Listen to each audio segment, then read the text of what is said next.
False Witness by Karin Slaughter. For my readers. The past is never where you think you left it. Catherine Ann Porter. Summer, 1998. From the kitchen, Callie heard Trevor tapping his fingers on the aquarium. Her grip tightened around the spatula she was using to mix cookie dough. He was only 10 years old. She thought he was being bullied at school. His father was an asshole. He was allergic to cats and terrified of dogs. Any shrink would tell you the kid was terrorizing the poor fish in a desperate bid for attention. But Callie was barely holding on by her fingernails. Tap, tap, tap. She rubbed her temples, trying to ward off a headache. "Trev, are you tapping on the aquarium like I told you not to?" The tapping stopped. "No, ma'am." "Are you sure?" Silence. Callie plopped dough onto the cookie sheet. The tapping resumed like a metronome. She plopped out more rows on the 3-count. Tap, tap, plop. Tap, tap, plop. Callie was closing the oven door when Trevor suddenly appeared behind her like a serial killer. He threw his arms around her, saying, "I love you." She held on to him as tightly as he held on to her. The fist of tension loosened its grip on her skull. She kissed the top of Trevor's head. He tasted salty from the festering heat. He was standing completely still, but his nervous energy reminded her of a coiled spring. "Do you want to lick the bowl?" The question was answered before she could finish asking it. He dragged a kitchen chair to the counter and made like Pooh Bear, sticking his head into a honey pot. Callie wiped the sweat from her forehead. The sun had gone down an hour ago, but the house was still broiling. The air conditioning was barely functioning. The oven had turned the kitchen into a sauna. Everything felt sticky and wet, herself and Trevor included. She turned on the faucet. The cold water was irresistible. She splashed her face, then, to Trevor's delight, sprinkled some on the back of his neck. Once the giggling died down, Callie adjusted the water to clean the spatula. She placed it in the drying rack beside the remnants from dinner. 2 plates, 2 glasses, 2 forks, 1 knife to cut Trevor's hot dog into pieces, 1 teaspoon for a dollop of Worcestershire sauce mixed in with the ketchup. Trevor handed her the bowl to wash. His lips curved up to the left when he smiled, the same way his father's did. He stood beside her at the sink, his hip pressing against her. She asked, "Were you tapping the glass on the aquarium?" He looked up. She caught the flash of scheming in his eyes, exactly like his father. "You said they were starter fish, that they probably wouldn't live." She felt a nasty response worthy of her mother press against the back of her clenched teeth. "Your grandfather's going to die, too. Should we go down to the nursing home and stick needles under his fingernails?" Callie hadn't said the words out loud, but the spring inside of Trevor coiled even tighter. She was always unsettled by how tuned in he was to her emotions. "Okay." She dried her hands on her shorts, nodding toward the aquarium. "We should find out their names." He looked guarded, always afraid of being the last one to get the joke. "Fish don't have names." "Of course they do, silly. They don't just meet each other on the first day of school and say, 'Hello, my name is Fish.'" She gently nudged him into the living room. The 2 bicolored blennies were swimming a nervous loop around the aquarium. She had lost Trevor's interest several times during the arduous process of setting up the saltwater tank. The arrival of the fish had sharpened his focus to the head of a pin. Callie's knee popped as she knelt down in front of the aquarium. The throbbing pain was more tolerable than the sight of Trevor's grimy fingerprints clouding the glass. "What about the little guy?" She pointed to the smaller of the 2. "What's his name?" Trevor's lips curved up at the left as he fought a smile. "Bait." "Bait?" "For when the sharks come and eat him." Trevor burst into too loud laughter, rolling on the floor at the hilarity. Callie tried to rub the throb out of her knee. She glanced around the room with her usual sinking depression. The stained shag carpet had been flattened sometime in the late 80s. Streetlight lasered around the puckered edges of the orange and brown drapes. One corner of the room was taken up by a fully stocked bar with a smoky mirror behind it. Glasses hung down from a ceiling rack, and 4 leather bar stools crowded around the L shape of the sticky wooden top. The entire room was centered around a giant television that weighed more than Callie. The orange couch had 2 depressing his and her indentations on opposite ends. The tan club chairs had sweat stains at the backs. The arms had been burned by smoldering cigarettes. Trevor's hand slipped inside of hers. He had picked up on her mood again. He tried, "What about the other fish?" She smiled as she rested her head against his. "How about—" She cast around for something good. "Anchovy, Genghis carp, brine Austin green." "Mr. Darcy?" Trevor wrinkled his nose. Not an Austin fan. "What time is Dad getting home?" Buddy Waleski got home whenever he damn well got home. "Soon." "Are the cookies ready yet?" Callie winced her way to standing so she could follow him back into the kitchen. They watched the cookies through the oven door. "Not quite, but when you're out of your bath." Trevor bolted down the hallway. The bathroom door slammed. She heard the faucet squeak. Water splattered into the tub. He started humming. An amateur would claim victory, but Callie was no amateur. She waited a few minutes, then cracked open the bathroom door to make sure he was actually in the tub. She caught him, just as he dipped his head under the water. Still not a win. There was no soap in sight, but she was exhausted, and her back ached, and her knee was pinching when she walked up the hallway, so all she could do was grit through the pain until she reached the bar and filled a martini glass with equal parts Sprite and Captain Morgan.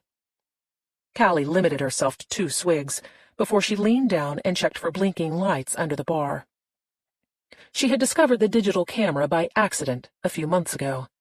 The power had gone out. She'd been looking for the emergency candles when she noticed a flash out of the corner of her eye. Callie's first thought had been, sprained back, trick knee, and now her retina was detaching. But the light was red, not white, and it was flashing like Rudolph's nose between 2 of the heavy leather stools under the bar. She had pulled them away, watched the red light flash off the brass footrail that stringed along the bottom. It was a good hiding place. The front of the bar was done up in a multicolored mosaic. Shards of mirror punctuated broken pieces of blue, green, and orange tile, all of which obscured the 1-inch hole cut through to the shelves in the back. She'd found the Canon digital camcorder behind a cardboard box filled with wine corks. Buddy had taped the power cord up inside the shelf to hide it, but the power had been off for hours. The battery was dying. Callie had no idea whether or not the camera had been recording. It was pointed directly at the couch. This is what Callie had told herself. Buddy had friends over almost every weekend. They watched basketball or football or baseball, and they talked bullshit and business and women, and they probably said things that gave Buddy leverage. The kind of leverage that he could later use to close a deal. And probably that's what the camera was for. Probably. She left out the Sprite on her second drink. The spiced rum burned up her throat and into her nose. Callie sneezed, catching most of it with the back of her arm. She was too tired to get a paper towel from the kitchen. She used one of the bar towels to wipe off the snot. The monogrammed crest scratched her skin. Callie looked at the logo, which summed up Buddy in a nutshell. Not the Atlanta Falcons, not the Georgia Bulldogs, not even Georgia Tech. Buddy Waleski had chosen to be a booster for the Division II Bellwood Eagles, a high school team that went 0-10 last season. Big fish, small pond. Callie was downing the rest of the rum when Trevor came back into the living room. He wrapped his skinny arms around her again. She kissed the top of his head. He still tasted sweaty, but she had fought enough battles for the day. All she wanted now was for him to go to sleep so that she could drink away the aches and pains in her body. They sat on the floor in front of the aquarium as they waited for the cookies to cool down. Callie told him about her first aquarium, the mistakes she had made, the responsibility and care it took to keep the fish thriving. Trevor had turned docile. She told herself it was because of the warm bath, and not because of the way the light went out of his eyes every time he saw her standing behind the bar, pouring herself another drink. Callie's guilt started to dissipate as they got closer to Trevor's bedtime. She could feel him start to wind himself up as they sat at the kitchen table. The routine was familiar. An argument about how many cookies he could eat, spilled milk, another cookie argument, a discussion about which bed he would sleep in, a struggle to get him into his pajamas, a negotiation over how many pages she would read from his book, a kiss goodnight, another kiss goodnight, a request for a glass of water, not that glass, this glass, not this water, that water, screaming, crying, more battling, more negotiating, promises for tomorrow, games, the zoo, a visit to the water park, and so on, until she eventually, finally, found herself standing alone behind the bar again. She stopped herself from rushing to open the bottle like a desperate drunk. Her hands were shaking. She watched them tremor in the silence of the dingy room. More than anything else, she associated the room with Buddy. The air was stifling. Smoke from thousands of cigarettes and cigarillos had stained the low ceiling. Even the spider webs in the corners were orangey-brown. She never took her shoes off inside the house because the feel of the sticky carpet cupping her feet made her stomach turn. Callie slowly twisted the cap off the bottle of rum. The spices tickled at her nose again. Her mouth started to water from anticipation. She could feel the numbing effects just from thinking about the third drink. Not the last drink. The drink that would help her shoulders relax, her back stop spasming, her knees stop throbbing. The kitchen door popped open. Buddy coughed, the phlegm tight in his throat. He threw his briefcase onto the counter, kicked Trevor's chair back under the table, snatched up a handful of cookies, held his cigarillo in one hand as he chewed with his mouth open. Callie could practically hear the crumbs pinging off the table, bouncing against his scuffed shoes, scattering across the linoleum, tiny cymbals clanging together, because everywhere Buddy went, there was noise, noise, noise. He finally noticed her. She had that early feeling of being glad to see him, of expecting him to envelop her in his arms and make her feel special again. Then more crumbs dropped from his mouth. "Pour me one, baby doll." She filled a glass with scotch and soda. The stink of his cigarillo wafted across the room. Black and mild. She had never seen him without a box sticking out of his shirt pocket.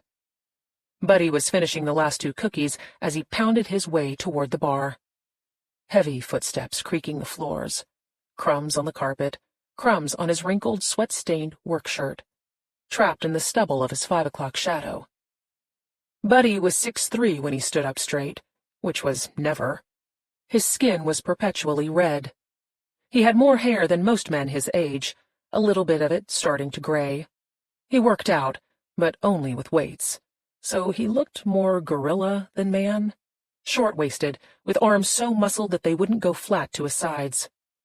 Callie seldom saw his hands when they weren't fisted. Everything about him screamed, ruthless motherfucker. People turned in the opposite direction when they saw him in the street. If Trevor was a coiled spring, Buddy was a sledgehammer. He dropped the cigarillo into the ashtray, slurped down the scotch, then banged the glass down on the counter. "You have a good day, Dolly?" "Sure." She stepped aside so he could get a refill. "I had a great one. You know that new strip mall over on Stewart? Guess who's going to be doing the framing?" "You?" Callie said, though Buddy hadn't waited for her to answer. "Got the down payment today. They're pouring the foundation tomorrow. Nothing better than having cash in your pocket, right?" He belched, pounding his chest to get it out. "Fetch me some ice, will you?" She started to go, but his hand grabbed her ass like he was turning a doorknob. "Look at that tiny little thing." There had been a time early on when Callie had thought it was funny how obsessed he was with her petite size. He would lift her up with one arm, or marvel at his hand stretched across her back, the thumb and fingers almost touching the edges of her hip bones. He called her little bit and baby girl and doll. And now, it was just one more thing about him that annoyed her. Callie hugged the ice bucket to her stomach as she headed toward the kitchen. She glanced at the aquarium. The blennies had calmed down. They were swimming through the bubbles from the filter. She filled the bucket with ice that smelled like Arm & Hammer baking soda and freezer-burned meat. Buddy swiveled around in his bar stool as she made her way back toward him. He had pinched off the tip of his cigarillo and was shoving it back into the box. "God damn, little girl, I love watching your hips move. Do a spin for me." She felt her eyes roll again. Not at him, but at herself, because a tiny, stupid, lonely part of Callie still bought into his flirting. He was honest to God the first person in her life who had ever made her feel truly loved. She had never before felt special, chosen, like she was all that mattered to another human being. Buddy had made her feel safe and cared for. But lately all he wanted to do was fuck her. Buddy pocketed the Black & Milds. He jammed his paw into the ice bucket. She saw dirt crescents under his fingernails. He asked, "How's the kid?" "Sleeping." His hand was cupped between her legs before she caught the glint in his eye. Her knees bowed awkwardly. It was like sitting on the flat end of a shovel. "Buddy." His other hand clamped around her ass, trapping her between his bulging arms. "Look at how tiny you are. I could stick you in my pocket and nobody'd ever know you were there." She could taste cookies and scotch and tobacco when his tongue slid into her mouth. Callie returned the kiss because pushing him away, bruising his ego, would take up so much time and end up with her back at the exact same damn place. For all his sound and fury, Buddy was a pussy when it came to his feelings. He could beat a grown man to a pulp without blinking an eye, but with Callie, he was so raw sometimes that it made her skin crawl. She had spent hours reassuring him, coddling him, propping him up, listening to his insecurities roll in like an ocean wave scratching at the sand. Why was she with him? She should find someone else. She was out of his league, too pretty, too young, too smart, too classy. Why did she give a stupid brute like him the time of day? What did she see in him? No, tell him in detail right now. What exactly was it that she liked about him? Be specific. He constantly told her she was beautiful. He took her to nice restaurants, upscale hotels. He bought her jewelry and expensive clothes and gave her mother cash when she was short. He would beat down any man who even thought about looking at her the wrong way. The outside world would probably think that Callie had landed like a pig in shit. But inside, she wondered if she'd be better off if he was as cruel to her as he was to everyone else. At least then she'd have a reason to hate him. Something real that she could point to instead of his pathetic tears soaking her shirt or the sight of him on his knees begging for her forgiveness. "Daddy?" Callie shuddered at the sound of Trevor's voice. He stood in the hallway clutching his blanket. Buddy's hands kept Callie locked in place. "Go back to bed, son." "I want Mommy." Callie closed her eyes so she wouldn't have to see Trevor's face. "Do as I say," Buddy warned. "Now." She held her breath, only letting it go when she heard the slow pad of Trevor's feet back down the hall. His bedroom door creaked on its hinges. She heard the latch click. Callie pulled away. She walked behind the bar, started turning the labels on the bottles, wiping down the counter, pretending like she wasn't trying to put an obstacle between them. Buddy huffed a laugh, rubbing his arms like it wasn't sweltering in this wretched house. "Why's it so cold all of a sudden?" Callie said, "I should go check on him." "Nah." Buddy came around the bar, blocking her exit. "Check on me first." Buddy guided her palm to the bulge in his pants. He moved her hand up and down, once, and she was reminded of watching him jerk the rope on the lawnmower to start the motor. "Like that." He repeated the motion. Callie relented. She always relented. "That's good." Callie closed her eyes. She could smell the pinched-off tip of his cigarillo still smoldering in the ashtray. The aquarium gurgled from across the room. She tried to think of some good fish names for Trevor tomorrow. James Pond, Darth Vader, Tank Sinatra. Jesus, your hands are so small. Buddy unzipped his pants, pressed down on her shoulder. The carpet behind the bar felt wet. Her knees sucked into the shag. You're my little ballerina. Callie put her mouth on him. Christ. Buddy's grip was firm on her shoulder. That's good. Like that. Callie squeezed her eyes closed. Tuna Turner, Leonardo DiCaprio, Mary Kate and Ashley Ocean. Buddy patted her shoulder. Come on, baby. Let's finish on the couch. Callie didn't want to go to the couch. She wanted to finish now, to go away, to be by herself, to take a breath and fill her lungs with anything but him. God damn it! Callie cringed. He wasn't yelling at her. She could tell from the shift in the air that Trevor was back in the hallway. She tried to imagine what he'd seen. One of Buddy's meaty hands gripping the counter, his hips thrusting at something underneath the bar. Daddy? He asked.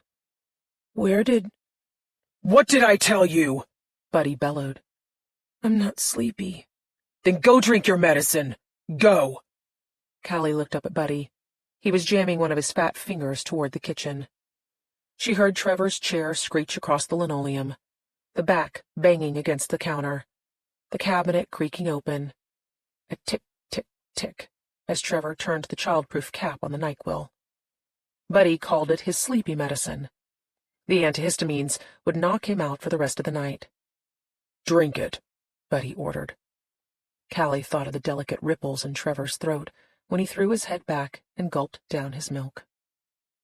Leave it on the counter, Buddy said. Go back to your room. But Go back to your damn room and stay there before I beat the skin off your ass. Again, Callie held her breath until she heard the click of Trevor's bedroom door latching closed. Fucking kid. Buddy, maybe I should. She stood up just as Buddy swung back around. His elbow accidentally caught her square in the nose. The sudden crack of breaking bones split her like a bolt of lightning. She was too stunned to even blink. Buddy looked horrified. Doll, are you okay? I'm sorry, Callie's senses toggled back on one by one. Sound rushing into her ears, pain flooding her nerves. Vision swimming, mouth filling with blood. She gasped for air. Blood sucked down her throat. The room started spinning. She was going to pass out. Her knees buckled. She frantically grabbed at anything to keep from falling. The cardboard box toppled from the shelf. The back of her head popped against the floor. Wine corks hit her chest and face like fat drops of rain. She blinked up at the ceiling. She saw the bicolored fish swimming furiously in front of her eyes. She blinked again. The fish darted away. Breath swirled inside of her lungs. Her head started pounding along with her heartbeat. She wiped something off her chest. The box of Black and Mild had fallen out of Buddy's shirt pocket, scattering the slim cigarillos across her body. She craned her neck to find him. Callie had expected Buddy to have that apologetic, puppy dog look on his face. But he barely noticed her. He was holding the video camera in his hands. She'd accidentally pulled it off the shelf along with the box. A chunk of plastic had chipped off the corner. He let out a low, sharp shit. Finally, he looked at her. His eyes went shifty, the same way Trevor's did. Caught red-handed, desperate for a way out. Callie's head fell back against the carpet. She was still so disoriented. Everything she looked at pulsed along with the throb inside her skull. The glasses hanging down from the rack, the brown water stains on the ceiling. She coughed into her hand. Blood speckled her palm. She could hear Buddy moving around. She looked up at him again. Buddy, I already... Without warning, he wrenched her up by the arm. Callie's legs struggled to stand. His elbow had smacked her harder than she'd first thought. The world had started to stutter, a record needle caught in the same rut. Callie coughed again, stumbling forward. Her entire face felt smashed open. A thick stream of blood ran down the back of her throat. The room was swirling like a globe. Was this a concussion? It felt like a concussion. Buddy, I think I... Shut it! His hand clamped down hard on the back of her neck. He muscled her through the living room and into the kitchen like a misbehaving dog. Callie was too startled to fight back. His fury had always been like a flash fire, sudden and all-encompassing. Usually she knew where it was coming from. Buddy, He threw her against the table. Will you fucking shut up and listen to me? Callie reached back to steady herself. The entire kitchen turned sideways. She was going to throw up. She needed to get to the sink. Buddy banged his fist on the counter. Stop playing around, damn it! Callie's hands covered her ears. His face was scarlet. He was so angry. Why was he so angry? I'm dead fucking serious. Buddy's tone had softened, but the register had a deep, ominous growl.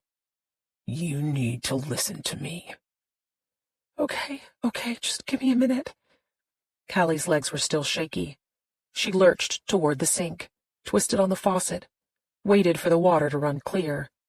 She stuck her head under the cold stream. Her nose burned.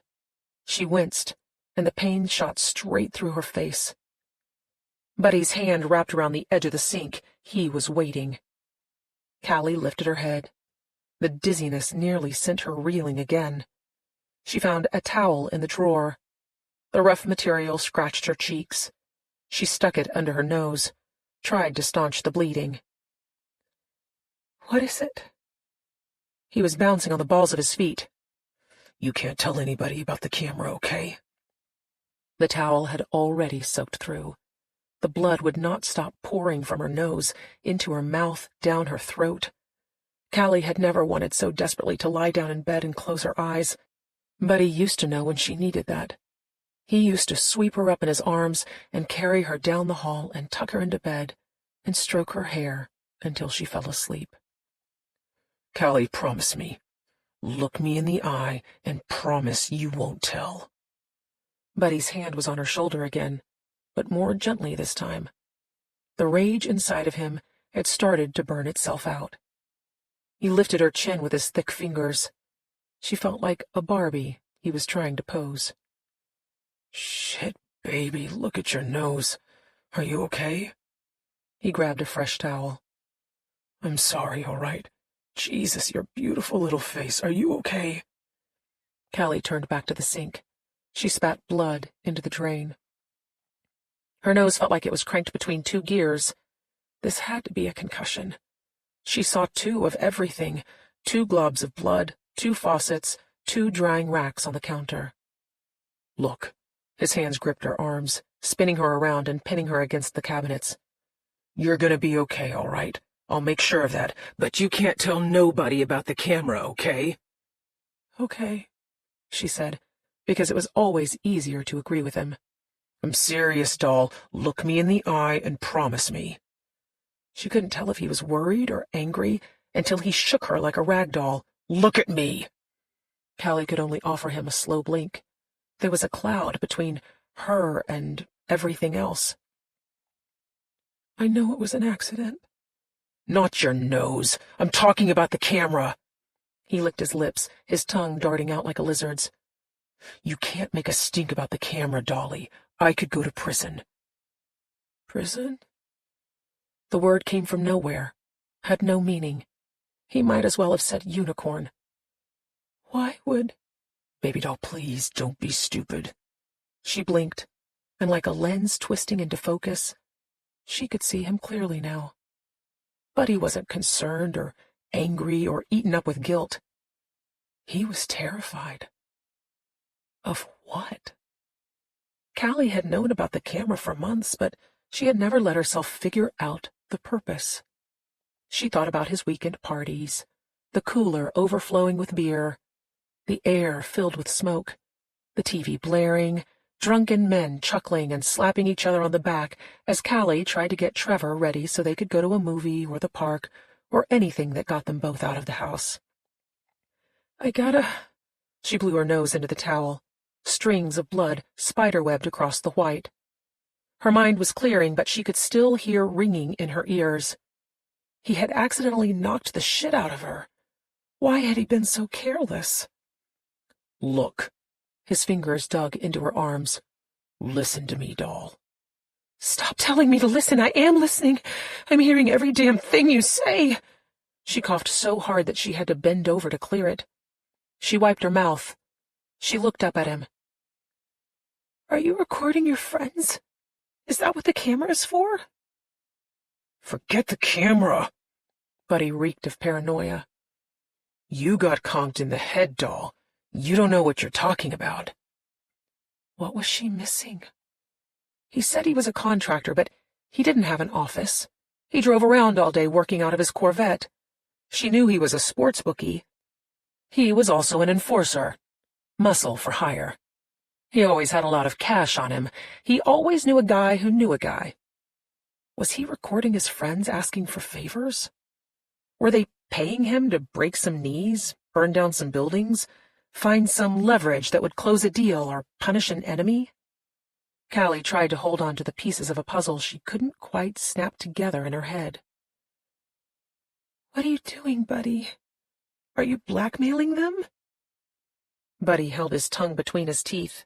He paused a beat too long before saying, Yeah, that's exactly what I do, baby. I blackmail them. That's where the cash comes from. You can't let on that you know. Blackmail's a big crime. I could be sent away for the rest of my life. She stared into the living room, imagined it filled with his friends, the same friends every time.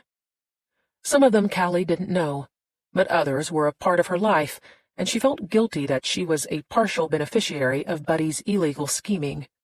Dr. Patterson, the school principal, Coach Holt from the Bellwood Eagles, Mr. Humphrey, who sold used cars, Mr. Ganza, who manned the deli counter at the supermarket, Mr. Emmett, who worked at her dentist's office. What had they done that was so bad? What horrible things had a coach, a car salesman, a handsy geriatric asshole, for the love of Christ, done that they were stupid enough to confess to Buddy Waleski? And why did these idiots keep coming back every weekend for football, for basketball, for baseball, for soccer, when Buddy was blackmailing them? Why were they smoking his cigars, swilling his beer, burning holes in his furniture, screaming at his TV? Let's finish on the couch. Callie's eyes followed the triangle from the 1-inch hole drilled into the front of the bar to the couch directly across from it, to the giant TV that weighed more than she did. There was a glass shelf underneath the set. Cable box, cable splitter, VCR. She had grown used to seeing the 3-pronged RCA cable that hung down from the jacks on the front of the VCR. Red for the right audio channel, white for the left audio, yellow for video. The cable threaded into one long wire that lay coiled on the carpet below the television. Not once, ever, had Callie wondered what the other end of that cable plugged into. Let's finish on the couch. Baby girl. Buddy's desperation was sweating out of his body. Maybe you should go home, all right? Let me give you some money. I told you I got paid for that job tomorrow. Good to spread it around, right? Callie was looking at him now. She was really looking at him. Buddy reached into his pocket and pulled out a wad of cash. He counted off the bills like he was counting off all the ways he controlled her. Buy yourself a new shirt, all right? Get some matching pants and shoes or whatever. Maybe a necklace. You like that necklace I gave you, right? Get another one. Or 4. Be like Mr. T. Do you film us? The question was out before she could consider the kind of hell that the answer could rain down. They never made love in the bed anymore. It was always on the couch. And all those times he'd carried her back to tuck her in. It was right after they had finished on the couch. "Is that what you do, buddy? You film yourself fucking me and you show it to your friends?" "Don't be stupid." His tone was the same as Trevor's when he promised he wasn't tapping the glass on the aquarium. "I wouldn't do that, would I? I love you." "You're a goddamn pervert." "Watch your nasty mouth." He wasn't screwing around with his warning. She could see exactly what was going on now, what had been going on for at least 6 months. Dr. Patterson waving at her from the bleachers during pep rallies. Coach Holt winking at her from the sidelines during football games. Mr. Ganza smiling at Callie as he passed her mother some sliced cheese over the deli counter. "You—" Callie's throat clenched. They had all seen her with her clothes off. The things she had done to Buddy on the couch, the things that Buddy had done to her. "I can't—" "Callie, calm down. You're getting hysterical." "I am fucking hysterical!" she screamed. "They've seen me! Buddy, they've watched me! They all know what we—" "Doll, come on." She dropped her head into her hands, humiliated. Dr. Patterson, Coach Holt, Mr. Ganza. They weren't mentors or fatherly figures or sweet old men. They were perverts who got off on watching Callie get screwed. "Come on, baby," Buddy said. "You're blowing this out of proportion." Tears streamed down her face. She could barely speak. She had loved him. She had done everything for him. "How could you do this to me?" "Do what?" Buddy sounded flip. His eyes darted down to the wad of cash. "You got what you wanted." She shook her head. She had never wanted this. She had wanted to feel safe, to feel protected, to have someone interested in her life, her thoughts, her dreams. "Come on, baby girl. You got your uniforms paid for, and your cheerleading camp, and your—" "I'll tell my mother," she threatened. "I'll tell her exactly what you did." "You think she gives a shit?" His laugh was genuine, because they both knew it was true. "As long as the cash keeps coming, your mama don't care." Callie swallowed the glass that had filled her throat. "What about Linda?" His mouth fished open like a trout's.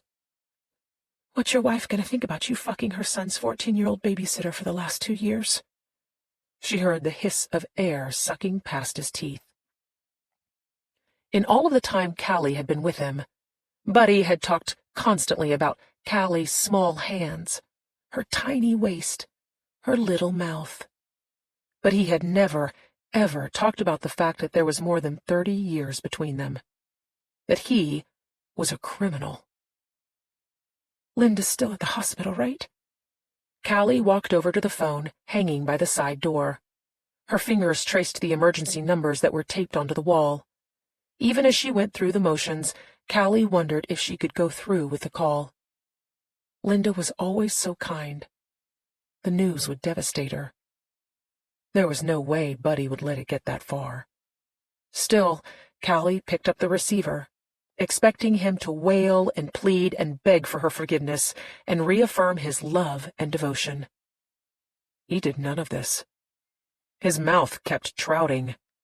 He stood like a frozen gorilla, his arms bulging out at his sides. Callie turned her back to him. She rested the receiver against her shoulder, stretched the springy cord out of her way, touched the number 8 on the keypad. The entire world slowed down before her brain could register what was happening. The punch to her kidney was like a speeding car sideswiping her from behind. The phone slipped from her shoulder, Callie's arms flew up, her feet left the ground, she felt a breeze on her skin as she launched into the air. Her chest slammed into the wall, her nose crushed flat, her teeth dug into the sheetrock. "Stupid bitch." Buddy palmed the back of her head and banged her face into the wall again, then again. He reared back a third time.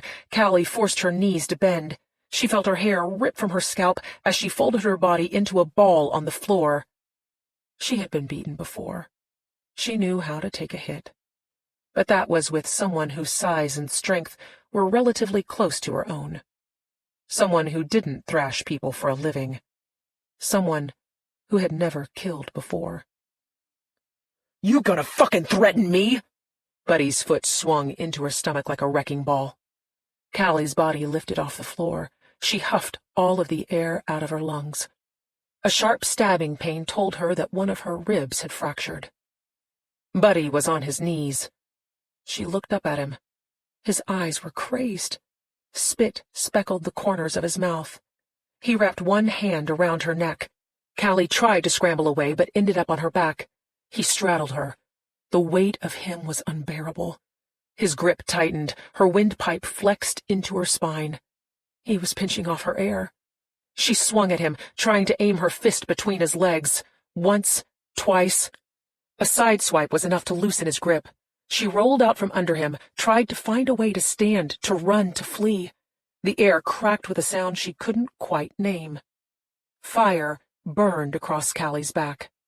She felt her skin being flayed. He was using the telephone cord to whip her. Blood bubbled up like acid across her spine. She raised her hand and watched the skin on her arm snake open as the phone cord wrapped around her wrist.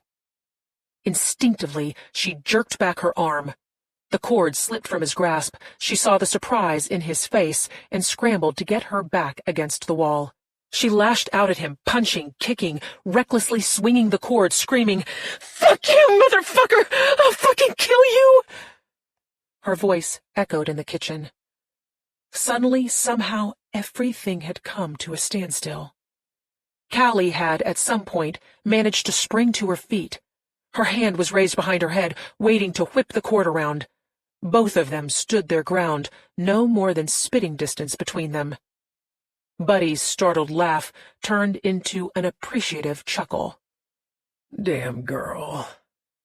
She had opened a gash along his cheek. He wiped the blood onto his fingers. He put his fingers in his mouth. He made a loud, sucking noise. Callie felt her stomach twist into a tight knot. She knew the taste of violence brought out a darkness in him.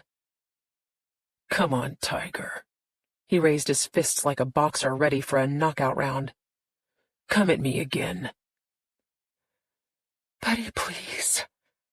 Callie silently willed her muscles to stay primed, her joints to keep loose, to be ready to fight back as hard as they could, because the only reason he was acting calm right now was because he had made up his mind that he was going to enjoy killing her. "It doesn't have to be like this." "Sugar doll, it was always going to be like this." She let that knowledge settle into her brain. Callie knew that he was right. She had been such a fool. "I won't say anything. I promise." "It's too far gone, Dolly. I think you know that." His fists still hung loose in front of his face. He waved her forward. "Come on, baby girl. Don't go down without a fight." He had nearly 2 feet and at least 150 pounds on her. The heft of an entire second human being existed inside of his hulking body. Scratch him, bite him, pull out his hair, die with his blood in her mouth. "What you gonna do, little bit?" He kept his fists at the ready. "I'm giving you a chance here. You gonna come at me, or are you gonna fold?" The hallway? She couldn't risk leading him to Trevor. The front door? Too far away. The kitchen door. Callie could see the gold doorknob out of the corner of her eye. Gleaming, waiting, unlocked. She walked herself through the motions. Turn, left foot, right foot, grab the knob, twist, run through the carport, out into the street, scream her head off the whole way. Who was she kidding? All she had to do was turn, and Buddy would be on her. He wasn't fast, but he didn't need to be. In one long stride, his hand would be around her neck again. Callie stared all of her hatred into him. He shrugged, because it didn't matter. "Why did you do it?" she asked. "Why did you show them our private stuff?" "Money." He sounded disappointed that she was so stupid. "Why the hell else?" Callie couldn't let herself think about all those grown men watching her do stuff she did not want to do with a man who had promised he would always no matter what, protect her. Bring it. Buddy punched a lazy right hook into the air, then a slow-motion uppercut. Come on, Rocky. Gimme what you got. She let her gaze ping-pong around the kitchen. Fridge, oven, cabinets, drawers, cookie plate, NyQuil, drying rack. Buddy smirked. You gotta hit me with a frying pan, Daffy Duck. Callie sprinted straight toward him, full out like a bullet exploding from the muzzle of a gun. Buddy's hands were up near his face.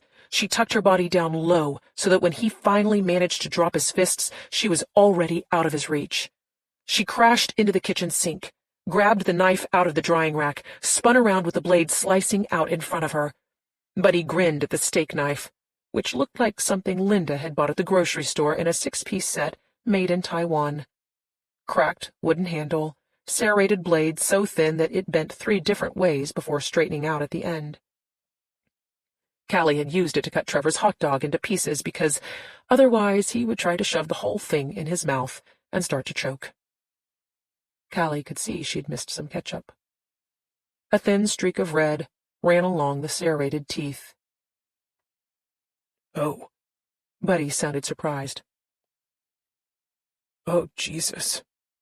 They both looked down at the same time. The knife had slashed open the leg of his pants. Left upper thigh, a few inches down from his crotch. She watched the khaki material slowly turn crimson. Callie had been involved in competitive gymnastics from the age of 5. She had an intimate understanding of all the ways that you could hurt yourself. An awkward twist could tear the ligaments in your back. A sloppy dismount could wreck the tendons in your knee. A piece of metal, even a cheap piece of metal, that cut across your inner thigh could open your femoral artery, the major pipeline that supplied blood to the lower part of your body. Cal. Buddy's hand clamped down on his leg. Blood seeped through his clenched fingers. Christ, Callie, get a towel or... He started to fall, broad shoulders banging into the cabinets, head cracking off the edge of the countertop. The room shook from his weight as he dropped down. Cal. Buddy's throat worked. Sweat dripped down his face. Callie. Her body was still tensed. Her hand was still gripping the knife. She felt enveloped by a cold darkness, like she'd somehow stepped back into her own shadow. Callie, baby, you gotta... His lips had lost their color. His teeth began to chatter, as if her coldness was seeping into him, too. Call an ambulance, baby. Call an... Callie slowly turned her head. She looked at the phone on the wall. The receiver was off the hook. Slivers of multicolored wires stuck out where Buddy had ripped away the springy cord. She found the other end, following it like a clue, and located the receiver underneath the kitchen table. Callie, leave that there, honey. I need you to... She got down on her knees, reached under the table, picked up the receiver, placed it to her ear. She was still holding the knife. Why was she still holding the knife? That one's broken, Buddy told her. Go to the bedroom, baby. Call an ambulance. She pressed the plastic tight to her ear. From memory, she summoned a phantom noise, the bleeding siren sound that a phone made when it was off the hook too long. Wah, wah, wah, wah, wah, wah, wah. The bedroom, baby. Go to the... Wah, wah, wah, wah, wah, wah, wah. Callie. That's what she'd hear if she picked up the phone in the bedroom. The unrelenting bleeding and, looped over that, the operator's mechanical voice. If you'd like to make a call... Callie, baby, I wasn't going to hurt you. I would never hurt. Please hang up and try again. Baby, please, I need... If this is an emergency... I need your help, baby. Please go down the hall and... Hang up and dial 911. Callie. She laid the knife on the floor. She sat back on her heels. Her knee didn't throb. Her back didn't ache. The skin around her neck didn't pulse where he had choked her. Her rib didn't stab from his kicks. "If you'd like to make a call—" "You fucking bitch," Buddy rasped. "You fucking heartless bitch." "Please hang up and try again." Spring, 2021. Sunday. 1. Lee Collier bit her lip as a 7th-grade girl belted out, "Ya got trouble," to a captive audience. A gaggle of tweens skipped across the stage as Professor Hill warned the townsfolk about out-of-town jaspers luring their sons into horse race gambling. Not a wholesome trottin' race, no, but a race where they set right down on the horse. She doubted a generation that had grown up with WAP, murder hornets, COVID, cataclysmic social unrest, and being forcibly homeschooled by a bunch of depressed day drinkers really understood the threat of pool halls. But Lee had to hand it to the drama teacher for putting on a gender-neutral production of The Music Man, one of the least offensive and most tedious musicals ever staged by middle school. Lee's daughter had just turned 16 years old. She'd thought her days of watching Nose Pickers, Mama's Boys, and Stage Hogs break into song were blissfully over. But then Maddie had taken an interest in teaching choreography, so here they were, trapped in this hellhole of trouble with a capital T, and that rhymes with P, and that stands for pool. She looked for Walter. He was 2 rows down, closer to the aisle. His head was tilted at a weird angle, sort of looking at the stage, sort of looking at the back of the empty seat in front of him. Lee didn't have to see what was in his hands to know that he was playing fantasy football on his phone. She slipped her phone out of her purse and texted, "Maddie is going to ask you questions about the performance." Walter kept his head down, but she could tell from the ellipses that he was responding. "I can do 2 things at once." Lee typed, "If that was true, we would still be together." He turned to find her. The crinkles at the corners of his eyes told her he was grinning behind his mask. Lee felt an unwelcome lurch in her heart. Their marriage had ended when Maddie was 12, but during last year's lockdown, they had all ended up living at Walter's house, and then Lee had ended up in his bed, and then she'd realized why it hadn't worked out in the first place. Walter was an amazing father. But Lee had finally accepted that she was the bad type of woman who couldn't stay with a good man. On stage, the set had changed. A spotlight swung onto a Dutch exchange student filling the role of Marion Peru. He was telling his mother that a man with a suitcase had followed him home, a scenario that today would have ended in a SWAT standoff. Lee let her gaze wander around the audience. Tonight was the closing night after 5 consecutive Sunday performances. This was the only way to make sure all the parents got to see their kids, whether they wanted to or not. The auditorium was 1/4 full, taped off empty seats, keeping everyone at a distance. Masks were mandatory, hand sanitizer flowed like peach schnapps at a prom. Nobody wanted another night of the long nasal swabs. Walter had his fantasy football, Lee had her fantasy apocalypse fight club. She gave herself 10 slots to fill out her team. Obviously, Janie Pringle was her first choice. The woman had sold enough toilet paper, Clorox wipes, and hand sanitizer on the black market to buy her son a brand-new MacBook Pro. Gillian Nolan knew how to make schedules. Lisa Reagan was frighteningly outdoorsy, so she could do things like build fires. Janine Milner had punched a pit bull in the face when it charged her kid. Ronnie Copeland always had tampons in her purse. Ginger Vishnu had made the AP physics teacher cry. Tommy Adams would blow anything with a pulse. Lee's eyes slid to the right, locating the broad, muscular shoulders of Darrell Washington. He'd quit his job to take care of the kids, while his wife worked a high-paying corporate gig. Which was sweet, but Lee wasn't going to survive the apocalypse only to end up fucking a meatier version of Walter. The men were the problem with this game. You could have 1 guy, possibly 2 on your team, but 3 or more, and all the women would probably end up chained to beds in an underground bunker. The house lights came up. The blue and gold curtains swished closed. Lee wasn't sure whether she had dozed off or gone into a fugue state, but she was extraordinarily happy that the intermission had finally arrived. No one stood up at first. There was some uncomfortable shifting in seats as people debated whether or not to go to the restroom. This wasn't like the old days when everybody busted down the doors, eager to gossip in the lobby while they ate cupcakes and drank punch in tiny paper cups. There had been a sign at the entrance instructing them to pick up a plastic bag before entering the auditorium. Inside each was a playbill, a small bottle of water, a paper mask, and a note reminding everyone to wash their hands and follow the CDC guidelines. The rogue, or, as the school called them, non-compliant parents, were given a Zoom password so they could watch the performance in the maskless comfort of their own living rooms. Lee took out her phone. She dashed off a quick text to Maddie. "The dancing was amazing. How cute was that little librarian? I'm so proud of you." Maddie buzzed back immediately. "Mom, I am working."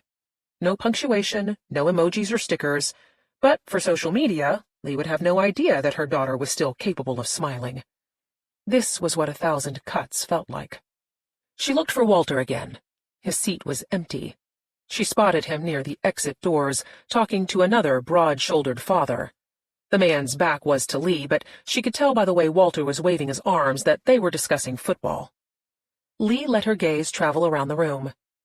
Most of the parents were either too young and healthy to jump ahead in the vaccine line, or smart and wealthy enough to know they should lie about buying early access. They were all standing in mismatched pairs, talking in low murmurs across the required distance. After a nasty brawl had broken out during last year's non-denominational holiday celebration that happened around Christmas, no one talked about politics. Instead, Lee caught snippets of more sports talk, the mourning of past bake sales, who was in whose bubble, whose parents were COVIDiots or mask holes, and how men who wore their masks below their noses were the same jerks who acted like wearing a condom was a human rights violation. She turned her focus toward the closed stage curtains, straining her ears to pick up the scraping and pounding and furious whispers as the kids changed out the set. Lee felt the familiar lurch in her heart, not for Walter this time, but because she ached for her daughter. She wanted to come home to a mess in the kitchen, to yell about homework and screen time, to reach into her closet for a dress that had been borrowed, or search for a pair of shoes that had been carelessly kicked under the bed. She wanted to hold her squirming, protesting daughter, to lie on the couch and watch a silly movie together, to catch Maddie giggling over something funny on her phone, to endure the withering glare when she asked her what was so funny. All they did lately was argue, mostly via text in the morning and on the phone at 6 sharp every night. If Lee had an ounce of intelligence, she would back off. But backing off felt too much like letting go. She couldn't stand not knowing if Maddie had a boyfriend or a girlfriend, or had left a string of broken hearts in her wake, or had decided to give up love for the pursuit of art and mindfulness. The only thing Lee knew for sure was that every nasty fucking thing she had ever done or said to her own mother kept slamming into her like a never-ending tidal wave. Except Lee's mother deserved it. She reminded herself that their distance kept Maddie safe. Lee stayed in the downtown condo they used to share. Maddie had moved to the suburbs with Walter. This was a decision they had all reached together. Walter was legal counsel for the Atlanta Firefighters Union, so his job entailed Microsoft Teams and phone calls made from the safety of his home office. Lee was a defense attorney. Some of her work was online, but she still had to go into the office and meet with clients. She still had to enter the courthouse and sit through jury selection and conduct trials. Lee had already caught the virus during the first wave last year. For 9 agonizing days, she'd felt like a mule was kicking her in the chest. As far as anyone knew, the risk for kids seemed to be minimal. The school touted its under 1% infection rate on its website, but there was no way she was going to be responsible for bringing the plague home to her daughter. "Lee Collier, is that you?" Ruby Hayer pulled her mask down below her nose, then yanked it quickly back up, like it was safe if you did it fast. "Ruby, hi." Lee was grateful for the 6 feet between them. Ruby was a mom friend, a necessary companion back when their kids were toddlers, and it was either set up a play date or blow out your brains on the coffee table. "How's Keely?" "She's fine, but long time, huh?" Ruby's red-rimmed glasses bumped up on her smiling cheeks. She was a horrible poker player. "Funny seeing Maddie enrolled here. Didn't you say you wanted your daughter to have an in-town education?" Lee felt her mask suck to her mouth as she went from mild annoyance to full-on burn the motherfucker down. "Hey, ladies, aren't the kids doing a terrific job?" Walter was standing in the aisle, hands tucked into his pants pockets. "Ruby, nice to see you." Ruby straddled her broomstick as she prepared to fly away. "Always a pleasure, Walter." Lee caught the insinuation that she wasn't part of the pleasure, but Walter was shooting her his "don't be a bitch" look. She shot back her "go fuck yourself" look. Their entire marriage in 2 looks. Walter said, "I'm glad we never had that 3-way with her." Lee laughed. If only Walter had suggested a 3-way. "This would be a great school if it was an orphanage. Is it necessary to poke every bear with a sharp stick?" She shook her head, looking up at the gold-leaf ceiling and professional sound and lighting rigs. "It's like a Broadway theater in here." "It is." Maddie's old school had a cardboard box for a stage and Maglite for a spot and a Mr. Microphone for sound, and Maddie thought it was the best thing ever. Lee ran her hand along the blue velvet seat back in front of her. The Hollis Academy logo was stitched in gold thread along the top, probably courtesy of a wealthy parent with too much money and not enough taste. Both she and Walter had been godless, public school-supporting, bleeding-heart liberals until the virus hit. Now they were scraping together every last cent they could find to send Maddie to an insufferably snooty private school, where every other car was a BMW and every other kid was an entitled cocksucker. The classes were smaller. The students rotated in pods of 10. Extra staff kept the classrooms sanitized. PPE was mandated. Everyone followed the protocols. There were hardly ever any rolling lockdowns in the suburbs. Most of the parents had the luxury of working from home. "Sweetheart," Walter's patient tone was grating. "Every parent would send their kid here if they could. Every parent shouldn't have to." Her work phone buzzed in her purse. Lee felt her shoulders tense up. 1 year ago, she had been an overworked, undercompensated, self-employed defense attorney helping sex workers, drug addicts, and petty thieves navigate the legal system. Today, she was a cog in a giant corporate machine representing bankers and small business owners who committed the same crimes as her previous clients, but had the money to get away with it. Walter said, "They can't expect you to work on a Sunday night." Lee snorted at his naivete. She was competing against dozens of 20-something-year-olds with so much student loan debt that they slept at the office. She dug around in her purse, saying, "I asked Liz not to bother me unless it was life or death." Maybe some rich dude just murdered his wife. She gave him the "go fuck yourself" look before unlocking her phone. "Octavia Baca just texted me." "Everything okay?" "Yes, but..." She hadn't heard from Octavia in weeks. They'd made casual plans to meet for a walk at the botanical garden, but Lee had never heard back, so she'd assumed that Octavia had gotten busy. Lee could see the text she'd sent at the end of last month. "Are we still on to walk?" Octavia had texted her back just now. "So shitty. Don't hate me." Below the text, a link popped up to a news story. The photo showed a clean-cut guy in his early 30s who looked like every clean-cut guy in his early 30s. Accused rapist invokes right to speedy trial. Walter asked, "What?" "I guess Octavia is tied up on this case." Lee scrolled through the story, pulling out the details. "Stranger assault, not date rape, which isn't the norm. The client is up on some serious charges. He claims he's innocent. Aha. He's demanding a jury trial. That'll make the judge happy. And the jury. No one wanted to risk exposure to the virus in order to hear a rapist say he didn't do it. And even in the likely event that he did do it, rape was a fairly easy charge to plead down. Most prosecutors were hesitant to take on the fight because the cases tended to involve people who knew each other, and those pre-existing relationships further muddled the issue of consent. As a defense attorney, You negotiated for unlawful restraint, or a lesser charge that would keep your client off the sex offender registry and out of jail. And then you went home and took the longest, hottest shower you could tolerate to blast off the stink. Walter asked, "Did he get bail?" Rona rules. Given the coronavirus, judges were loath to hold over defendants pending trial. Instead, they mandated ankle monitors and dared them to break the rules. Prisons and jails were worse than nursing homes. Lee should know. Her own exposure had come courtesy of Atlanta's City Detention Center.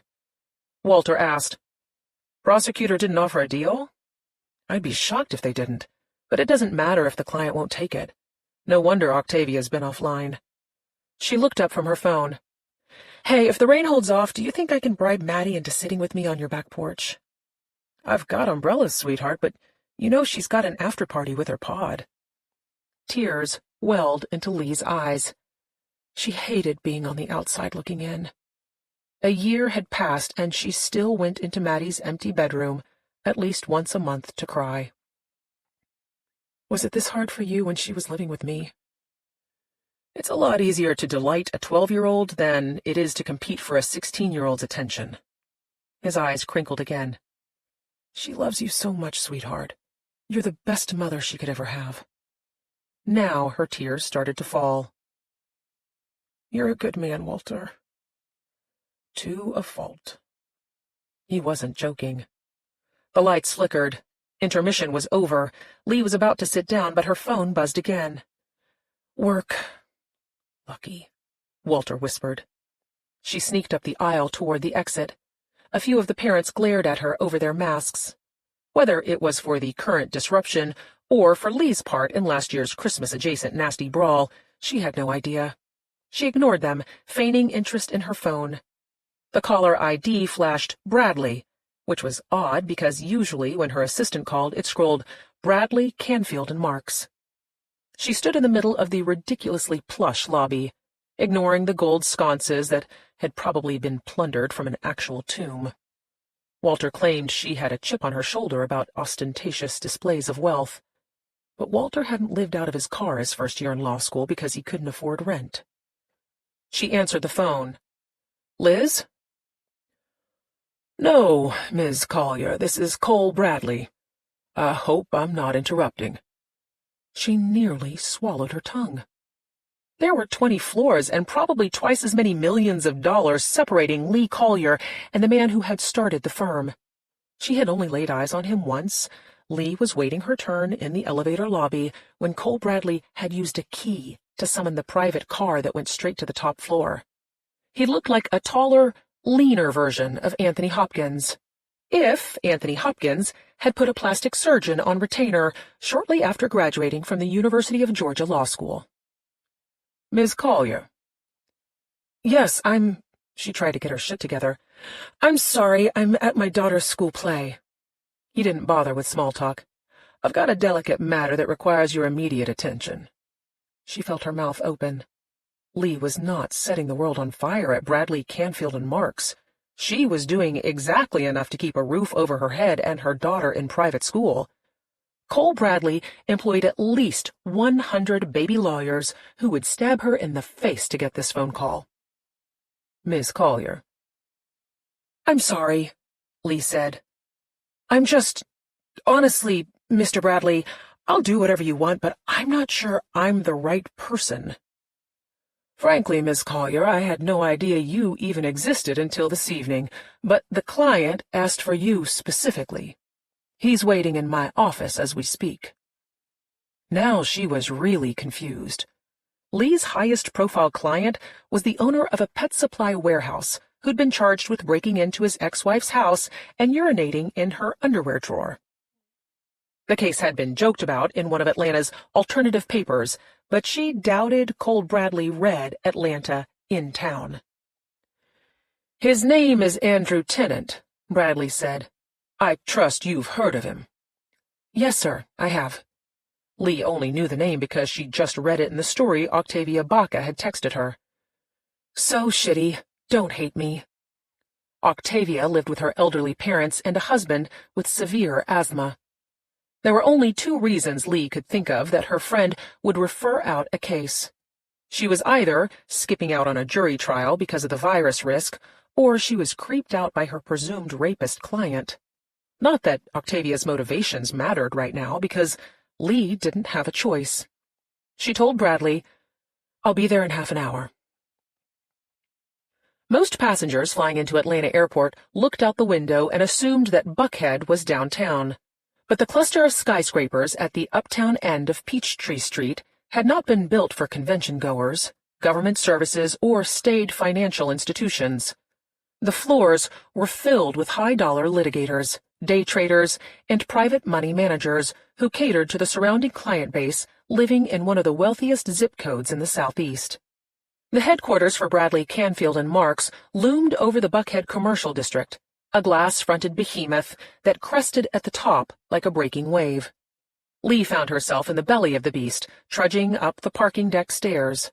The gate was closed for visitor parking. The first available space she could find was 3 stories underground. The concrete stairwell felt like murder territory, but the elevators were locked and she hadn't been able to find a security guard. She took advantage of the time by going over in her head what Octavia Baca had relayed over the phone during the drive over, or what she hadn't been able to tell her. Andrew Tennant had fired Octavia 2 days ago. No, he hadn't given her an explanation why. Yes, Octavia had thought until that point that Andrew was satisfied with her counsel. No, she couldn't guess why Tennant had made the change, but 2 hours ago, Octavia had been instructed to transfer all of his case files to BC&M, care of Lee Collier. The "so shitty" text was meant as an apology for dumping a jury trial into her lap 8 days before it was scheduled to begin. Lee had no idea why a client would drop one of the best defense attorneys in the city when his life was on the line. But she had to assume the man was an idiot. The bigger mystery to solve was how the hell Andrew Tennant even knew Lee's name. She had texted Walter, who was just as clueless, and that was the sum total of Lee's ability to mine information from her past, because Walter was the only person currently in her life who had known her before she had graduated from law school. Lee stopped at the top of the stairs, sweat dripping down her back. She did a quick inventory of her appearance. She hadn't exactly dressed up for her night at the theater. She had thrown her hair into an old lady bun and chosen 2-day-old jeans and a faded Aerosmith Bad Boys from Boston t-shirt, if only to stand in contrast to the Birkin-bagged bitches in the audience. She would have to swing by her office on the way to the top floor. Like everyone else, Lee kept a courtroom outfit at work. Her makeup bag was in her desk drawer. The thought of having to put on her face for an accused rapist on a Sunday night that she should have been spending with her family ramped up her level of annoyance. She hated this building. She hated this job. She hated her life. She loved her daughter. Lee looked for a mask in her purse, which Walter called her feed bag because she used it as a briefcase and, in the last year, a mini-pandemic supply store. Hand sanitizers, Clorox wipes, masks, nitrile gloves just in case. The firm tested them twice a week, and Lee had already suffered through the virus, but with the variants going around, it was better to be safe than sorry. She checked the time as she looped the mask over her ears. She could steal a few seconds for her daughter. Lee juggled her 2 phones, looking for the distinctive blue and gold Hollis Academy case on her personal device. The wallpaper photo was of Tim Tam, the family dog, because the chocolate lab had shown Lee a hell of a lot more love lately than her own daughter. Lee sighed at the screen. Maddie hadn't texted back to Lee's profuse apology for her early departure. A quick perusal of Instagram showed her daughter dancing with friends at a small party in what looked like Keeley Hayer's basement. Tim Tam sleeping on a beanbag chair in the corner. So much for unquestioning devotion. Lee's fingers slid across the screen, typing yet another text to Maddie. "I'm sorry I had to leave, baby. I love you so much." She stupidly waited for a response before opening the door. The overly air-conditioned lobby enveloped her in cold steel and marble.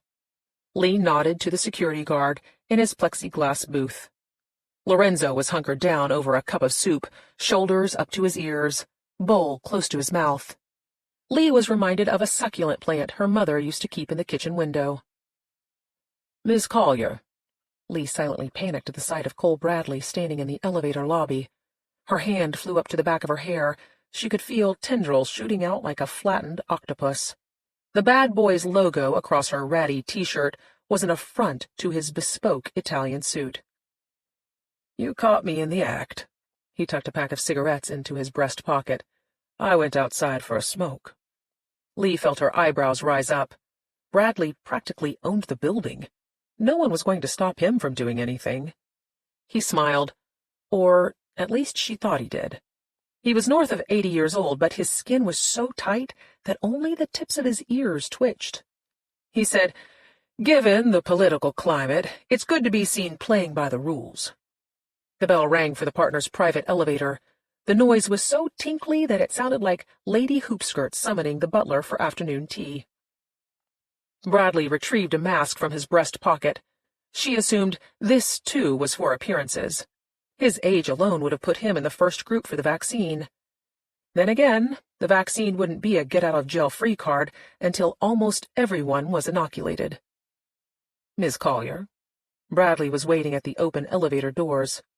Lee hesitated because she doubted underlings were allowed in the private car. "I was going to swing by my office to change into something more professional." "Unnecessary. They know the circumstances of the late hour."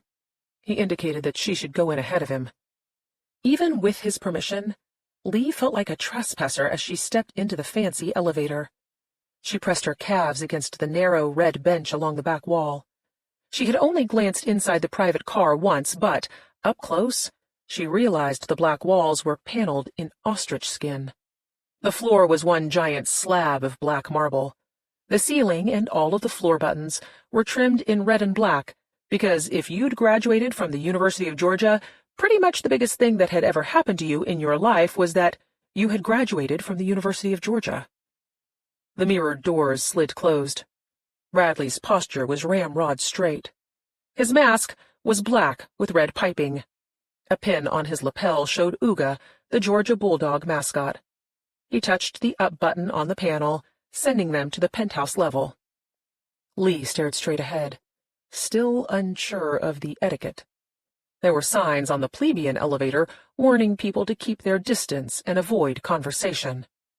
No such signs existed here, not even the inspection notice. Her nose tickled with the smell of Bradley's aftershave mixed with cigarette smoke. Lee hated men who smoked. She opened her mouth to breathe behind her mask. Bradley cleared his throat. "I wonder, Miss Collier, how many of your fellow students at Lake Point High School ended up graduating with honors from Northwestern?" He'd done his homework while she was breaking the sound barrier to get here. He knew she'd grown up on the bad side of town. He knew she'd ended up at a top-tier law school. Lee said, "UGA waitlisted me." She imagined he would have raised one of his eyebrows if the Botox would have let him. Cole Bradley wasn't used to his subordinates having personalities. He said, "You interned at a poverty law firm based out of Cabrini Green. After Northwestern, you returned to Atlanta and joined the Legal Aid Society. 5 years later, you started your own practice, specializing in criminal defense. You were doing quite well until the pandemic closed down the courts. The end of this month will mark your first-year anniversary with BC&M. She waited for a question. "Your choices strike me as somewhat iconoclastic." He paused, giving her ample opportunity to chime in. "I assume you had the luxury of scholarships, so finances didn't dictate your career options." She kept waiting. "And yet, here you are at my firm." Another pause. Another ignored opportunity. "Would it be impolite to note that you're closer to 40 than most of our first-year hires?" She let her gaze find his. "It would be accurate." He openly studied her. "How do you know Andrew Tennant?" "I don't, and I have no idea how he knows me." Bradley took a deep breath before saying, "Andrew is the scion of Gregory Tennant, one one of my very first clients. We met so long ago that Jesus Christ himself introduced us. He was waitlisted at UGA, too. Jesus or Gregory? His ears twitched up slightly, which she understood was his way of smiling. Bradley said, Tennant Automotive Group started out with a single Ford dealership back in the 70s. You'll be too young to remember the commercials, but they had a very memorable jingle. Gregory Tennant, Sr., was a fraternity brother of mine. When he died, Greg, Jr. inherited the business and turned it into a network of 38 dealerships across the Southeast. Greg passed away from a particularly aggressive form of cancer last year. His sister took over the day-to-day operations. Andrew is her son. Lee was still marveling at anyone using the word scion. The elevator bell tinkled. The doors slid open. They had reached the top floor. She could feel cold air fighting against the umbrella of heat outside. The space was as cavernous as an aircraft hangar. The overhead fixtures were off. The only lights came from the lamps on the steel and glass desks standing sentry outside closed office doors. Bradley walked to the middle of the room and stopped. It never fails to take my breath away.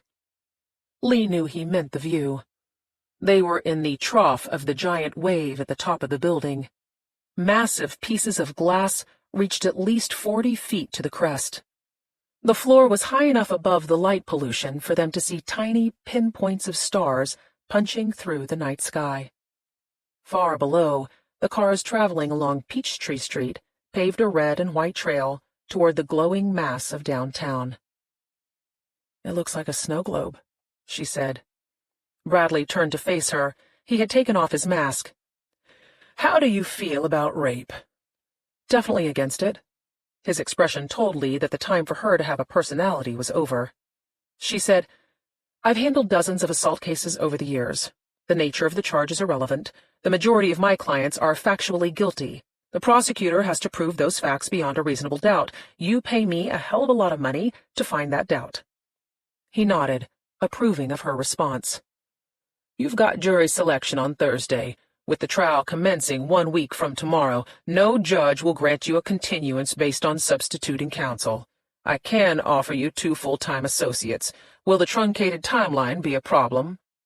It's a challenge, Lee said, but not a problem.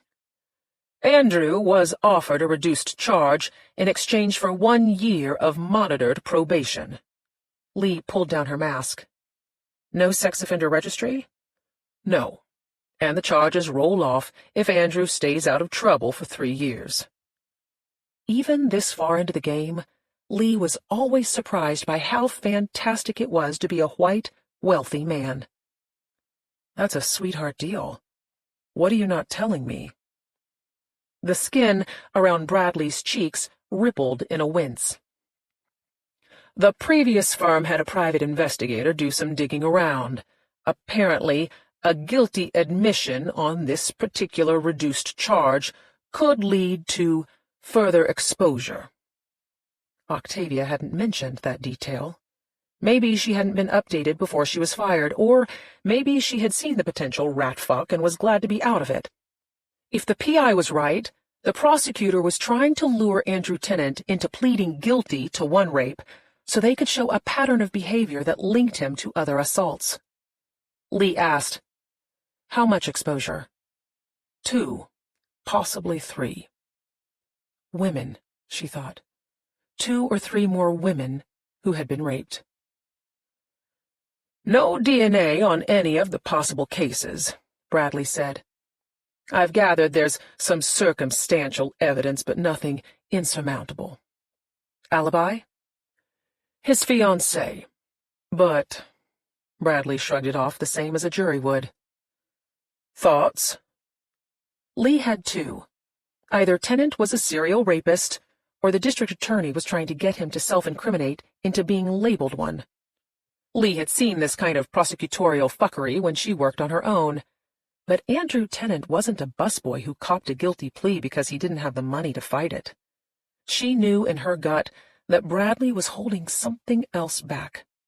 She chose her words carefully. Andrew is the scion of a wealthy family. The district attorney knows you don't take a shot at the king if you think you'll miss. Bradley didn't respond, but his demeanor became more guarded. Lee heard Walter's earlier question zinging around her head. Had she poked the wrong bear with the wrong stick? Cole Bradley had asked her how she felt about rape cases. He hadn't asked her how she felt about innocent clients. By his own admission, he had known the Tennant family since he was in short pants. For all she knew, he could be Andrew Tennant's godparent. Bradley clearly wasn't going to share his thinking. He extended his arm, indicating the last closed door on the right. Andrew is in my conference room with his mother, as well as his fiancée. Lee pulled up her mask as she walked past her boss. She recalibrated herself, away from being Walter's wife and Maddie's mother and the plucky gal who joked with a human skeleton inside a private elevator. Andrew Tennant had asked for Lee specifically, probably because she was still coasting on her pre-BCNM reputation, which fell somewhere between a hummingbird and a hyena. Lee had to be that person now, or she'd not only lose the client, but possibly her job. Bradley reached ahead of her to open the door. The downstairs conference rooms were smaller than a Holiday Inn toilet and operated on a first-come, first-served basis. Lee had been expecting a slightly larger version of the same, but Cole Bradley's personal meeting space was more like a suite at the Waldorf, down to the fireplace and a wet bar. There was a heavy glass vase of flowers on a pedestal. Photographs of various Uga bulldogs across the years lined the back wall.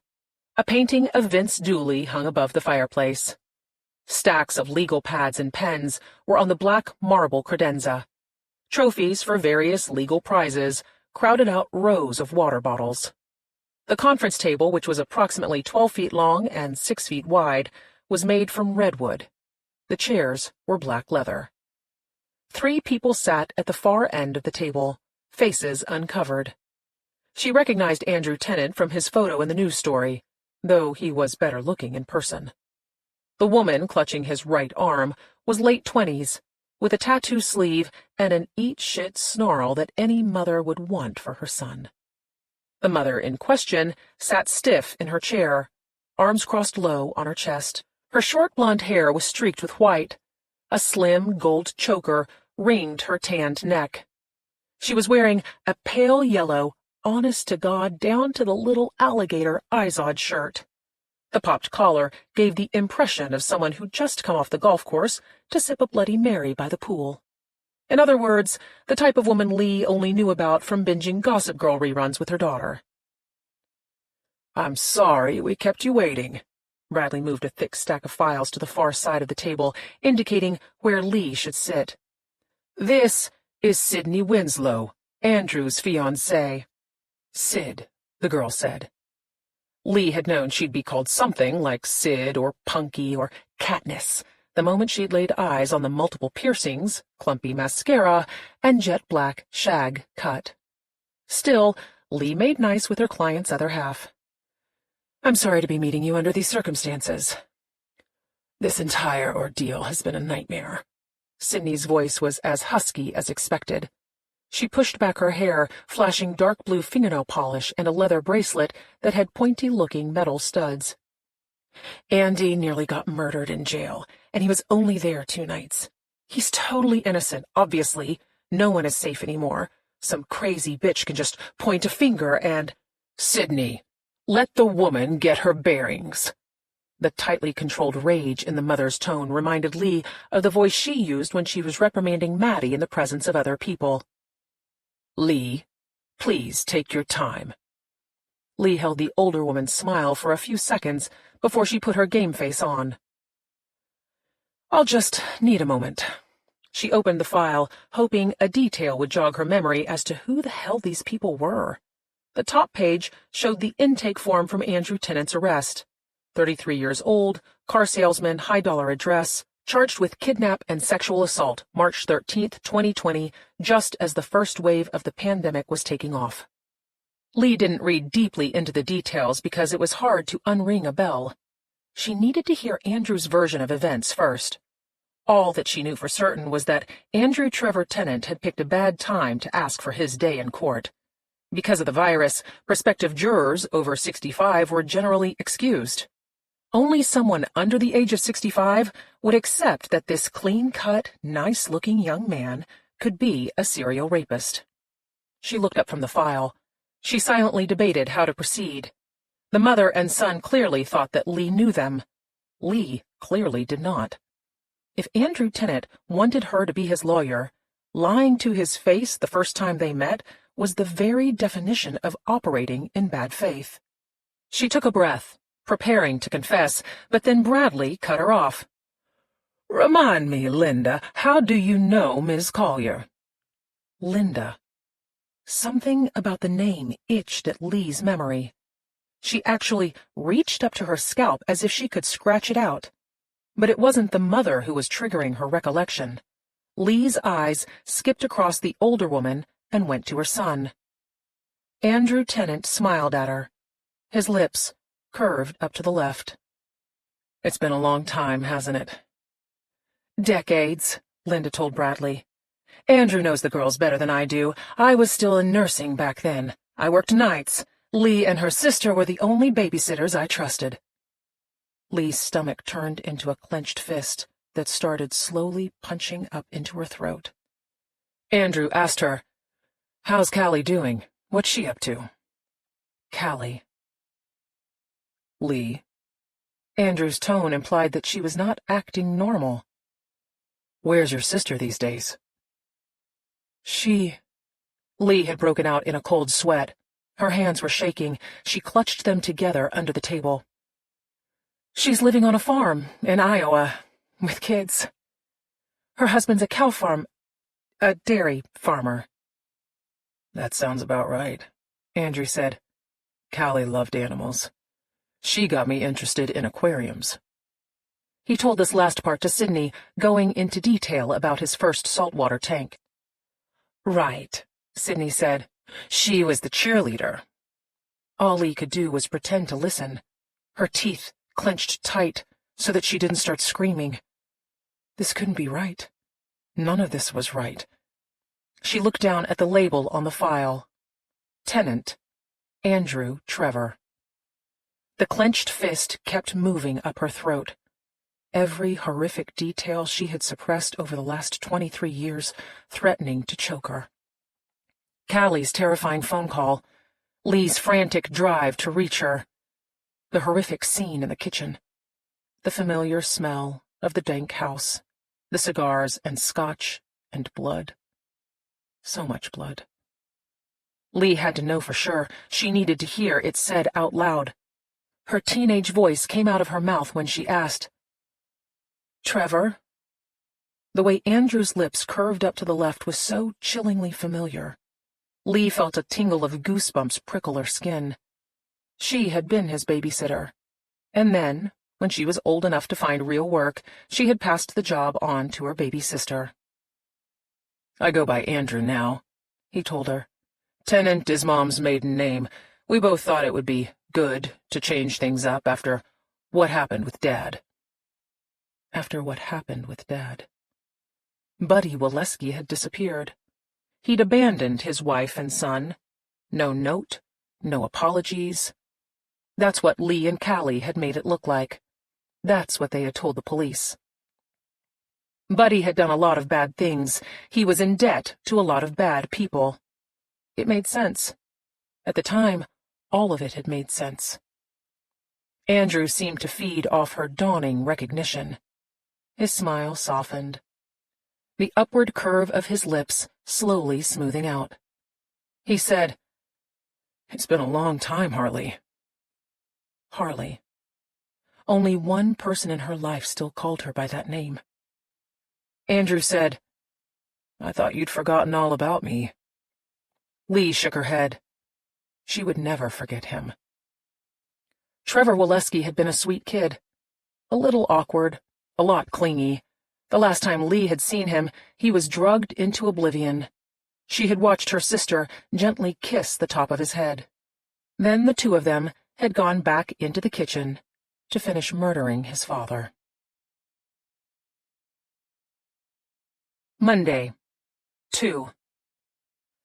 Lee parked her Audi A4 outside the offices of Reginald Paltz and Associates, the private investigation firm handling Andrew Tennant's case. The two-story building had been built for small offices, but made to look like a single colonial house. It had that too new, too old feel of the 80s. Gold fixtures, plastic-trimmed windows, thin brick fascia, crumbling concrete stairs up to a set of glass doors. The vaulted lobby had a crooked gold chandelier hanging above a set of winding stairs.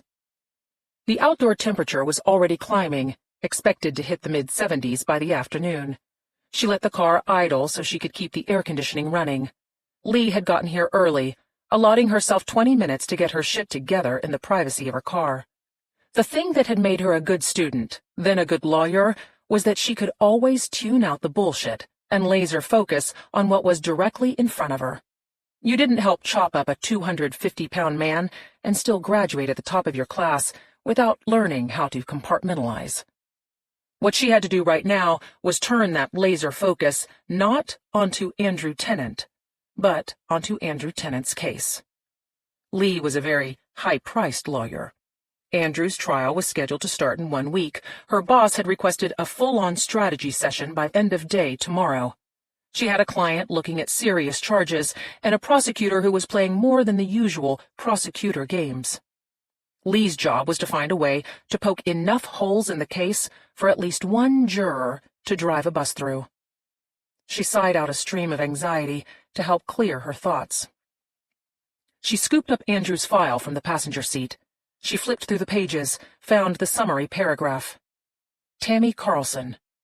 Comma chameleon. Fingerprints. CCTV. Lee read the entire summation without comprehension. The individual words made sense, but putting them into a coherent sentence was impossible. She tried to go back to the beginning. The lines of text began to swirl around until her stomach started swirling with them. She closed the file. Her hand found the door handle but didn't pull. She gulped in air. Then again, and again, until she swallowed down the acid that was trying to hurl up her throat. Lee's daughter was the only living being who had ever been able to break her focus. If Maddie was sick or upset or justifiably angry, Lee was miserable until things were set right. That uneasiness was nothing compared to how she felt now. Every nerve ending inside of her body felt like it was being pounded by the rattling chains of Buddy Waleski's ghost. She tossed the file onto the seat, squeezed her eyes closed, pressed her head back. Her stomach wouldn't stop churning. She had been on the edge of vomiting most of the night. She hadn't been able to sleep. She hadn't even bothered getting into bed. She'd sat on the couch for hours in the dark, trying to think her way out of representing Andrew. Trevor. The night that Buddy had died, the NyQuil had effectively put Trevor into a coma. But they'd had to make sure. Lee had called his name several times, her voice growing increasingly louder. Callie had snapped her fingers near his ear, then clapped together her hands close to his face. She'd even shaken him a little, before shifting him back and forth like a rolling pin across a piece of dough. The police had never found Buddy's body. By the time his Corvette was located in an even shittier part of town, the car had been stripped for parts. Buddy did not have an office, so there was no paper trail.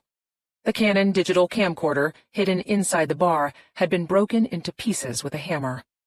The parts scattered around the city. They had searched for other mini-cassettes and found none. They had looked for compromising photographs and found none.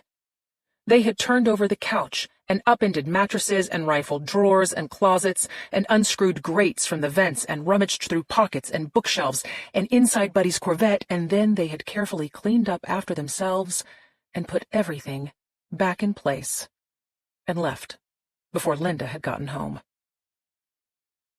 Harley, what are we going to do? You're going to stick to the damn story so we both don't end up in prison. There was so much awful bullshit Lee had done in her life that still weighed on her conscience. But the murder of Buddy Waleski carried the mass of a feather. He had deserved to die. Her only regret was that it hadn't happened years before he got his hooks into Callie. There was no such thing as a perfect crime, but Lee was certain they had gotten away with murder. Until last night. Her hands started to ache. She looked down. Her fingers were wrapped around the bottom of the steering wheel. The knuckles were bright white teeth, biting into the leather. She checked the clock. Her angst had eaten up 10 full minutes. Focus, she chided herself. Andrew Trevor Tennant. His file was still on the passenger seat. Lee closed her eyes for another moment, summoning the sweet, goofy Trevor who'd love to run around the yard and occasionally eat paste. That was why Linda and Andrew wanted Lee to defend him. They had no idea that Lee was involved in Buddy's sudden disappearance. What they wanted was a defender who would still see Andrew as that harmless child from 23 years ago. They didn't want her to associate him with the monstrous acts he was accused of. Lee retrieved the file. It was time for her to read about those monstrous acts. She took another breath to reset herself. Lee wasn't one of those believers in bad blood or apples not falling far from the tree. Otherwise, she would be an abusive alcoholic with a felony assault conviction. People could transcend their circumstances. It was possible to break the cycle. Had Andrew Tennant broken the cycle? Lee opened the file. She read the charge sheet in depth for the first time. Kidnap, rape, aggravated assault, aggravated sodomy, aggravated sexual battery. You didn't need much more than Wikipedia to understand the accepted definitions of kidnap, rape, sodomy, and battery. The legal definitions were more complicated. Most states used the blanket term sexual assault for related sex crimes, so the charge of sexual assault could indicate anything from unwanted ass-grabbing to violent rape. Some states used degrees to rank the severity of the crime. First degree was the most serious. Then the others fell into lesser degrees, usually distinguished by the nature of the act, from penetration to coercion to involuntary touching. If a weapon was used, if the victim was a child or law enforcement officer or had diminished capacity, then felony charges came into play. Florida used the term sexual battery, and no matter how heinous or not so heinous the act, unless you were a wealthy, politically connected pedophile, the crime was always charged as a serious felony and could carry a life sentence. In California, misdemeanor sexual battery could land you in county jail for 6 months. Sentencing for felony sexual battery ranged anywhere from 1 year in county lockup to 4 years in big boy prison. The state of Georgia fell in line with most states, so far as sexual assault encompassing anything from non-consensual touching to full-on necrophilia. The term aggravated was used to indicate the most serious charges. Aggravated sodomy meant force was used against the victim's will. Aggravated assault meant a gun or other life-threatening weapon was involved. A person who committed aggravated sexual battery intentionally penetrated the sexual organ or anus of another person with a foreign object without that person's consent. The sentence for that offense alone could be life, or 25 years followed by probation for life. Either way, there was a mandatory lifetime registration on the sex offender registry. If you weren't a hardened criminal when you went into the system, you would be by the time you got out. Lee found the booking photo for Andrew Tennant. Trevor. It was the shape of his face that reminded her of the boy he used to be. Lee had spent countless nights with his head in her lap while she read to him. She would keep glancing down, silently begging him to fall asleep so that she could study for school. Lee had seen her share of mugshots. Sometimes defendants stuck out their chins, or glared at the camera, or did other stupid things that they thought made them look tough, but played out exactly as you would expect with a jury. In Andrew's photo, he was clearly trying not to show that he was scared, which was understandable. Scions didn't often find themselves arrested and dragged down to the police station. He looked like he was chewing the inside of his bottom lip. His nostrils were flared. The harsh flash from the camera gave his eyes an artificial glimmer. Was this man a violent rapist?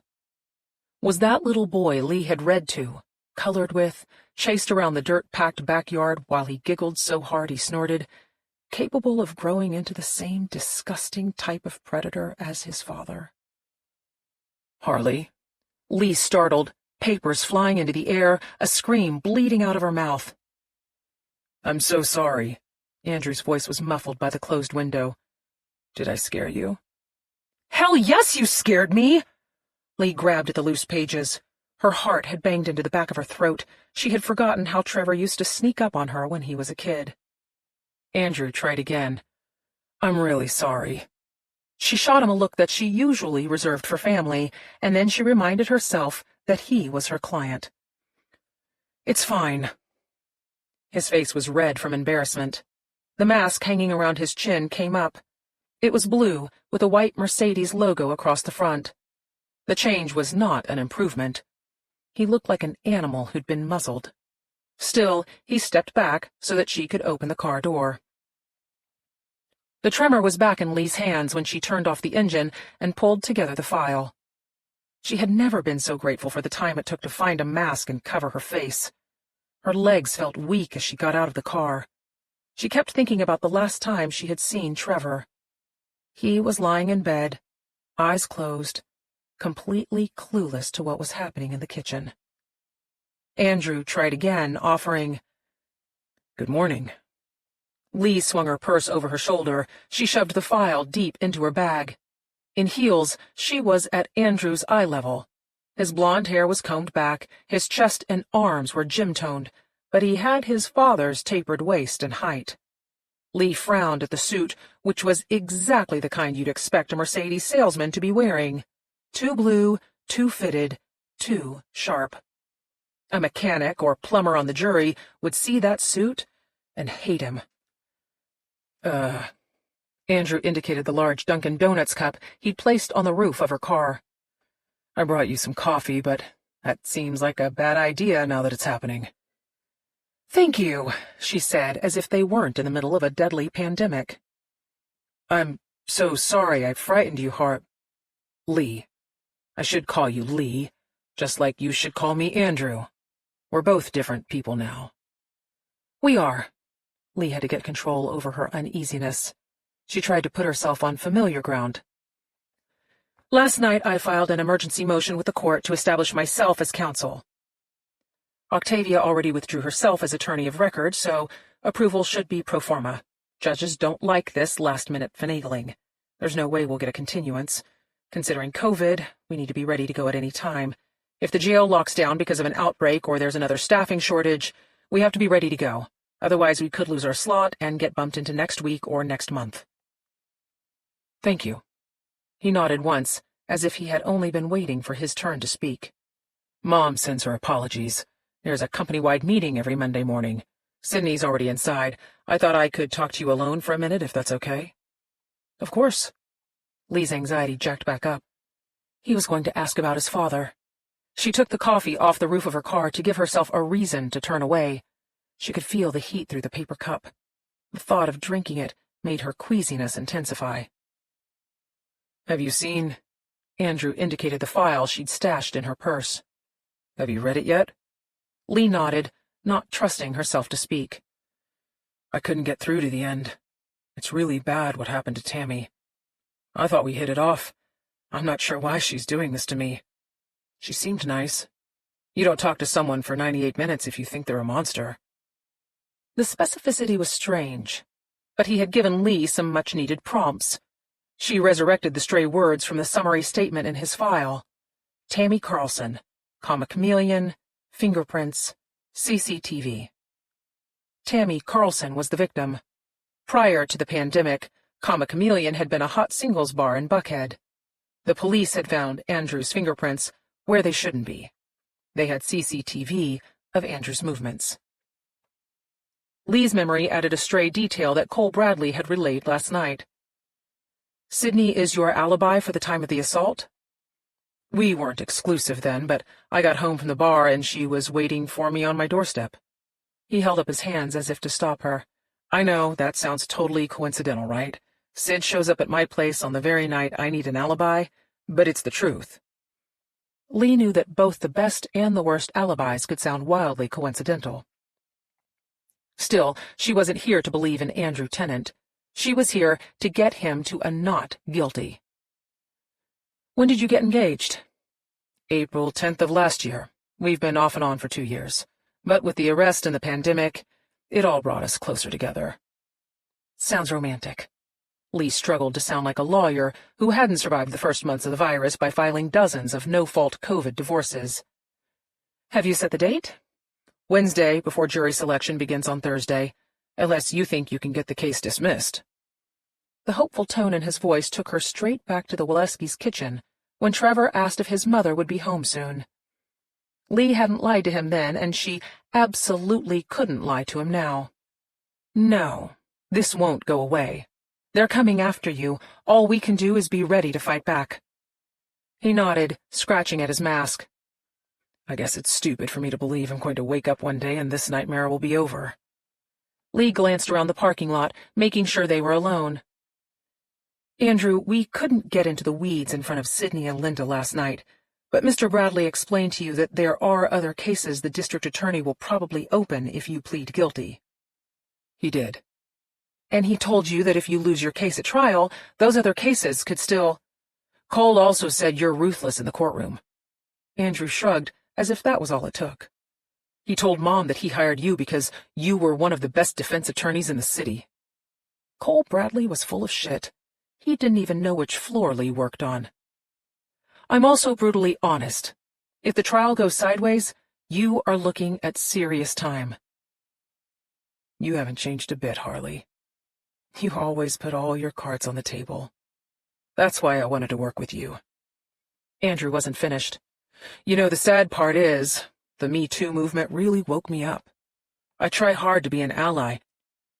We should believe women, but it's unconscionable. False allegations only hurt other women. Lee nodded, though she didn't find his words persuasive one way or another. The problem with rape was that a guilty man generally knew enough about the prevailing culture to say the same things an innocent man would. Soon, Andrew would start talking about due process without realizing that what he was going through right now was exactly that. She said, "Let's go inside." Andrew stepped back so she could walk ahead of him toward the building. Lee tried to get her head on straight in the interim. She had to stop acting like the worst kind of criminal. As a defense attorney, she knew that her clients didn't get caught because the cops were brilliant detectives. The client's own stupidity or guilty conscience usually landed them in legal peril. They either bragged to the wrong person or confessed to the wrong person or, most of the time, stepped on their own dicks. And then they needed a lawyer. Lee wasn't worried about guilty feelings, but she would have to be careful that her fear of getting caught didn't somehow give her away. She transferred the coffee cup to her other hand. She steeled herself as she climbed up the crumbling concrete steps to the entrance. Andrew said, "I've looked for Callie over the years. What part of Iowa is she in?" Lee felt the hairs on the back of her neck rise up. The biggest mistake a liar could make was to offer too many specifics. Northwest corner, close to Nebraska. I'd love the address. Shit. Andrew reached ahead of her to open the lobby door. The carpet was worn in front of the stairs. The walls were scuffed. The inside of the building felt more dreary and sad than it had from the outside. Lee turned around. Andrew had gone down on one knee to untuck the leg of his pants from his ankle monitor. The device was geo-targeted, limiting him to home, work, and meetings with his attorneys. Anything else, and an alarm would go off at the monitoring station. Technically, like every other resource in the pandemic-wrecked city, the probation office was stretched thin. Andrew looked up at her, asking, "Why Iowa?" This, at least, Lee was prepared for. She fell in love with a man, got pregnant, got married, got pregnant again. Lee checked the sign. Reginald Paltz and Associates was upstairs. Again, Andrew let her go first. I bet Callie's a terrific mom. She was always so kind to me. It felt more like she was my sister. Lee gritted her teeth as she rounded the landing. She couldn't figure out if Andrew's questions were appropriate or intrusive. He had been so transparent as a child, immature for his age. gullible, easy to pin down. Now, all of Lee's finely honed gut instinct was falling to the wayside. He said, "Northwest corner. Is that where the derecho hit?" She squeezed the coffee cup so hard that the top almost popped off. Had he read everything he could find about Iowa last night? "They got some flooding, but they're fine." "Did she stick with cheerleading?" Lee turned around at the top of the stairs. She had to redirect this before he put more words in her mouth. "I forgot you guys moved away after Buddy disappeared." He had stopped on the landing. He blinked up at her, silent. Something about his expression felt off, though it was hard to tell because all she could really see were his eyes. She silently ran back through the conversation, trying to find out where it could have gone wrong. Was he acting strange? Was she? Lee asked, "Where did you move to?" He adjusted his mask, pinching it around the bridge of his nose. "Tuxedo Park. We stayed with my Uncle Greg." Tuxedo Park was one of Atlanta's oldest, moneyed neighborhoods. "You were a real fresh prince." "No kidding." His laugh sounded forced. Actually, everything about him felt forced. Lee had worked with enough criminals to develop an internal warning siren. She felt it flashing bright red as she watched Andrew readjust his mask again. He was completely unreadable. She had never seen someone with such a flat, vacant look in their eyes. He said, "Maybe you don't know the story, but Mom was really young when she met Dad. Her parents gave her an ultimatum: we'll sign off on the legal stuff so you can get married, but we'll disown you if you go through with it." Lee clenched her jaw so that it wouldn't drop open. The legal age for marriage with parental consent was 16. As a teenager, Lee had thought all adults were old, but now she realized that Buddy had been at least twice Linda's age. "The bastards followed through on their threat. They abandoned Mom. They abandoned us," Andrew said. "Grandpa only had one dealership then, but they had plenty of money. Enough to make our lives easier. Nobody lifted a finger. Not until Dad was gone. Then Uncle Greg came swooping in, talking about forgiveness and all this religious crap. He's the one who made us change our last names. Did you know that?" Lee shook her head. Last night, he'd made it sound like a choice. "It ruined our lives when Dad disappeared. I wish whoever made him go away understood what that felt like." Lee swallowed down a wave of paranoia. "Anyway, it all worked out, right?" Andrew gave a self-deprecating laugh. "Until now." He fell back into silence as he climbed the stairs. There had been an inflection of anger in his voice, but he'd quickly gotten it under control. It occurred to Lee that her own guilt might not be at play here. Andrew could be uncomfortable around her for his own reasons. He probably felt like she was testing him, trying to weigh his guilt or innocence. He wanted her to believe he was a good man so that she would fight harder for him. He was wasting his time. Lee rarely considered guilt or innocence. Most of her clients were guilty as hell. Some of them were nice, some were assholes. None of it mattered because justice was blind, except when it came to the color green. Andrew Tennant would have all of the resources his family's money could buy. Private investigators, specialists, forensic experts, and anyone else who could be monetarily induced to persuade a jury of his blamelessness. One lesson that working at BC&M had taught Lee was that it was better to be guilty and rich than innocent and poor. Andrew indicated the closed door at the end of the hall. "He's down." The unmistakable husky laugh of Sidney Winslow echoed from the distance. "Sorry, she can be loud." Andrew's cheeks turned a slight red above his mask, but he told Lee, "After you." Lee didn't move. She had to remind herself yet again that Andrew was clueless about her role in what had really happened to his father. Only a stupid mistake on her part could make him start asking questions. Whatever sirens Andrew was setting off probably came courtesy of the fact that he could very well be a rapist. And Lee was his lawyer. She launched into the spiel she should have given Andrew in the parking lot. You understand that Octavia Baca's firm hired Mr. Paltz to do the investigation, and now Bradley, Canfield, and Marks hired him to stay on the case, correct? Well, I brought Reggie into this, but yes. Lee would deal with the Reggie part later. Right now, she needed to make sure Andrew's ass was covered. So you understand that the reason the law firm hires an investigator, rather than a client hiring him directly, is because any discussions we have about strategy or any advice given falls under my work product, which is privileged information, which means the prosecutor can't compel the investigator to testify about what we've discussed. Andrew was nodding before she finished. Yes, I understand. Lee tried to be careful about this next part, which she happened to be something of an expert in. Sydney doesn't have that privilege. Right, but we'll be married before the trial, so she'll have it. Lee knew from experience that a lot could happen between now and the trial. But you're not married at the moment, so anything you say to her now isn't protected. She couldn't tell if Andrew's shocked look above his mask came from fear or genuine surprise. Even after you're married, it's tricky, Lee explained. In Georgia criminal proceedings, spouses have the adverse testimony privilege. That's the one where she can't be compelled to testify. And they also have the confidential communication privilege, which means you can prevent your spouse from testifying about anything you said to her as part of your spousal communication.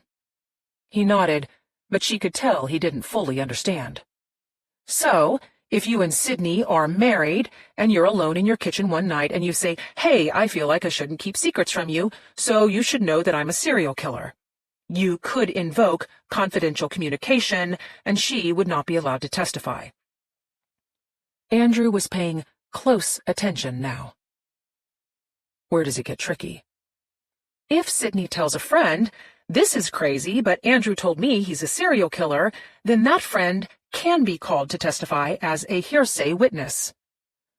The bottom part of his mask moved. He was chewing the inside of his lip. Lee dropped the bomb that she'd heard ticking the moment she'd spotted Sydney's leather accessories and various piercings. Or, let's say Sydney told a friend, "You did something kinky in bed," and that kinky thing is something similar to what was done to the victim.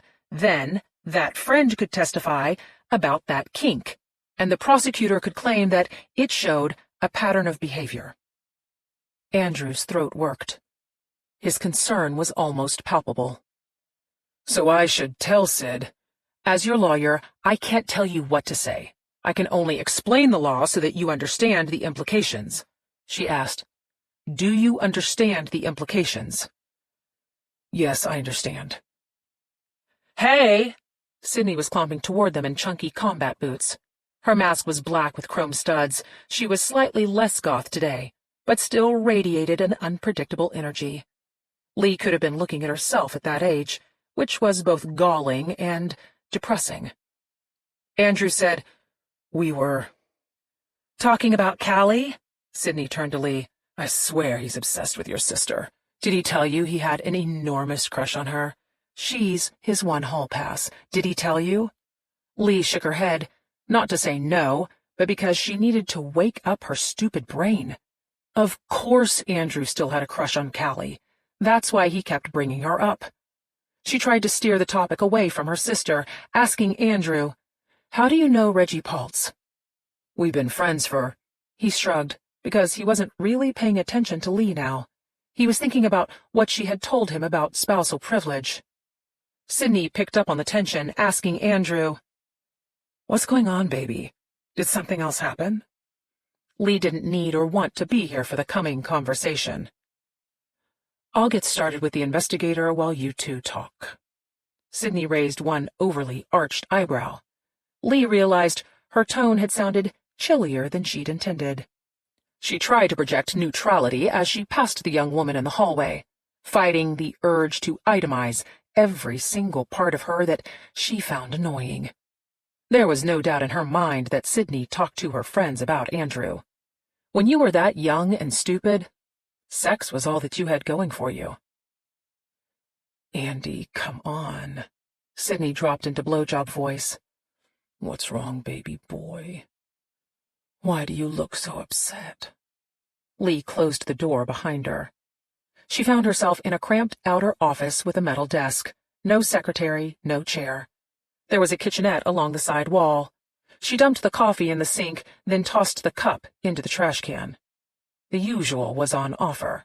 Coffee maker, tea kettle, hand sanitizer, a stack of disposable masks. There was an open door leading down a short hallway, but Lee wanted to form an impression before she met Reggie Paltz. White walls, dark blue, wall-to-wall carpet. Popcorn ceiling. The artwork wasn't professional enough to be anything but vacation photos. A tropical beach sunrise, dogs sledding across the tundra, snow-capped mountain peaks, the great steps of Machu Picchu. A battered lacrosse stick hung on the wall over a black leather love seat. Old copies of Fortune magazine were scattered across the glass coffee table. A tie-dyed blue rug, straight out of an Office Depot catalog, sat like a postage stamp under the glass. Younger than she'd guessed. Well-educated. You didn't learn to play lacrosse in the projects. Definitely not a cop. Probably divorced. No kids, otherwise child support would have ruled out the exotic vacations. A college athlete who didn't want to give up the glory. Probably an unfinished MBA on his college transcripts. Used to having money in his pocket. Lee availed herself of the hand sanitizer before going through to the back. Reggie Paltz was sitting behind a desk that had taken its cues from the Resolute. His office was sparsely furnished, with another leather couch shoved against a wall and two mismatched chairs in front of the desk. He had the requisite leather blotter and masculine accessories of every man who'd ever had an office, down to a colored glass paperweight, a personalized business card holder, and the exact same sterling silver Tiffany letter opener that Lee had bought for Walter a few Christmases ago. She said, "Mr. Paltz?" He stood up from his desk, no mask, so she could see a once sharp jawline sliding into softness. Lee's snap judgment hadn't been far off. He was mid-30s, with a tightly trimmed goatee and a flippy, early Hugh Grant wave in his thinning dark hair. He was dressed in khakis and a light gray button-down shirt. A thin gold necklace was around his thick neck. His eyes gave her the once-over, an expert face-to-breast-to-leg evaluation that Lee had been getting since puberty. He came off as a good-looking asshole, but not Lee's type of good-looking asshole. "Mrs. Collier?" In normal times, they would have shaken hands. Now he kept his hands in his pockets. "Call me Reggie. Nice to finally meet you." Lee felt every single muscle in her body stiffen as she clocked the Mrs. and the finally. This entire time, she had been in such a hurry to figure out how to extricate herself from this fucking case that she hadn't given one damn thought to how she had gotten into it in the first place. Mrs. Lee had taken Walter's last name when they had married in college.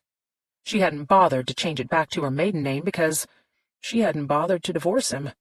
She had legally changed her first name from Harley to Lee 3 years before they'd met. So how did Andrew know to ask for Lee Collier? As far as he knew, she was still going by Harley, still using her mother's last name. Lee had been very careful over the years to make sure that connecting her past and her present took jumping through several hoops. That led to the bigger question of how Andrew had found out that Lee was a lawyer. Sure, the Tennant family knew Cole Bradley, but Cole Bradley hadn't heard about Lee until 12 hours ago. Finally. Andrew must have hired Paltz to look for her. He was glad to finally meet her after doing a deep dive, jumping through the hoops, landing in the middle of Lee's life, and if he knew how Harley had become Lee, then he would know about Walter and Maddie and Callie. "Guys, I'm sorry." Andrew shook his head as he walked into the office. He slumped into the low couch. "Sid's down in the car. That did not go well." Reggie pulled a face. "Dude, does it ever?" Lee's knees felt weak. She sank into the chair closest to the door. Sweat rolled down her back. She watched Andrew slip down his mask around his chin. He was texting on his phone. She's already asking how long. Reggie's chair squeaked as he sat back down. Tell her to shut the fuck up. Thanks for the advice. I'm sure that will calm her down. Andrew's thumb started moving across the screen. An emotion had finally punched through his unreadable veneer. He was visibly worried. Shit, she's furious. Dude, stop replying. Reggie tapped his laptop awake. We're burning through your mama's cash big time. Lee unhooked her mask. The misses and the finally kept knocking around inside her skull. She had to clear her throat before she could speak. How did you two meet? Reggie volunteered. Andrew sold me my first Mercedes. What was that, dude, 3-4 years ago? Lee cleared her throat again, waiting, but Andrew was still distracted by his phone. She finally asked, Is that so? Yeah, dude used to be a fucking stallion until Sid neutered him with that engagement ring. He caught a sharp look from Andrew and abruptly shifted back into business, telling Lee, I got your firm's server encryption key from your assistant this morning. I'll have everything uploaded for you by this afternoon. Lee forced herself to nod. She mentally tried to unwind her paranoia. The misses was because he had done his homework. It wasn't unusual for high-income clients to make sure they knew who they were dealing with. The finally meant... what? The simplest explanation was the same as the one for the misses. Andrew had hired Reggie Paltz to investigate her, to delve into her life and family, and he was, finally, meeting Lee, after reading so much about her. Y'all, I'm sorry. Andrew stood up, eyes still on his phone. I should check on her. Ask for your balls back. Reggie shook his head for Lee's benefit. Dude's back in high school with this chick. Lee felt the unwelcome tremor return to her hands as Reggie hunched over his laptop. The simplest explanation still did not answer the most important question. How had Andrew found Lee in the first place? He was an accused rapist staring down a jury trial that started in 1 week. It didn't make sense that he would stop in the middle of it to find his babysitter from 2 decades ago. Which was why her internal warning siren was still flashing bright red. Mrs. Collier.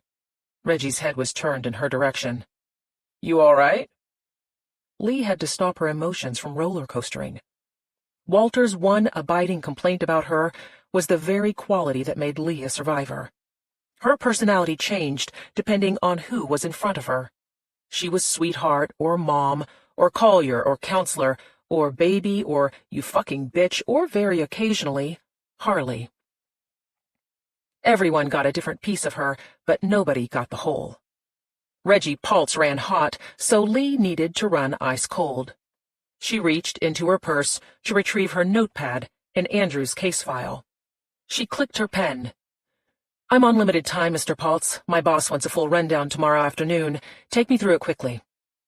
Call me Reggie. He angled his laptop so they could both see the image on the screen.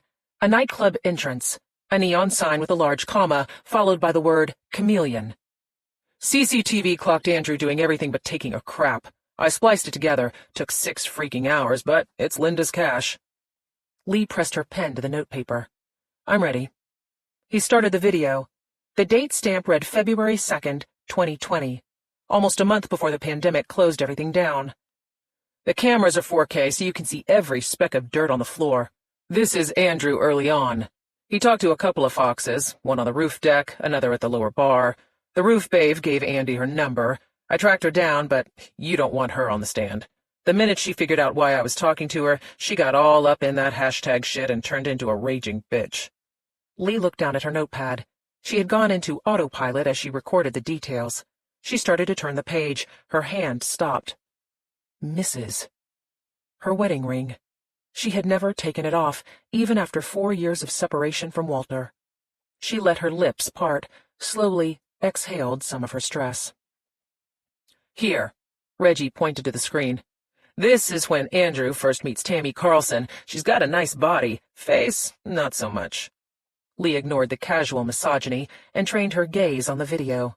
She saw Andrew sitting on a low, cushioned bench with a petite-looking woman whose back was to the camera. Her brown hair was shoulder-length. She was wearing a fitted black dress with 3/4 sleeves. She turned her head as she reached for her drink on the coffee table, laughing at something Andrew had said. In profile, Tammy Carlson was attractive. Button nose, high cheekbones. Body language says it all. Reggie tapped a key to double-time the video. Carlson scooches closer as the night rolls on. Around the 10-minute mark, she starts touching his hand to make a point or laugh at one of his jokes. Reggie looked up at Lee, saying, I'm guessing that's when she figured out that the tenant stood for Tenant Automotive. Damn straight I'd be scooching close to a dude with that kind of cash. Lee waited for him to continue. Reggie tripled the speed, rushing through the video. Eventually, Andrew's got his arm along the back of the bench, and he starts stroking her shoulder. You can see him looking down at her tits, so it's pretty clear he's sending out messages, and she's receiving them 100%. Around 40 minutes in, she starts rubbing his thigh like a freaking stripper doing a lap dance. They went on like that for 98 minutes. 98 minutes. Lee remembered Andrew using the exact same number in the parking lot. She asked, Are you certain about the time? As certain as anybody can be. All this shit can be faked down to the metadata if you know what you're doing, but I got the raw footage from the bar, not through the prosecutor. Has Andrew seen the video? My guess is no way. I sent Linda a copy, but Andy's going down that river called Denial, thinks this is going to be over and he's going to get his life back. Reggie fast-forwarded until he got to the spot he wanted to show her next. So look, it's just after midnight. Andrew walks Carlson downstairs to the valet. He's got his hand on her back as they go down the stairs. Then she's holding onto his arm until they get to the valet. While they're waiting, she leans in and he gets the hint. Lee watched Andrew kiss Tammy Carlson on the mouth. The woman's hands wrapped around his shoulders. The space between their bodies disappeared. Lee should have noted the number of seconds they held the kiss, but what had caught her attention was the look on Andrew's face before their mouths had met. Entitlement? Derision? His eyes had been their familiar blank and unreadable, but his lips had twitched, the left corner tugging into a smirk the same way Lee had seen when Andrew was a boy promising her that he hadn't eaten the last cookie. He had no idea where her history assignment was. He hadn't drawn a dinosaur in her Algebra 2 textbook. She wrote down the timestamp so she could go back to it later. Reggie called out the obvious. Valets come with their cars. Andrew tips the guys for both of them. You can see here where Carlson gives Andy her business card. Then, another kiss on the cheek. She gets into her Beamer, he gets into his Merc, they both turn in the same direction, north on Wesley. Not the best way for him to get home, but it's a way to get home. Lee tuned out Reggie's road-by-road call-out of each twist and turn the cars took. She thought about the finally, as in, nice to finally meet you. Lee had come onto the case last night, but Andrew had fired Octavia 2 days ago. That left at least 48 hours for Reggie Paltz to dig into Lee's life. Where else had that finally led him? Had he located Callie, too? Then it's south on Vaughn, then we got no more CCTV or traffic cams. Reggie continued, seemingly clueless to her internal conflict. You can see from this last shot that Andrew's Merc has dealer plates. Lee knew he was expecting her input. Why is that relevant? Andrew took a loaner off the lot that night. His personal car was in the shop. Classic cars are finicky. It happens sometimes, but not a lot of times. Lee drew a box around the word car. When she looked up, Reggie was studying her again. She didn't have to think back through the conversation to know why. They were getting to the part where Andrew's actions would be harder to explain away. Reggie had been testing Lee with his crass language, trying to see if his bitches and tits and lap dance would draw a rebuke that would indicate she wasn't on Andrew's side. She kept her tone icy cold, asking him, Did Carlson tell Andrew to follow her back to her place? No. He paused after the word, making it crystal clear that he was on alert. Carlson says in her statement she told him to call her if he was interested. Her memory's shaky after she got her car from the valet. Next thing she's sure about, she's waking up and it's morning. The police are saying Andrew spiked her drink? That's the theory, though if he slipped her a roofie, it doesn't show on the videos or in her talk screen. Between you and me, I pray to the good Lord that she was drugged. You'll see what I'm talking about when we get to the crime scene photos. You're gonna want to do everything you can to get them suppressed. I didn't even download the files to my laptop. Everything's encrypted under triple DES. Nothing goes to a cloud because a cloud can be hacked. Both the primary and the backup server are locked in that closet over there. Lee turned, seeing a serious-looking padlock on the steel door. I'm very careful when I work these high-profile cases. You don't want this shit getting out, especially when the client is wealthy. People come out of the woodwork looking for money. Reggie had turned the laptop back in his direction. He typed, two-fingered. Idiots don't realize it is a hell of a lot more lucrative to work on the inside than it is to have your nose pressed against the glass. Lee asked, "How do you know me?" He paused again. "What's that?" "You said nice to finally meet you. That implies that you'd heard about me or you were looking forward to— Ah, gotcha. Hold on." More pecking on his damn laptop. He swiveled it back around to show her the screen. The Atlanta in-town masthead filled the top of the page. A photo showed Lee walking out of the courthouse. She was smiling. The headline explained why. "Lawyer. There's no date stamp on urine."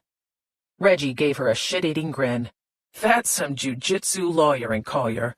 You got their own expert witness to admit he couldn't say whether the guy pissed in his wife's panty drawer before or after the divorce." Lee felt her stomach start to unfurl.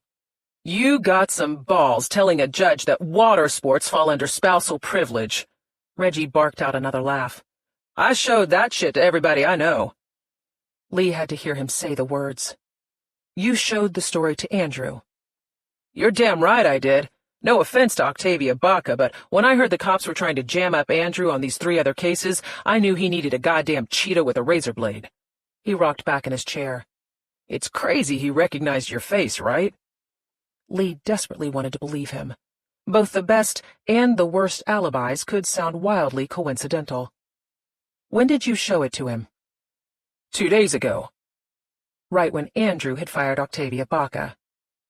"He had you look into me." Reggie let another one of his dramatic pauses fill the void. "You've got a lot of questions." "I'm the one signing off on your invoices." He looked nervous, which gave the entire game away. Reggie Paltz wasn't on some kind of secret mission. The reason he was bragging about his encrypted server and the need for discretion was because he wanted Lee to give him more business. She adjusted her evaluation, kicking herself because she should have recognized the type. A poor kid who had managed to scholarship his way into the rarefied air of the filthy rich. That explained the lacrosse stick, and the exotic trips, and the shitty office, and the expensive Mercedes, and the way he kept constantly referring to money. Cash was like sex. You didn't talk about it unless you weren't getting enough of it. She tested him, saying, "I work with a lot of investigators on a lot of cases." Reggie smiled, one shark to another. He was smart enough to not take the first bite. "Why'd you change your name?" "Harley's killer." "Doesn't fit with corporate law." "You didn't go over to the dark side until the pandemic hit." Reggie leaned forward, lowered his voice. "If you're worried about what I think you're worried about, he hasn't asked me to. Yet." There were so many different things he could be referring to that Lee could only feign ignorance. "Really?" Reggie asked. "Dude has a massive hard-on for your sister." Lee felt her stomach start to seize again. "He wants you to find her." "He's talked about her off and on for years, but now that you're right in front of him, reminding him every day?" Reggie shrugged. "He'll ask eventually." Lee felt like hornets were under her skin. "You're Andrew's friend. He's going to trial in less than a week. Do you think he needs that kind of distraction right now?"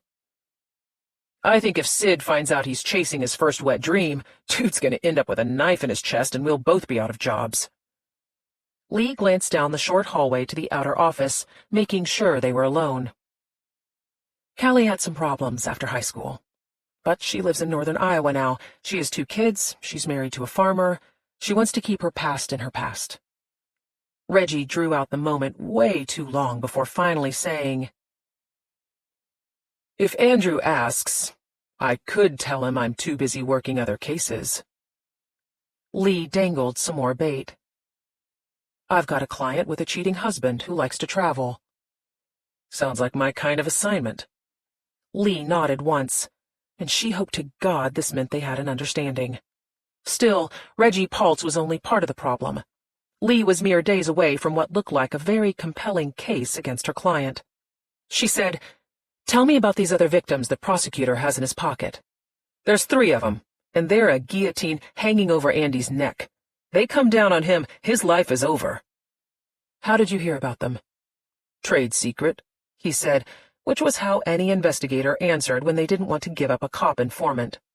"You can take it to the bank, though.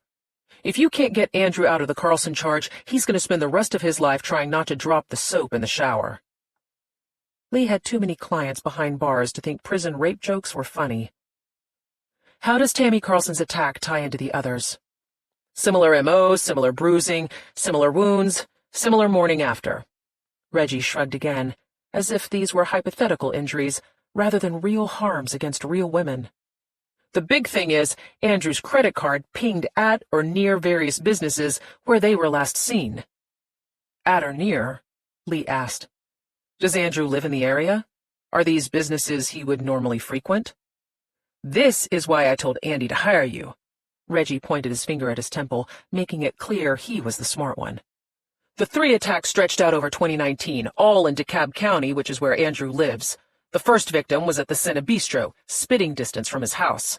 Credit card shows him at the Men in Black matinee on June 22nd. The victim was there 3 hours later for Toy Story 4. Lee started taking notes in earnest. "There are cameras in the lobby?"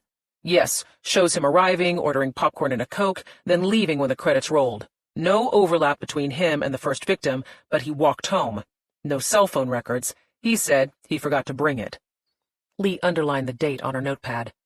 She would need to check for rainfall because the prosecutor sure as hell would.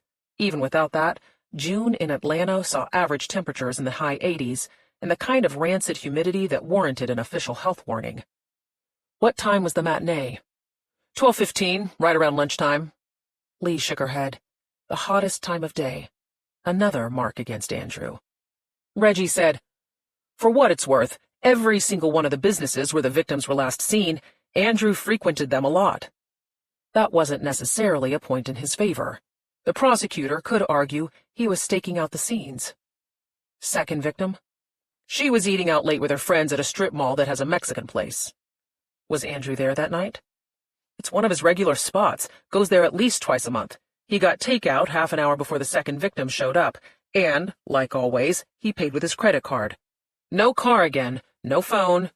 Dude took another walk in the heat." Reggie's shrug had a hint of defensiveness. He knew this didn't look good.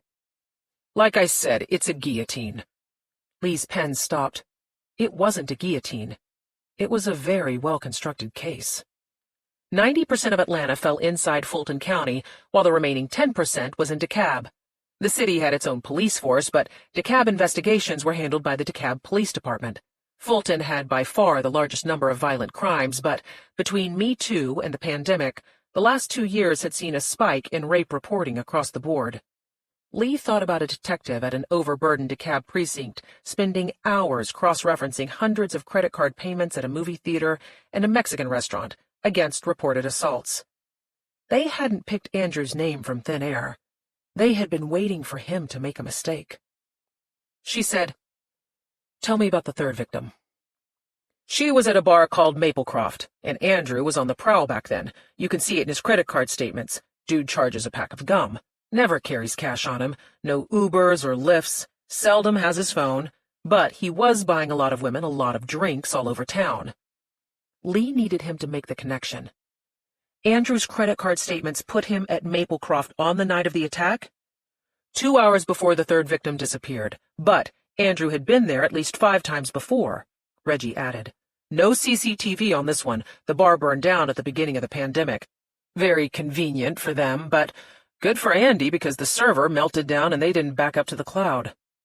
Lee looked for a pattern across the 3 cases, the same way a police detective would. A movie theater, a restaurant, a bar, all establishments where you drink from an open container. "The cops think Andrew roofied all 3? "Just like with Tammy Carlson," he said. None of them can remember jack shit about the assaults. Lee tapped her pen on the notepad. Rohypnol cleared the blood in 24 hours and urine in 72. The well-documented side effect of selective amnesia could last forever. Did the victims drive themselves to these places? All of them. The first two, their cars never left the parking lots. Cops found them the next morning. Victim number 3, the one from Maplecroft, was involved in a single-car accident. Hit a telephone pole 2 miles from her house. No traffic cams or CCTV. Car was found abandoned with the door unlocked. Tammy Carlson's BMW was on a side street about a mile from Little Nancy Creek Park. Purse still inside the car. Same as with the others, no CCTV or traffic cams caught any of this. So, the guy's either an evil genius or damn lucky. Or he'd been smart enough to stake out the places well ahead of time. Where were the victims found the day after? All in City of Atlanta parks located inside DeKalb County. He should have led with that, which was what was called a modus operandi by people who knew how to do their jobs. Were all of the parks within walking distance of Andrew's house? All but one. Reggie hedged. But there's tons of people who live within walking distance of those places. Atlanta's full of parks, 338 to be exact. City Parks and Rec maintains 248. The rest are taken care of by volunteer organizations. She didn't need his Wikipedia recitation. What about cell phone records? Nothing. Reggie looked circumspect. But I told you, Andrew never has his phone on him. Lee felt her eyes narrow. Does he have a separate work phone and personal phone? Just the one. Dude's that guy who says he doesn't want to be connected all the time, but then he's always borrowing my phone when we're out. Andrew was driving a Mercedes that he took from the lot on the night he met Carlson, Lee said. I remember reading about a Big Brother lawsuit in the UK over tracking devices. They have it here, too. It's called Mercedes Me, but you've got to set up an account and agree to the terms before it's activated. At least, that's what the Germans will tell you. Lee was 7 days from trial. She didn't have time to knock on that door. She could only hope that the prosecutor felt the same. One positive for Andrew was that December's astronomical COVID deaths and January's attempted political coup had put transatlantic goodwill on hold. She asked, "What else do you have?" Reggie closed the traffic cam video and started typing and clicking. Lee saw 6 folders: LNC map, crime scene photos, victim photos, charging sheet, supporting docs. He opened victim photos.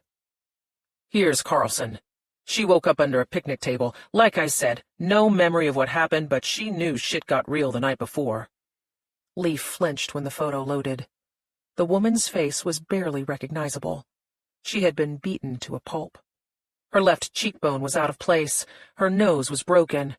Bruises ringed her neck. Red and black splotches peppered her chest and arms. Aggravated assault. Reggie clicked open the folder labeled LNC map. Here's a sketch of Little Nancy Creek Park, closed 11 p.m. to 6 a.m. No lights, no cameras. You can see the pavilion here. That's where Carlson was found by a dog walker the next morning. Lee concentrated on the map. A 1.5-mile jogging trail, wood and steel bridge, community garden, playground, open-air pavilion. Reggie opened crime scene photos and clicked on a series of JPEGs. Numbered yellow markers indicated evidence. Blood splotches trailing down the stairs, shoe print in the mud, a Coke bottle resting in a patch of grass.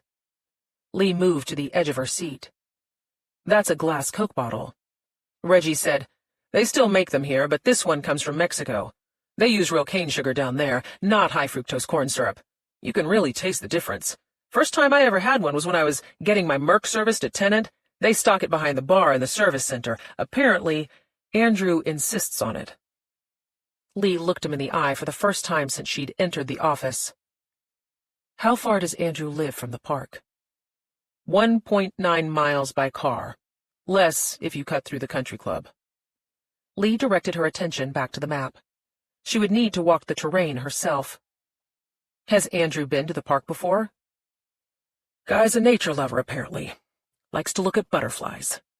Reggie smiled, but she could tell he knew this was bad. Fingerprints are like urine, right? There's no time or date stamp. You can't prove when the Coke bottle was left in the park or when Andrew touched it. The real perp Could have been wearing gloves. Lee ignored the tip. What about the shoe print in the mud? What about it? He asked. They say there's a possible match to a pair of Nikes they found in Andrew's closet, but possible ain't enough to pull them over the finish line. Lee was tired of Reggie controlling the pace of the story. She reached for the laptop and clicked through the photos herself. The prosecutor's case came into sharp relief. She gave Reggie a lesson on getting to the point. Andrew's right index print was found on the bottle along with Tammy Carlson's DNA. Aggravated sexual battery. That looks like fecal matter. Aggravated sodomy. Bruising on her thighs consistent with penetration. Rape. She was taken to a secluded place. Kidnap.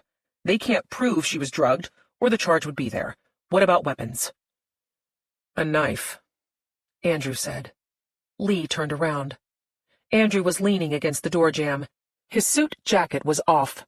His shirt sleeves were rolled up. The discussion with Sydney clearly had not gone well. He looked utterly exhausted. Still, his eyes had not lost their unsettling emptiness. Lee could reflect on that later.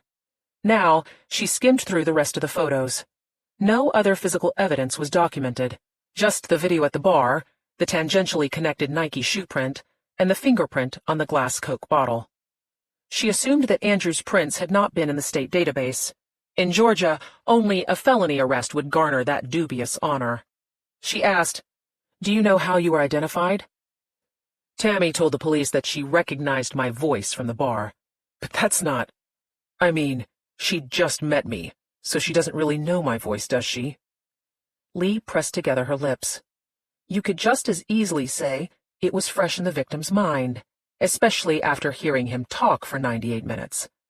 The biggest point in Andrew's favor so far was the Rohypnol.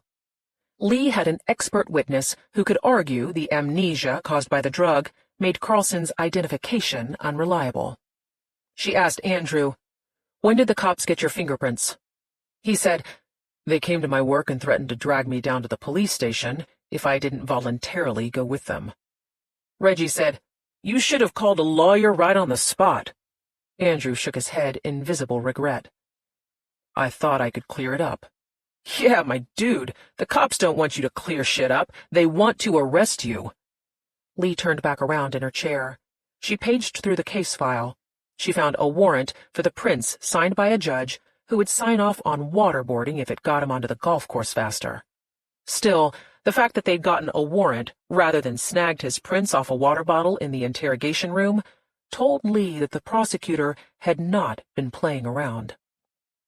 Andrew said, "I used to think if you're innocent, you've got nothing to hide.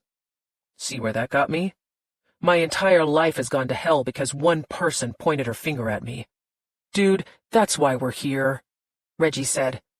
"Collier can take down that crazy bitch with one hand tied behind her back." "She shouldn't have to," Andrew said. "Tammy and I had a good time. I would have called her the next day if Sid hadn't shown up on my doorstep." Reggie's chair squeaked as he leaned back. "Look, dude, this is war. You're fighting for your life. You gotta play dirty because the other side sure as hell is. Don't be sitting your ass in prison going all, 'I wish.' Tell him, Collier, this ain't no time to be a gentleman about it." Lee wasn't going to put herself between them. She pulled the laptop closer and returned to the victim photos file.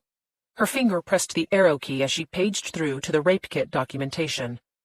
Each close-up was more devastating than the previous. God knew that Lee had witnessed her share of brutality, but she felt a sudden vulnerability sitting in a small room with two loud men who were arguing about bitches, while the horrific evidence of a savage sexual assault flashed across the screen. The skin along Tammy Carlson's back had been clawed out. Bite marks riddled her breasts and shoulders. Handprint-shaped bruises wrapped around her arms, stretched across her ass and the back of her legs. The Coke bottle had ripped her open. Contusions and lacerations scraped up her thighs into the groin. Fissures sliced her anus. Her clitoris had been ripped, only a tiny piece of tissue keeping it connected.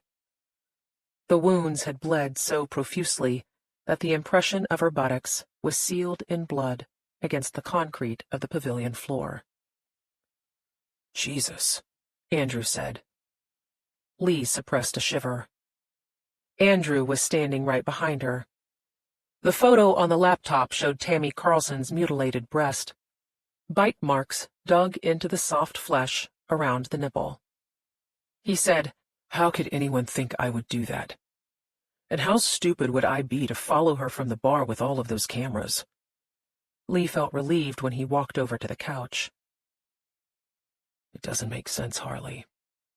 Andrew's tone went soft as he took his place on the couch. "I always assume I'm on camera. Not just at a bar. At an ATM, on the streets, at the dealership. People have cameras in their driveways, on their doorbells. They're everywhere, always watching, always recording everything you're doing. It defies logic that you could hurt someone, anyone, without a camera catching you in the act." Lee had picked the wrong time to look him in the eye. Andrew held her directly in his sights. His expression changed right in front of her, the left corner of his mouth twitching into a smirk. In seconds, he transformed himself from hapless innocent to the suave psychopath who had kissed Tammy Carlson, then followed her car, waiting for her to pass out so that he could kidnap and rape her. "Harley," he said, his voice almost a whisper. "Think about what they're saying I did." Kidnap, rape, aggravated assault, aggravated sodomy, aggravated sexual battery. "You've known me longer than anybody but Mom," Andrew said. "Could I do that?" Lee didn't need to look at the laptop to see the rape kit photos flashing in front of her eyes. Open wounds, gouges, bites, scratches, all caused by the animal who was now staring at her like fresh prey. "Think about how clever I would have to be," Andrew said. "Avoid the cameras. Avoid witnesses. Avoid leaving any clues." She felt her throat catch as she tried to swallow. "I wonder, Harley, if you were going to commit a terrible crime, a crime that would destroy another person's life, would you know how to get away with it?" He had moved to the edge of the couch. His body was tensed, his hands clenched. "It's not like when we were kids. You could get away with cold-blooded murder back then, couldn't you, Harley?" Lee felt herself slipping back in time. She was 18, packing for college, even though it was a month away. She was picking up the phone in her mother's kitchen. She was listening to Callie say that Buddy was dead. She was in her car. She was in Trevor's room. She was in the kitchen. She was telling Callie what to do, how to clean up the blood, where to drop the pieces of broken video camera, how to dispose of the body, what to do with the money, what to say to the cops, how they were going to get away with this because she had thought of everything. Almost everything. Slowly she turned toward Reggie. He was clueless, absently typing on his phone. The word caught in her throat. "The attacker used a knife on Carlson. Did the police find the knife?" "That's a negative," Reggie kept typing. "But from the wound size and depth, they think the blade was serrated, maybe 5 inches long, probably a cheap kitchen knife." Cracked wooden handle, bent blade, sharp, serrated teeth. Reggie finished typing. "You'll see it in the files when I put them on your server. Cops say the same knife was used on the 3 other victims. They all had the same wound in the same place." "Wound?" Lee heard her own voice echo in her ears. "What wound?" "Left thigh, a few inches south of the groin." Reggie shrugged. "They got lucky. Any deeper, and he would have cut open the femoral artery." 3. Lee barely made it more than a mile from Reggie's office before her stomach turned inside out. Horns blared as she swerved her car over to the side of the road. She lunged across the passenger seat, the door flew open. Torrents of bile shot out of her mouth. Even when there was nothing left, she couldn't stop gagging. Daggers stabbed into her abdomen. She hung her head so low that her face almost touched the ground. The smell made her gag again. She started a dry heave. Tears poured from her eyes. Sweat beaded across her face. They think the blade was serrated. She hacked so hard that stars burst against her eyelids. She gripped the door to keep from falling. Her body was racked by a series of agonizing spasms. Slowly, painfully, the heaving subsided. Still she waited, hanging out of the car, eyes squeezed closed, begging her body to stop shaking. Maybe 5 inches long. Lee opened her eyes. A thin line of saliva fell from her mouth, pooled into the flattened grass. She gulped down a breath. She let her eyes close again. She kept waiting for more, but nothing came. Probably a cheap kitchen knife. She tested herself, gently moving into an upright position. She wiped her mouth. She closed the door. She stared at the steering wheel. Her ribs ached where she'd stretched across the console between the 2 seats. The car shook as a truck whizzed past. Lee hadn't panicked inside Reggie Paltz's office.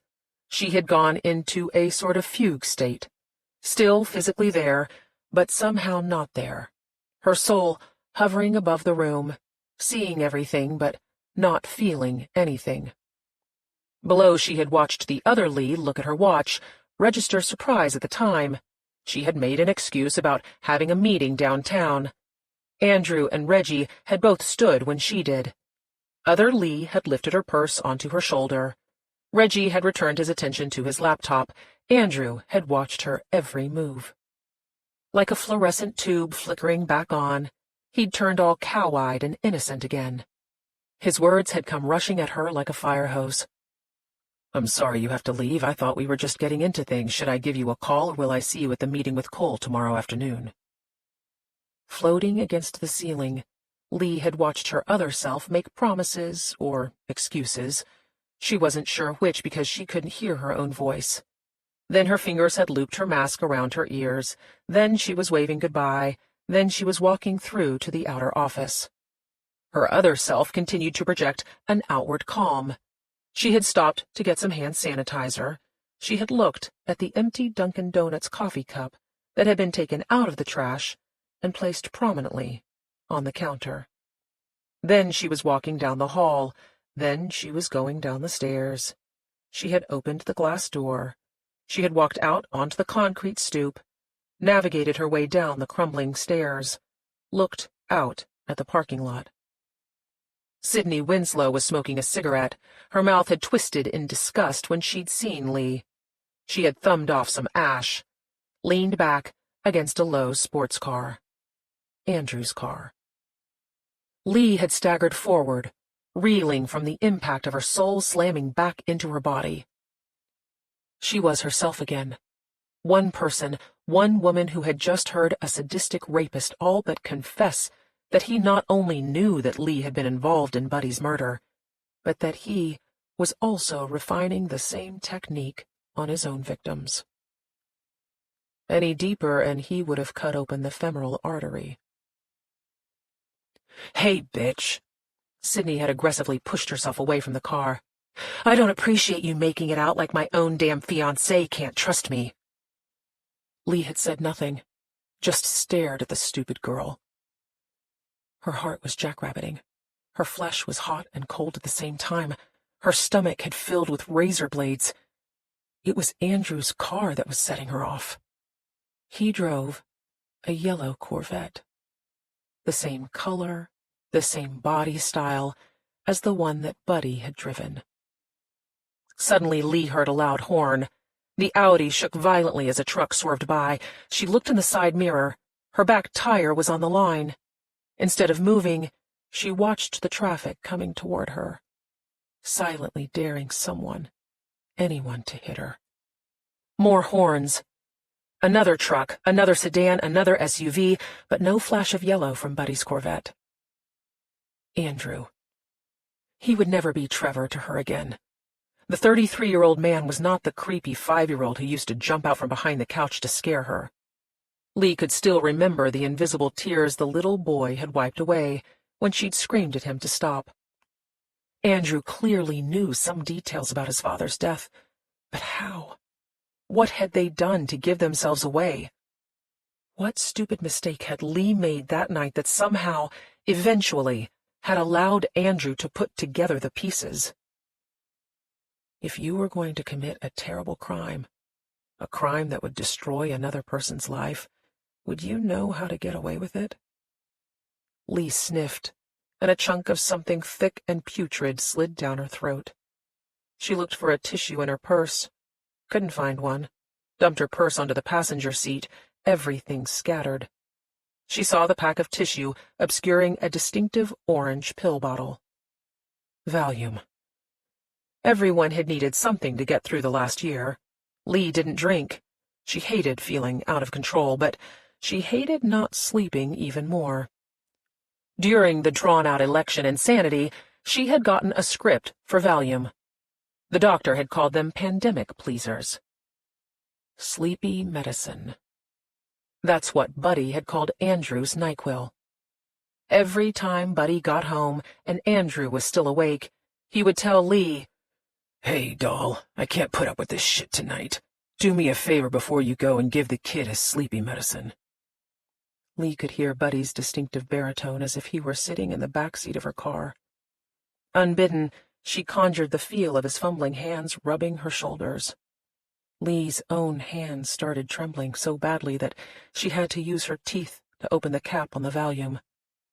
3 orange tablets scattered onto her palm. She tossed them all back, dry swallowing them like candy. She gripped her hands together to stop the shake. She waited for the release. 4 more tablets were left in the bottle. She would take them all if it came to that. She couldn't be like this right now. Wallowing in fear was a luxury she could not afford. Andrew and Linda Tennant were not trashy poor Waleskis anymore. They had Tennant Auto Group fuck-you money.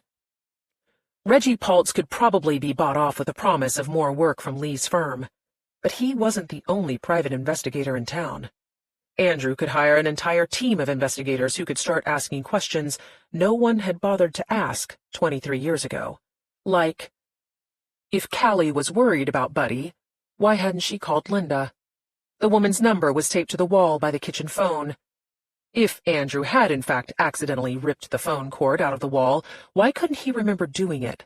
And why was he so groggy the next day? Why had Callie called Lee to drive her home that night? She'd made the 10-minute walk hundreds of times before. Why did the next-door neighbors say they'd heard Buddy's Corvette stalling several times in the driveway? He knew how to drive a manual transmission. What happened to the machete in the shed? Why was the can of gasoline missing? What about Callie's broken nose and cuts and bruises? And why did Lee leave for college a month early when she had nowhere to stay and no money to waste? $86,940. The night that Buddy died, he had just been paid for a big job. His briefcase had been packed with 50 grand. They had found the rest hidden around the house. Not for the first time, Callie and Lee had argued about what to do with the money. Callie had insisted they leave something for Linda. Lee had been equally insistent that leaving a dime would give them away.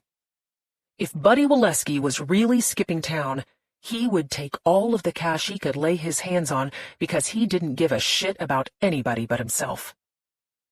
Lee could remember the exact words that had finally persuaded Callie.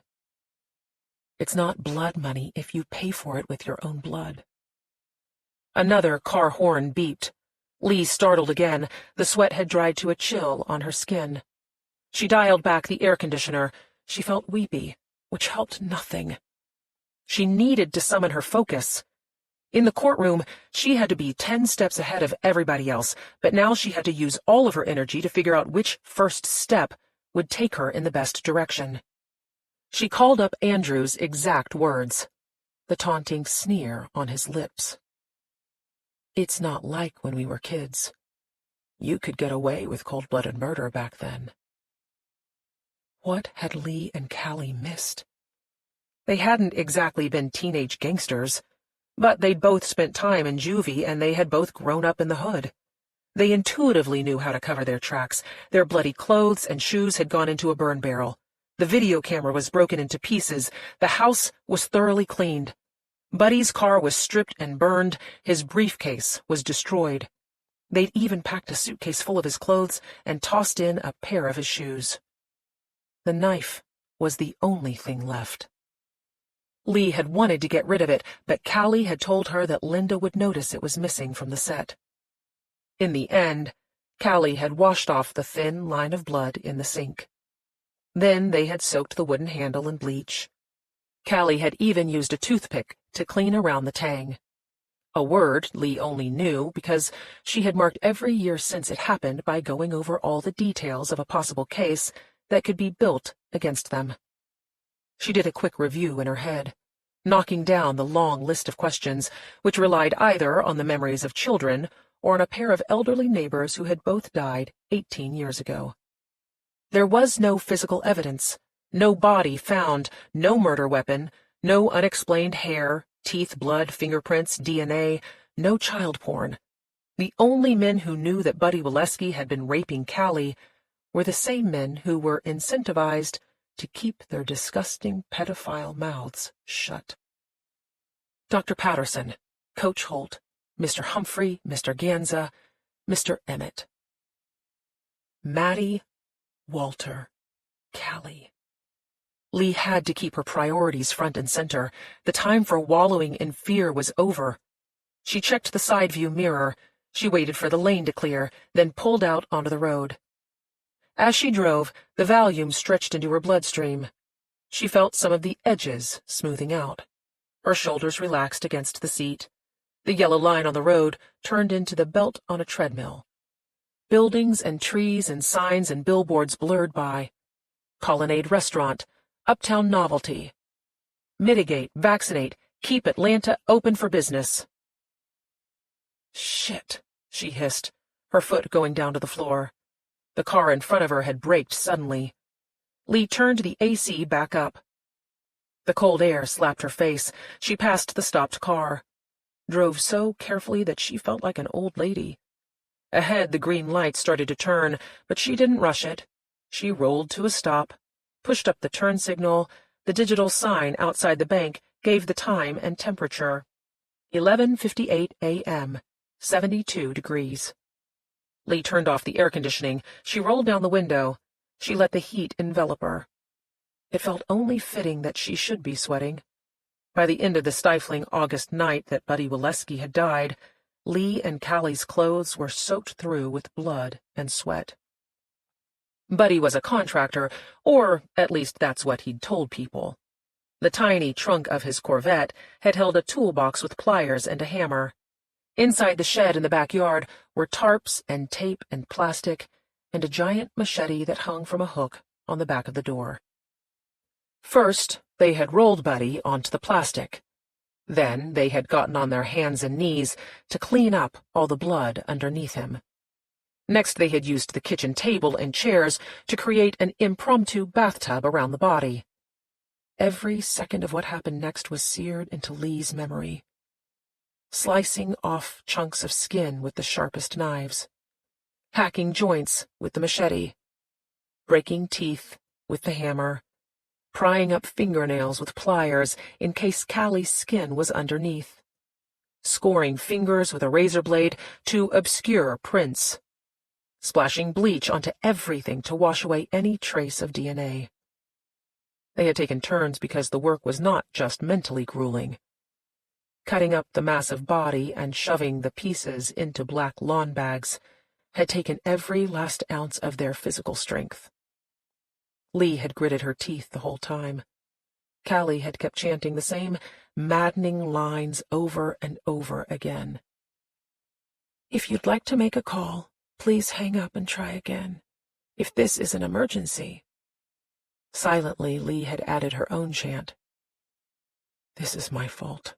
This is all my fault. This is my fault. Lee was 13 and Trevor was 5 when she'd started babysitting for the Waleskis. She'd gotten the referral by word of mouth. That first night, Linda had delivered a long-winded lecture about the importance of being trustworthy.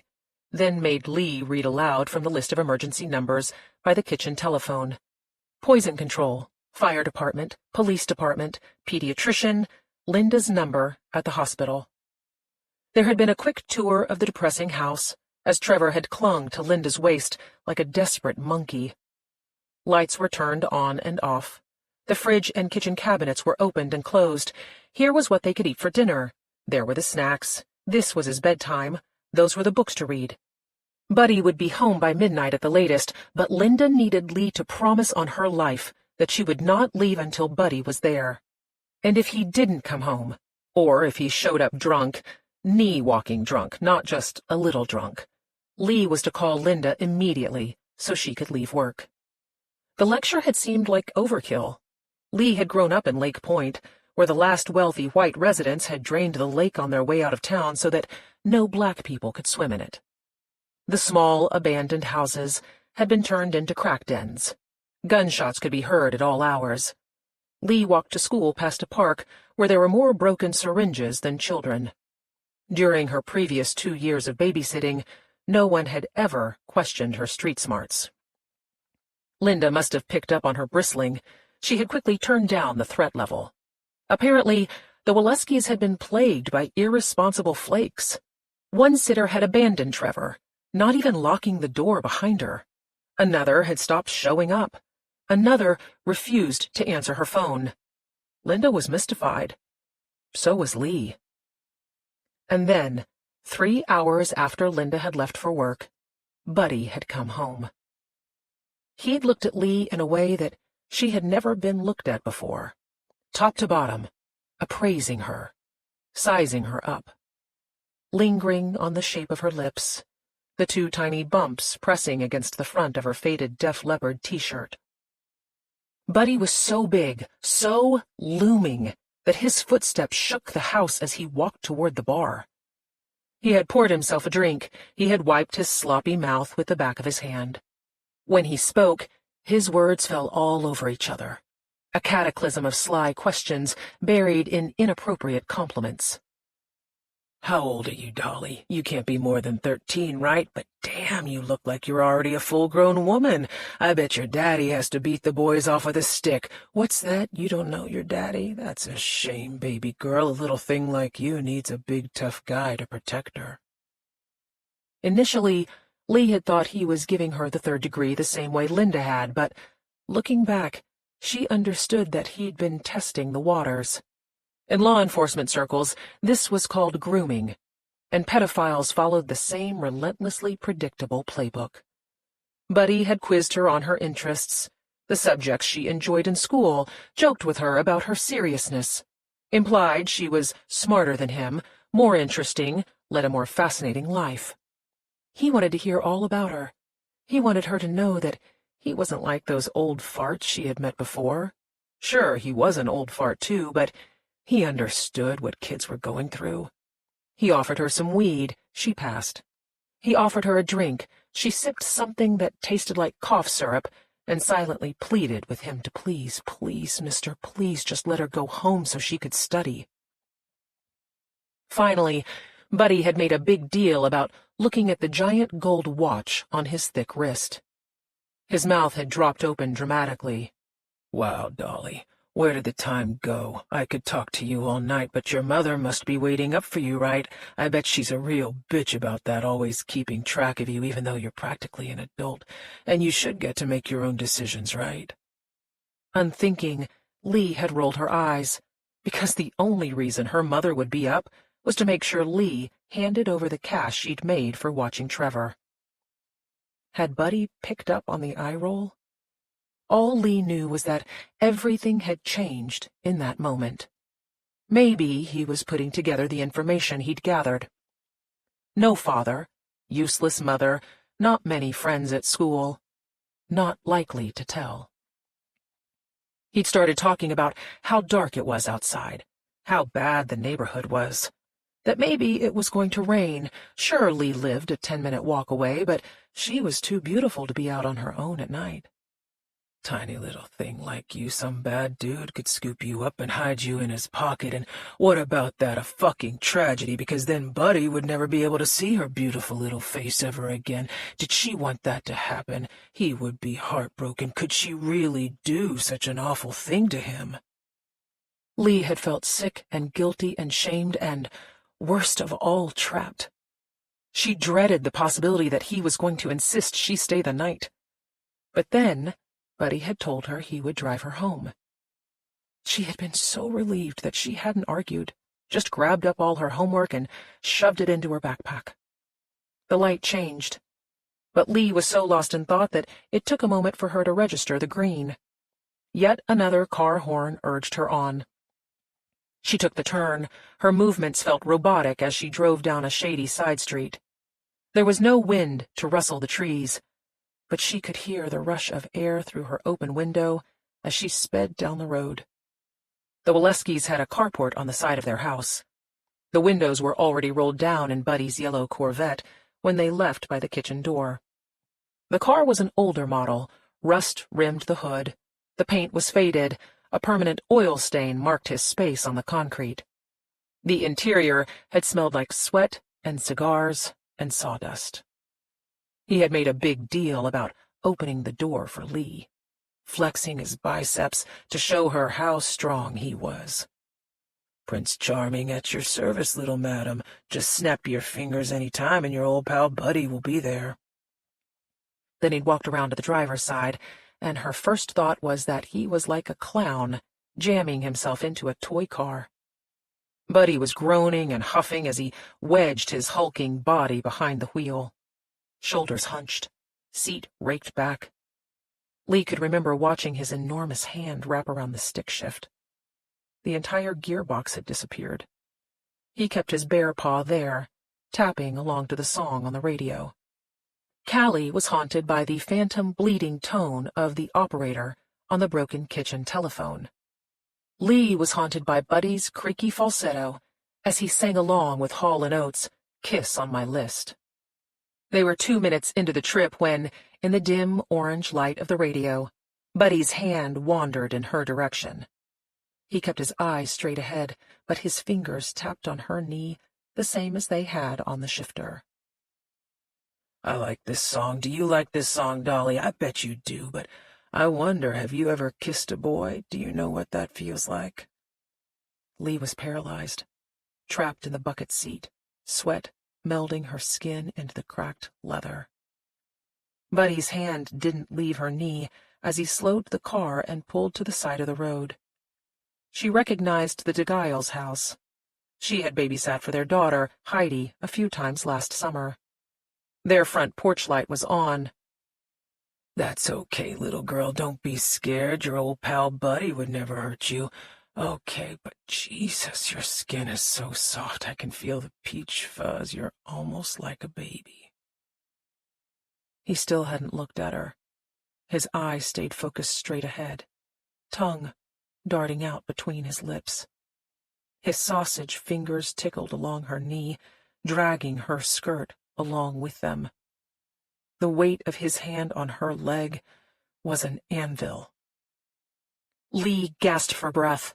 Her head swam as she felt herself spinning back into the present.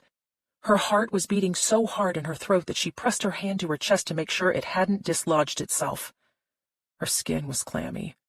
She could still hear Buddy's last words as she got out of the car.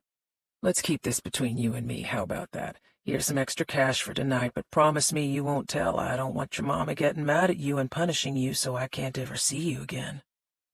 Lee had told her mother about Buddy's tickling fingers on her knee the second she'd walked through the door. "Jesus Christ, Harley, you're not a helpless baby. Just slap away his hand and tell him to fuck off when he tries it again." Of course, Buddy had tried it again. But her mother had been right. Lee had slapped away his hand and screamed at him to fuck off, and that was the end of it. "Damn, Dolly, okay, I get it, no big deal, but watch it, Tiger. You're gonna give some poor fella a run for his money someday." Afterward, Lee had forgotten about the incident, the way you forget about things that are too awful to remember. Like the male teacher who kept talking about how Lee's breasts were developing so fast, or the old man at the grocery store who told her she was turning into a real woman. 3 years later, when Lee had saved up enough to buy a car so she could drive to a better job at the mall, she had passed on the babysitting gig to a grateful Callie. The light turned green. Lee's foot moved to the accelerator. Tears were streaming down her face. She started to wipe them away, but fucking COVID stopped her. She pulled a tissue from the pack and carefully dabbed underneath her eyes. Another sharp breath filled her lungs. She held on to the air until it hurt, then shushed it out between her teeth. Lee had never told Callie about what had happened to her in the Corvette. She had never warned her baby sister to slap Buddy's hand away. She had never told Buddy to leave Callie the fuck alone. She hadn't warned Linda or anyone else because Lee had pushed the awful memory so far down that by the time Buddy's murder bubbled it all up, all she could do was drown in her own guilt. Her mouth opened for another breath. She felt disoriented again. Lee looked around, trying to get her bearings. The Audi knew where it was going before she did. Left turn, coast a few yards, right turn into the strip mall parking lot. Sergeant Nick Wexler's squad car was backed into its usual lunchtime spot between a frame shop and a Jewish deli. The lot was only half full. A distanced line led to the deli's front door for takeout. Lee took her time before getting out of the car. She freshened her makeup, chewed a couple of breath mints. She put on her Fuck Me Red lipstick. Her notebook and a pen were retrieved from the pile. She turned past the notes on Andrew's case and found a clean page. She wrote along the bottom of the paper. The volume was doing the trick. Her hands had stopped shaking. She could no longer feel her own heartbeat. She tore off the bottom part of the page, folded it into a tight square, then tucked it into her bra strap. Nick was already watching her when she got out of the Audi. Lee exaggerated the sway of her hips, flexed her calves with every step. The walk bought her time to carousel through her personalities. Not vulnerable like she was with Walter. Not icy cold the way she'd been with Reggie Paltz. With Nick Wexler, Lee was the kind of woman who could flirt with an Atlanta police sergeant while he was writing her up for speeding and end up fucking his face off 3 hours later. Nick wiped his mouth with his fingers as she got closer. Lee smiled, but the corners of her lips curled up too much. That was the volume. It made her a grinning idiot. She felt Nick's eyes track her as she walked around the front of his squad car. The windows were down. Nick said, "Damn, counselor, where you been hiding yourself?" She waved at the detritus he kept on the passenger seat. "Move your shit out of my way." Nick flipped up the dash-mounted laptop and used his arm to sweep everything else onto the floor.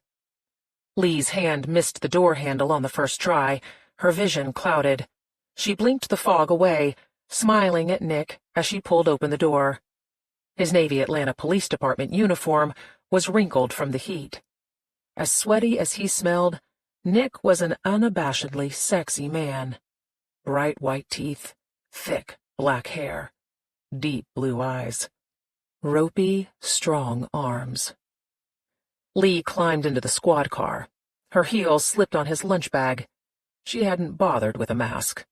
The Valium had made her loose, but her judgment wasn't completely shot. Frontline workers had been eligible for the vaccine back in February. Lee figured she was more likely to get syphilis from Nick Wexler than COVID. He said, "I hope you're here to badger my witness."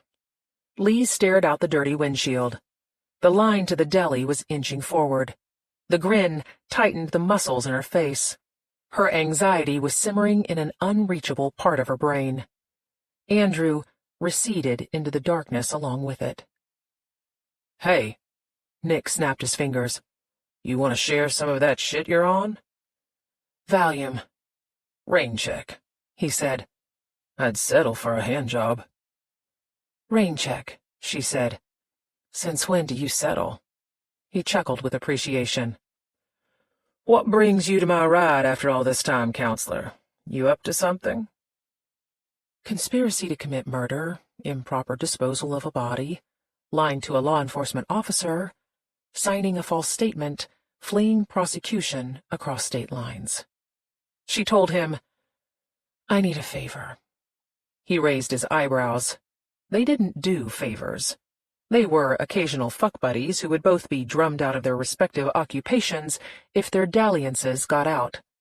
Cops and defense attorneys got along about as well as Churchill and Hitler.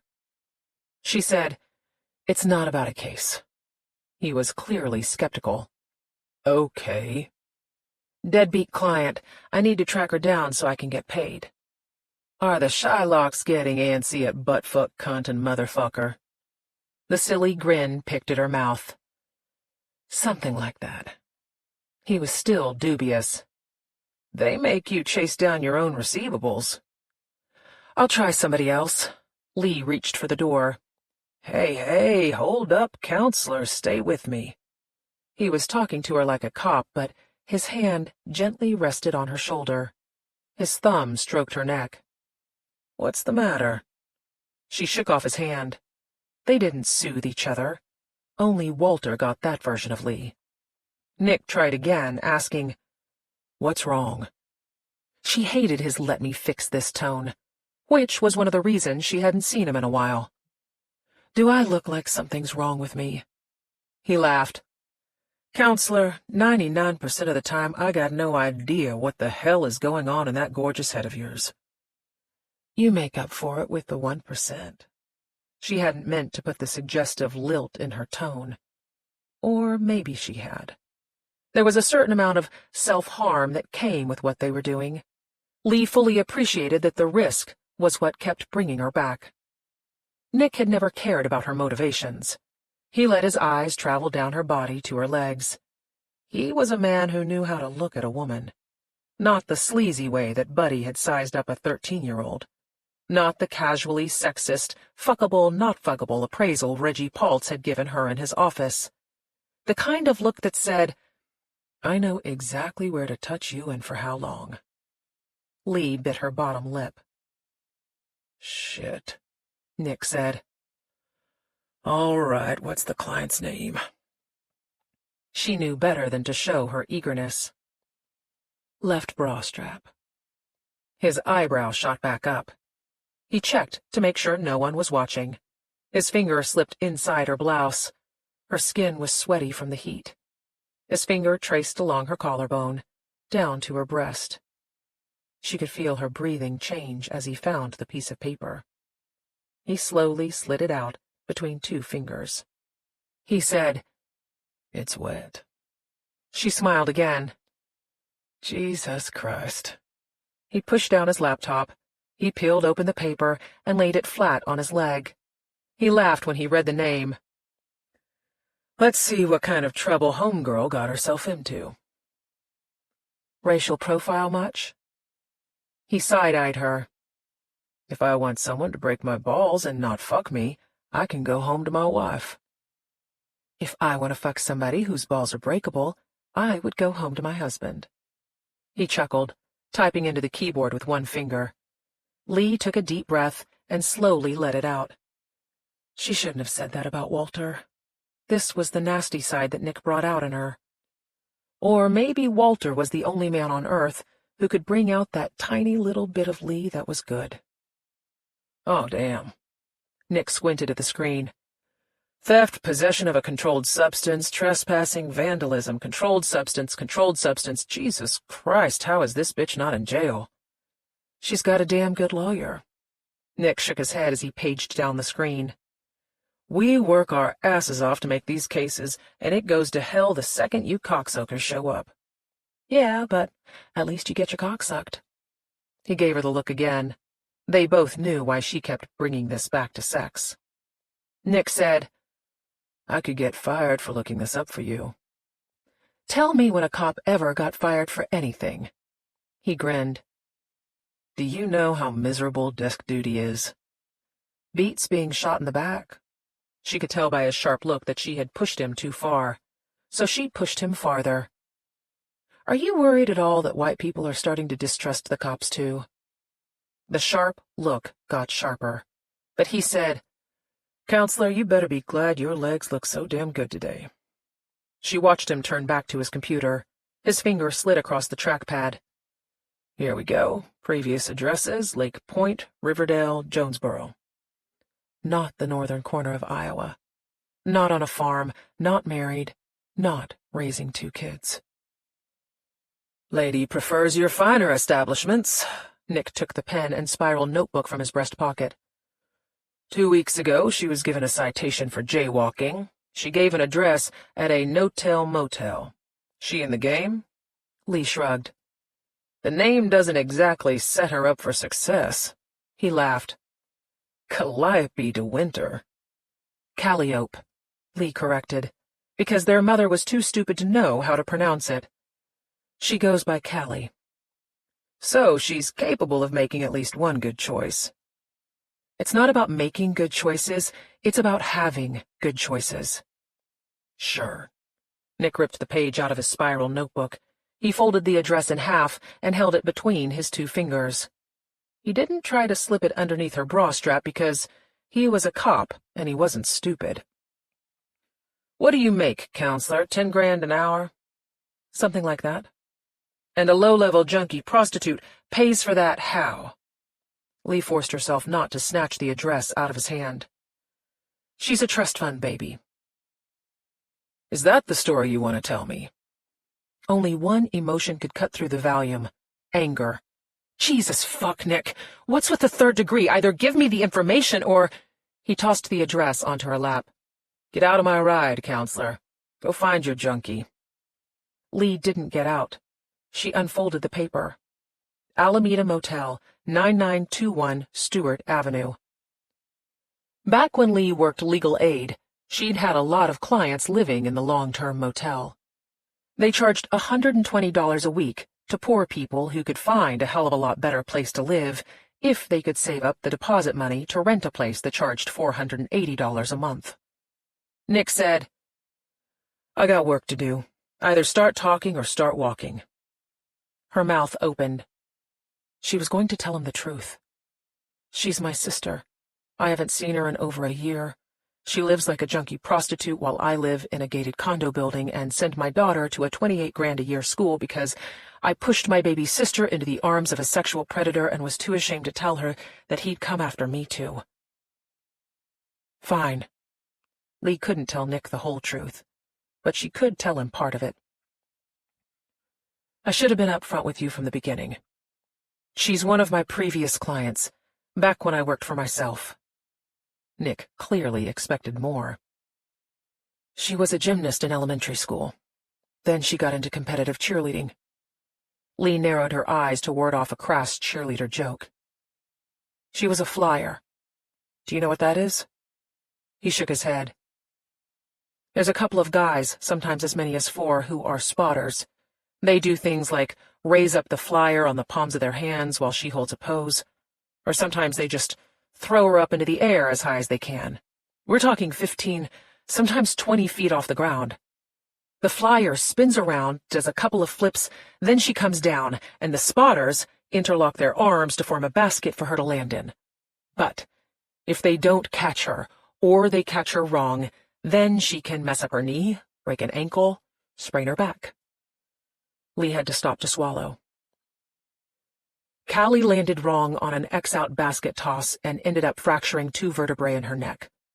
Jesus. She was so strong that the muscles held it in place. She kept performing, but then her legs went numb and she was rushed to the ER, and she had spinal fusion surgery and she had to wear a halo to keep her head from turning. And she started taking Oxy for the pain and... heroin. Nick was on the streets. He'd seen the progression in real time.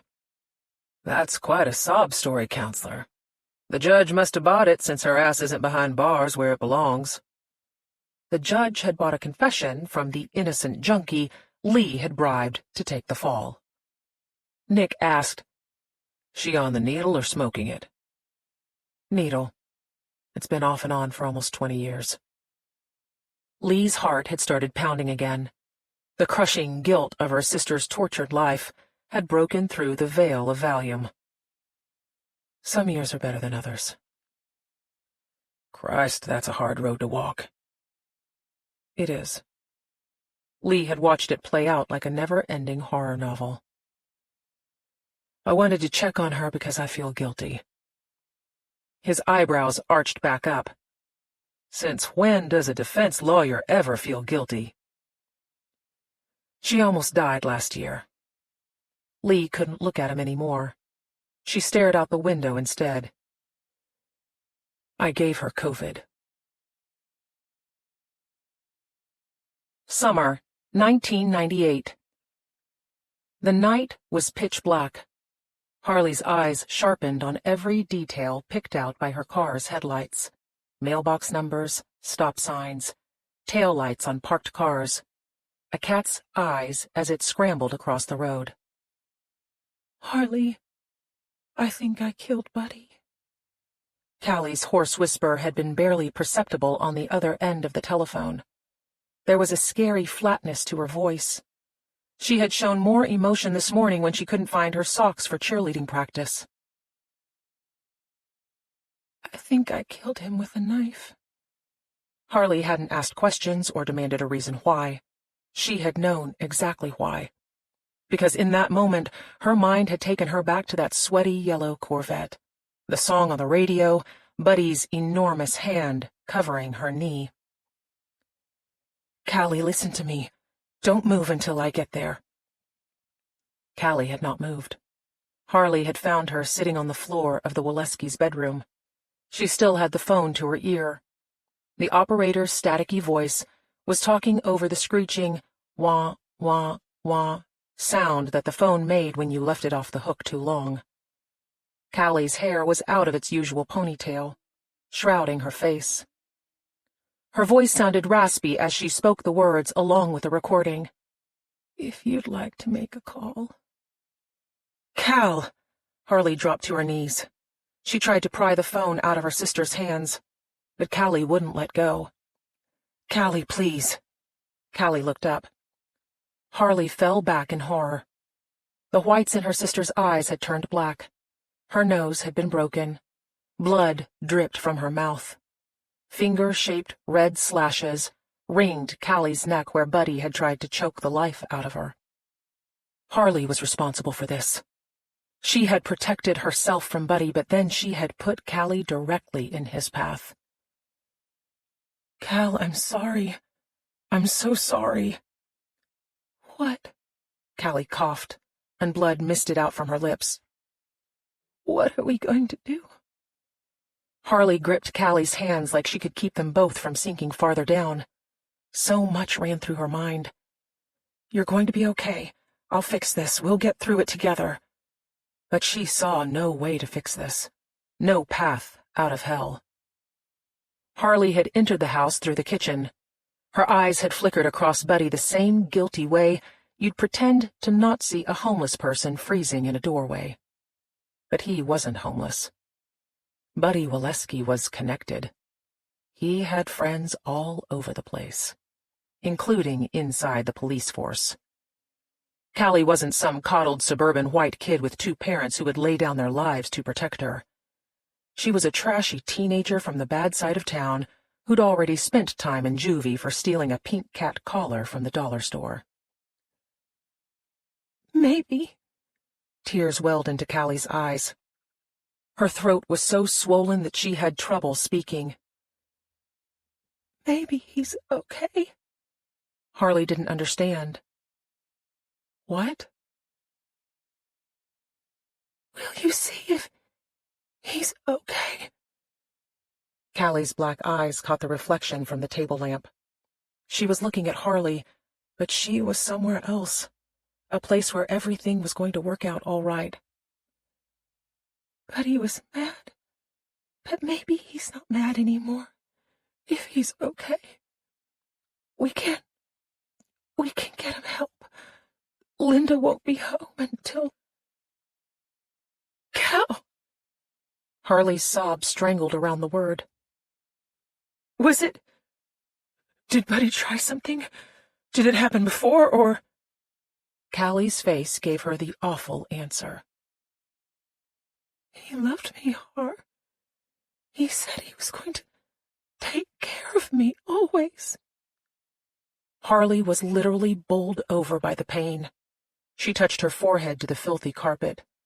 Tears seeped from her eyes. Her mouth opened as a moan escaped from deep inside of her body. This was her fault. This was all her fault. "It's okay." Callie rubbed Harley's back, trying to comfort her. "He loves me, Harley. He'll forgive me." Harley shook her head. The stiff carpet scratched against her face. What was she going to do? How was she going to fix this? Buddy was dead. He was too heavy for them to carry. There was no way he would fit in Harley's tiny car. They couldn't dig a hole deep enough for him to rot in. They couldn't leave because Callie's fingerprints were on everything. Callie said, "He'll take care of me, Har. Just tell him I'm so sorry." This was her fault. This was all her fault. "Please." Callie's broken nose whistled with every breath. "Please, will you check?" Harley kept shaking her head. Her chest felt like claws were digging into her ribcage, pulling her back into the stinking shithole that was her life. She was supposed to leave for college in 4 weeks and 1 day. She was supposed to get away, but she couldn't abandon Callie like this. The police wouldn't see the cuts and bruises as evidence that her sister had fought for her life. They would see the tight clothes, the makeup, the way she wore her hair, and say she was a conniving, murdering Lolita. And if Harley came to her defense, if she said that Buddy had tried it with her too, but she'd been so busy getting on with her life that she hadn't warned her sister, "It's your fault. It's all your fault." "Please check on him," Callie said.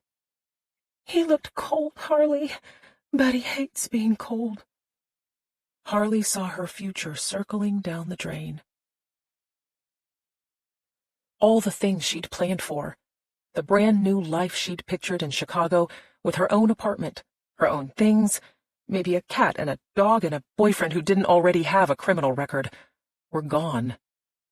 All the extra classes in school, all the nights she'd spent studying in between working 2, sometimes 3 different jobs, putting up with handsy bosses and harassing comments, sleeping in her car between shifts, hiding money from her mother, all to end up exactly where every other miserable, hopeless kid in this ghetto ended up. Callie coughed. "He was mad because I found the camera. I knew about it, but not. He taped us doing. Har. People watched. They know what we did." Harley silently replayed her sister's words. The apartment in Chicago, the cat and dog, the boyfriend, all of it melted into the ether.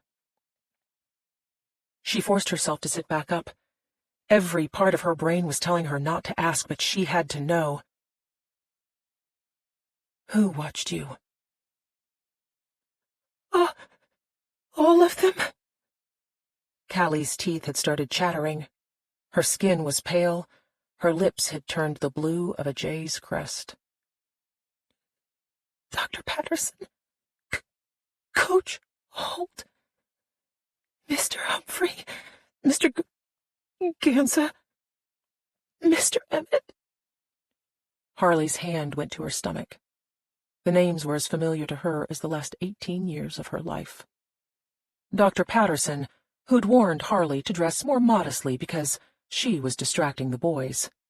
Coach Holt, who kept telling her his house was right up the street if she ever needed to talk. Mr. Humphrey, who'd made Harley sit in his lap before he'd let her test drive a car. Mr. Ganza, who'd wolf-whistled at her last week at the supermarket. Mr. Emmett, who would always rub his arm across her breasts when she was in the dentist's chair. She asked Callie, "They touched you? Dr. Patterson and Coach—" No, but he made—" The chattering cut her off. "Movies. Buddy made movies, and they watched us. Harley's vision started to sharpen again, the same as it had during the drive over. Only this time, everything was red. Everywhere she looked, the scuffed walls, the damp carpet, the stained bedspread, Callie's swollen, battered face. She saw red. This was her fault. This was all her fault. She used her fingers to gently wipe away Callie's tears. She watched her own hand move, but it was like watching someone else's hand.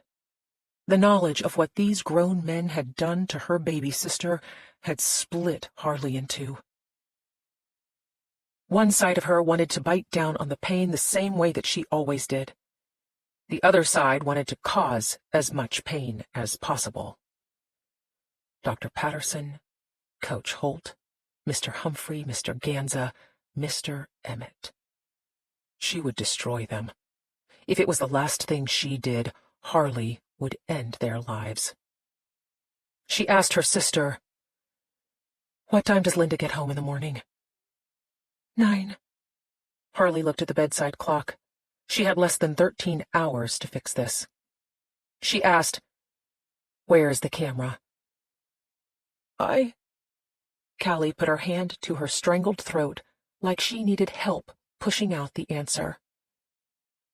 "The bar." Harley's fists were clenched as she walked down the hallway, past the guest room, the bathroom, past Trevor's bedroom. She stopped, turned around. She cracked open Trevor's door. His nightlight spun pinprick stars against the ceiling. His face was tucked down into his pillow. He was fast asleep. She knew without asking that Buddy had made him take his sleepy medicine. "Harley?" Callie stood in the doorway. Her skin was so pale that she looked like a ghost hovering in the darkness. "I don't know what to do." Harley pulled Trevor's door closed behind her. She walked up the hallway past the aquarium, the couch, the ugly leather club chairs with their cigarette-burned arms. The camera was on a pile of wine corks behind the bar. Canon Obtura, top of the line, which Harley knew because she had sold electronics over the Christmas rush. The plastic case was broken, a chunk missing from the corner. Harley ripped the camera away from the power cable. She used her thumbnail to drag the tiny slider to eject the mini cassette. Empty. Harley searched the floor, the shelves behind the bar, trying to find the cassette. Nothing. She stood up. She saw the couch with its depressing solo imprints on opposite sides, the grungy orange drapes, the giant television with the cables hanging down. Cables that went into the camera she was holding in her hands. The device had no internal storage. The mini cassette, which was slightly larger than a business card, held the recordings. You could plug in the camera to a TV or VCR, but no cassette meant no movie. Harley had to find that cassette to show it to the cops so that they could see... what? She had never been inside of a courtroom, but she had grown up watching woman after woman get knocked down by men. Crazy bitches, hysterical girls, stupid cunts. Men controlled the system. They controlled the police, the courtrooms, the probation agencies, welfare services, juvenile hall, and the jails, school boards, car dealerships, supermarkets, dentists' offices. Dr. Patterson, Coach Holt, Mr. Humphrey, Mr. Ganza, Mr. Emmett. There was no way to prove they had watched the video. And unless it showed Callie screaming no the entire time, the cops, the lawyers, the judges would all say that she had wanted it. Because, no matter what happened to women, men always covered each other's asses. "Harley?" Callie's arms were hugged around her slim waist. She was trembling. Her lips had turned white. It was like watching her baby sister disappear in stages. This was her fault. This was all her fault. "Please," Callie said. He could still be alive. Please. Harley looked at her sister. Mascara ran down her face. Blood and lipstick smeared her mouth into a clown's grimace. Like Harley, she had been desperate to grow up. Not because she wanted to distract the boys or call attention to herself, but because adults got to make their own decisions. Harley slammed the camera down on the bar top. She had finally seen their way out of this. Buddy Waleski was sitting on the kitchen floor, his back against the cabinets under the sink. His head had dropped forward, his arms were at his sides. His legs were splayed out. The cut was in his left leg, a tiny spring of blood bubbling out like sewage from a broken pipe. Please check. Callie stood behind her, black eyes unblinking as she stared at Buddy. Please. He can't be dead. He can't. Harley went to the body, but not to help. She stuck her hand into Buddy's pants pockets, searching for the small cassette. She found a wad of cash on the left side, along with a half roll of Tums and some lint. A remote control for the camera was in the right pocket. She threw it across the floor so hard that the battery cover broke open. She checked the back pockets and found Buddy's cracked leather wallet and a stained handkerchief. No cassette. Harley? Callie said. Mentally, Harley pushed her sister to the side. She needed to keep her focus on the story they would tell the cops. Buddy had been alive when they'd left the Waleski house. The only reason Callie had called Harley to pick her up was because Buddy was acting strange. He'd told Harley some guy had threatened to kill him. He'd told Harley to get Callie the hell out of here. They had both gone home, and then, obviously, the man who had threatened Buddy had murdered him. Harley punched at the story, looking for weak points. Callie's fingerprints and DNA were everywhere. But Callie was here more than Buddy. Trevor was dead asleep, so he wouldn't know anything. Buddy's blood was confined to the area around his leg, so there were no bloody fingerprints or footprints that could be traced back to Callie. Everything had an explanation. Maybe some of it was weak, but it was believable. Callie's arms were still wrapped tight around her narrow waist. She was swaying back and forth. Harley took her in. Black eyes, strangled neck, broken nose. She told Callie, "Mom did this to you." Callie looked confused. "If anyone asks, tell them you talked back and Mom gave you a beatdown, okay?" I don't... Harley held up her hand to stop Callie from talking. She needed to think it all through forward and back again. Buddy came home. He was scared. Someone had threatened his life. He hadn't said who, just that the sisters should go. Harley drove Callie home. Buddy was fine when they left. Callie had gotten the shit beaten out of her the same as she had dozens of times before. Social services would be called again, but a couple of months in foster care beat the hell out of the rest of your life in prison. Unless the police found the mini cassette. Because the cassette gave Callie a motive. Harley asked, "Where would Buddy hide something small, something smaller than his hand?" Callie shook her head. She didn't know. Harley let her gaze bounce around the kitchen, desperate to find the cassette. She opened cabinets and drawers, looked under pots and pans. Nothing seemed out of place, and Harley would know. Before Callie took over, she had practically lived at the Waleskis 5 nights a week over 3 long years, studying on the couch, cooking Trevor's meals in the kitchen, playing games with him at the table. Buddy's briefcase was on the table. Locked. Harley looked for a knife in the drawer. She jammed it under the clasp, ordering Callie, "Tell me what happened. Exactly. Don't leave anything out." Callie shook her head again. I don't remember." The lock popped open. Harley was only momentarily frozen by the sight of so much cash. The spell broke quickly. She unpacked the money, checked the liner, the inside pockets, the folders, asking Callie, "Where did the fight start? Where were you in the house?" Callie's lips moved without sound. "Calliope!" Harley cringed at her mother's tone coming out of her own mouth. Tell me now, goddammit! Where did it start? Callie turned back toward the living room. Behind the bar. What happened? Harley kept her voice hard. Be exact. Don't leave anything out. Callie's voice was so weak that Harley had to strain to hear the details. She looked over her sister's shoulder, playing out the movements as if the fight were unfolding in real time. Callie's nose taking the pointy end of Buddy's elbow behind the bar, the box of wine corks tumbling, the camera falling off the shelf, Callie being disoriented, lying flat on her back, walking into the kitchen, head under the faucet, threatening Buddy that she was going to tell Linda. The attack.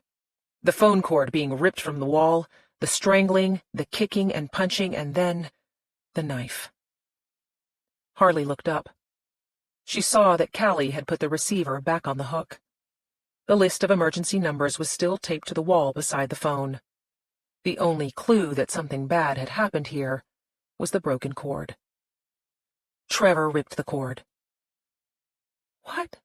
Callie said. Tell them Trevor ripped the phone cord. When he says he didn't, everyone will think he's lying so he doesn't get into trouble. Harley didn't wait for Callie to agree. She repacked Buddy's briefcase and slammed the lid shut. She gave the kitchen another once-over, looking for somewhere Buddy could stash the cassette. Her eyes finally settled on his hulking body. He was still slouched to the side.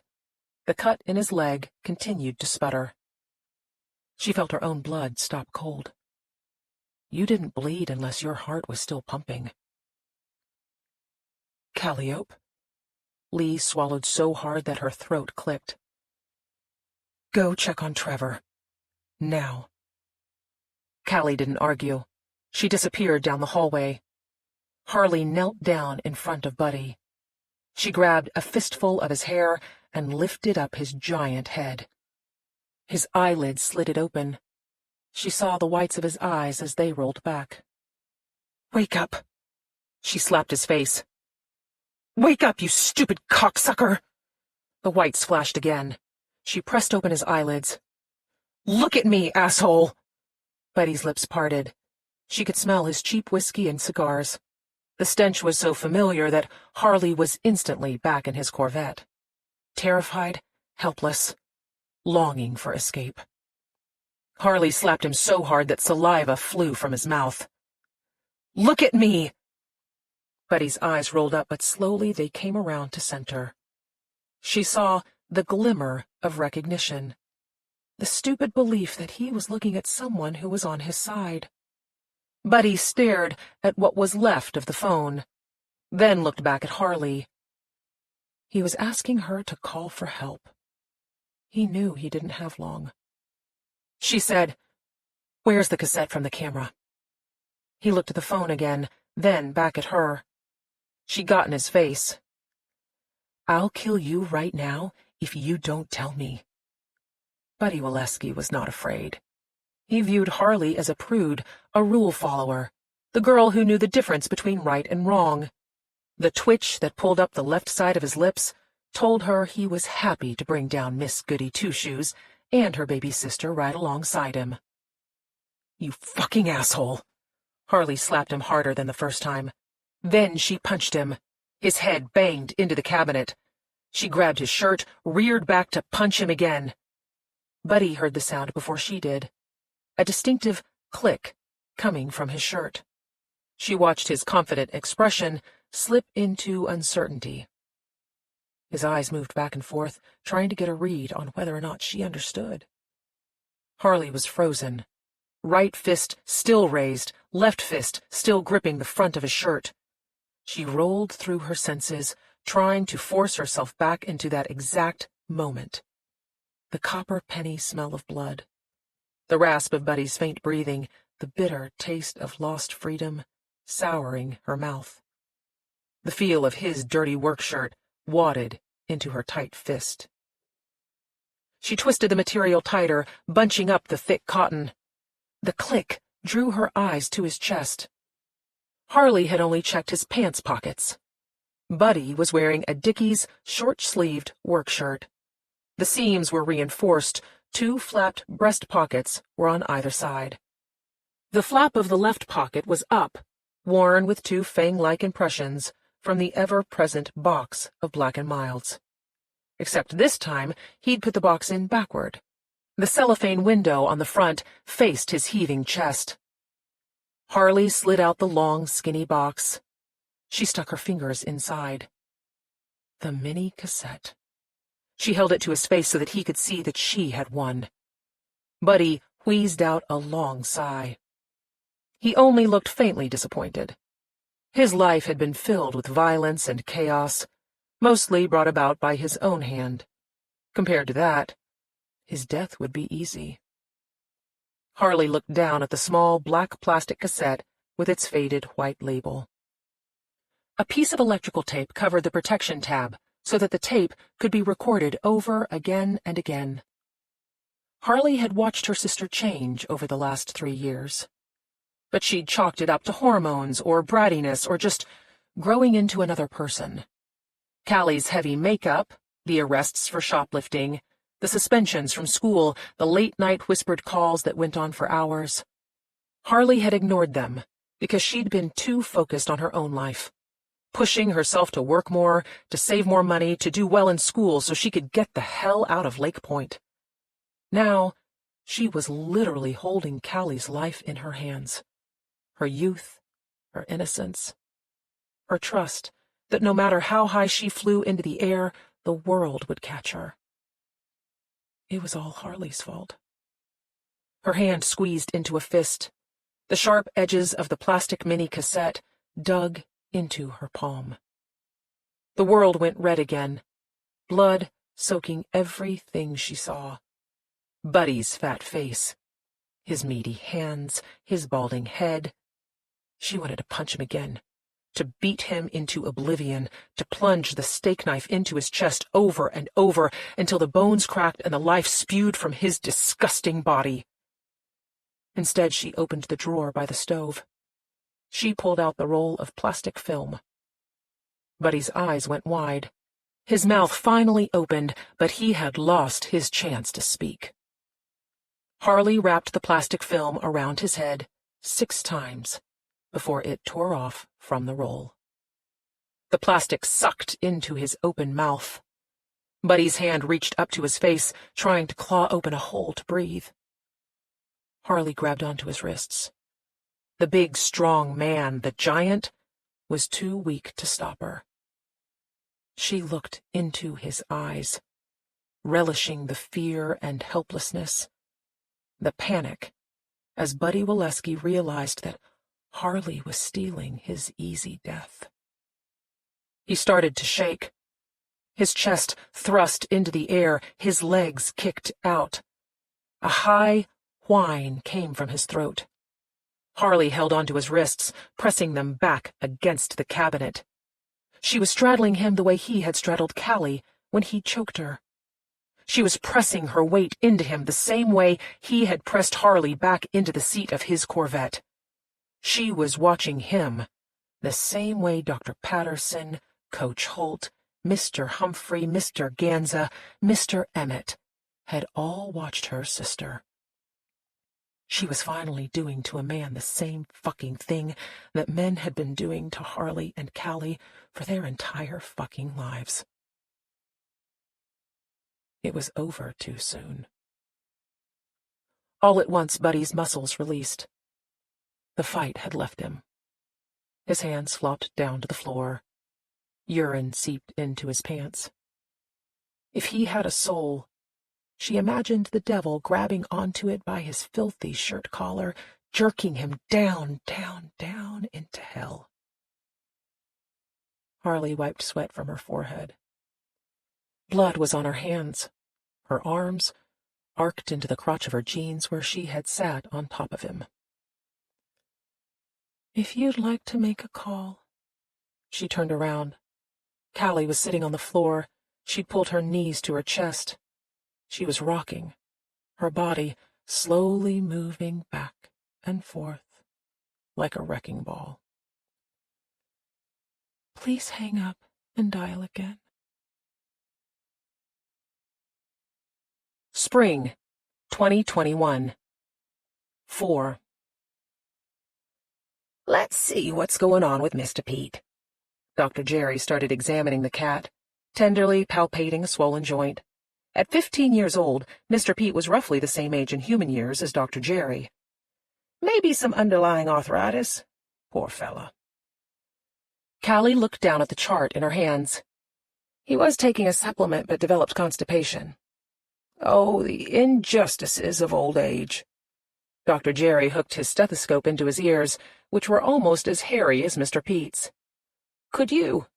Callie leaned down and blew air in Mr. Pete's face, trying to stop his purring. The cat looked annoyed, and Callie could not blame him. He'd gotten his paw hooked in the frame of the bed when he was trying to jump down for breakfast. It could happen to anybody. That's a good boy. Dr. Jerry stroked Mr. Pete's scruff. He told Callie, Maine Coons are magnificent animals, but they tend to be the linebackers of the feline world. Callie flipped back through the chart to start taking notes. Mr. Pete is a neutered male of portly stature who presented with right forelimb lameness, having fallen from the bed. Physical exam revealed mild swelling, but no crepitus or joint instability.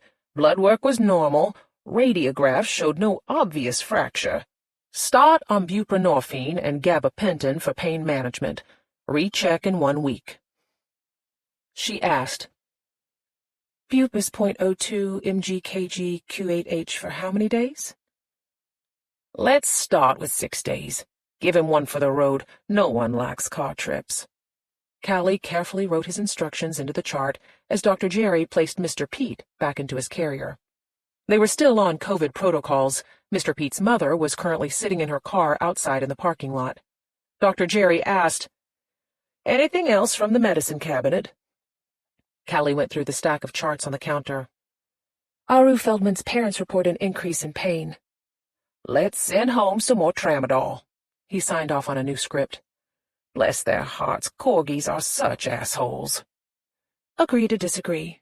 She passed another chart. Sploot McGee, Greyhound meets motor vehicle, cracked ribs. I remember this lanky young man. Dr. Jerry's hand shook as he adjusted his glasses. She saw his eyes barely move as he pretended to read the chart. Methadone if they bring him in. If he's not up to the visit, send home a fentanyl patch. They went through the rest of the big dogs. Duclaw, a Great Pyrenees with patellar displacement. Scout, a German shepherd who'd nearly impaled himself on a fence. O'Barkey, an Irish wolfhound with hip dysplasia. Ronaldo, an arthritic Labrador who weighed as much as a 12-year-old child. Dr. Jerry was yawning by the time Callie got to the cats. Just do the usual, my friend. You know these animals as well as I do, though be careful with that last one. Never turn your back on a calico. She smiled at his playful wink. I'll give Mr. Pete's human a call, then take my executive time. He winked again because they both knew he was going to take a nap. Thank you, Angel. Callie kept up her smile until he turned away. She looked down, pretending to read the charts. She didn't want to watch him shuffle down the hallway like an old man. Dr. Jerry was a Lake Point institution, the only vet in the area who took EBT cards in exchange for services. Callie's first real job had been at this clinic. She was 17. Dr. Jerry's wife had just passed away. He had a son somewhere in Oregon who only called on Father's Day and Christmas. Callie was all he had left. Or maybe Dr. Jerry was all that she had left. He was like a father figure, or at least like what she'd heard father figures were supposed to be. He knew Callie had her demons, but he never punished her for them. It was only after her first felony drug conviction that he'd stopped pushing her to go to vet school. The Drug Enforcement Agency had a crazy rule against giving prescription pads to heroin addicts. She waited for his office door to close before starting down the hallway. Her knee made a loud pop as she extended her leg. At 37, Callie was not that much better off than Mr. Pete. She pressed her ear to the office door. She heard Dr. Jerry talking to Mr. Pete's owner. Callie waited a few more minutes until she heard the creaks from the old leather couch as he laid down for his nap. She let out a breath that she'd been holding. She took out her phone and set the timer for 1 hour. Over the years, Callie had used the clinic as a junkie vacation, cleaning herself up just enough so that she could work. Dr. Jerry always took her back, never asked her where she'd been or why she'd left so abruptly the last time. Her longest stretch of sobriety had been too many years ago to count. She'd lasted 8 full months before she'd fallen back into her addiction. This time wouldn't be any different. Callie had given up on hope ages ago. She was a junkie, and she would always be a junkie. Not like people in AA who quit drinking but still said they were alcoholics. Like somebody who was always going to return to the needle. She wasn't sure when she had come into this acceptance. Was it her 3rd or 4th time in rehab? Was it the 8 months of sobriety she'd broken because it was Tuesday? Was it because it was easier to have these maintenance spells when she knew they were only temporary? Currently, only a sense of usefulness was keeping her on the somewhat straight and narrow. Because of a series of mini-strokes in the past year, Dr. Jerry had shortened the clinic hours down to 4 days a week. Some days were better for him than others. His balance was off. His short-term memory was unreliable. He often told Callie that without her, he wasn't sure he'd be able to work 1 day, let alone 4. She should feel guilty for using him, but she was a junkie. She felt guilty about every second of her life. Callie pulled out the 2 keys to open the drug cabinet. Technically, Dr. Jerry was supposed to keep the 2nd key, but he trusted her to accurately log in the controlled substances. If she didn't, then the DEA could start snooping around, matching invoices to dosages to charts, and Dr. Jerry could lose his license, and Callie could go to jail. Generally, addicts made the Drug Enforcement Agency's job easier because they were desperately stupid for their next fix. They OD'd in the waiting room, or had a heart attack on the toilet, or snatched as many vials as they could shove into their pockets and started running for the door. Fortunately, Callie had figured out through big trials and little errors how to steal a steady supply of maintenance drugs that kept her from getting dope sick. Every day, she needed a total of either 60 milligrams of methadone or 16 milligrams of buprenorphine to ward off the vomiting, headaches, insomnia, explosive diarrhea, and crippling bone pain that came from heroin withdrawal. The only rule Callie had ever been able to stick to was that she never took anything an animal needed. If her cravings got bad, she dropped her keys back through the mail slot in the door and stopped showing up. Callie would rather die than see an animal suffer. Even a corgi, because Dr. Jerry was right. They could be real assholes. Callie let herself stare longingly at the stockpiles in the cabinet before she started taking down vials and pill bottles. She opened the drug logbook next to the stack of charts. She clicked her pen. Dr. Jerry's clinic was a small operation. Some vets had machines where you had to use your fingerprint to open the drug cabinet, and your fingerprint had to match the chart, and the chart had to match the dosage, and that was tricky. But Callie had been working for Dr. Jerry on and off for nearly 2 decades. She could beat any system in her sleep. This was how she did it. Aru Feldman's parents had not asked for more tramadol, but she'd logged the request into the chart anyway. Sploot McGee would get the fentanyl patch because cracked ribs were awful, and even a haughty greyhound deserved peace. Likewise, Scout, the idiotic German shepherd who'd chased a squirrel over a wrought iron fence, would get all the medication he needed. O'Barkey, Ronaldo, and Duclaude were imaginary animals whose owners had transient addresses and non-working phone numbers. Callie had spent hours giving them backstories. Teeth cleanings, heartworm meds, swallowed squeaky toys, unexplained vomiting, general malaise. There were more fake patients: a bull mastiff, a Great Dane, an Alaskan Malamute, and a smattering of sheepdogs. Pain meds were dosed based on weight, and Callie made sure to pick breeds that could go north of 100 pounds. Freakishly large borzoi weren't the only way to game the system. Spoilage was a reliable fallback. The DEA understood that animals were wriggly, and a lot of times half an injection could end up squirted into your face or onto the floor. You recorded that as spoiled in the book, and you went about your day. In a pinch, Callie could drop a vial of sterile saline in front of Dr. Jerry and get him to cancel it out in the log as methadone or buprenorphine. or sometimes he would forget what he was doing and make the change himself. Then there were the easier options. When the visiting orthopedic surgeon came every other Tuesday, Callie prepared bags of fluids with fentanyl, a synthetic opioid that was so strong it was generally only prescribed for advanced cancer pain, and ketamine, a dissociative anesthetic. The trick was to siphon off enough of each drug so that the patient was still comfortable for surgery. Then there was pentobarbital, or euthisol, which was used to euthanize sickly animals. Most doctors pulled 3 to 4 times what was actually needed because no one wanted it to not work. The taste was bitter, but some recreational users liked to cut it with rum and zonk out for the night. Because there weren't enough St. Bernards and Newfoundlands in Lake Point to justify Callie's maintenance doses, she sold or traded what she could in order to buy methadone. The pandemic had been amazing for drug sales. The cost of your average high had gone through the roof. She considered herself the Robin Hood of drug dealers, because most of the money was returned to the clinic so that Dr. Jerry could keep the doors open. He paid her cash every Friday. He was always astonished by the large number of crumpled small bills in the lockbox. Callie opened Mr. Pete's chart. She changed the 6 to an 8, then drew up the buprenorphine syringes for oral use. She didn't tend to steal from cats because they were relatively small and didn't give a big bang for the buck like a beefy Rottweiler. Knowing cats, they probably kept their weight down for that very reason. She stuck the syringes in a plastic bag, then printed out the label. The rest of the booty went into her backpack in the break room.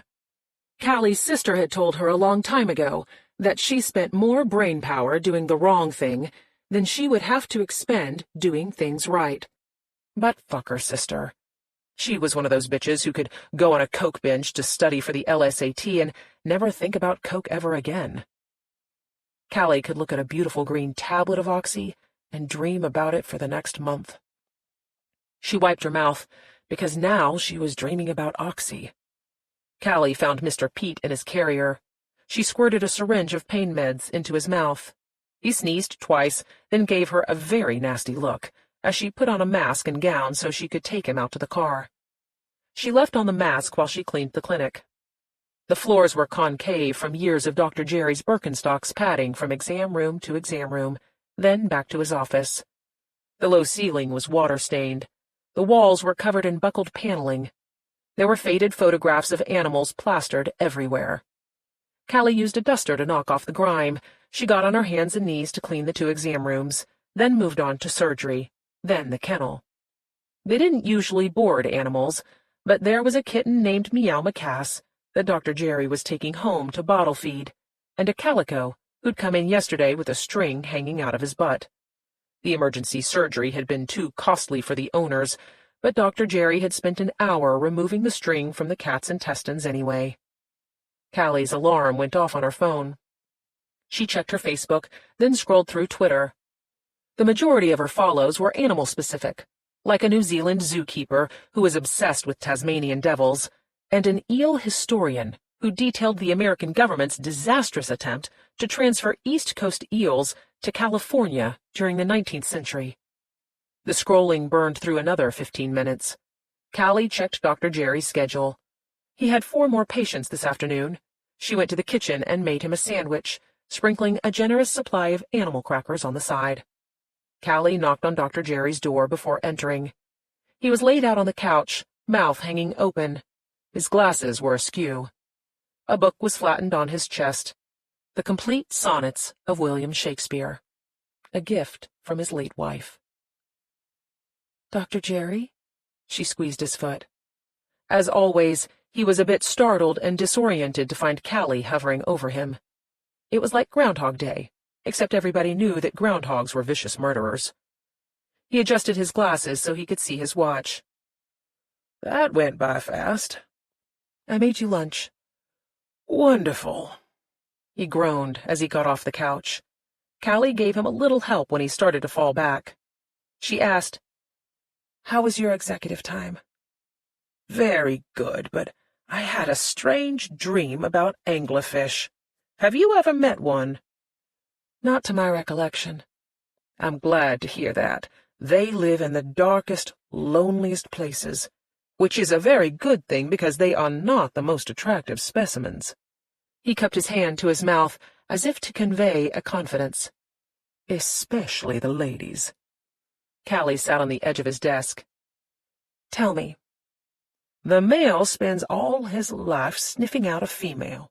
As I said, it's very dark where they live, so nature gave him olfactory cells that are attracted to the female's pheromones. He held up his hand to stop the story. Did I mention she has a long, illuminated filament on her head that sticks out like a flashlight finger? No.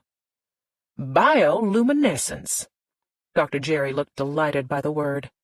So, once our Romeo finds his Juliet, he bites onto her just below the tail.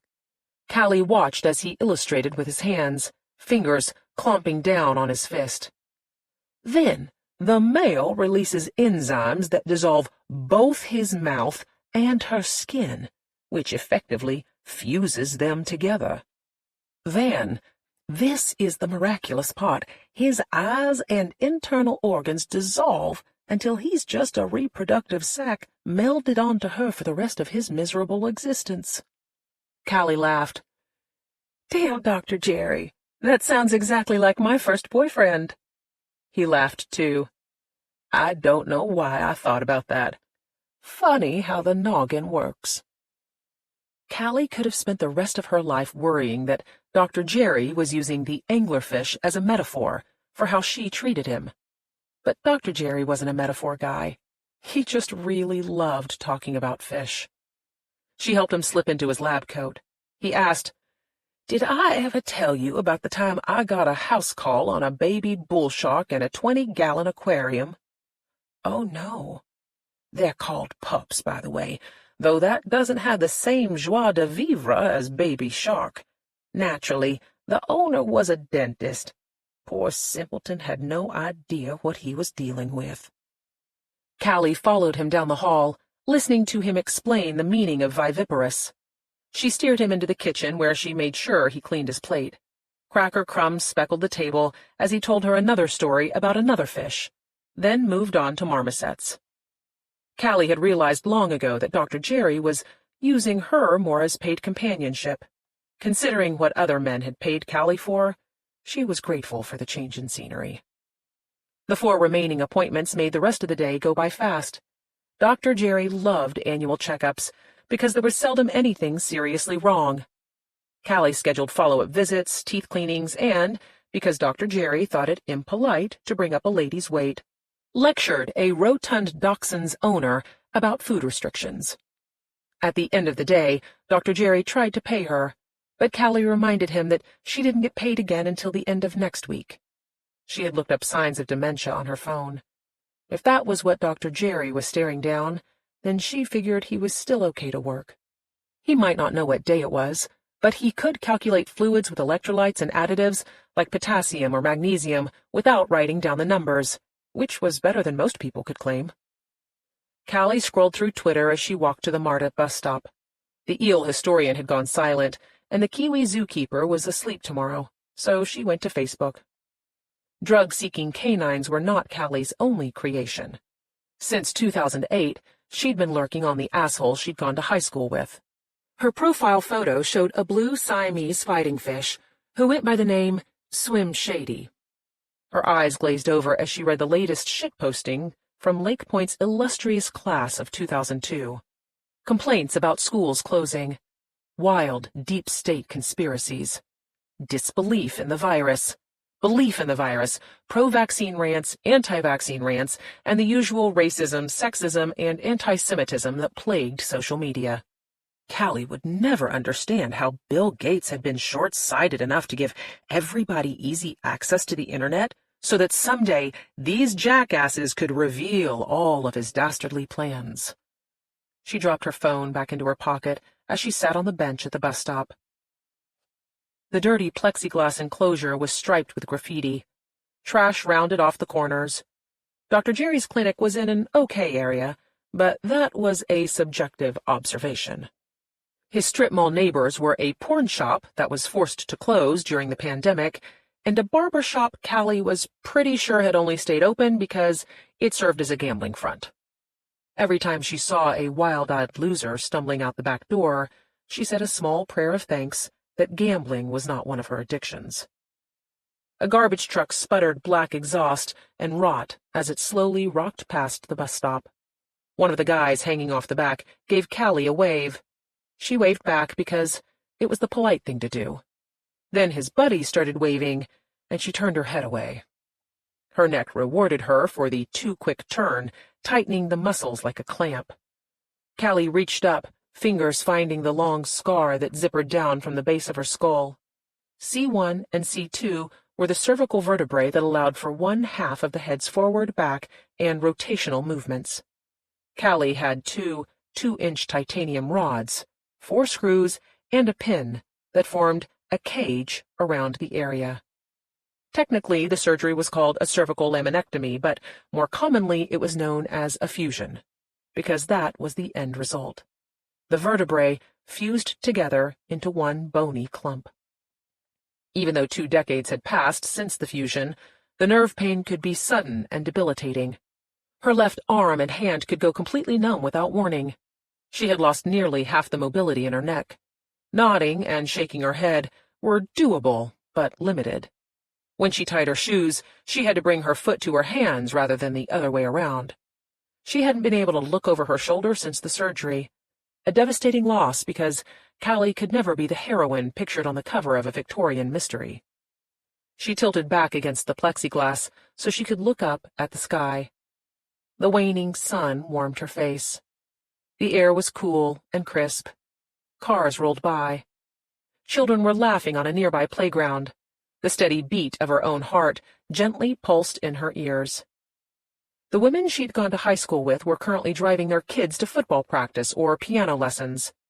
They were watching their sons do homework, holding their breath while their daughters practiced cheerleading routines in the backyard. They were leading meetings, paying bills, going to work, and living normal lives where they didn't steal drugs from a kindly old man. They weren't shaking inside of their bones because their body was crying out for a drug that they knew would eventually kill them. At least a lot of them had gotten fat. Callie heard the hiss of air brakes. She turned to look for the bus. She did it correctly this time, angling her shoulders along with her head. Despite the accommodation, pain shot fire up her arm and into her neck. Shit. Not her bus. But she'd paid the price for looking. Her breath stuttered. She pushed back against the plexiglass, hissed air between clenched teeth. Her left arm and hand were numb, but her neck pulsed like a pus-filled sack. She concentrated on the daggers flaying her muscles and nerves. Pain could be its own addiction.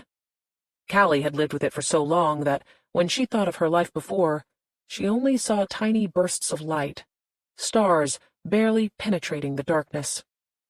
She knew that there had been a time, long ago, when all she'd craved was the rush of endorphins that came from running hard, or riding her bike too fast, or flipping herself diagonally across the gym floor. In cheerleading, she had flown, soared into the air, doing a hip-overhead rotation, or a back tuck, a front flip, a leg kick, arabesque, the needle, the scorpion, the heel stretch, the bow and arrow. A landing spin that was so dizzying, all she could do was wait for 4 sets of strong arms to basket her fall. Until they didn't. A lump came into her throat. Her hand reached up again, this time finding one of the 4 bony bumps that circled her head, like points on a compass.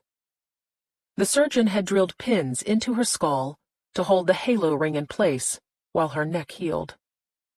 Callie had worried the spot above her ear so much it felt calloused.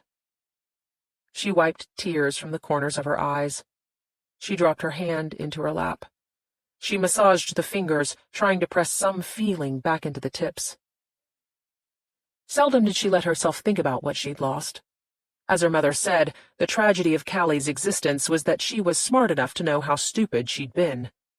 This weighty knowledge wasn't limited to Callie. In her experience, most junkies understood addiction as well as, if not better than, a lot of doctors. For instance, Callie knew that her brain, like every other brain, had something called mu opioid receptors. The receptors were also scattered along her spine and other places, but for the most part, they hung out in the brain. The easiest way to describe a mu receptor's job was to say that they controlled feelings of pain and reward. The first 16 years of her life, Callie's receptors had functioned at a reasonable level. She'd sprain her back or twist her ankle, and an endorphin rush would spread through her blood and latch onto the mu receptors, which, in turn, would dampen the pain. But only temporarily, and not by nearly enough. In elementary school, she'd used NSAIDs like Advil or Motrin to replace the endorphins, which had worked, until they didn't. Thanks to Buddy, she'd been introduced to alcohol. But the thing about alcohol was, even in Lake Point, not many stores would sell a handle of tequila to a child, and Buddy had, for obvious reasons, been unable to supply her past the age of 14.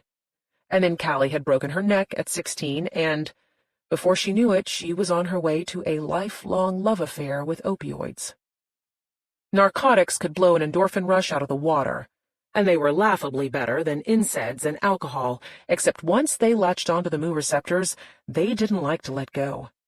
Your body responded by making more mu receptors, but then your brain remembered how great it was to have full mu receptors and told you to fill them back up again.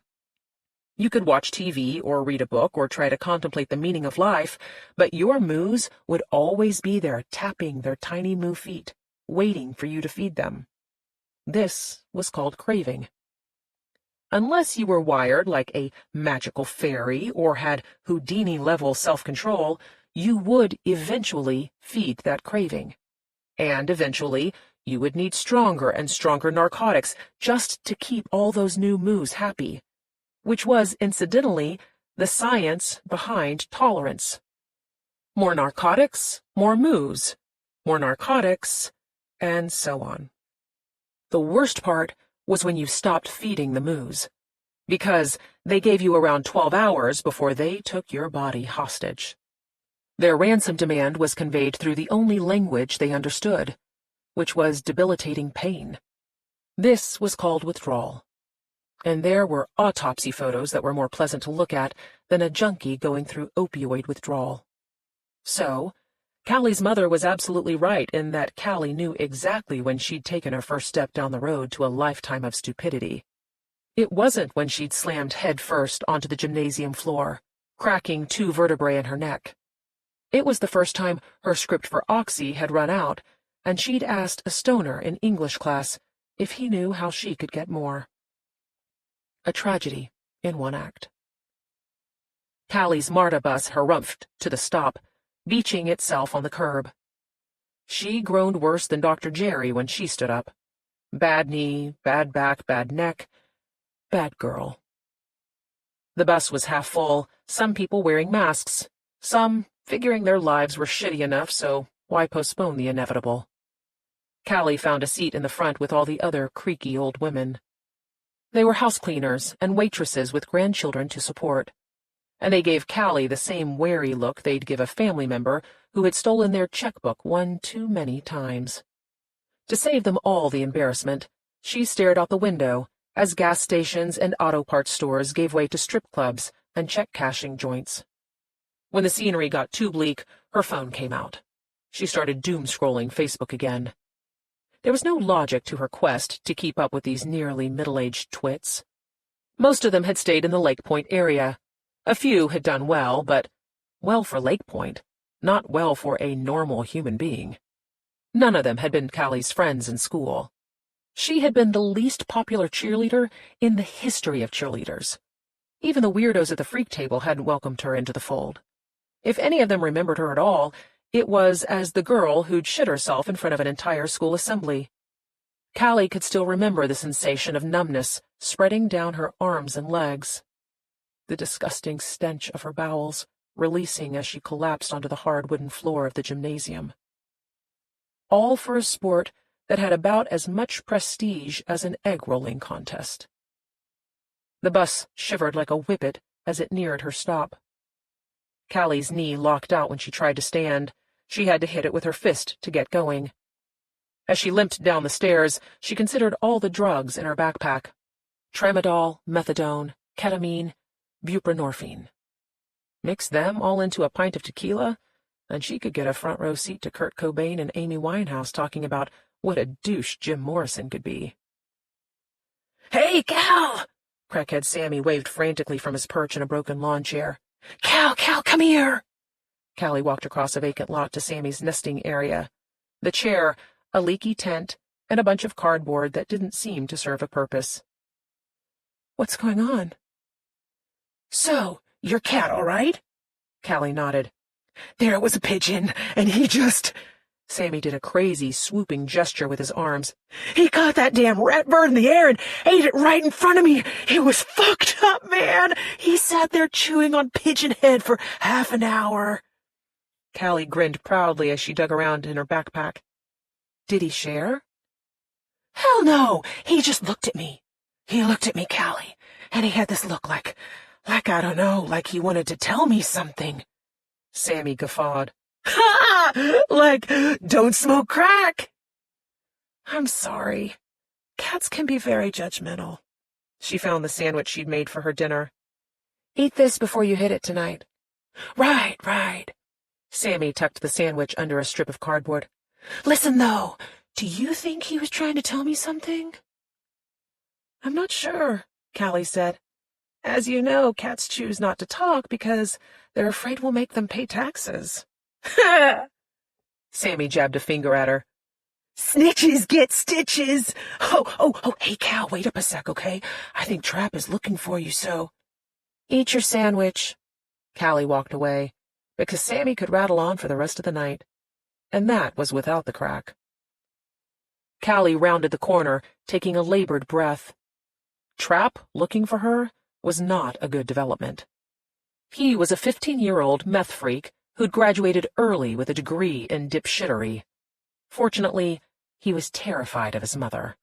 As long as Wilma got her patronage, her idiot son stayed on a tight leash.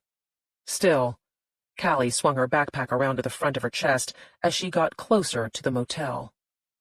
The walk was not completely unpleasant because it was familiar. She passed by empty lots and abandoned houses. Graffiti scarred a crumbling brick retaining wall. Used syringes were scattered across the sidewalk. By habit, her eye searched for usable needles. She had her dope kit in her backpack: a plastic Snoopy watch case with her tie-off, a bent spoon, an empty syringe, some cotton, and a Zippo lighter. What she enjoyed most about shooting heroin was the pageantry of the act. The flick of the lighter, the vinegar smell as it cooked on the spoon, drawing up the dirty brown liquid into the syringe. Callie shook her head. Dangerous thoughts. She followed the dirt-packed strip that traced around the backyards of a residential street. The energy abruptly changed. Families lived here. Windows were thrown open, music played loudly.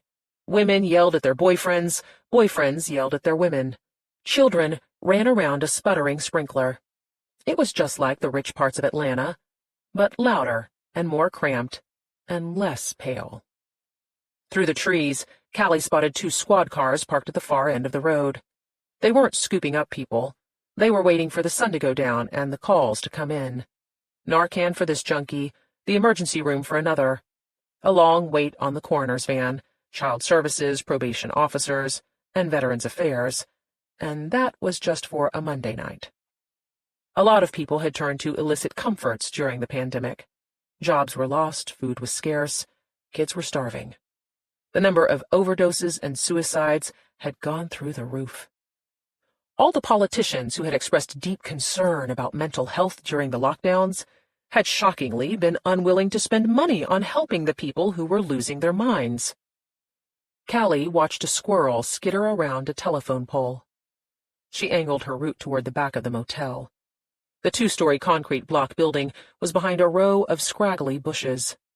She pushed aside the limbs and stepped onto the cracked asphalt. The dumpster gave off a pungent welcome. She scanned the area, making sure Trap didn't sneak up on her. Her mind wandered back to the lethal cornucopia of drugs in her backpack. Meeting Kurt Cobain would be amazing, but her desire for self-harm had passed, or at least had simmered down to her usual quest for self-harm. The kind that didn't end in certain death, only possible death. And then maybe she could be brought back, so why not bump it up a little more, right? The police would come in time, right? What Callie wanted tonight was to take a long shower and curl up in bed with her pigeon-snacking cat. She had enough methadone to get her through the night and out of bed in the morning. She could sell on the way to work. Dr. Jerry would have a heart attack if she showed up before noon anyway. Callie was smiling when she turned the corner because she seldom had an actual plan. "Sup, girl?" Trapp was leaning against the wall, smoking a joint. He gave her the once-over, and she reminded herself that he was a teenager with the brain of a 5-year-old and a grown man's potential for violence. "Got somebody looking for you." Callie felt the hairs go up on her neck.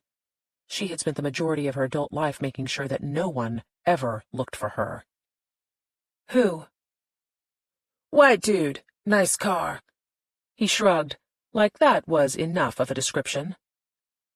"What you got in that backpack?" "None of your fucking business." Callie tried to walk past him, but he grabbed her arm. "Come on," Trapp said. "Mama told me to collect." Callie laughed.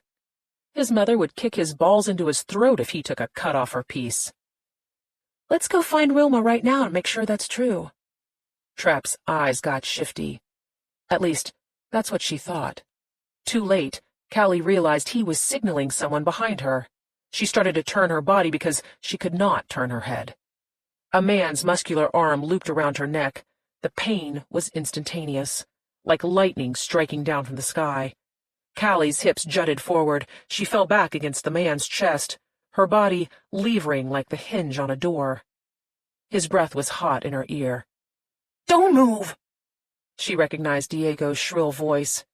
He was Trapp's fellow meth freak. They'd smoked so much crystal that their teeth were already falling out. Either one of them alone was a nuisance. Together, they were a breaking news rape and murder story waiting to happen. "What you got, bitch?" Diego yanked harder on her neck. His free hand slipped under the backpack and found her breast. "You got these little titties for me, girl?" Callie's left arm had gone completely numb. She felt like her skull was going to break off at the root. Her eyes closed. If she was going to die, let it be before her spine snapped. "Let's see what we got." Trapp was close enough for her to smell the rotten teeth in his mouth. He unzipped the backpack. "Damn, bitch, you've been holding out on—" They all heard the distinctive click-clack of a slide being pulled on a 9mm handgun. Callie couldn't open her eyes. She could only wait for the bullet. Trapp said, "Who the fuck are you?" "I'm the motherfucker who's gonna put another hole in your head if you assholes don't step the fuck off right now." Callie opened her eyes. "Hey, Harley." 5. "Christ, Callie!" She watched Lee angrily dump the backpack onto the bed. Syringes, tablets, vials, tampons, jelly beans, pens, notebook, 2 library books on owls, Callie's dope kit. Instead of railing against the stash, her sister's gaze bounced around the dingy motel room, as if she expected to find secret stashes of opium inside the painted concrete block walls. Lee asked, "What if I'd been a cop? You know you can't carry this much weight." Callie leaned against the wall. She was used to seeing different versions of Lee. Her sister had more aliases than a cat, but the side of Lee that could pull a gun on a couple of junky teenagers hadn't reared its head in 23 years. Trapp and Diego had better thank their fucking stars that she was carrying a Glock instead of a roll of plastic film. Lee warned, "Trafficking would put you in prison for the rest of your life." Callie stared longingly at her dope kit. "I hear it's easier for bottoms inside." Lee swung around, hands on her hips. She was wearing high heels and one of her expensive lady bitch suits, which made her presence in this shithole motel somewhat comical. And that included the loaded gun sticking out of the waistband of her skirt. Callie asked, "Where's your purse?" "Locked in the trunk of my car." Callie was going to tell her that was a stupid rich white lady thing to do, but her skull was still throbbing from when Diego had nearly cracked the remaining vertebrae in her neck. It's good to see you, Har. Lee stepped closer, looking into Callie's eyes to check her pupils. How stoned are you? Not enough, was Callie's first thought, but she didn't want to run Lee off so soon. The last time she'd seen her sister, Callie was coming off spending 2 weeks on a ventilator in Grady Hospital's ICU. Lee said, I need you straight right now. Then you'd better hurry. Lee crossed her arms over her chest. She clearly had something to say, but she just as clearly wasn't ready yet.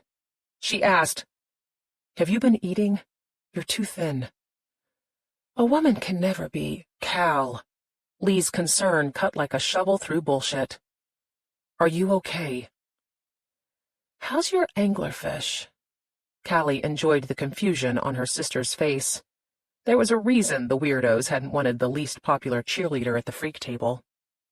Walter, how's he doing? He's okay. The hardness left Lee's expression. Her hands dropped down to her sides. There were only 3 people alive who ever got to see her guard down.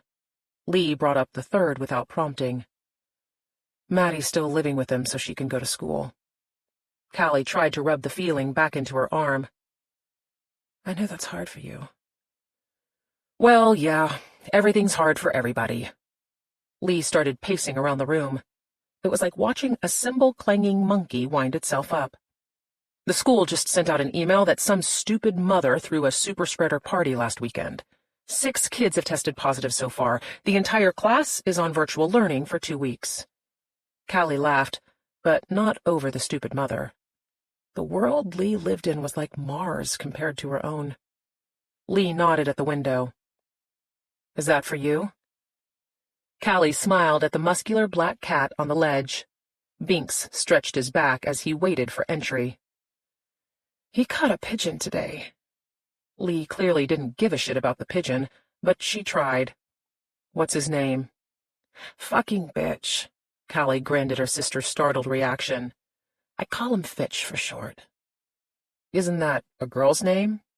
He's gender fluid. Lee pressed together her lips. This wasn't a social visit. When Harley socialized, she went to fancy dinner parties with other lawyers and doctors and the dormouse fast asleep between the Hatter and March Hare. She only sought out Callie when something really bad had happened. A pending warrant, a visit at the county jail, a looming court case, a COVID diagnosis where the only expendable person who could nurse her back to health was her baby sister. Callie ran through her most recent transgressions. Maybe that stupid jaywalking ticket had put her in the shit. Or maybe Lee had gotten a tip-off from one of her connections that Dr. Jerry was being looked at by the DEA. Or, more likely, one of the morons Callie was selling to had flipped to keep his own sorry ass out of jail. Fucking junkies. She asked, Who's after me? Lee circled her finger in the air. The walls were thin. Anyone could be listening. Callie hugged Binks close. They had both known that one day Callie would get herself into the kind of trouble that her big sister wouldn't be able to get her out of. Come on, Lee said.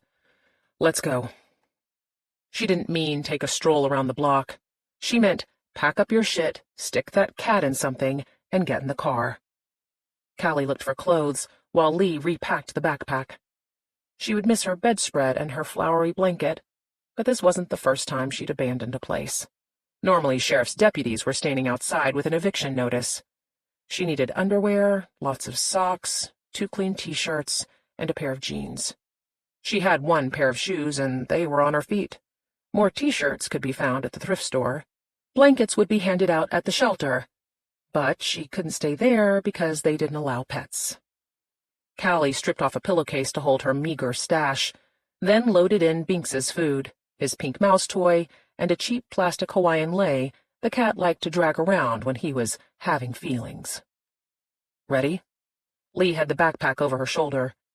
She was a lawyer, so Callie didn't explain what a gun and a shit-ton of drugs could mean, because her sister had earned herself a slot in that rarefied world where the rules were negotiable. Just a minute. Callie used her foot to kick Binks's carrier out from under the bed. The cat stiffened, but didn't fight when Callie placed him inside. This wasn't his first eviction either. she told her sister. "Ready." Lee let Callie go first out the door. Binks started hissing when he was put into the back seat of the car. Callie buckled the seatbelt around his carrier, then got into the front seat and did the same for herself. She watched her sister carefully.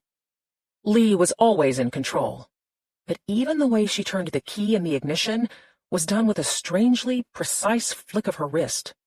Everything about her was freaked out, which was worrying because Lee never freaked out. Trafficking. Junkies were by necessity part-time lawyers. Georgia had mandatory sentencing based on weight. 28 or more grams of cocaine, 10 years. 28 or more grams of opiates, 25 years.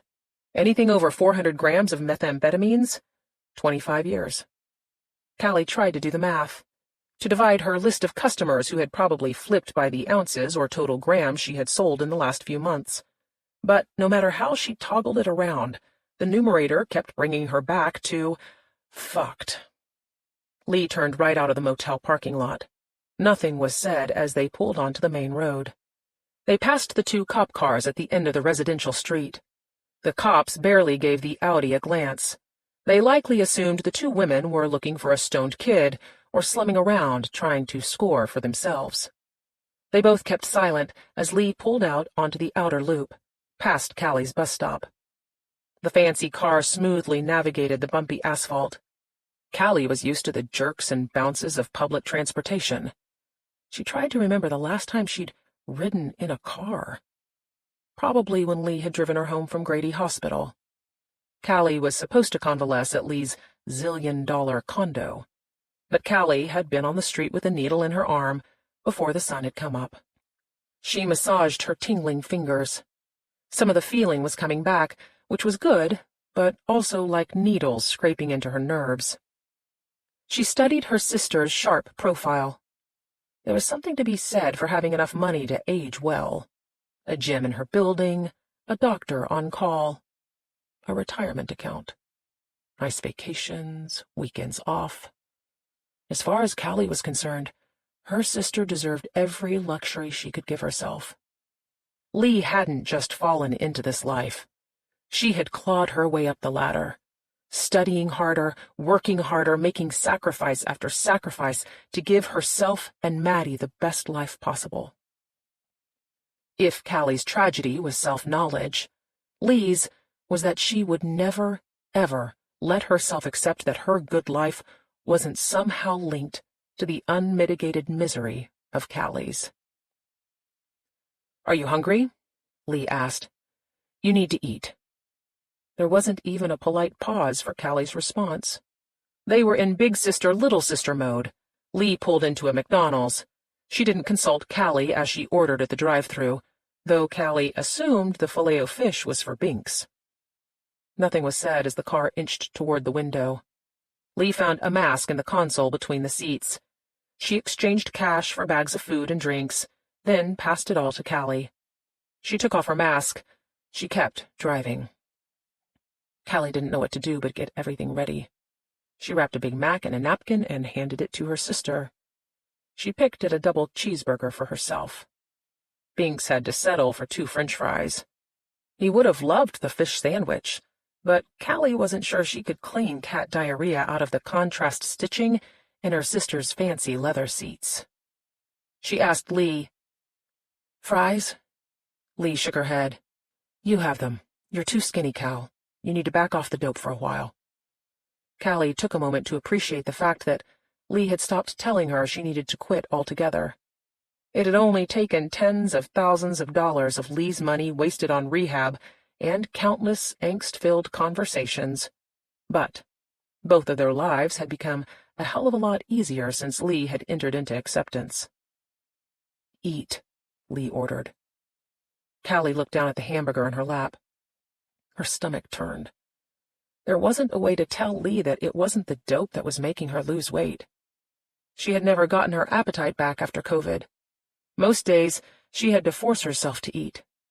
Telling that to Lee would only end up burdening her sister with more guilt that she did not deserve to carry. "Callie," Lee shot her an annoyed look.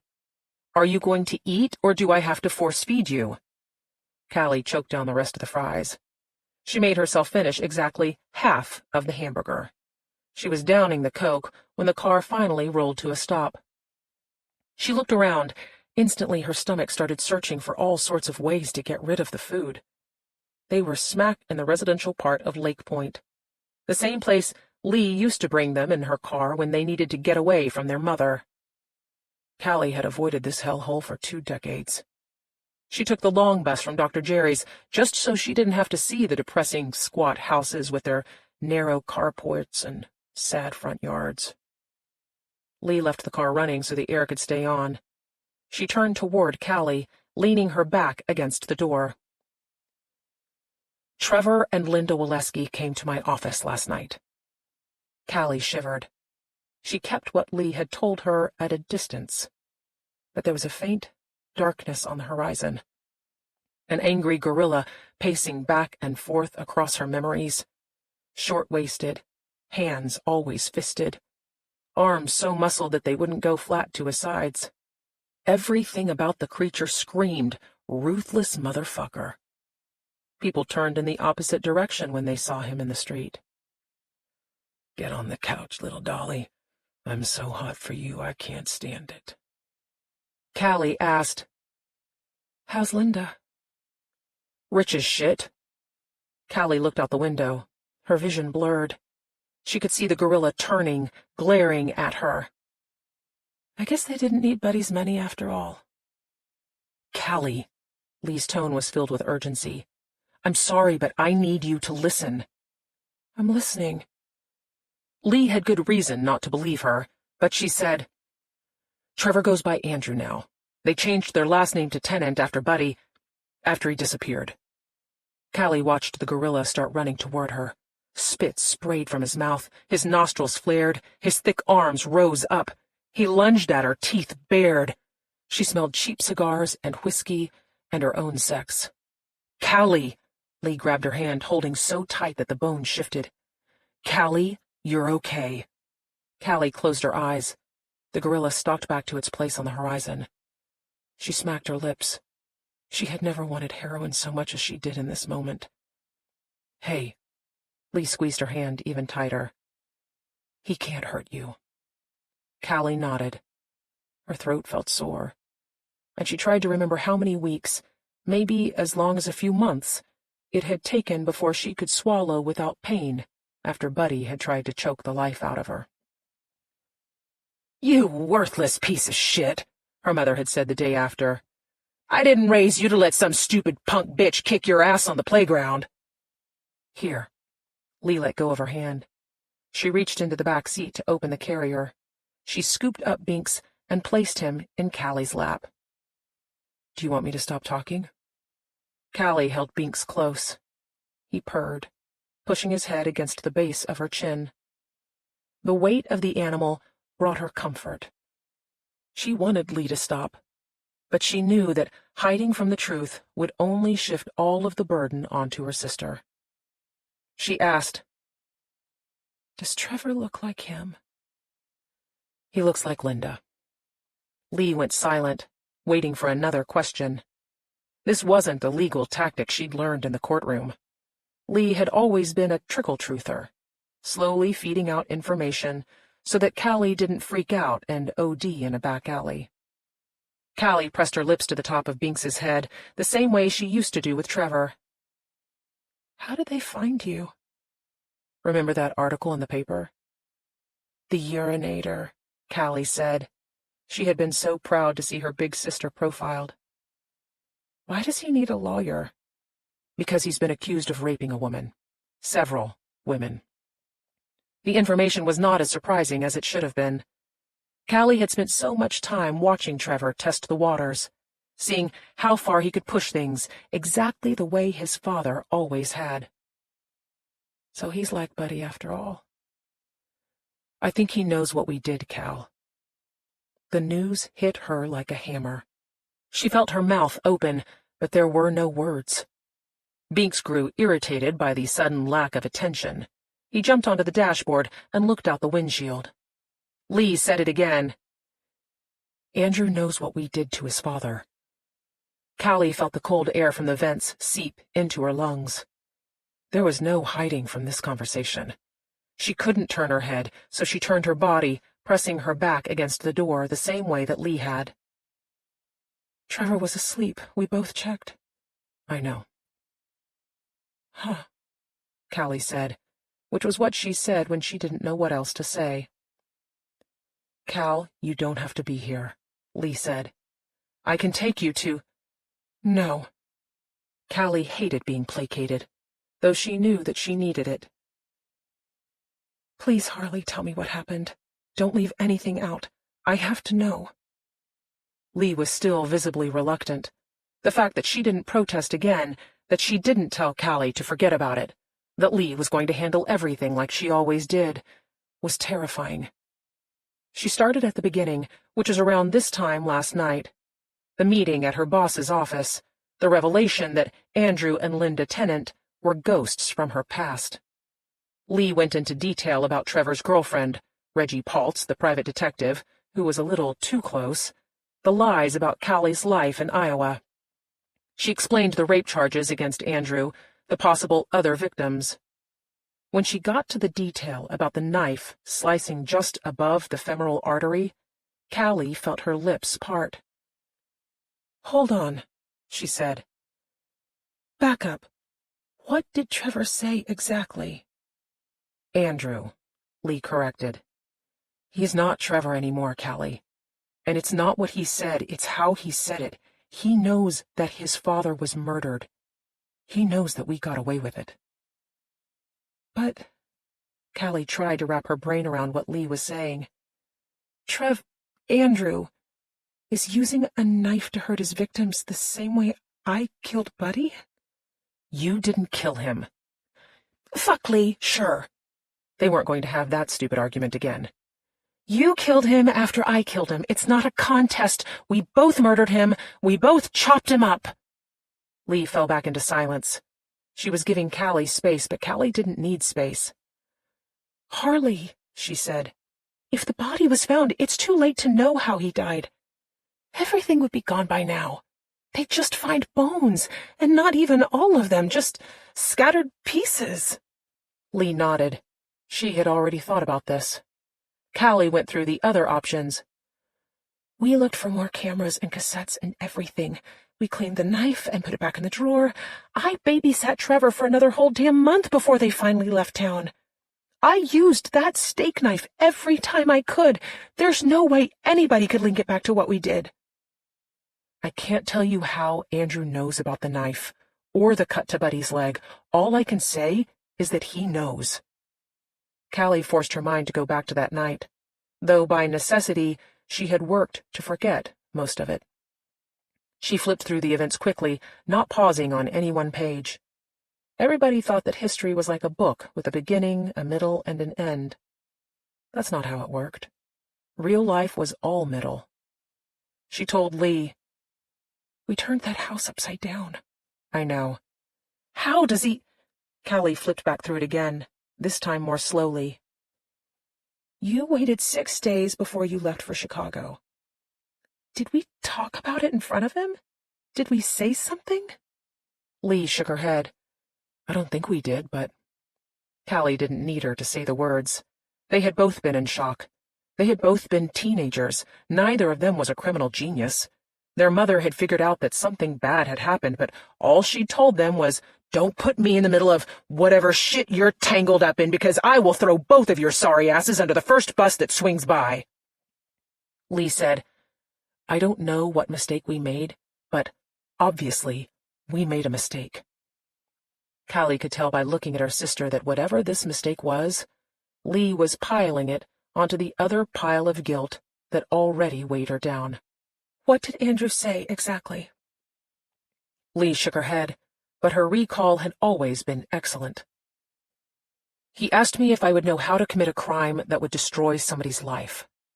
He asked if I'd know how to get away with cold-blooded murder. Callie bit her bottom lip. And then he said, Today isn't like when we were kids, because of cameras. Cameras? Callie echoed. He said cameras specifically? He said it half a dozen times. That cameras are everywhere. On doorbells, houses, traffic cameras. You can't go anywhere without being recorded. We didn't search Andrew's room, Callie said. That was the only place they hadn't considered.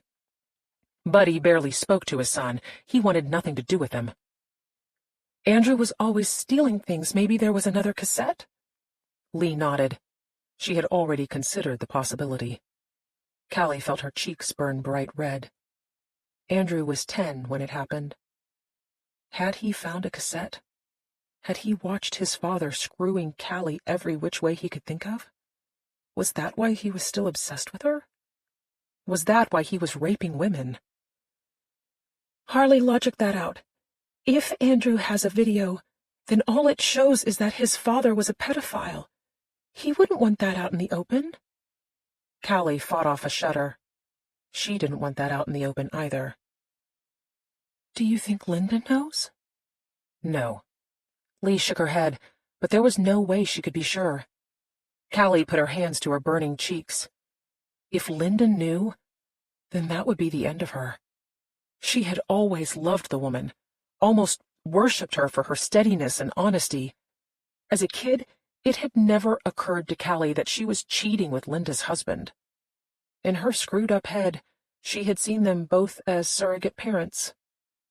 She asked her sister, "Before he started talking about cameras, did Andrew ask you about anything from that night or around Buddy's disappearance?" "No," Lee answered. "And like you said, even if Andrew had a cassette, it wouldn't show how Buddy died. How does he know about the knife, the leg wound?" Callie watched Binks grooming his paw. She was absolutely clueless. Until she wasn't. She told Lee, I looked up stuff in one of Linda's anatomy textbooks after it happened. I wanted to know how it worked. Andrew could have seen that." Lee seemed skeptical, but she said, "It's possible." Callie pressed her fingers to her eyes. Her neck pulsed with pain. Her hand was still tingling. The gorilla was restless in the distance. Lee asked, "How often did you look it up?" Callie saw a projection on the back of her eyelids. The textbook, open on the Waleskis' kitchen table. The diagram of a human body. Callie had traced her finger along the femoral artery so many times that the red line had faded into pink. Had Andrew noticed? Had he seen Callie's obsessive behavior and put it all together? Or was there a heated conversation between Callie and Lee that he'd overheard? They had argued constantly about what to do after Buddy, whether their plan was working, what stories they had told to cops and social workers, what to do with the money. Andrew could have been hiding, listening, taking notes. He had always been a sneaky little shit, jumping out from behind things to scare Callie, stealing her pens and books, terrorizing the fish in the aquarium. Any of these scenarios was possible. Any one would elicit the same response from Lee. "It's my fault. It's all my fault." "Cal." She opened her eyes. She only had one question. "Why is this getting to you, Lee? Andrew doesn't have any proof or he'd be at a police station." "He's a sadistic rapist. He's playing a game." "So fucking what? Jesus, Lee, sack up!" Callie opened her arms in a shrug. This was how it worked. Only one of them could fall apart at a time. "You can't play a game with somebody if they're not willing to suit up. Why are you letting that little freak get into your head? He doesn't have jack shit." Lee didn't answer, but she was obviously still rattled. Tears had filled her eyes. Her color was off. Callie noticed a speck of dried vomit on the neck of her shirt. Lee had never had a strong stomach. That was the problem with having a good life. You didn't want to lose it. Callie said, "Look, what do you always tell me? Stick to the damn story. Buddy came home. He was freaked out about a death threat. He didn't say who had made it. I called you. You picked me up. He was alive when we left. Mom pounded the hell out of me. That's it." "DFACS," Lee said, using the abbreviation for the Department of Family and Children's Services. "When the social worker came to the house, did she take any photos?" "She barely took a report." Callie honestly couldn't remember, but she knew how the system worked, and so did her sister. Harley, use your brain. We weren't living in Beverly Hills 90210. I was just another kid whose drunk mother kicked the shit out of her. The social worker's report could be somewhere, though. The government never throws anything away. I doubt the bitch even filed it, Callie said. All of the social workers were terrified of Mom. When the cops questioned me about Buddy disappearing, they didn't say a damn thing about how I looked. They didn't ask you about it either. Linda gave me antibiotics and set my nose. But she never asked one single question. Nobody pushed it with social services. Nobody at school said a damn thing. Yeah, well, that asshole Dr. Patterson wasn't exactly a child advocate. The humiliation flooded back like a tidal wave, pounding Callie down onto the shore. No matter how much time had passed, she could not move past not knowing how many men had seen the things she'd done with Buddy. Lee said, "I'm sorry, Cal. I shouldn't have said that." Callie watched Lee search for a tissue in her purse. She could remember a time when her big sister had concocted murderous plots and grand conspiracies against the men who had watched Callie being defiled. Lee had been willing to throw her life away in order to get revenge. The only thing that had pulled her back from the brink was the fear of losing Maddie.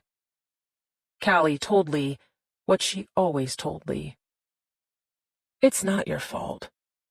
I should have never left for Chicago. I could have gotten trapped in Lake Point and drop-kicked into the gutter with the rest of us." Callie didn't let her respond, because they both knew Lee would have ended up managing a Taco Bell, selling Tupperware, and running a bookkeeping business on the side. "If you'd stayed here, you wouldn't have gone to college. You wouldn't have a law degree. You wouldn't have Walter, and you sure as hell wouldn't have—" Maddie. Lee's tears started to fall. She had always been an easy crier. "Callie, I'm so—" Callie waved her away. They couldn't get entangled in another, "It's all my fault. No, it's not your fault." "Let's say social services has a report, or the cops put it in their notes that I was in bad shape. Then what? Where's the paperwork now?" Lee pressed together her lips. She was clearly still struggling, but said, "The cops are probably retired or up the ranks by now. If they didn't document abuse in their incident reports, then it would be in their personal notes, and their personal notes would be in a box somewhere, probably in an attic." "Okay, so I'm Reggie, the private detective that Andrew hired, and I'm looking into a possible murder that happened 23 years ago, and I want to see the police reports and anything the social workers have on the kids who were in the house," Callie said. "What happens next?" Lee sighed. She was still not focused. "For DFACS, you'd file a FOIA request. The Freedom of Information Act made all government records publicly available. And then, the Kenny A. versus Sonny Perdue consent decree was settled in 2005. Lee's legal brain started to take over. "It's complicated, but basically Fulton and DeKalb County were forced to stop screwing over children in the system. It took 3 years to hash out an agreement. A lot of incriminating paperwork and files conveniently went missing before the settlement." Callie had to assume any reports on her beatdown were part of the cover-up. "What about the cops?" "You'd file a FOIA for their official documents and a subpoena for their notebooks," Lee said. "Even if Reggie tried to go the other way and knocked on their door, they'd be worried about being sued if they documented abuse but never followed up on it, especially if it's tied into a murder case." "So the cops would conveniently be unable to locate anything, too." Callie thought about the 2 officers who had interviewed her. Another case where men would keep their mouths shut to cover for other men. "But what you're saying is neither of those are a problem we need to worry about, right?" Lee hedged. "Maybe." "Tell me what you need me to do." "Nothing," Lee said, but she always had a plan. "I'll take you out of state. You can stay in, I don't know, Tennessee, Iowa, I don't care. Wherever you want to go." "Fucking Iowa?" Callie tried to lighten her up. "You couldn't think of a better job for me than milking cows?" "You love cows." She wasn't wrong. Cows were adorable. There was an alternate Callie who would have loved being a farmer, a veterinarian, a trash collector, anything but a stupid, thieving junkie. Lee took a deep breath.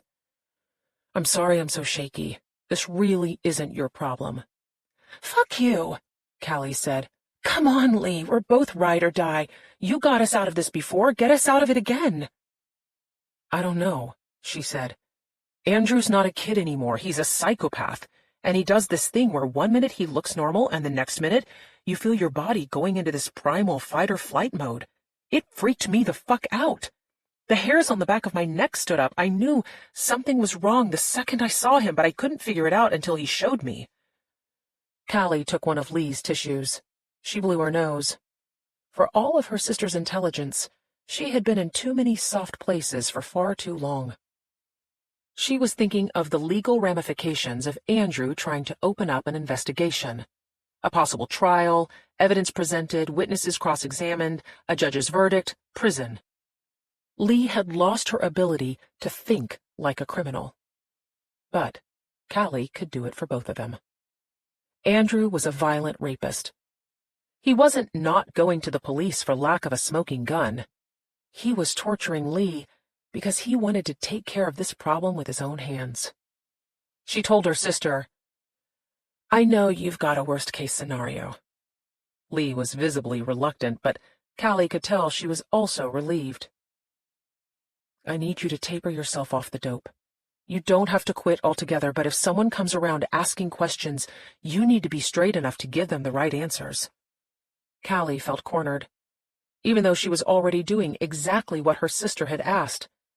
It was different when she had a choice. Lee's request made Callie want to dump her backpack on the floor and tie off right then and there. Cal. Lee looked so damn disappointed. It's not forever. I wouldn't ask if... Okay. Callie swallowed all of the saliva that had flooded into her mouth. How long? I don't know, Lee admitted. I need to figure out what Andrew is going to do. Callie choked back her panicked questions. A few days, a week, a month? She bit her lip so that she didn't start crying. Lee seemed to read her thoughts. We'll take it a couple of days at a time, but if you need to leave town or... I'll be okay, Callie said, because they both needed it to be true. But come on, Harley. You already know what Andrew is doing. Lee shook her head, still lost. He's in more trouble than you are. If Callie was going to ride this out, she needed her sister's lizard brain to kick in, the fight instinct to take over flight so that it didn't drag out too long. He fired his attorney. He hired you a week before he goes to trial. The rest of his life is literally on the line, and he's throwing around these hints about cameras and getting away with murder. People don't make threats unless they want something. What does Andrew want? Realization flashed in Lee's eyes. He wants me to do something illegal for him. Right. Shit. Lee ran through a list. Suborn a witness, commit perjury, aid in the committal of a crime, obstruct justice. She had done that and more for Callie. You know how to get away with every single one of those things. Lee shook her head. It's different with Andrew. He wants to hurt me. So what? Callie snapped her fingers like she could wake her up. Where's my badass big sister? You just pointed a clock at two meth freaks with a bunch of cops one street over. Stop spinning around like a playground bitch who just got her first broken bone. Slowly, Lee started nodding, psyching herself up. You're right. Damn straight I'm right. You've got a fancy law degree and a fancy job and a clean record, and what does Andrew have? Callie didn't let her answer. He's accused of raping that woman. There are more women who can point their fingers at him. If this fucktard rapist starts whining about how you murdered his daddy 20 years ago, who do you think people are going to believe? Lee kept nodding, but Callie knew what was really bothering her sister. Lee hated a lot of things, but feeling vulnerable could terrify her to the point of paralysis. Callie said, He's got no power over you, Harley. He didn't even know how to find you until that douchebag Private Eye showed him your picture. What about you? Lee asked. You stopped using Mom's last name years ago. Are there other ways he can find you? Callie mentally ran through all the disreputable avenues of locating a person who did not want to be found. Trap could be bought off, but, as was her habit, she'd checked into the motel under an alias. Swim Shady was an internet ghost. She had never paid taxes. She had never had an active lease or a cell phone account or a driver's license or health insurance. Obviously, she had a social security number, but Callie had no idea what it was, and her mother had probably burned it out long ago. Her juvenile record was sealed. Her first adult arrest listed her as Calliope de Winter, because the cop who'd asked for her last name had never read Daphne du Maurier, and Callie, stoned out of her mind, had found this so hilarious that she'd pissed herself in the back of his squad car, thus halting all further interrogation. Add to that the weird pronunciation of her first name, and the aliases piled onto aliases. Even when Callie was in the Grady ICU wasting away from COVID, her patient chart had listed her as Cal E.O.P. de Winter. She told Lee, "He can't find me." Lee nodded, visibly relieved. "Okay, so keep laying low. Try to stay sharp." Callie thought about something Trap had said before he tried to rob her. White dude. Nice car. Reggie Paltz. Mercedes-Benz. "I promise it won't be long," Lee said. "Andrew's trial should last 2 or 3 days. Whatever he's planning, he'll have to move fast." Callie took a shallow breath as she studied Lee's face. Her sister had not really considered what kind of havoc Andrew could cause in Callie's life, mostly because Lee knew very little about how Callie lived. She had probably tracked down Callie through a lawyer friend. She had no idea Dr. Jerry was still working, let alone that Callie was helping him out. Setting aside that Reggie Paltz was already asking questions, he clearly had his contacts inside of the police force. He could put Callie's name on their radar. She was already trafficking drugs. If the right cop asked the wrong questions, Dr. Jerry could be looking at the DEA banging down his front door, and Callie could be going through a hard detox at the downtown city detention center. Callie watched Binks flop down onto his side, taking advantage of the sunlight hitting the dashboard. She did not know if she was more worried about Dr. Jerry or herself. They didn't offer medically assisted detox in jail. They locked you in a cell by yourself, and 3 days later, you either walked out on your own power or you were rolled out in a body bag. She told Lee, "Maybe it would be better if we made it easy for Andrew to find me." Lee looked incredulous. "How the fuck would that be a good thing, Callie? Andrew's a sadistic rapist. He kept asking about you today. His own best friend says he's going to start looking for you eventually." Callie ignored those facts because they would only scare her into backing down. "Andrew's on bail, right? So he has an ankle monitor with an alarm that will go off if he— Do you know how long it takes for a probation officer to respond to an alarm?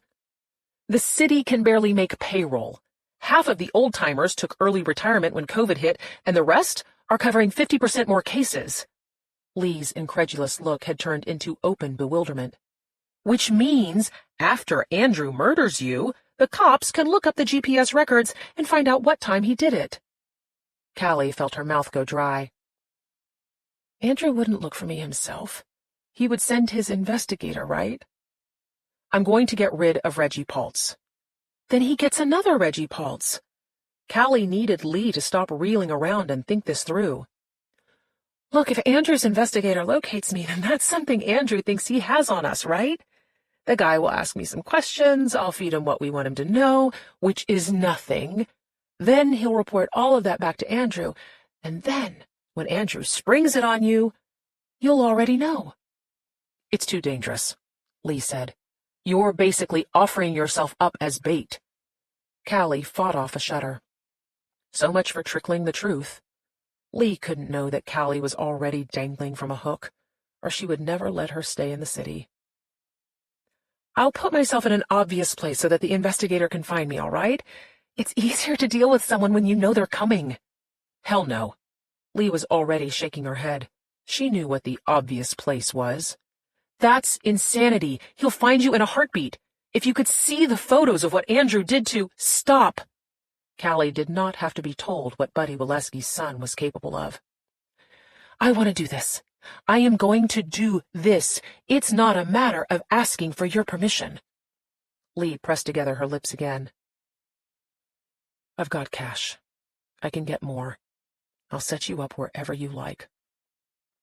Callie was not, could not leave the only place she had known as her home. But she knew about another option, one that would make sense to anybody who had ever met her. She could leave Binks in the care of Dr. Jerry. She could take all the drugs in the locked cabinet, and Kurt Cobain would be giving her a solo performance of Come As You Are before the sun went down. "Cal," Lee said. Her brain was too caught up in the Cobain loop to answer. "I need—" Lee grabbed her hand again, pulling her out of the fantasy. "I need you, Calliope. I can't fight off Andrew unless I know you're okay."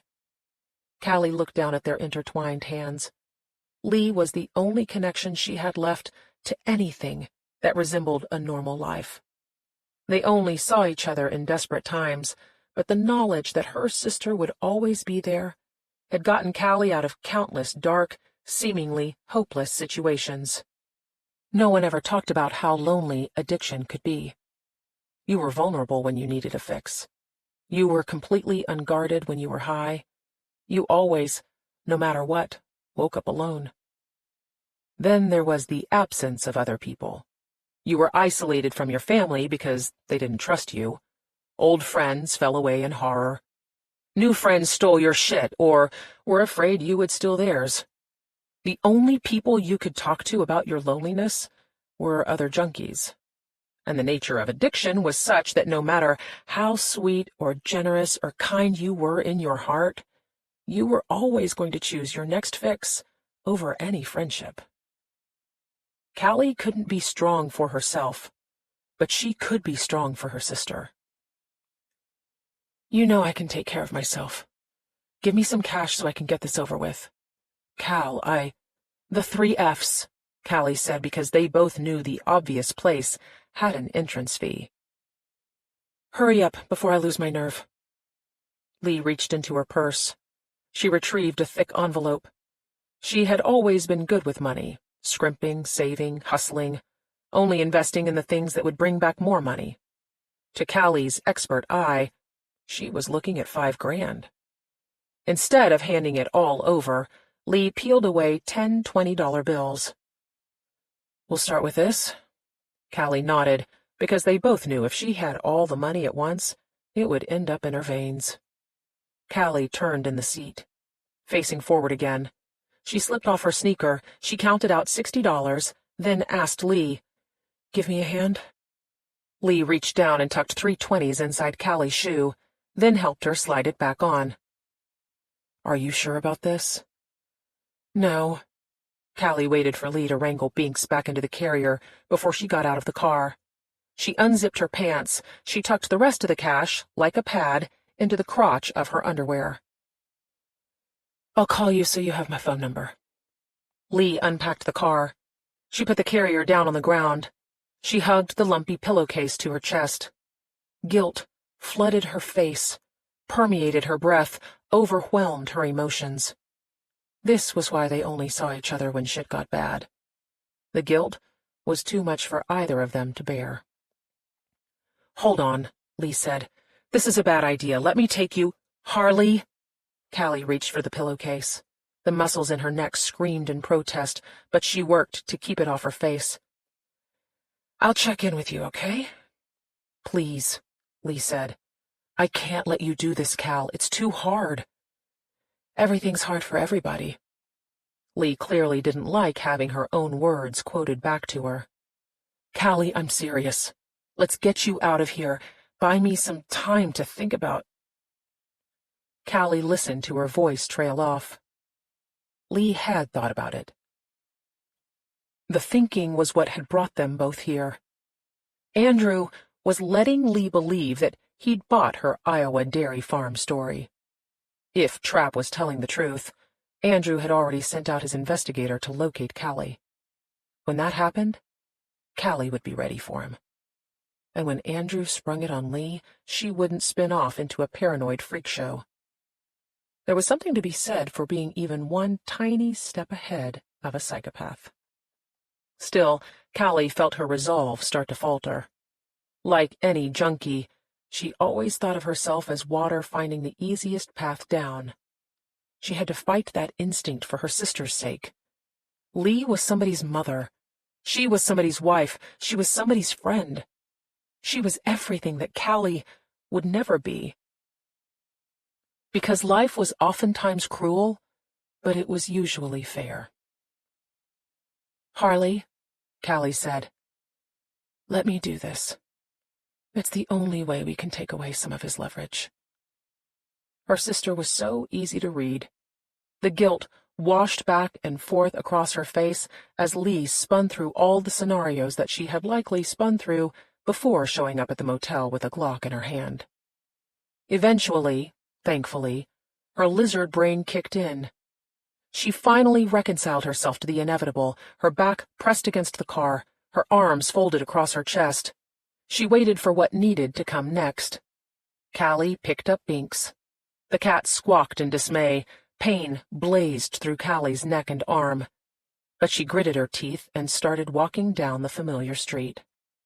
As she put distance between herself and her sister, Callie was glad that she couldn't look over her shoulder. She knew Lee was watching her. She knew that Lee would stay by her car, guilt-ridden, hurting, terrified, until Callie turned the corner at the end of the road. Even then, a few more minutes passed before Callie heard a car door close. The Audi's engine start up. "That was my big sister," she told Binks, who was stiff and angry in his confinement. "She's got a nice car, right?" Binks chortled. He preferred an SUV. "I know you liked the motel, but there are really fat birds here, too." Callie tilted up her head so she could see the sparse trees. Most cats had to be slowly acclimated to new surroundings. Because of their many unplanned relocations, Binks was adept at scoping out new territory and finding his way back home. Still, everyone needed inducements. She assured him, "There's chipmunks, squirrels, rats the size of bunnies, bunnies the size of rats." The cat offered no response. He did not want to jeopardize his tax situation. "Woodpeckers, pigeons, bluebirds, cardinals. You love cardinals. I've seen your recipes." Music echoed into her ears as she turned left, going deeper into the neighborhood. Two men were sitting in a carport drinking beer. An open cooler was between them. The next house had another man washing his car in the driveway. The music was coming from his jacked-up audio system. His kids were giggling as they kicked a basketball around the yard. Callie couldn't ever remember feeling that kind of childlike freedom. She had loved gymnastics, but her mother had seen the potential to make money, so what had been fun had been turned into a job. Then Callie had been cut from the team, and she'd taken up cheerleading. Another opportunity for money. Then Buddy had taken an interest in her, and there was even more money. She had loved him. That was the real tragedy of Callie's life. That was the gorilla she couldn't get off her back. The only person she had ever truly loved was a heinous pedophile. A long-ago shrink during a long-failed rehab stint had told her that it wasn't really love. Buddy had inserted himself as a substitute father so that Callie would let her guard down. He had given her a feeling of security in exchange for doing something that she had hated. Only Callie hadn't hated all of it.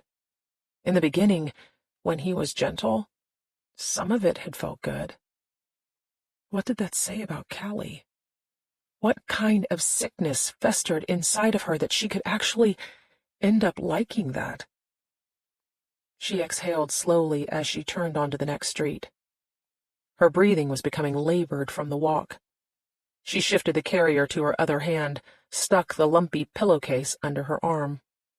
The pull in her neck was like a red-hot glob of molten steel, but she wanted to feel the pain. She stopped in front of a one-story red cottage with a sway-backed roof. Patchy wood siding striped the front of the house. Burglar bars brought a prison-like feel to the open windows and doors. A scruffy mutt, with a bit too much Scottish terrier for her liking, stood sentry at the screen door. Callie's knee gristled as she climbed the 3 wonky stairs. She set Binks down on the front porch. She dropped the pillowcase. She knocked hard on the frame of the metal door. The dog started barking. "Roger!" a smoke-stained voice bellowed from the back of the house. "Shut your damn snout!" Callie rubbed her arms as she looked back into the street. Lights were on inside the bungalow across the way, but the house next door was boarded up, the grass in the yard so tall it looked like a desiccated cornfield. A pile of shit was on the sidewalk. Callie lifted up on her toes for a better angle. Human. She heard footsteps behind her. She thought about what she'd told Lee. I'll put myself in an obvious place. If Andrew Tennant sent someone to look for Callie, there was one obvious place to find her. Well, fuck me in the face. Callie turned back around. Phil stood on the other side of the screen door. She hadn't changed since Callie was in diapers. Thin and rangy, like an alley cat. Eyes rimmed dark like a startled raccoon's. Teeth sharp and fanged like a porcupine. Nose as red and distended as a menstruating baboon's ass. A baseball bat was propped against her shoulder. A cigarette dangled from her mouth. Her rheumy eyes went from Callie down to the carrier. What's the cat called? Stupid cunt. Callie forced a smile. Stunt, for short. Phil leveled her with a look. You know the rules, smartass. You can't stay at my house unless you're funding me, feeding me, or fucking me. The 3 Fs. They had been raised on the rule. Callie kicked off her sneaker. The folded 20s waved like an invitation. The bat was returned to its spot. The screen door opened. Phil grabbed the $60. She asked, You got more in your cooch? Stick your hand down there if you want. Phil squinted as smoke curled into her eye. I don't want none of your lesbian shit while you're staying here. Yes, Mother. Tuesday, 6. To her great disappointment, Callie was not afforded a moment of disorientation when she woke up in her old bedroom inside of her mother's house. Everything was instantly familiar. The caustic bite of salt in the air, the gurgle of aquarium filters, the chirping of many birds, a dog snuffling outside her locked bedroom door. She knew exactly where she was and why she was there. The question was, how long would it take Andrew's detective to figure out the same? From Lee's description of Reggie Paltz, the guy would stick out in the hood as bad as an undercover cop. If Reggie was stupid enough to knock on her mother's front door, Phil could be relied upon to show him the thick end of her baseball bat. But Callie was fairly certain it would not go down that way. Reggie would be under strict orders to stay in the shadows. Andrew Tennant had come at Lee straight on, but Lee wasn't his main target. Buddy's son was not paying homage to his father's murder by wrapping plastic film around his victims' heads. He was using a cheap kitchen knife, the same type of knife Callie had used to mortally wound his father, which meant that whatever game Andrew was playing, Callie was more than likely the prize. She blinked up at the ceiling. Her old poster of the Spice Girls stared back, the ceiling fan protruding from between Jerry Halliwell's legs. Callie let a few lines of wannabe run through her head. The great thing about being an addict was that it taught you how to compartmentalize. There was heroin, and then there was everything else in the world that didn't matter because it was not heroin. Callie clicked her tongue in case Binks was awaiting an invitation on the other side of the cat door. When the animal did not appear, she levered herself up in the bed, feet going down to the floor as her shoulders went upright. The sudden change in orientation dropped her blood pressure. She felt dizzy and nauseous, and suddenly her bones were itching to the marrow. She sat there, investigating the early symptoms of withdrawal. Cold sweat, aching bowels, pounding head, untamed thoughts nagging her skull like a beaver gnawing on a tree. The backpack was leaning against the wall. Callie was on her knees on the floor without a second thought. She made quick work of finding the syringe in her dope kit, locating the nearly full vial of methadone. The entire time she set up the shot, her heart begged with every beat. Needle, needle, needle.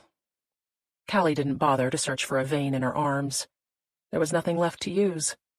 She slid across the floor, sitting in front of the full-length mirror on the back of her closet door. She used her reflection to locate her femoral vein. Everything was backward, but Callie easily adapted. She watched her reflection as the needle slipped into her leg, the plunger pressed down. The world got softer. The air, the gurgling sounds, the hard edges of the boxes scattered around the room. Callie let out a long breath as she closed her eyes. The darkness inside her eyelids turned into a plush landscape. Banana trees and dense forest peppering a mountain range. On the horizon she saw the gorilla, waiting for the methadone wave to break. That was the problem with a maintenance dose. Callie could still feel everything, see everything, remember everything. She shook her head, and like a viewmaster, she clicked to another memory. The anatomy drawing in Linda Waleski's textbook. The common femoral vein was a blue line running alongside the red femoral artery. Veins took blood to the heart, arteries took it away. That was why Buddy hadn't died immediately. The knife had nicked the vein. If she'd opened the artery, Buddy would have been dead long before Lee killed him. Callie shook a fresh image into her head. Meow Macass, the bottle-fed kitten Dr. Jerry was taking home with him at night. Callie had named her after Cass Elliott, who had died of a heart attack in her sleep. The opposite of a Cobain, who'd put a shotgun under his chin and pulled the trigger. His suicide note had ended with a beautiful tribute to his daughter. For her life, which will be so much happier without me. I love you. I love you. Callie heard a scraping noise. Her eyelids slowly peeled open. Binks was outside the window, clearly indignant to find it closed. Callie pushed herself up from the floor. Her body ached with every step. She scratched at the glass, letting Binks know she was going as fast as she could. He gambled about the metal security bars like a dressage horse, if dressage horses were not homicidal adrenaline junkies. There was a pin lock on the window, a long bolt that kept the sash from opening. Callie had to edge it out with her fingernails, while Binks stared at her like she was a moron. "Forgive me, sir." Callie gave his silky back some long pets. He pressed his head up under her chin, because cats were social groomers. "Did the Wicked Witch let you outside?" Binks told no tales, but Callie knew that Phil had probably fed, watered, and brushed him before offering him the choice of either the couch, a fluffy chair, or the door. The scrawny old bitch would throw her body in front of a bus to save a chipmunk, but her children were on their own. Not that Phil was that ancient. She'd been 15 years old when Lee was born, then 19 when Callie came along. There had been a constant rotation of boyfriends and husbands, but Phil had told the girls that their father had died during a military training exercise. Nick Bradshaw had been a radio intercept officer who'd flown with his best friend, a Navy fighter pilot named Pete Mitchell. One day, they had gotten on the wrong side of a Russian MiG during a training exercise. Bradshaw was killed after a flameout sent their jet into a flat spin, which was horrifying to think about, but also hilarious if you knew that Pete Mitchell was called Maverick and Bradshaw was Goose, and that was basically the first half of Top Gun. Still, Callie found it preferable to the truth, which probably involved Phil passing out after drinking too much. Both Callie and Lee took it on faith that they would never learn the true story. Their mother was a master of subterfuge. Phil wasn't even her real name. Her birth certificate and her criminal record officially listed her as Sandra Jean Santiago, a convicted felon who collected rent for slumlords around Lake Point. The felony meant Phil wasn't legally allowed to carry a gun, so she carried a baseball bat. She said for protection, but it was clearly for enforcement. The Louisville Slugger was signed by Phil Rizzuto. That's where her nickname had come from. Nobody wanted to get on the bad side of Phil. Binks shook off Callie's hand as he jumped down. She started to close the window, but a flash of light caught her eye. She felt a flicker of panic burn at the methadone. She looked across the street. The pile of shit was still festering on the sidewalk, but the light had flashed from the direction of the boarded-up house. Or had it? Callie rubbed her eyes as if she could manually adjust the focus. There were cars lining the road, trucks and old sedans with the mufflers attached by clothes hangers alongside the BMWs and Mercedes favored by the drug dealers. Maybe the sunlight had hit a mirror or a piece of metal. There could be broken crack pipes or pieces of foil in the yard. Callie squinted at the tall grass, trying to figure out what she'd seen. Probably an animal. Maybe a camera lens. White dude. Nice car. Binks arched against her leg. Callie put her hand to her chest. Her heart was beating hard enough to feel the thump. She studied each boarded-up window and door to the house until her eyes watered. Was the methadone fucking her up more than usual? Was she being paranoid? Did it matter? Callie closed the window. The pin went back into the sash. She found her jeans, slid on her sneakers. She shoved her ill-gotten gains into her backpack. Her dope kit and the methadone went under the mattress. She would have to hit Stewart Avenue before lunchtime. She needed to sell the rest of this shit so she wasn't carrying if the police stopped her. She turned to leave, but couldn't stop herself from looking out the window again. Her eyes squinted. She tried to recreate the memory of the flash of light. Her imagination filled in the details. A private eye with a long, telescoping lens on his professional-looking camera. The click of the shutter as he captured Callie in her private moments. Reggie Paltz would develop the photos, take them back to Andrew. Would they both look at her images the way Buddy had? Would the two men use them somehow, some way, that Callie didn't want to know about? A loud bang sent her heart into her throat. Binks had knocked over one of the boxes that Phil had stacked around the room. Newspapers spilled out, magazine articles, crazy shit that Phil had printed from the internet. Her mother was a rabid conspiracy theorist. And Callie said that as someone who understood that rabies was a virtually fatal virus that caused anxiety, confusion, hyperactivity, hallucinations, insomnia, paranoia, and a fear of drinking fluids. With the exception of alcohol. Callie went to the door, which was padlocked from the inside. She dug the key out of her pocket. A handful of coins came with it. Lee's change from McDonald's last night. Callie stared at the 2 dimes and 3 quarters, but her attention was elsewhere. She had to fight the urge to stand at the window again. Instead, she closed her eyes, pressed her head against the door, and tried to convince herself that she was on a bad trip. Reality edged its way back in. If Andrew's private eye was watching her from the boarded-up house, wasn't that exactly what Callie wanted? Reggie wouldn't need to go to the motel and bribe Trap or interrogate crackhead Sammy. He would not find out that she was working at Dr. Jerry's. He would not talk to her customers on Stewart Avenue. He would not tap his friends in the police force to maybe look into her and maybe find out what she'd been up to. His investigation would stop right at Phil's doorstep. Callie opened her eyes. The coins went back into her pocket. She jammed the key into the lock and twisted it open. Binks scooted up the hallway en route to a pressing appointment. Callie closed the door, put the padlock on the outside. She clicked it shut, then pulled on the hasp to double-check that her mother couldn't break into her room. It was like being a kid again. The gurgle of saltwater aquarium filters got louder as she made her way up the hall. Lee's bedroom had been turned into SeaWorld. Dark blue walls, light blue ceiling.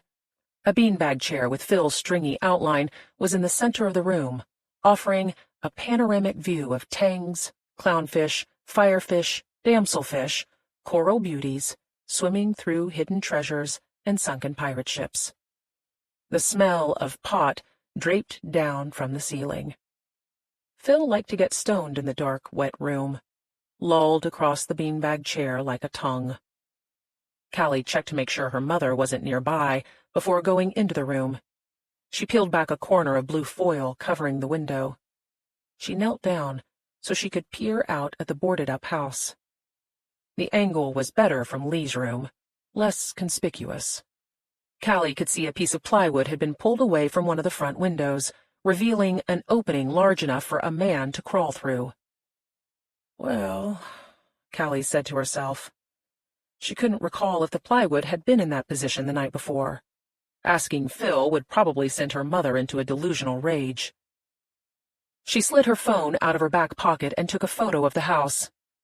Callie used her fingers to zoom in on the front window. The plywood had splintered when it was pulled back. There was no way of telling when it had happened short of getting a degree in forensic wood splintering. Should she call Lee? Callie played out the possible conversation, the might-have-seens and could-have-beens, and all the other half-baked theories that would wind up Lee's cymbal-clanging inner monkey. Her sister was meeting with Andrew this afternoon. Lee's boss would be there. She would have to walk a razor's edge. Calling her now, passing on what could be a methadone delusion, seemed like a really bad idea. The phone returned to her pocket. She pressed the edge of the foil back down over the window. She walked into the living room, where the menagerie continued. Roger stuck his head up from the couch and barked. There was a new dog beside him, another terrier mix, who gave exactly 0 fucks when Callie patted his scruffy head. She smelled bird shit, though Phil was religious about cleaning out the 3 large cages that gave a dozen budgies pride of place in the dining room. Callie gathered, by the burn of cigarette smoke, that Phil had taken up her position in the kitchen. No matter how well her mother tended to her beloved animals, every single creature living in this goddamn house was going to die from secondhand smoke. "Tell your cat to leave my birds alone," Phil hollered from the kitchen. "He'll end up with his skinny ass sleeping outside if he even thinks about touching one." "Stupid cunt!" Callie let the words hang for a few seconds. "Is afraid of birds. They're more likely to hurt him than the other way around." "Stupid cunt sounds like a girl's name." "Well, you tell him that. I can't get through to him." Callie plastered on a smile as she walked into the kitchen. "Good morning, Mother," Phil snorted. She was sitting at the kitchen table with a plate of bacon and eggs in front of her, a cigarette in her mouth, and her eyes glued to the giant iMac computer that took up half the table. Her mother looked the same as she always did in the morning hours. Last night's makeup was sloppy on her face, mascara clumped, eyeliner smeared, blush and foundation scratched by her pillow. How this bitch wasn't a walking case of pink eye was anyone's guess. Phil said, "I guess you're laying off the dope. You're getting fat again." Callie sat down. She wasn't hungry, but she reached for the plate. Phil slapped her hand away. "You paid for rent, not food." Callie took the coins out of her pocket and slapped them onto the table. Phil eyed them suspiciously. She knew where Callie kept her money. "That come out of your pussy?" "Put it in your mouth and find out."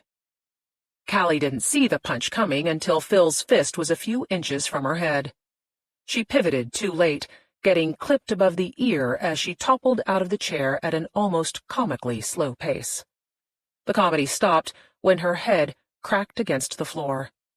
The pain was breathtaking. She was too winded to do anything but watch Phil stand over her. "What the hell? I barely tapped you." Her mother shook her head. "Fucking junkie."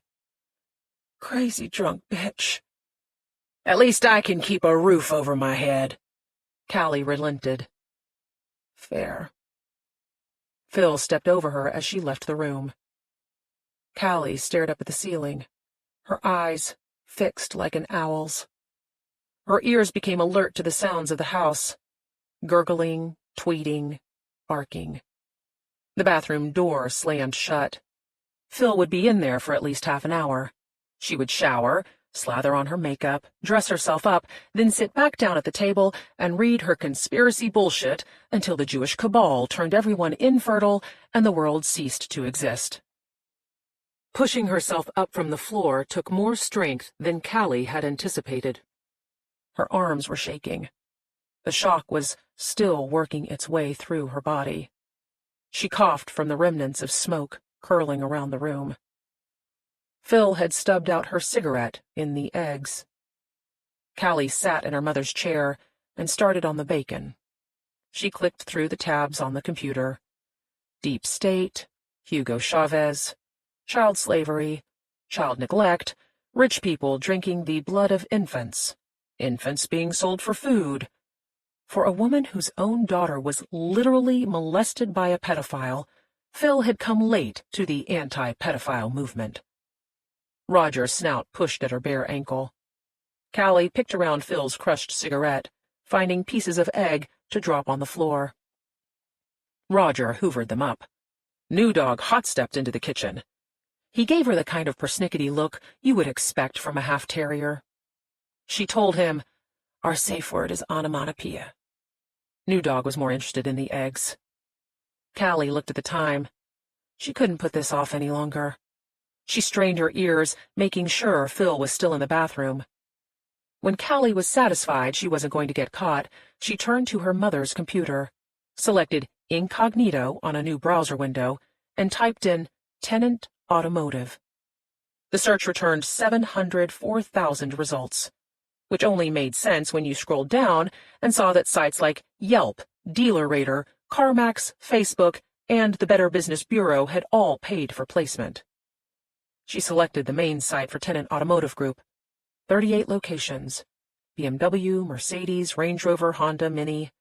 They did a little bit of everything, but mostly stuck to high-end vehicles. Callie read through the brief history of the dealership's growth. From one small Ford dealership on Peachtree to branches all over the Southeast. There was a line drawing of a tree showing the short succession. Gregory Sr. to Greg Jr. to Linda Tennant. The mouse found its way to Linda's name. Callie clicked. A slick-looking photo popped up. Linda's hair was short and frosted, probably courtesy of dropping a godzillion bucks at a Tony hair salon. She sat at a Darth Vader-looking desk with a shiny red Ferrari behind her. Papers were stacked neatly to her left and right to impart the message that she was a lady who did business. Her hands were clasped together in front of her.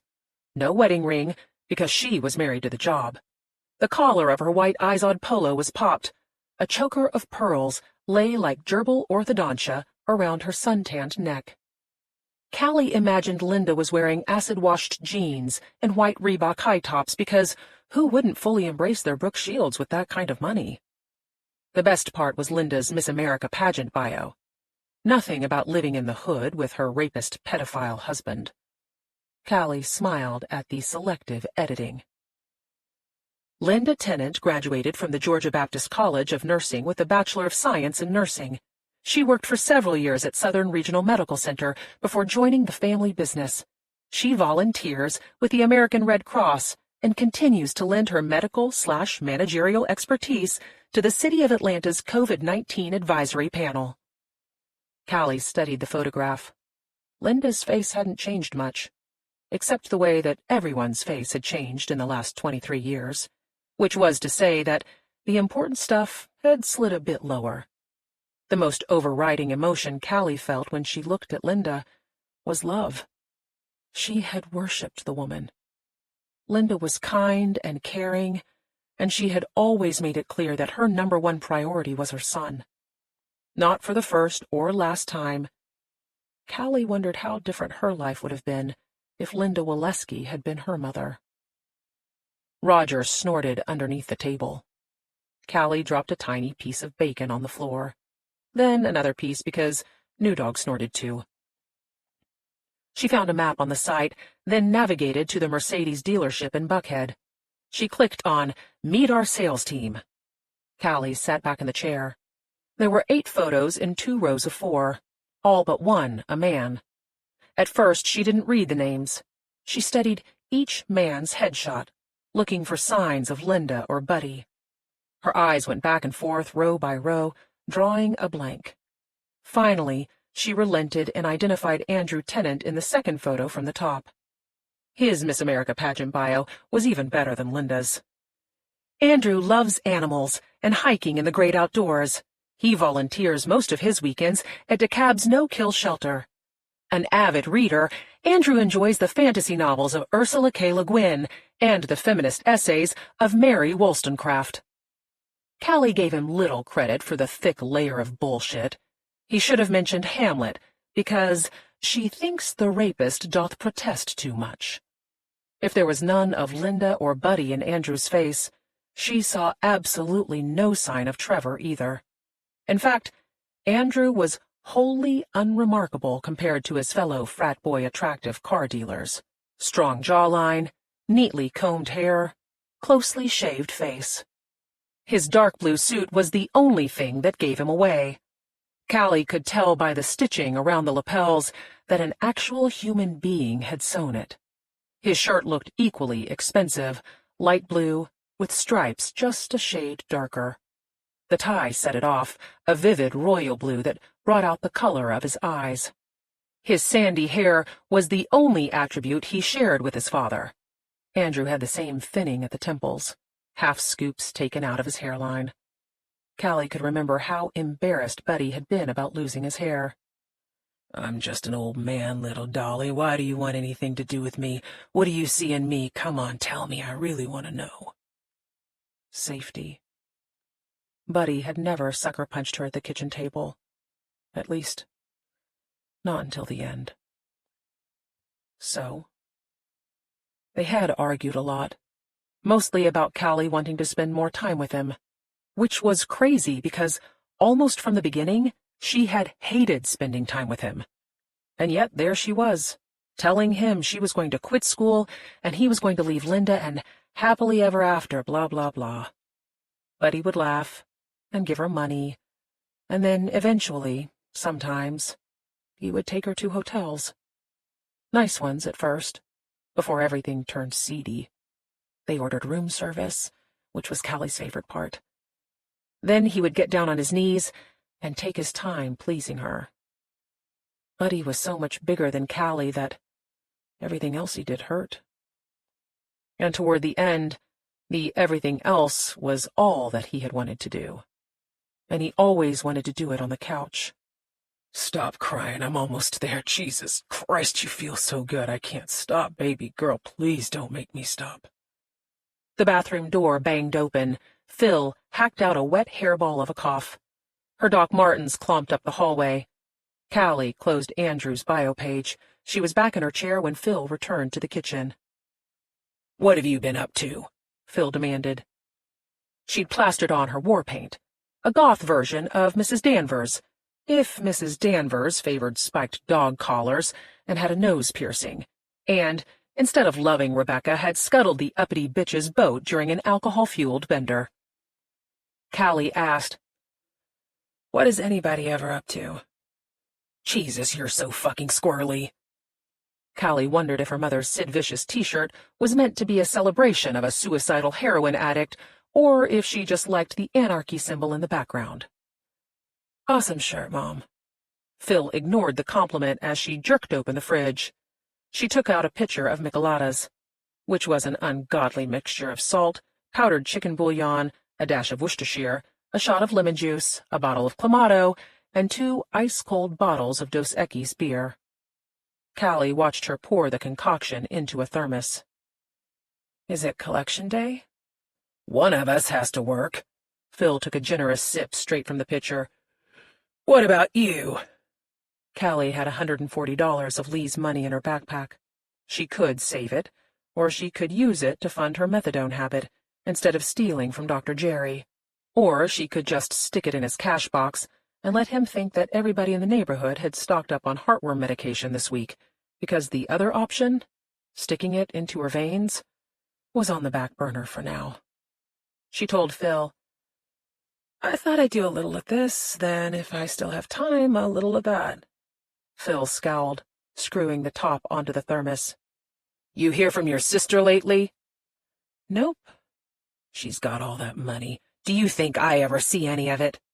Phil took another swig from the pitcher before putting it back in the fridge. "What are you doing for cash?" The police would call it trafficking.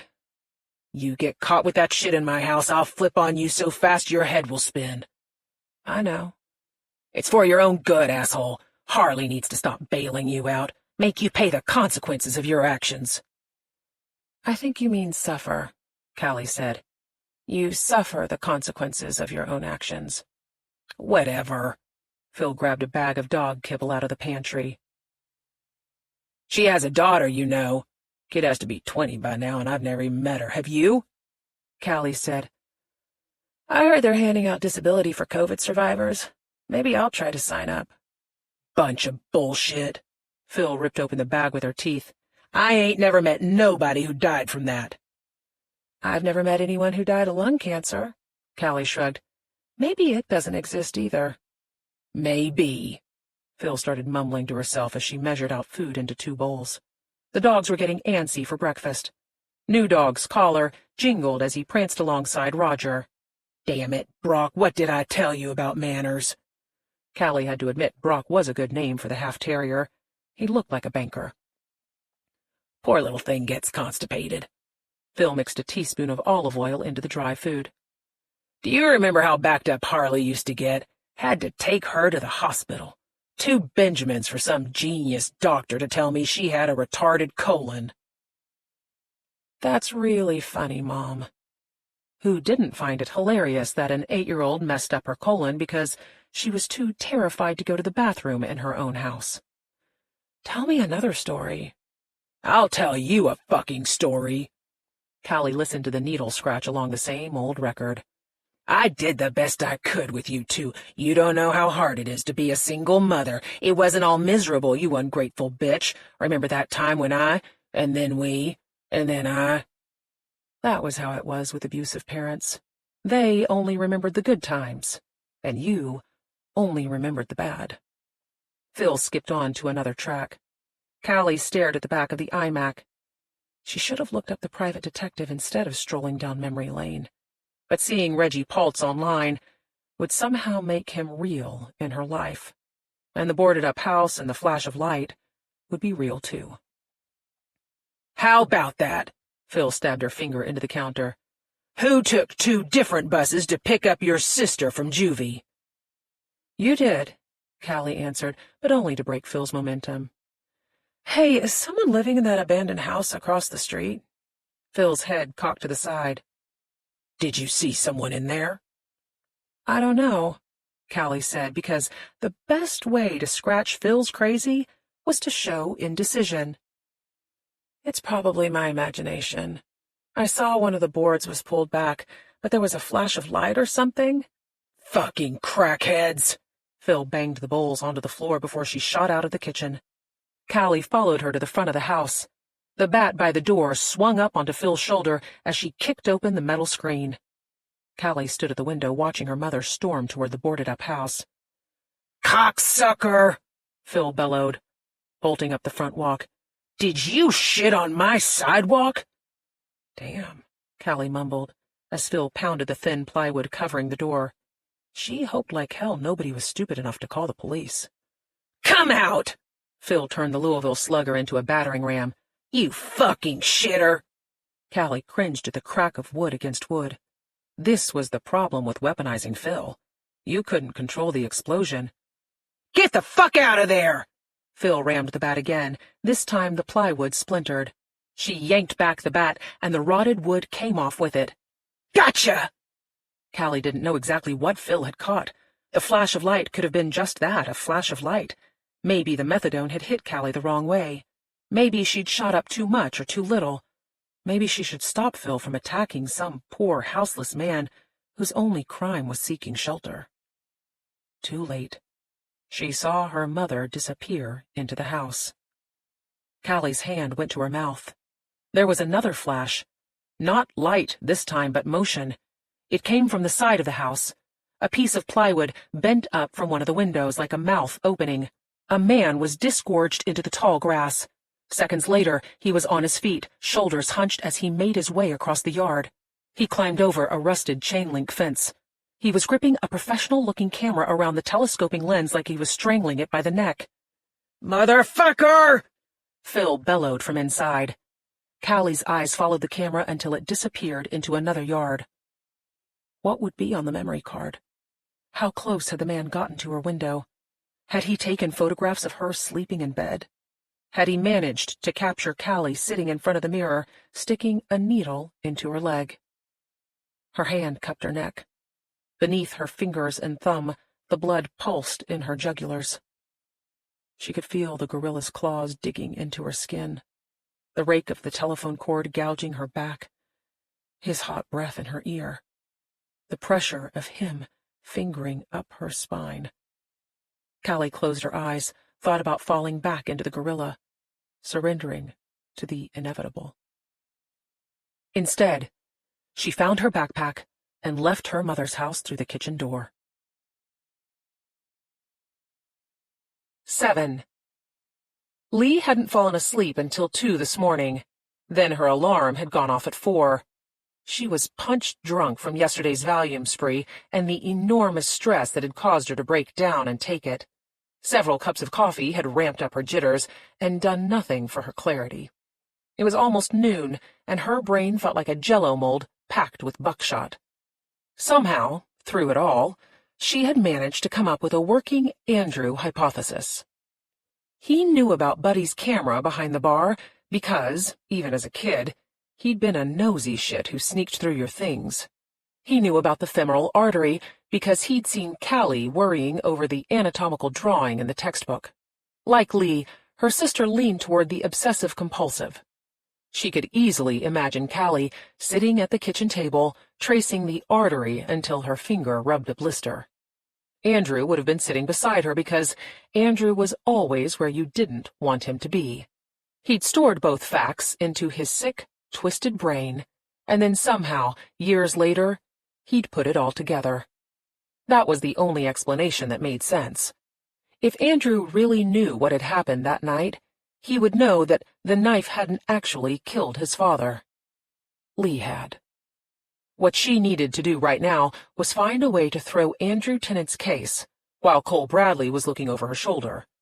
Lee had barely made a dent in the volumes of paperwork attached to the looming trial. Andrew's files were splayed across her desk, overflowing from boxes couriered over by Octavia Baca. 2 associates were in the process of compiling an index, cross-referencing Octavia's work with the mountains of horseshit that the prosecutor had provided during discovery. Liz, Lee's assistant, had taken over a conference room to spread out everything on the floor so she could develop a timeline that backed up the footage that Reggie Paltz had spliced together on his laptop. And still, there was always more work to be done. Even though Cole Bradley had cleared the decks so Lee could focus on Andrew's case, that didn't mean her calendar was completely open. She had to finish filing motions and compose interrogatories, review documents for discovery, call clients, schedule depositions, push back Zoom and court appearances, research case law, and, on top of everything else, she had to worry about her sister dangling herself as bait in front of a psychopath with a well-documented history of violently assaulting women. Callie had been right about one thing last night. Lee had to stop flailing around like a helpless bitch. It was about time she fluxed her hard-earned right to play by rich people rules. She had graduated summa cum laude from Northwestern. She worked at a white shoe firm and had clocked in nearly 2,000 hours of billing in the last year. She was married to one of the most admired men in his field. She had a beautiful daughter. Her reputation was spotless. Andrew Tennant was credibly accused of kidnapping, raping, beating, and sodomizing a woman. Who were they going to believe? Lee looked at the time. 3 more hours before she was expected in Cole Bradley's office. Andrew would be waiting for her. Lee would have to come fully armed, ready for whatever game he was going to play. She rubbed her temples as she looked down at the first responding officer's statement. Female victim was handcuffed to picnic table in center of open-air pavilion, located in... Lee's vision doubled on the rest of the paragraph. She tried to refocus her eyes by looking out the glass wall that separated her rarefied kind from the first-year associates. There was no breathtaking view of the downtown skyline, just a windowless cubicle farm that spread like prison bars across the entire floor. Plexiglass barriers kept the occupants from breathing on each other, but masks were still required. Janitors came through once an hour to sanitize the surfaces. All of the baby lawyers worked off hot desks, which meant they took whichever desk was available when they arrived. And since they were baby lawyers, most of them arrived at 6 in the morning and worked in the dark until the overhead lights came on at 7. If they had been surprised to see Lee had beaten them into the office, they were too weary to show it.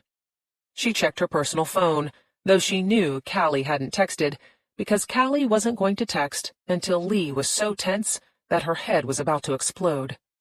As expected, there was nothing from her sister. But Lee's heart did a funny little flip when she saw a notification on the screen. Maddie had posted a video. Lee watched her daughter lip-syncing around Walter's kitchen as Tim Tam, their chocolate lab, played unwitting backup. Lee strained to follow the lyrics, desperate for cues on how to post a response that didn't get an eye roll, or, worse, completely ignored. At least she was able to recognize Ariana Grande. She scrolled to the description, but 34 plus 35 made absolutely no sense. She had watched the video 2 more times before her mind performed the simple addition and she realized what the song was really about. Oh, for the love of... She snatched up her desk phone. She started to punch in Walter's number, but there was no way to talk to Walter without telling him that she had seen Callie. The phone dropped back into the cradle. Walter knew everything about Lee, except for the one thing that mattered the most. She had told him Callie had been molested, but the details had stopped there. Lee wasn't going to give Walter a name to look up on the internet, or a stray comment that would make him start wondering what had really happened all those years ago. She had held back the information, not because she didn't trust Walter, or because she was worried it would make him love her less. She did not want to burden her gentle husband, her precious daughter's father, with the weight of her guilt. Liz knocked on the glass door. She was wearing a fuchsia mask that matched the flowers on her jumpsuit. Lee put on her mask before waving her in. There was never any preamble with Liz. She said, "I've moved the Johnson depot by 2 weeks. The judge on the Bryant case wants your response to the motion by 6 on Friday. I've put Dr. Unger on the 16th. It's updated in your Outlook. You're due in Bradley's office in 3 hours. I'll bring you lunch. Just let me know if you want a salad or a sandwich. You'll need your heels for Bradley. They're in the closet." Sandwich. Lee had written the details on her notepad as Liz rattled them off. "Did you read the incident reports about Andrew's ankle monitor?" Liz shook her head. "What's up?" "He's had 4 separate issues in the last 2 months. Anything from the GPS going offline to the fiber optic cable in the strap shorting out. Each time the alarm went off, he called the probation office, but you know how bad things are right now. Anywhere between 3 and 5 hours passed before an officer was dispatched to reset the system." "Was there any evidence of tampering?" "Not that the officer reported." 3 to 5 hours. Liz seemed to understand the problem. An argument could be made that Andrew was testing the response time. Not to mention that, for 3 to 5 hours, his whereabouts were likely unknown. Liz said, "I'll see what I can find out." Lee wasn't finished. "Did you speak to Reggie Paltz yesterday?" "I gave him the encryption key to upload his files onto our server," she said. "Should I log in for you on your desktop?" "I've got it, thanks." Lee appreciated the way she had worded the offer, leaving out, "you ancient dinosaur." "Did Paltz ask any questions about me?" "Lots, but he was mostly confirming," Liz said. "Where you went to school, how long you worked at Legal Aid, how long you were on your own, when you started working here. I told him to go to the website if he wanted your CV." Lee had never once considered that she was on the company website. "What did you think about him?" "Work-wise, he's pretty damn good," Liz said. "I read his background profile on Tenant. Very thorough. Doesn't look like there are any skeletons, but I can backstop it with one of our usual investigators if you want. I'll ask the client." Lee was perfectly fine with letting the prosecutor surprise her with the dark detail from Andrew's past during the trial. "But what about in general terms? How did Paltz come across to you?" "Kind of a dick, but okay looking," Liz smiled. "He's got a website, too." Another technological blind spot on Lee's part. "I want you to put him on the Stout case. He's willing to travel, but keep him on a tight leash. I don't want him padding the bill." "He's already doing it, judging by the invoices Octavia sent over." Liz tapped one of the boxes with her hip. "I went through these last night. Potts doesn't take a dump without charging a quarter for the extra flush. His timeline is an illustration of 5-star Yelp reviews. Let him know we're watching. Liz was already out the door by the time Lee took off her mask and woke up her computer. Bradley, Canfield, and Marks had exactly the sort of boring website you'd expect. The thick borders were red and black in honor of UGA. Times Roman font. The only embellishment was the curly ampersand. Appropriately, Lee found her name under lawyers. The photo was the same as the one on her employee badge, which was mildly embarrassing. She was listed as of counsel, a polite way of saying she was not a partner, but also not an associate. Lee scrolled past the first paragraph, reading that she had appeared before state and superior courts and specialized in litigating DUI, theft, fraud, high-net-worth divorce, and white-collar defense. The Atlanta In-Town article was hyperlinked for anyone seeking a urine law specialist. The next paragraph listed her awards, pro bono work, various speaking engagements, and articles she had written in the early days of her career when that kind of thing had really mattered. She slipped down to the last line. Mrs. Collier enjoys spending time with her husband and their daughter. Lee tapped her finger on the mouse. She was going to have to give the private investigator's story the benefit of the doubt. It seemed plausible that Reggie had shown Andrew the In-Town article featuring Lee's photo, and that Andrew had recognized Lee's face. It also seemed likely that Andrew would have had Reggie do a background check on Lee before hiring her. Actually, Reggie was probably more dangerous at this point, because he struck Lee as the type of investigator who was good at digging up skeletons. Which was why she was going to get Reggie out of the state.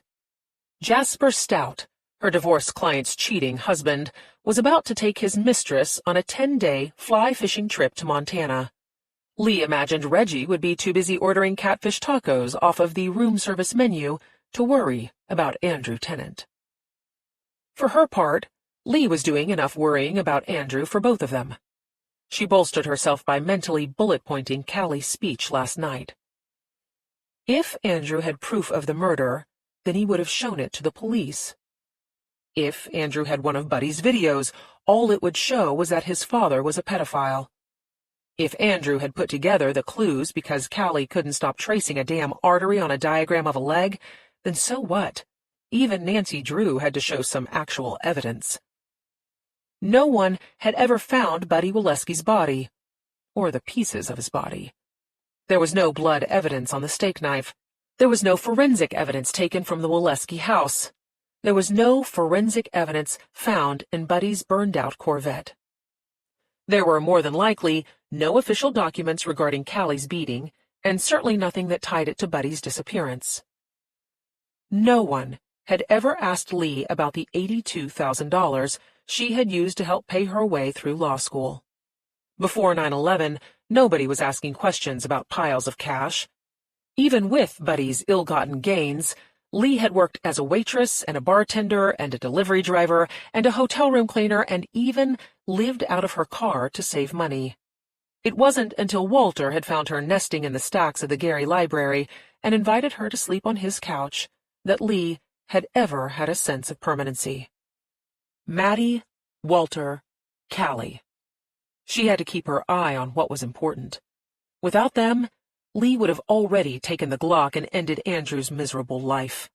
Despite evidence to the contrary, she had never thought of herself as a murderer, but she was damn sure capable of preemptive self-defense. There was a quick knock before the door opened. Jacob Gaddy, one of the associates, was balancing a sandwich and a can of ginger ale on 2 file boxes.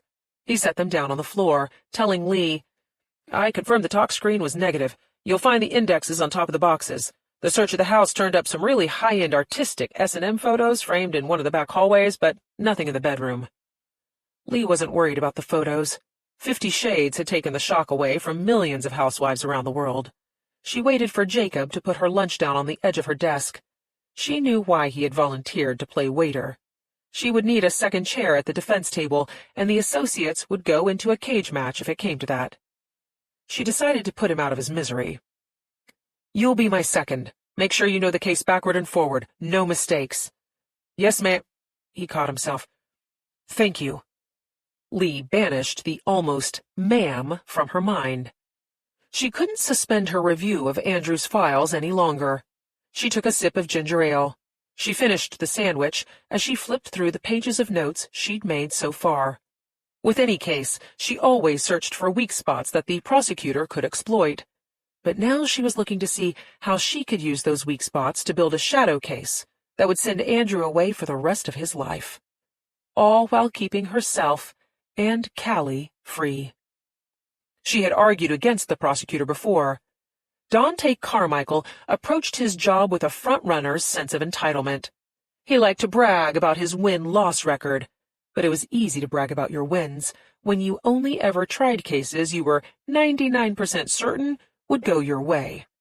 This was the sole reason that so many rape cases were not prosecuted.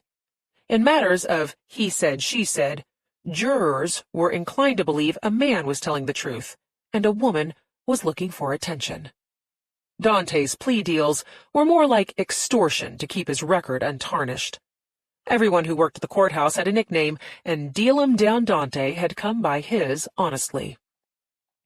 Lee paged back through the official correspondences. Dante had proffered an incredibly generous deal in April of last year, a month after Andrew's arrest.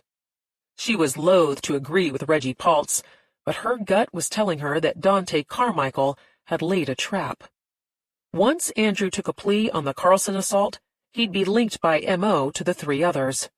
If Lee was careful, if she was clever, if she was lucky, she would find an alternate way to push Andrew into that trap. By habit, she picked up her pen. Then she put it back down. Strategizing her potential crimes on paper was never a good idea. Lee mentally ran through her options, trying to find different ways to screw up while holding herself blameless. Andrew wasn't her only obstacle. Cole Bradley had forgotten more about the law than Lee had ever learned.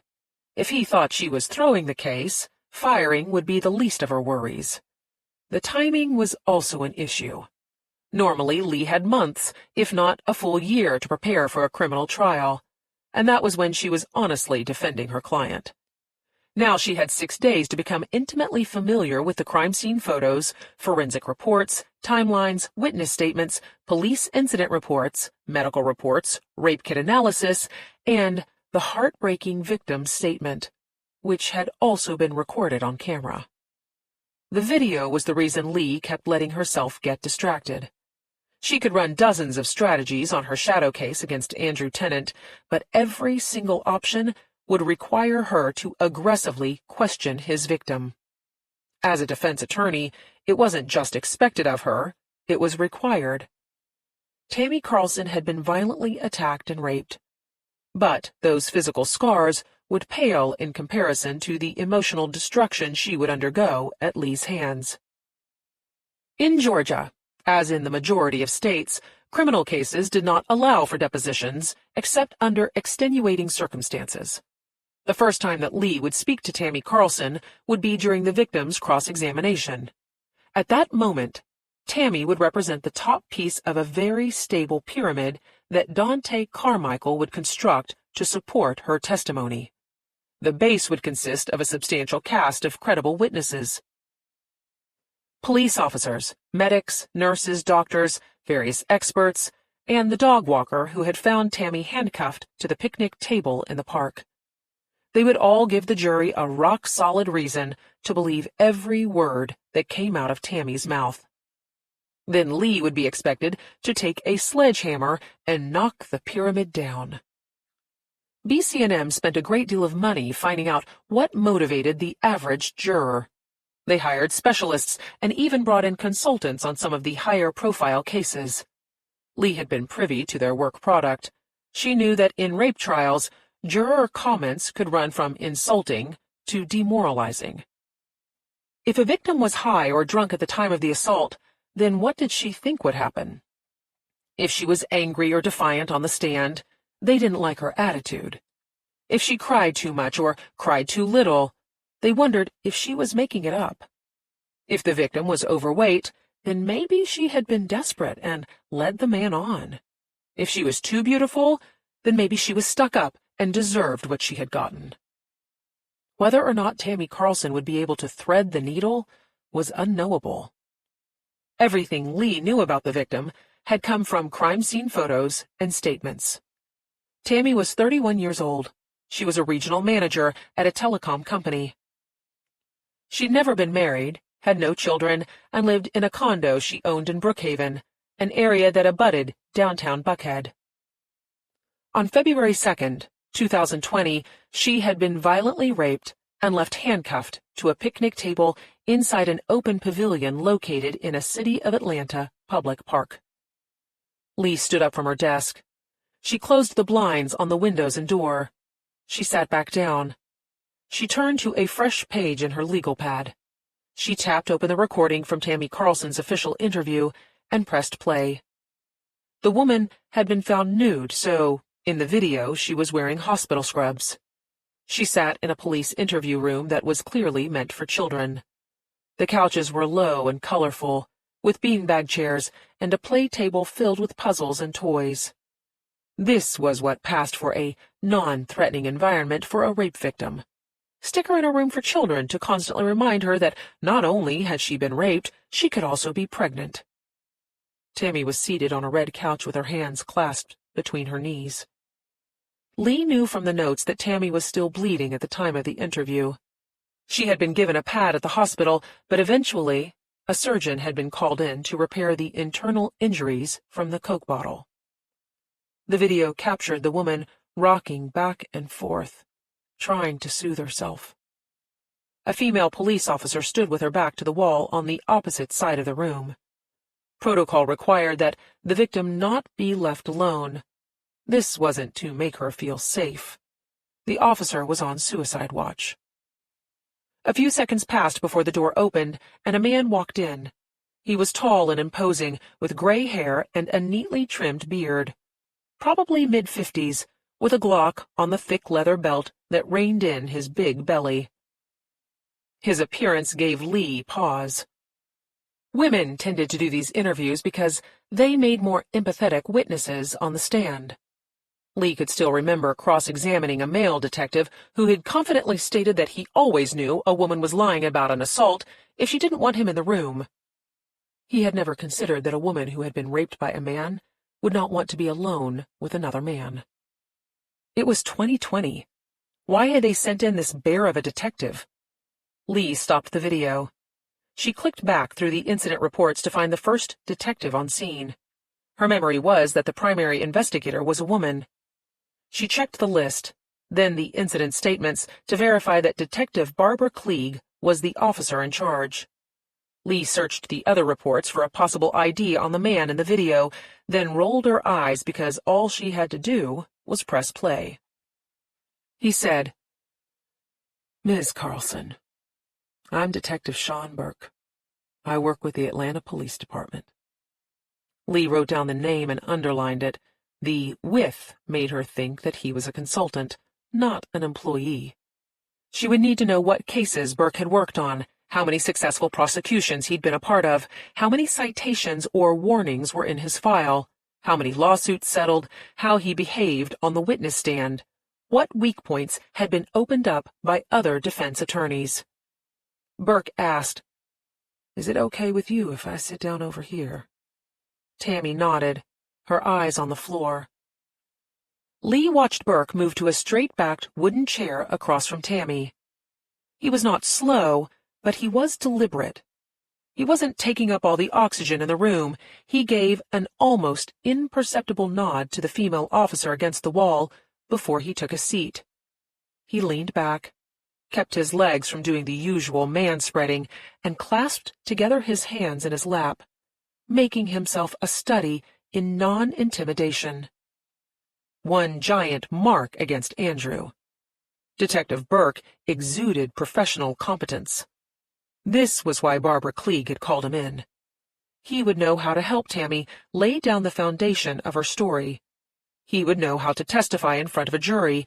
Lee could parry with him, but she wouldn't be able to break him. Not just a mark against Andrew, but a possible nail in his coffin. Burke said, "I know Detective Klieg already explained this to you, but there are 2 cameras in this room, there, and there. Tammy did not look to where he pointed. Burke explained, "You can see the green lights mean they're recording both video and audio, but I want to make sure that you're all right with that. I will turn them off if you don't want them on. Do you want them on?" Instead of answering, Tammy nodded her head. "I should ask, though, is it okay that we talk in here?" Burke's voice was soothing, almost like a lullaby. "We could go somewhere more formal, like an interview room, or I could take you to my office, or I could take you home." "No," she said. Then quieter, "No, I don't want to go home." "Would you like me to call a friend or family member?" Tammy started shaking her head before he finished. She didn't want anyone to know about this. Her shame was so palpable that Lee pressed her hand to her chest, trying to keep her feelings in check. "All right, we'll stay here, but you can change your mind at any time.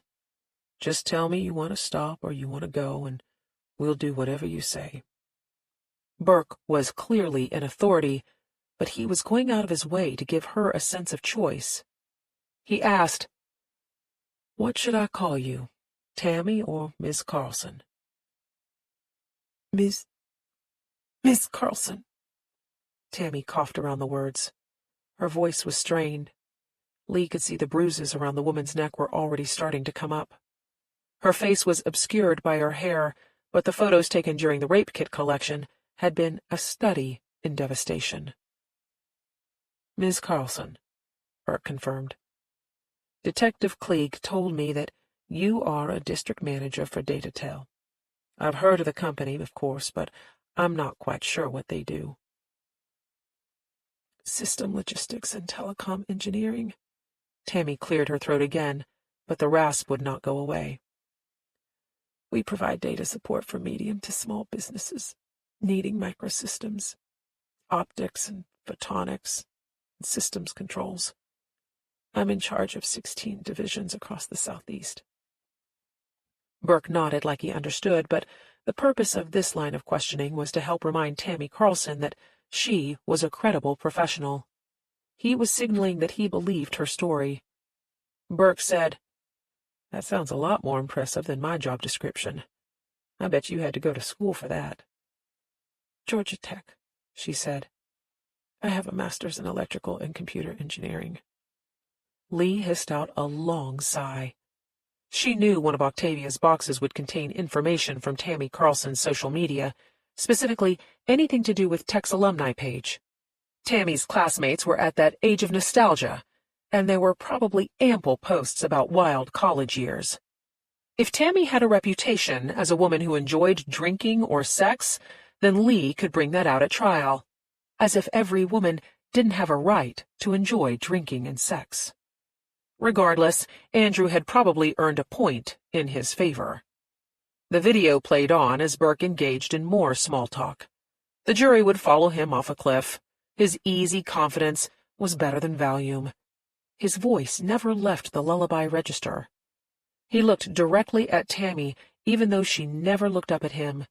He was attentive, believing, and above all, compassionate. Lee could have run a checklist from the police manual on the proper way to interview a sexual assault victim. That a police officer was actually following it was a stunning revelation. Burke finally got to the point of the interview. He shifted in the chair, crossing his legs at the knees. "Miss Carlson, I can't begin to know how difficult this is for you. But if you feel like you can, would you please tell me what happened last night?" She said nothing at first, and Burke had the experience not to push her.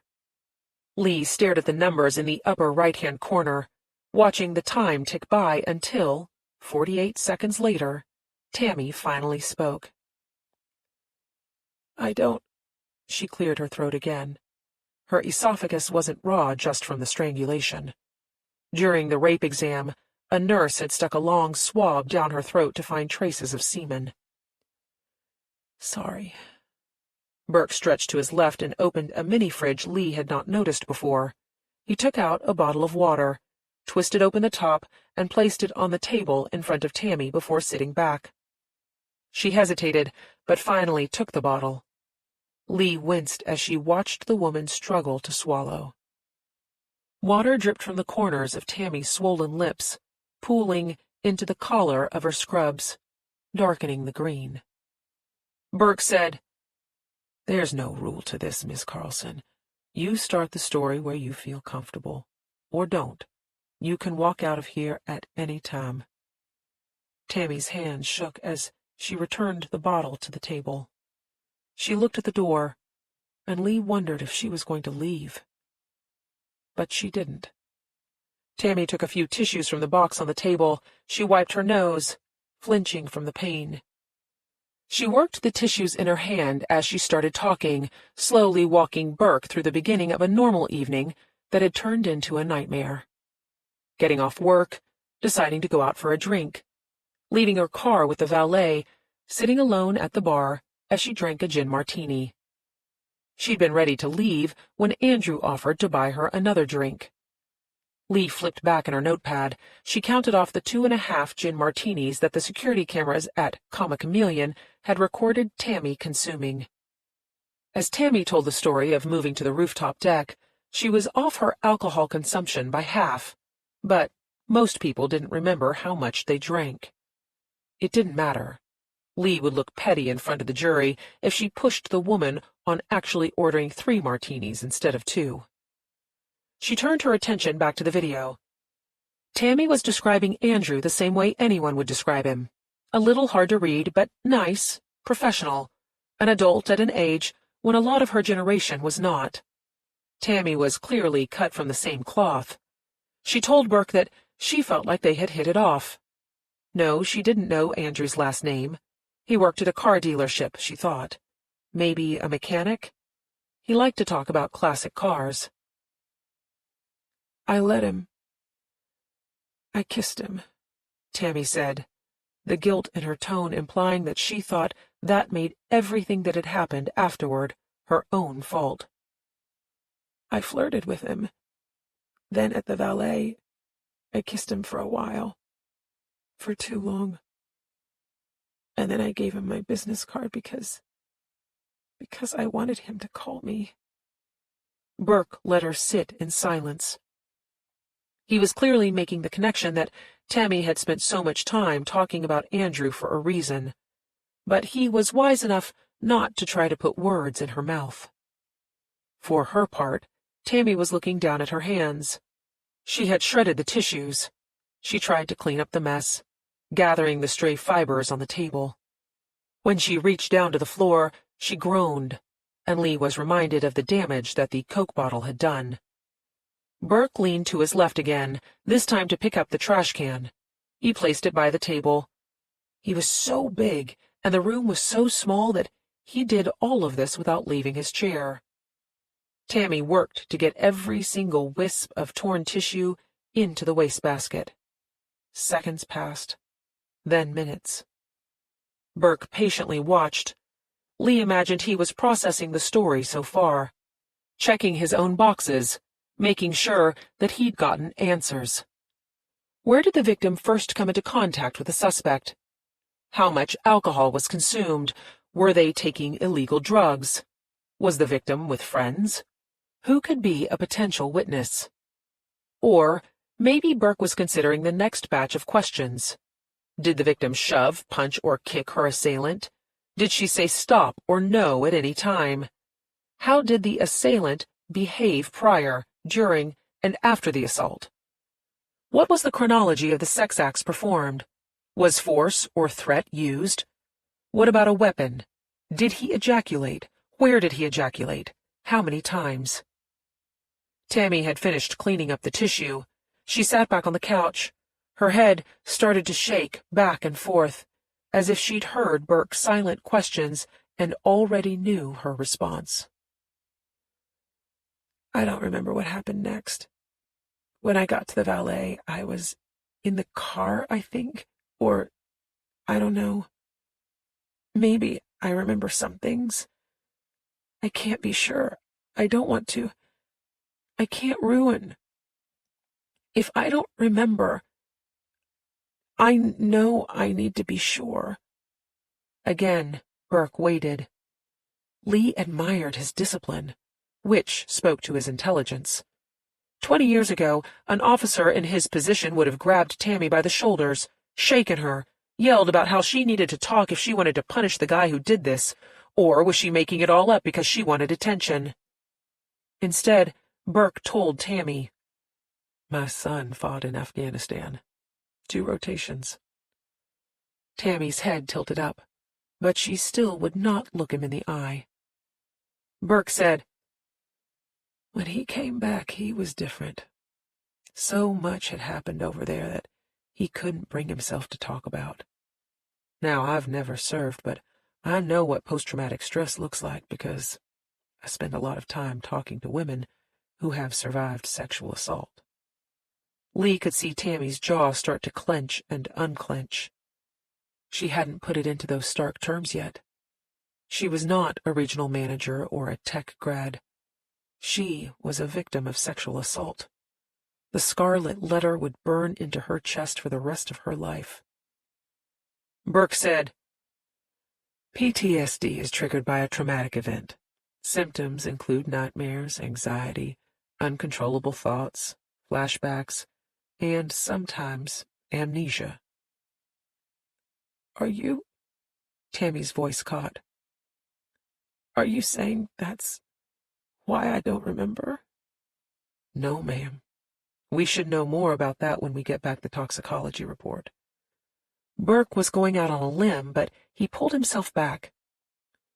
"What I'm saying is everything you're experiencing, whether you're sad or angry or in shock, or wanting revenge, or not wanting revenge, or wanting to punish this guy, or maybe you never want to see him again, all of that is perfectly normal. There is no right way or wrong way to act here. What you're feeling, all of that is right for you." The revelation broke Tammy Carlson. She started to sob. There was no guidebook women were given at birth about how to respond to sexual trauma. It was like getting your period, or miscarrying a child, or going through menopause, the kind of thing every woman dreaded, but was, for unknown reasons, taboo to mention. "Jesus Christ," Lee mumbled. This gentle giant was going to single-handedly turn the jury away from Andrew. She should send him a fruit basket after the trial. Lee checked her heartlessness. This wasn't a game. On the video, Tammy's body was racked by sobs. She grabbed a fistful of tissues. Burke didn't go to comfort her. He stayed in the chair. He glanced at the female officer to make sure she did not move either. "I don't," Tammy said. "I don't want to ruin anybody's life." "Miss Carlson, I say this with great respect, but you do not have that kind of power." She finally looked up at him. Burke said, "I know that you are an honest woman, but my belief and your words are not enough for a court of law.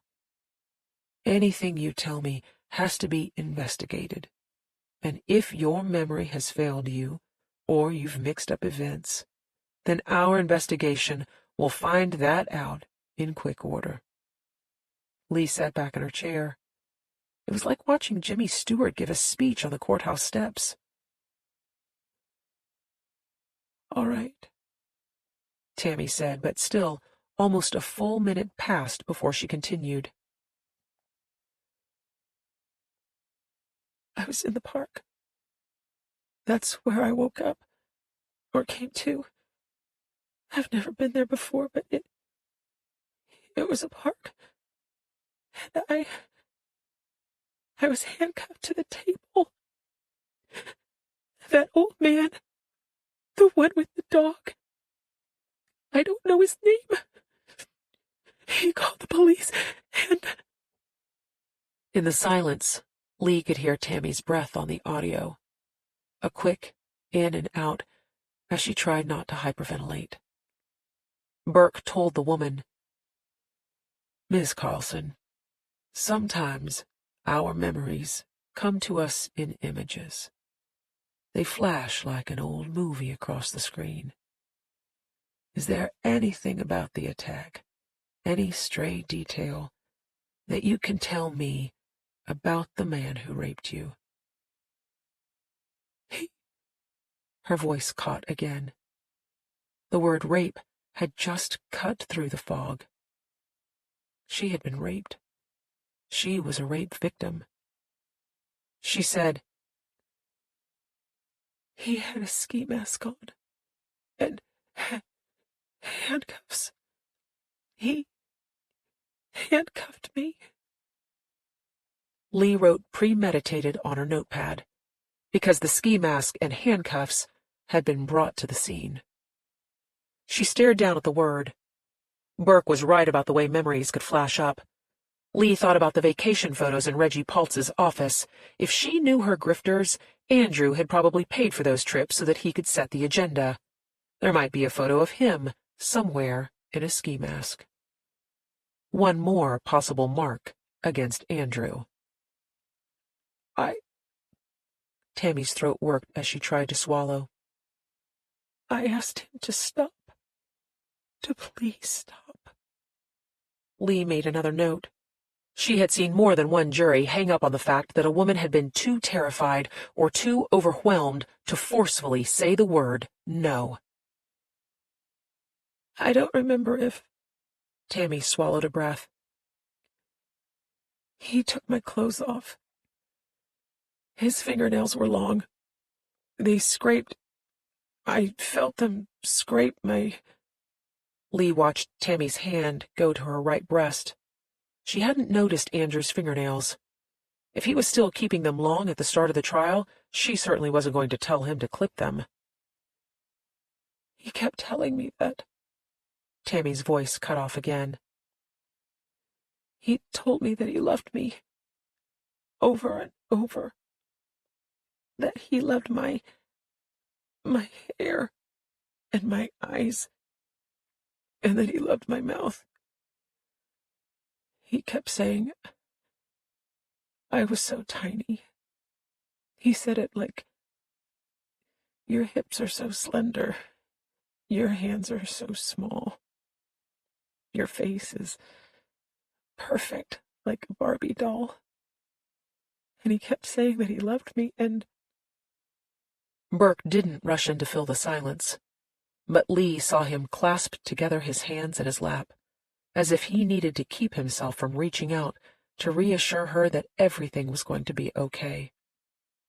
Lee felt the same need as she watched Tammy Carlson rocking back and forth, hair falling into her face to hide her expression, as she tried to disappear from this cruel world. Callie had done the same thing the night Buddy had died. She'd rocked back and forth on the floor, sobbing, repeating the line from the operator in a mechanical tone. "If you'd like to make a call." There was a pack of Kleenex in Lee's desk drawer. She used one to wipe her eyes. She waited through the silence as Tammy Carlson shook with grief.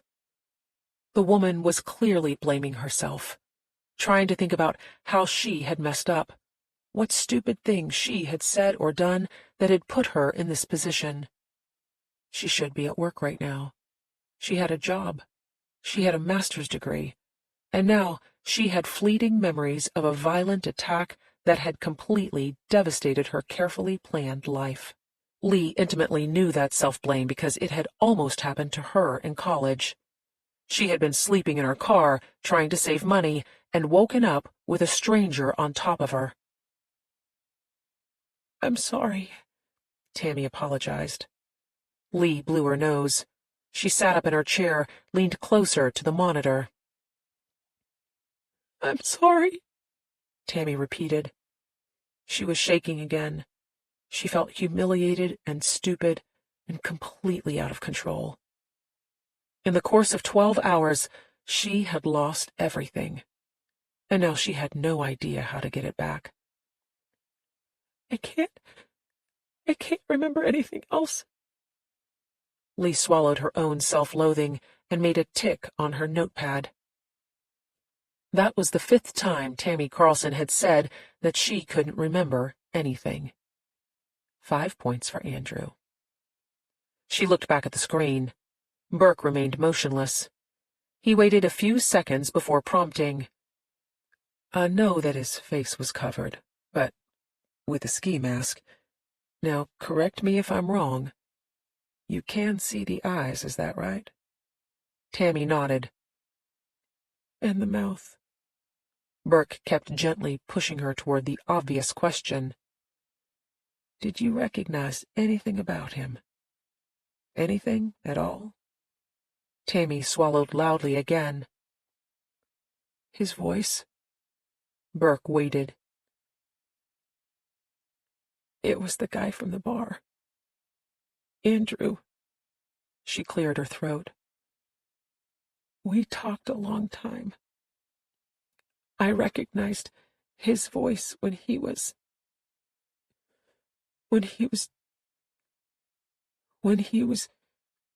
doing what he did. Burke asked. Did you call him by name? No, I thought. She stopped herself. I didn't want to make him angry. Lee knew from her earlier reading that Andrew had been compelled to participate in an audio lineup, along with 5 other men. Their voices had been recorded as each one repeated phrases from the attack. When the detective had played all of the samples back for Tammy, she had immediately picked out Andrew. Burke asked, What makes the man's voice distinctive? It's soft. I mean, the tone is soft, but the register is deep, and Burke's supernatural composure showed a crack. And his mouth? Tammy touched her own lips. I recognized that, too. It went up on the side, like he was, I don't know, like he was playing a game. Like he was saying he loved me, but he was enjoying that I was terrified. Lee knew that smirk. She knew that voice. She knew that frightening, dispassionate look in Andrew's cold, dead eyes. She let the video play out. There were no more notes to take, except 3 more ticks to the running count of Tammy saying she couldn't remember. Burke tried to tease out more details. Trauma, or Rohypnol, had ensured that her recollection was shaky. Everything Tammy relayed came from the beginning of the attack. She couldn't remember the knife, getting cut on her leg, the violation with the Coke bottle. She didn't know what had happened to her purse, or her car, or her clothes. Lee closed the video when Tammy Carlson was escorted from the room, and Burke ended the recording. She searched for a particular crime scene photo. Tammy's purse had been located shoved under the driver's seat of her BMW. Her clothes had been found at the scene. They were neatly folded in the corner of the pavilion. As an obsessive-compulsive, Lee appreciated the careful symmetry of the staging. Tammy's gray twill skirt had been folded into a tight square. On top of that was the matching suit jacket. The black silk blouse was tucked inside the jacket the way you'd see the set displayed in a store. A black thong was laid across the pile. The matching black lace bra was clasped around the bundle, like a bow on a gift. Tammy's black high heels were to the side, upright, and carefully aligned to the tight square. Lee remembered the way Andrew used to play with his food at snack time. He would layer cheese and crackers in a Jenga tower, then try to slide one out without toppling the pile. He did the same thing with apple slices, nuts, leftover kernels of popcorn. The desk phone rang. Lee wiped her eyes, blew her nose. Lee Collier. Walter asked, "Is side dick like side boob?" She took a long moment to realize that he was talking about Maddie's lip sync video. "I think it's like a dick you fuck on the side." "Ah," he said. "Well."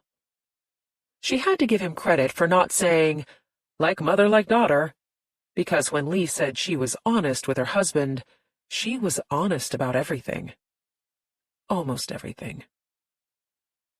"Sweetheart," he said, "why are you crying?"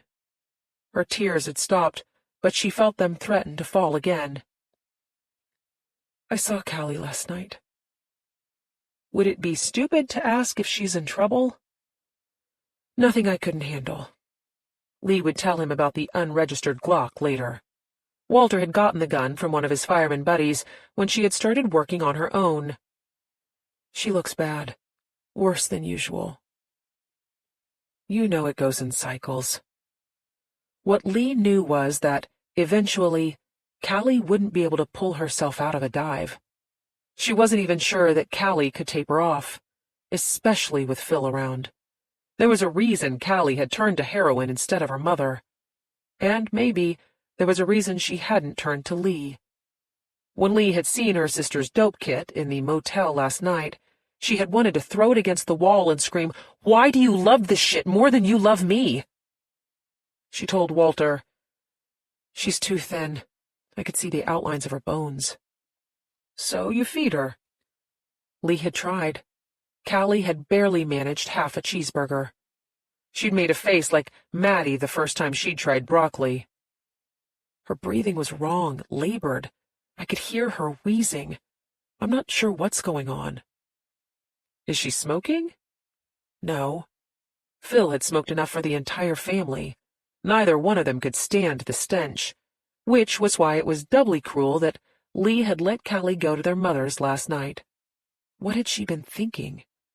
If Andrew or one of his private detectives didn't terrorize her into overdosing, then Phil would. It was her fault. It was all her fault. "Sweetheart," Walter said, "even if it's long COVID, every day you hear about some people finally getting better. Callie's got more lives than a cat, you know that." Lee thought about her own battle with COVID. It had started with 4 hours of uncontrolled coughing that had gotten so bad she'd burst a blood vessel in her eye. The hospital had discharged her with Tylenol and instructions to call an ambulance if she couldn't breathe. Walter had begged Lee to let him take care of her, but she'd sent him to find Callie instead. It was her fault. It was all her fault. "Honey," Walter said, "your sister is an incredibly kind and unique person, but she's got a lot of problems. Some of them you can fix, and some you can't. All you can do is love her." Lee dried her eyes again. She'd heard the stutter on Walter's line. "Is someone trying to call you?" He sighed. "Marcy, I can call her back." Marcy was Walter's current side piece. Unfortunately, he hadn't opted to spend the 4 years since their split pining for Lee's return. She felt the need to tell him. It would take 10 minutes to file a no-fault divorce online. "Sweetheart," Walter said, "I'll be your side dick as long as you'll be my side boob." Lee didn't laugh. "You know you're always front and center with me." He said, "That seems like a good note to end on." Lee kept the phone to her ear even after he'd hung up. She let the self-recriminations come to a boil before resting the receiver back in the cradle. There was a knock on her door. Liz popped in and out quickly, saying, "You've got 5 minutes to get upstairs." Lee went to the closet to find her heels. She freshened up her makeup at the mirror on the inside of the door. BC&M didn't just spend money on jury consultants for defendants. They wanted to know what jurors thought about their lawyers. Lee was still haunted by a case she'd lost, where her client had gone to prison for 18 years, perhaps because, according to one of the male jurors who'd been polled, Lee's pulled-back hair, J.Crew pantsuit, and low heels couldn't hide that she was obviously a knockout, but needed to make more of an effort to look like a woman. "Crap," she said. She'd put on lipstick when the mask would cover her mouth. She used a Kleenex to wipe it off. She looped on her mask, then stacked together her legal pads and grabbed her phones. The low din of the cubicle farm enveloped her in white noise as she walked toward the elevators. Lee looked at her personal phone. Still no text or call from Callie. She tried not to read too much into the silence. It was coming up on 4 in the afternoon. Callie could be sleeping or stoned or selling drugs on Stewart Avenue or doing whatever it was she did with her endless amounts of time. An absence of communication didn't necessarily mean that she was in trouble.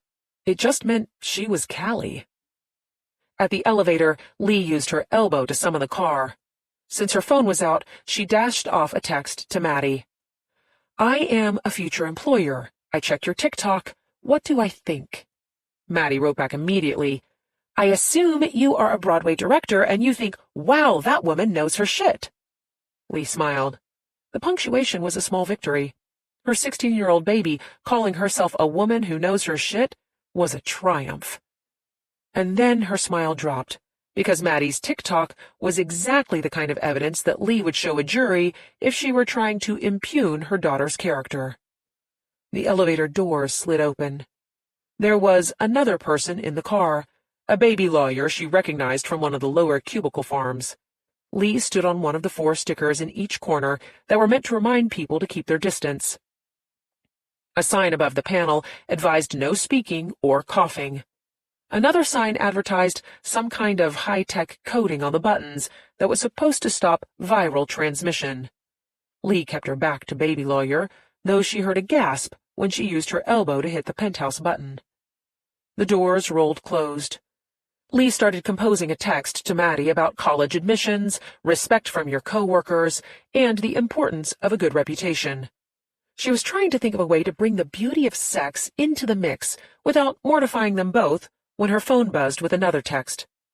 Nick Wexler was asking, DTF? Down to fuck.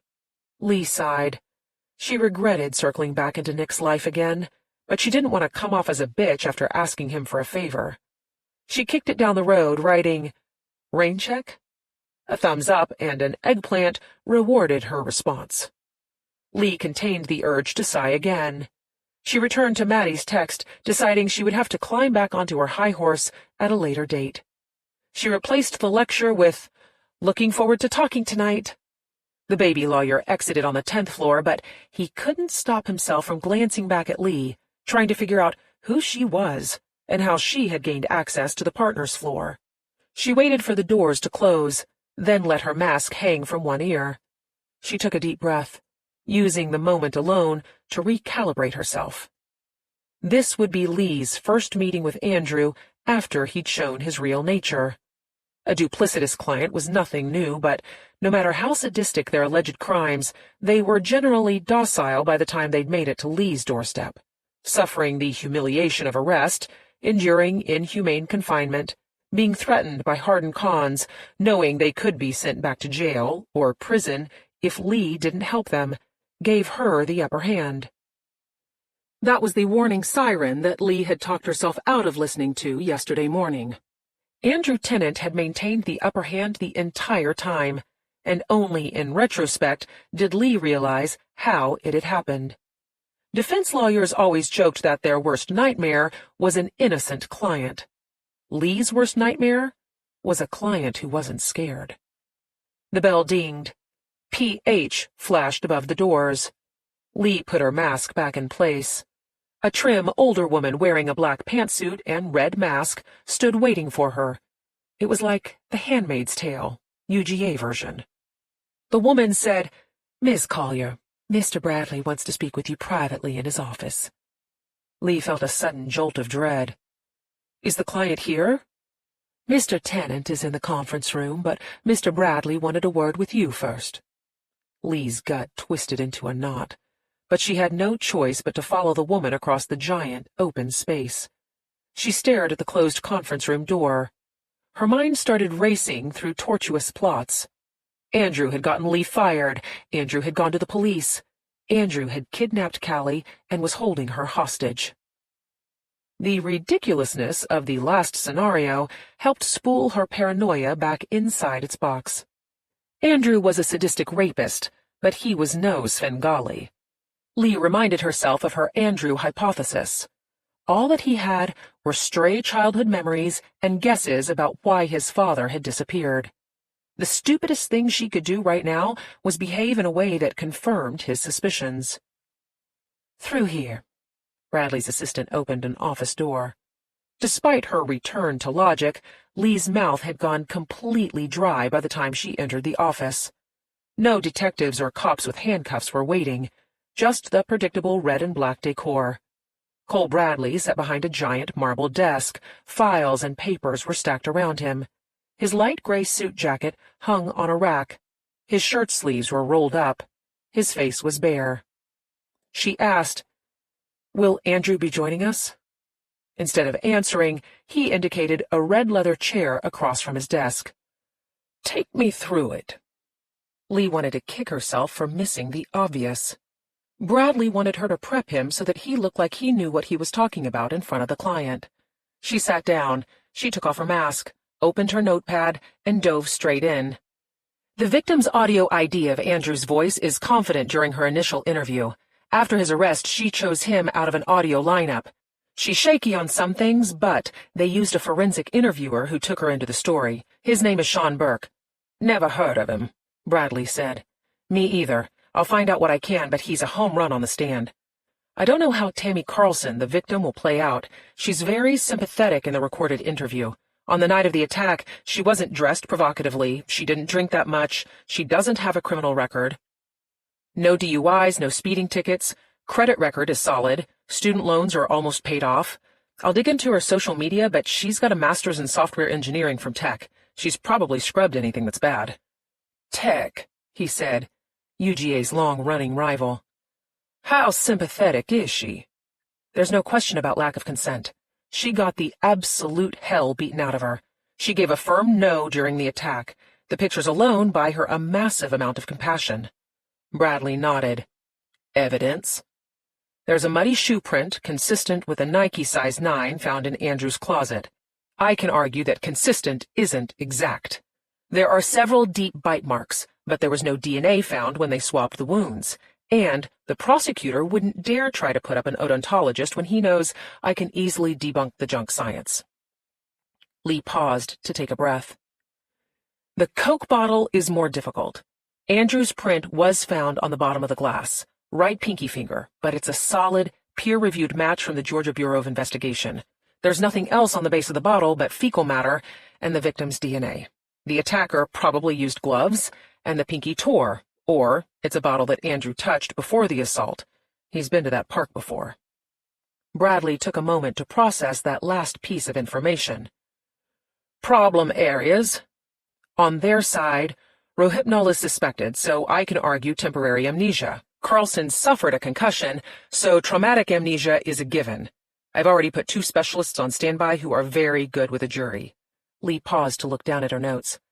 "On our side, the crime scene photos are horrific. I can keep some out, but even the okay ones are bad for Andrew. I can try to shake the audio identification of Andrew's voice, but, like I said, it comes off as very confident both times. I've seen the prosecutor's list of possible witnesses, and they've got a forensic audio expert I would have used if they hadn't snagged him first. And Carlson is hazy on almost everything else. The hazy might cancel out the confident, but if it sounds like I'm at 50-50 on a not guilty, that's because I am." "Ms. Collier," Bradley said, "get to the problem." Lee should have been impressed by his insight, but she was furious because Bradley had seen in 5 minutes what it had taken her all morning to strategize around. "Sydney Winslow is Andrew's alibi for the night of the attack. The jury will want to hear from her." Bradley sat back in his chair, steepling together his fingers. "Ms. Winslow will have to waive spousal privilege in order to testify, which means that Dante will be able to take a crack at her. Do you foresee a problem with that?"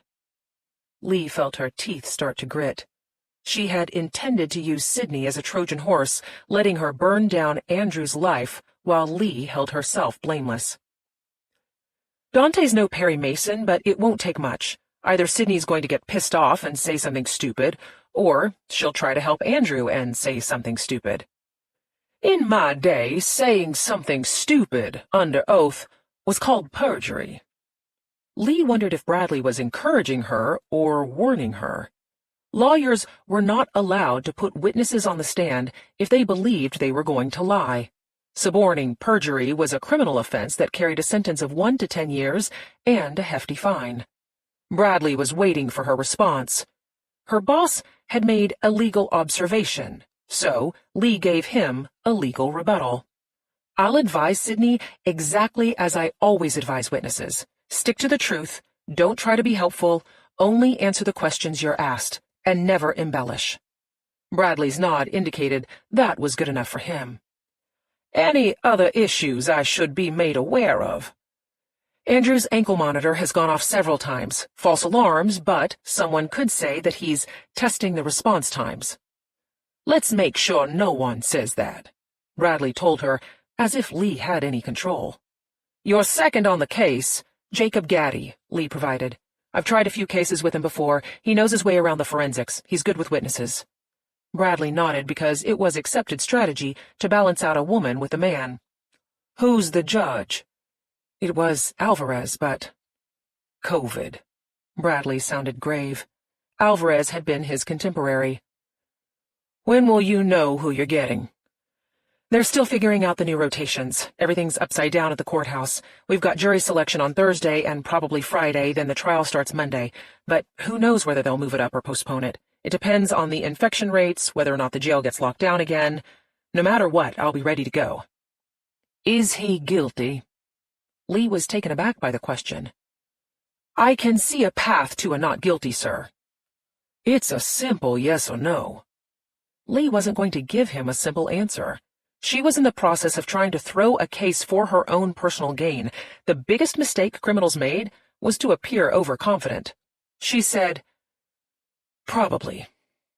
And the other possible cases? There are similarities between the 3 other victims and the Tammy Carlson attack. Lee knew she was circling around the point. She had to keep Bradley convinced that she was doing everything possible to get Andrew to a not guilty. If you're asking me, did he rape the 3 other women? Probably. Can Dante Carmichael prove it? I'm on the fence, but if they nail Andrew on Tammy Carlson, my probably slides over to an absolutely. At that point, it's just a matter of whether his sentencing will be concurrent or consecutive. Bradley kept his finger steepled as he took another moment to think. Lee was expecting a question, but he told her, I worked the stalking strangler case back in the 70s. Well before you were born. I'm sure you've never heard of it. Lee knew the case because Gary Carlton had been one of Georgia's most notorious serial killers. He'd been sentenced to death for raping and strangling 3 elderly women, but it was believed that he'd attacked countless others. Carlton didn't start out killing. That's where he ended up, but there were many, many other cases where the victims survived. Bradley paused to make sure she was following. One of those FBI profilers looked at the case. This happened years later when that kind of thing was in vogue. He said there was a pattern of escalation with most killers. They start off with the fantasy, then the fantasy takes over. Peeping Tom turns into rapist. Rapist turns into murderer. Lee didn't tell him he was relaying knowledge that anyone with a Netflix account could access. She had thought the same thing when she'd seen the photos from Tammy Carlson's rape kit. Andrew's attack had been savage, just short of killing the woman. It wasn't a leap to say that sometime, maybe next time, the knife would cut open the artery and the victim would bleed out in a pool of her own blood. She told Bradley, the 3 other cases, someone went to a lot of trouble to connect them to Andrew. I wonder if there's more going on behind the scenes. Such as? Some officer or a detective who worked one of the earlier attacks. Maybe she wanted to charge Andrew, but the DA or her boss told her to drop it. She? He asked. You ever tell a woman to drop something? Lee watched Bradley's ears twitch in his version of a smile. There's no way any boss approved all the man-hours it must have taken to tie together these 3 other cases. The department can barely keep gas in their squad cars right now. Bradley was listening intently. Extrapolate. Somehow, maybe from credit card receipts or video footage or something we haven't thought of yet, the police already had Andrew's name on their list. They didn't have enough probable cause to bring him in. Considering his financial resources, they knew they would only get one chance to question him. Bradley leapt to the obvious conclusion. There might be even more attacks that we have yet to learn of, which means that everything rests on winning the Carlson case. Lee kept up her rah-rah attitude. I only need to persuade 1 juror to break the case. Dante has to persuade 12. Bradley leaned farther back in his chair. He folded his hands behind his head. I met Andrew's father once. Gregory Sr. tried to pay him off, but, of course, Waleski reneged. Terrible human being. Linda was little more than a child when she married him. The best thing that ever happened to her was his disappearance. Lee could have told him that Buddy Waleski's disappearance had been good for a lot of people. He asked, Would you put Andrew on the stand? I could shoot him in the chest and save the jury a verdict. Lee reminded herself that she was speaking to her boss, and that she needed to provide herself a framework of legitimacy. I can't stop Andrew if he wants to testify, but I'll tell him he'll lose the case if he does.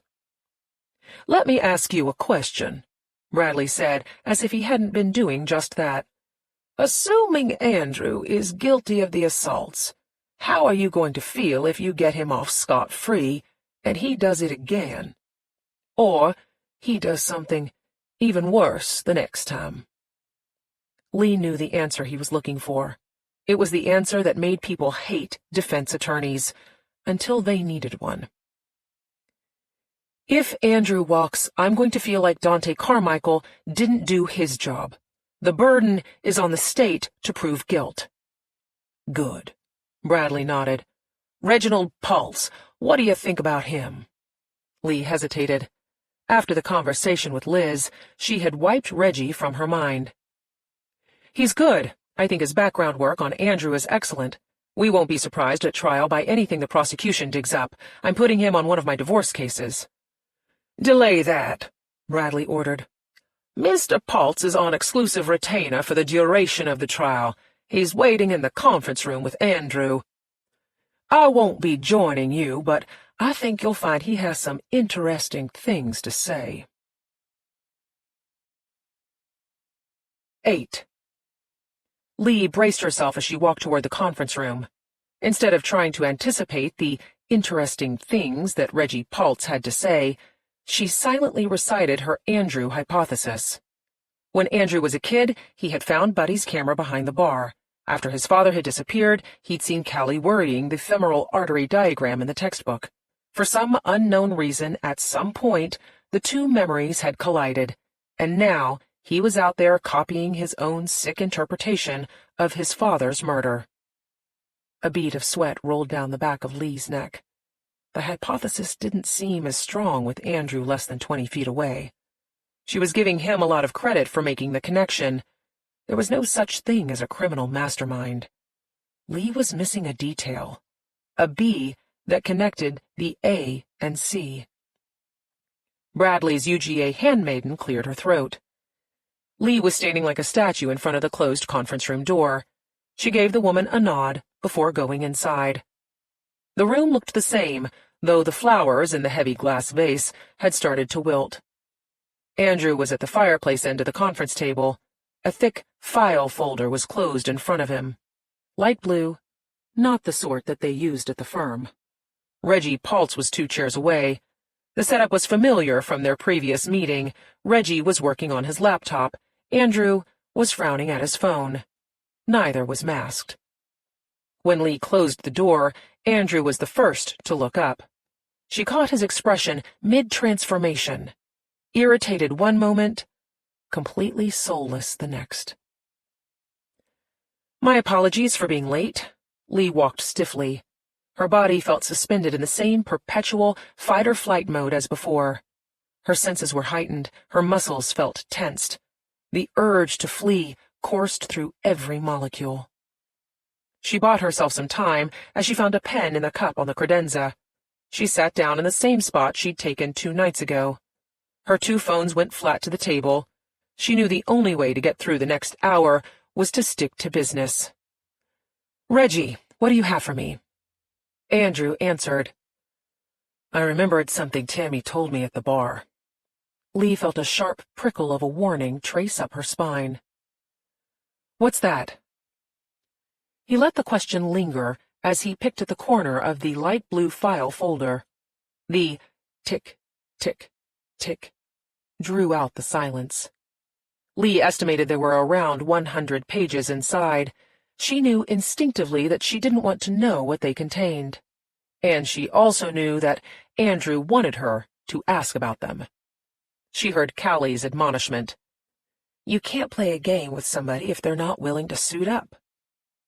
Lee did the opposite of suiting up. She raised an eyebrow, asking, "Andrew, what did Tammy tell you in the bar?" He let another moment slip by, then said, "She was raped and had an abortion when she was 16 years old." Lee felt her nostrils flare as she worked to keep the shock off of her face. He said, "It happened over the summer of 2006. The boy was on her debate team. They were at a camp in Hiawassee. She said that there was no way she could keep the baby because she knew she would never love it."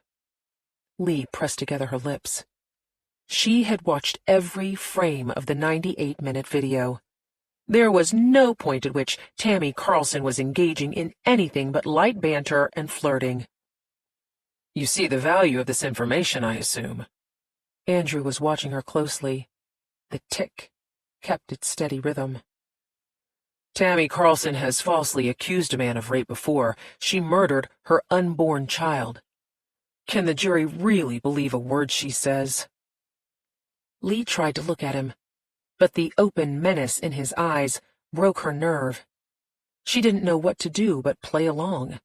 She asked, "Reggie, what do you have to support this?" The ticking stopped. Andrew was waiting. "Yeah, Reggie was a study in dishonesty, which told Lee that he had obtained the information by dishonest means. "So, Andrew told me about how he remembered. So I tracked down some of Carlson's high school friends. They confirmed the abortion and that she told everybody she was raped." "Did the friends go on the record?" Lee tested. "Are they willing to testify?" Reggie shook his head, looking somewhere over Lee's shoulder. "They prefer to remain anonymous." Lee nodded, as if she accepted the explanation. "That's too bad." "Well," Reggie glanced at Andrew, "still, you can legitimately ask Carlson about it when she testifies. Like, has she ever had an abortion? Has she ever thought that she's been raped before?" Lee pushed back on his armchair, lawyering. "You have to lay down a foundation for asking the questions. Since none of Tammy's friends will go under oath, I'll need to put you on the stand, Reggie." Reggie scratched his goatee. He gave Andrew a nervous glance. "You could get it in otherwise, I mean." "No, you'll do great," Lee said. "Walk me through your investigation. How many of Tammy's friends did you speak with? How did you locate them? Did you talk to any counselors from the camp? Did Tammy file a complaint with the director? Was there a police report? What was the boy's name? How far along was she? What clinic did she use? Who took her? Do her parents know?" Reggie wiped his forehead with the back of his arm. Those are—" "He'll be ready to go when you need him." Andrew had not looked away from Lee since she had entered the room, and he didn't break off contact now. "Won't you, Reg?" The tick, tick, tick started up again. Lee watched Reggie's throat work from across the room. She gathered from his silence that he was suddenly uncomfortable with his crimes. And crimes was the appropriate word. Private detectives were barred from using illegal means to gather information, just like attorneys were barred from using unlawfully obtained information in court. If Reggie went on the stand, he would be opening himself up to a perjury charge. If Lee called him up knowing he was going to lie, she would be facing the same. Andrew was trying to fuck them both over in plain sight. He prodded. "Reg?" "Yeah." Reggie's throat worked again as he swallowed. "Sure, I'll be ready." "Good," Andrew said. "What's next?" Tick, tick, tick. "Just give me a minute to—" Lee indicated her blank notepad. The pen clicked. She started writing nonsense words so that Andrew would think she was seriously contemplating losing her law license and being thrown in jail. At least Cole Bradley's absence from the meeting made sense. The slick bastard didn't want to expose himself to prosecution. But he had no problem letting Lee take the risk. He'd even tested her back in his office, asking her opinion on whether or not she felt comfortable suborning perjury with Sydney on the stand. Now, she had to work her shadow case against Andrew, plus the actual case, plus put on whatever dog and pony show Cole Bradley was expecting. All right. With great difficulty, Lee made herself look at Andrew. "Let's go over your appearance in court. First, I want to talk to you about your presentation. What you're going to wear, how you're going to behave. You have to remember during voir dire that potential jurors are watching your every move.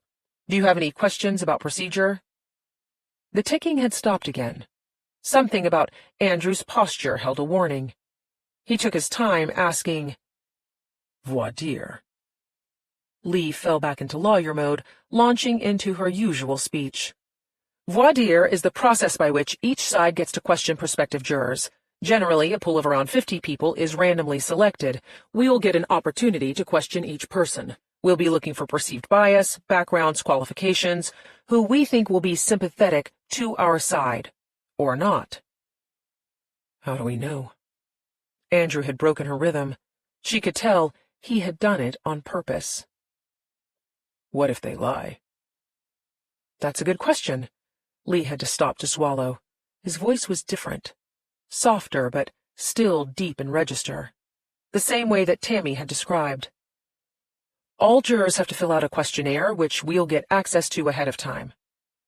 "Can we investigate them?" Andrew asked. "Reggie can—" "No, we don't get enough time, and it's counterproductive."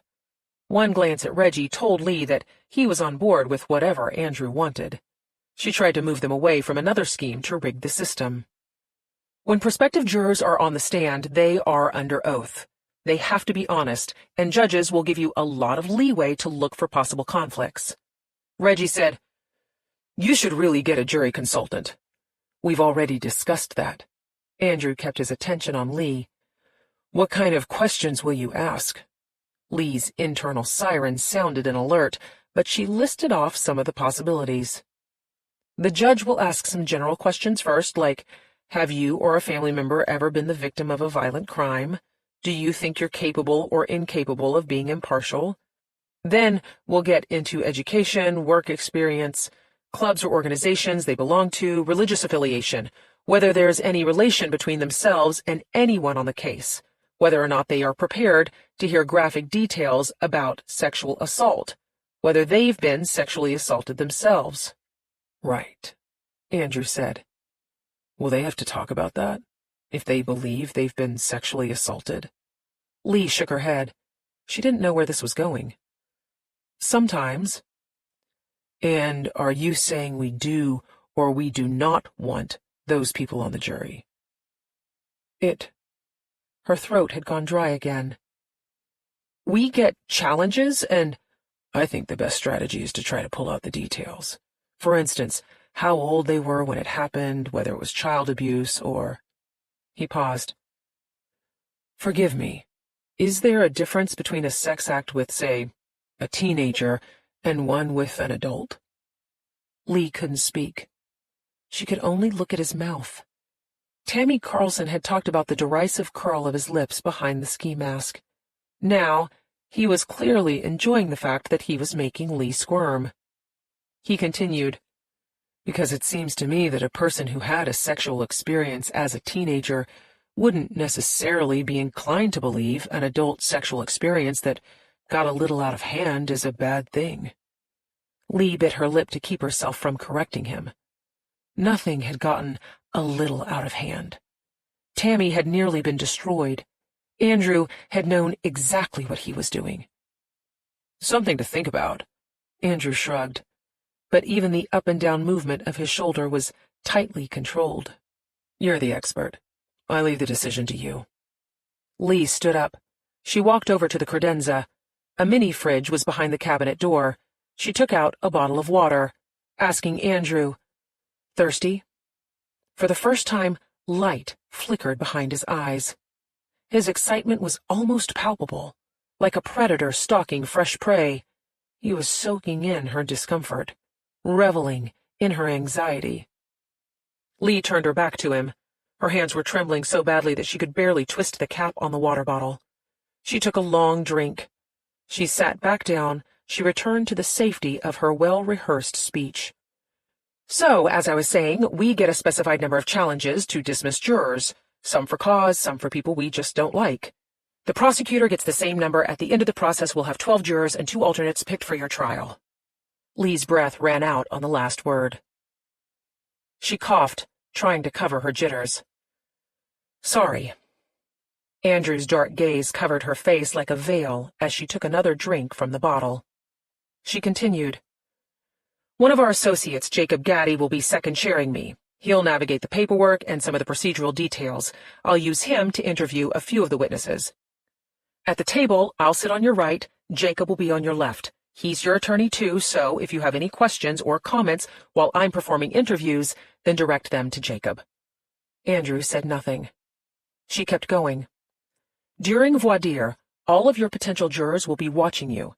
The case can be won or lost in that moment, so I need you on best behavior. Hair trimmed, nails clean, face shaved. Make sure you have at least 4 clean suits ready. I expect the trial will last 3 days, but it's good to be prepared. Wear the same mask every day. The one you had on yesterday from the dealership is fine." Reggie stirred in his chair. Lee willed him to stay silent, telling Andrew, "The judge will probably give you the option of taking off your mask once the trial starts. We can go over the rules if it comes to that. Keep your expression as neutral as possible. You need to show the jury you respect women. So, when I talk, you need to listen to me. Pull out my chair, carry any boxes." Wouldn't that look bad? Reggie chose this moment to contribute to the defense. I mean, some jurors might think Andy's putting on an act, right? So, what you're talking about, the sharp suit and the slick haircut, all of that could turn the jury against him. "It's hard to know," Lee shrugged, but she found herself wondering about Reggie's motivations. This clearly wasn't a blackmail situation, otherwise Reggie would have kept his mouth shut and let Andrew burn in whatever fire Lee was trying to set. That left money. Reggie had agreed to perjure himself on the stand. He knew that could mean anything from losing his license to losing his freedom. The risk must have had a very high reward. She told Andrew, "This is your trial. It's up to you. I can only make recommendations." Reggie tried another pop quiz. "Would you put him on the stand?" "It's his decision," Lee said. "But if you want my opinion, no. He's not likely to come across well. Women won't like him." Reggie guffawed. "Dude can't walk through a bar without every bitch in the room giving him her number." Lee turned all of her attention onto Reggie. "Women in bars are looking for a reasonably clean, gainfully employed man who can string 2 words together without sounding like a jackass. Women on juries have a different agenda." Reggie's belligerence was out in the open now. "Which is?" "Compassion."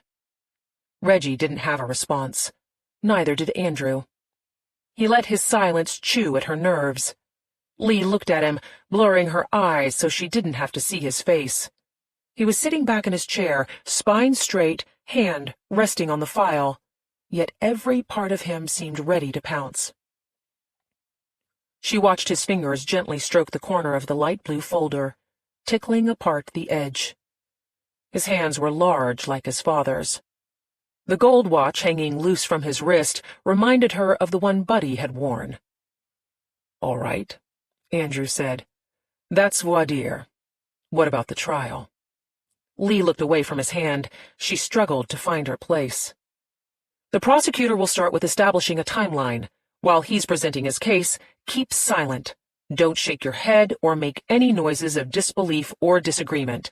If you have questions for me or comments, then write them down on a notepad, but keep it to a minimum. Andrew nodded once, but she couldn't tell if any of this mattered at all. He was toying with her, playing at Lee's edges the same way he was playing with the file. How does the prosecutor establish the timeline? Lee cleared her throat. He'll take the jury through the night at the bar. He'll call the bartender, the valet, then the dog walker who found the victim in the park. Next up is the first officer on scene, then the paramedics, then the nurses and doctor who performed the rape exam, the detective who— What about Tammy? Andrew asked. I've gathered from Reggie that your job will be to annihilate her. Are you ready to annihilate her? Something had shifted. Lee recognized the unsettling sensation from the day before. Her flight triggering into overdrive. She tried to act as if the subtext was meaningless. I'm ready to do my job. Right. Andrew started clenching and unclenching his fist. You'll start with showing how Tammy was aggressive with me in the bar. You can point out how, in the video, she keeps touching my leg, my hand. At one point, she even touches the side of my face. Lee waited, but then she realized that Andrew was expecting a response. She picked up her pen, ready to write. Go ahead. She had 3 drinks in 2 hours, double gin martinis. She was clearly getting sloppy. Lee nodded for him to continue, recording every single word. She had wasted hours figuring out a shadow strategy to tank his case. Andrew was clearly willing to do the heavy lifting for her. She told him, keep going. Then, at the valet stand, she grabbed me by the neck and kissed me for 32 seconds. Andrew paused, as if to give her time. And of course, she offered me her business card, which I still have. I didn't ask for her number. She gave it to me. Lee nodded again. I'll make sure to bring that out during cross. Good, Andrew said, a new edge to his tone. The jury needs to understand that I had plenty of opportunities for sex that night. Reggie might have framed it crassly, but he's right. Any woman at that bar would have gone home with me. Lee couldn't give him too much rope. Reggie was not her compatriot. Cole Bradley would be expecting her to put up a plausible defense.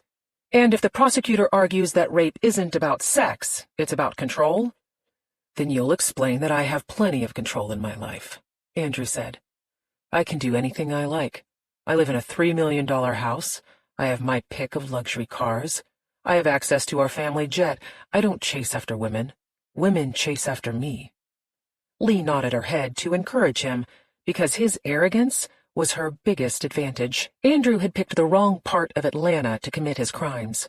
The jury pool would be drawn from registered voters in DeKalb County, a demographic that was overwhelmingly comprised of politically active people of color. They weren't inclined to give a rich, white asshole like Andrew Tennant the benefit of the doubt, and Lee wasn't inclined to change their minds. She asked, "What else?" Andrew's eyes narrowed. Like any predator, his senses were finely tuned. I assume you agree that going over Tammy's sordid past is the best course of action? Reggie saved her from answering. It's he said, she said, right? The only way you can fight back is to make sure the jury hates her. Lee wasn't going to openly challenge a graduate of the Twitter School of Law. There's more nuance to it than that. Nuance? Reggie repeated, clearly trying to justify his paycheck. What does that mean? A subtle difference or distinction. Lee pulled back on the sarcasm. It means that, generally, you have to be very careful. Tammy will come across as extremely sympathetic. Not when you tell them she nearly ruined a guy's life in high school, Reggie said, and then killed his baby. Lee pushed the pile of shit back in his lap. Honestly, Reggie, everything will rest on your testimony. You'll have to be flawless on the stand. Reggie's mouth opened, but Andrew's hand went up to stop him. He told his lapdog, I'd like a cup of coffee. Sugar, no cream. Reggie stood up. He left his laptop and phone on the table. He kept his eyes straight as he passed by Lee. She heard a click, but she wasn't sure if it was from the door closing or from Andrew's finger picking at the corner of the file. He knew that something was wrong, that somehow, at some point, he had lost the upper hand. For Lee's part, all that she could think about was that she had not been alone with Andrew since their brief conversation in the parking lot. She looked at the pen on the table in front of her. She did an inventory of the objects in the room. The trophies on the credenza, the heavy glass vase with its wilting flowers, the hard edge of her phone case. They could all be used as weapons. Again, she returned to her safe spot, which was the case. "We should go over." Andrew banged his fist onto the file. Lee jumped before she could tell herself not to. Her arms instinctively flew up. She expected Andrew to explode, to come across the room and attack her. Instead, his expression maintained its usual icy composure as he shoved the file across the table. She watched the pages flutter as the folder slid across the polished wood and stopped a few inches away from her notepad. Lee dropped her defensive posture. She recognized the gold seal of the Georgia Institute of Technology. Black letters designated the file as from Student Mental Health Services. The name on the tab read Carlson, Tammy Renee. Lee's inner siren started trilling so loudly she could barely hear herself think. HIPAA, the healthcare law guaranteeing that all medical data was kept private, fell under the purview of Health and Human Services. Violations were investigated by the Office for Civil Rights, and if they found criminal acts, they referred the case to the Department of Justice for prosecution. Federal law, federal prosecutor, federal prison. She bought herself time asking Andrew, "What is this?" "Intel," he said. "I want you to study those records front to back, and when the time comes, I want you to use every detail inside to shred Tammy Carlson on the stand." The siren grew louder.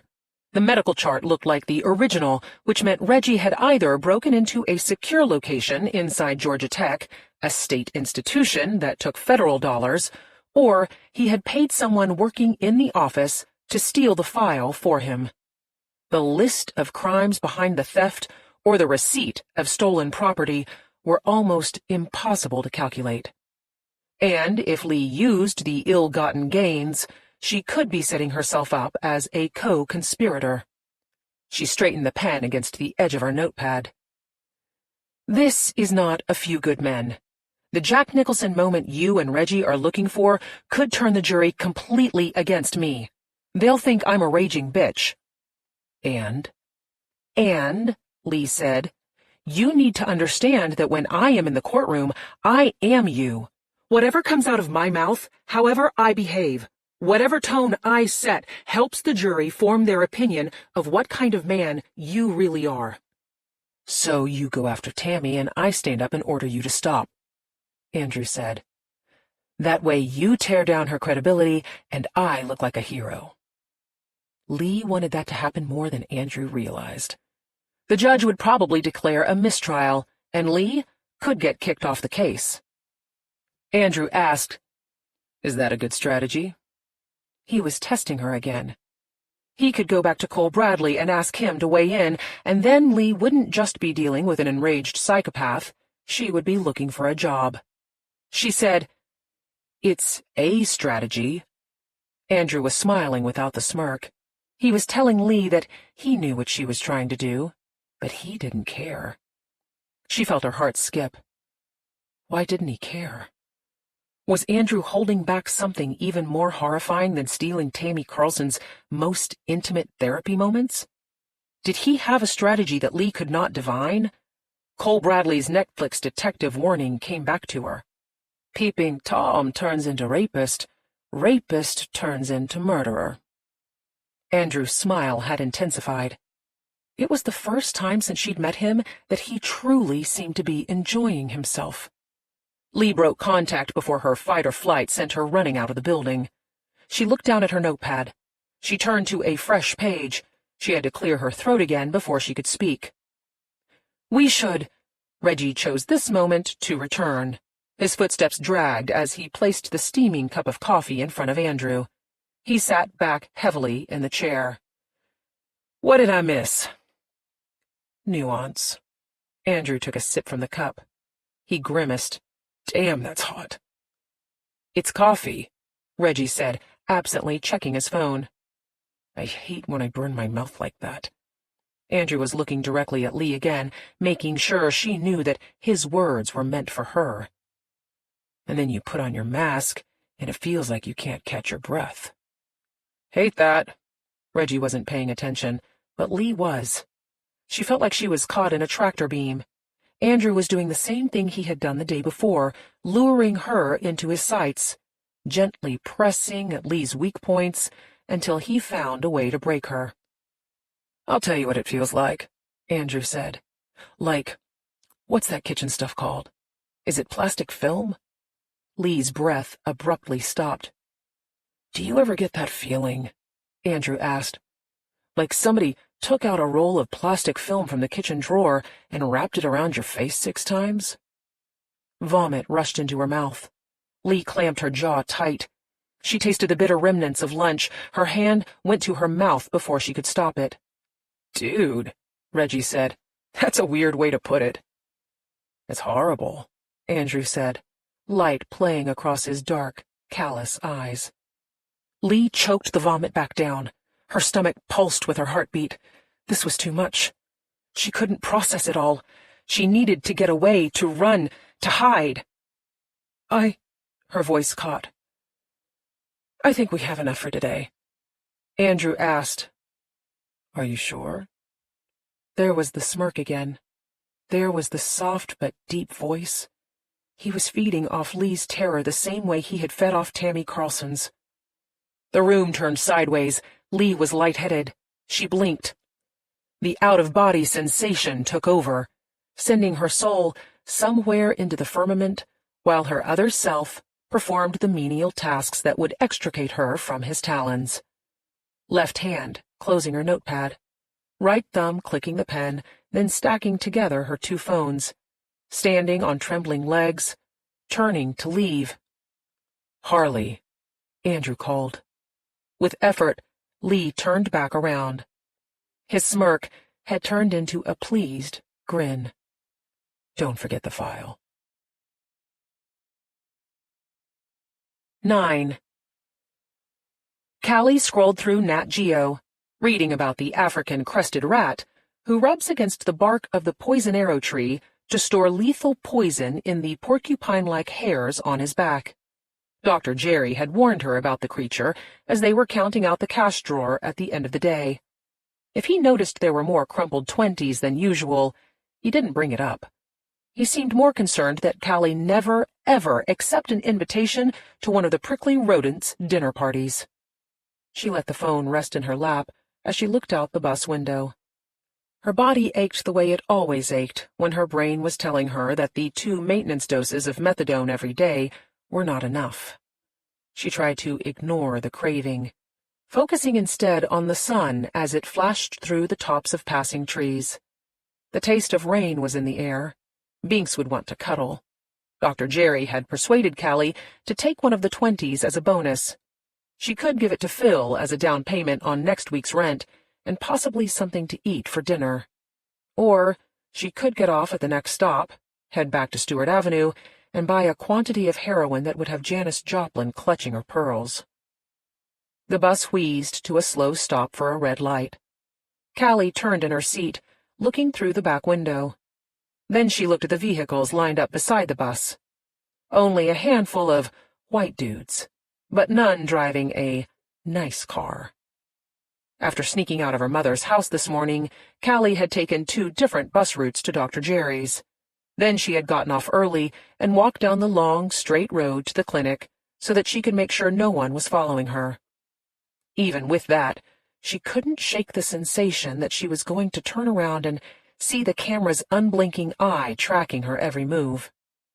Now she ran through the mantra that had helped her get through the day. No one was watching her. No one had taken photos of her through the plate glass windows that fronted the vet clinic. No camera-strangling man from the boarded-up house was waiting for her back at Phil's. Reggie. Callie should use the name of Andrew's private detective, at least in her head. She should also tell Lee about him. Maybe turn it into a funny story about Phil streaking across the road with her baseball bat and scaring the shit out of him. But the thought of texting her sister, of giving her a point of return contact, felt burdensome. As much as Callie enjoyed having Lee back in her life, there was always the downside of seeing her own miserable existence through her sister's eyes. Was Callie eating enough? Was she doing too much dope? Why was she so thin? Why was she breathing so hard? Was she in trouble again? Did she need money? Was this too much money? Where had she been all day? Well, after I unleashed Mom on my stalker, I sneaked out through the backyard, caught the bus, then I trafficked narcotics on Stewart Avenue, then I passed the proceeds on to Dr. Jerry. Then I went to a tanning salon so I could shoot up in the privacy of a small windowless space instead of going home to my depressing childhood bedroom where a telephoto lens could capture me jamming a needle into my leg again. Callie rubbed her thigh. A painful bump pressed back against her fingers. She could feel the heat of an abscess festering inside her femoral vein. Technically, methadone was designed to pass through the digestive system. The take-home syringes they used at the clinic were needleless because owners were incapable of helping their pets maintain a healthy weight.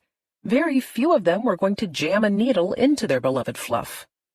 Oral medications took longer to hit the system, which was why the usual burst of euphoria was delayed. Injecting it directly into your veins was shitifyingly stupid. The oral suspension contained glycerin and flavoring and coloring and sorbitol, all of which easily broke down in your stomach.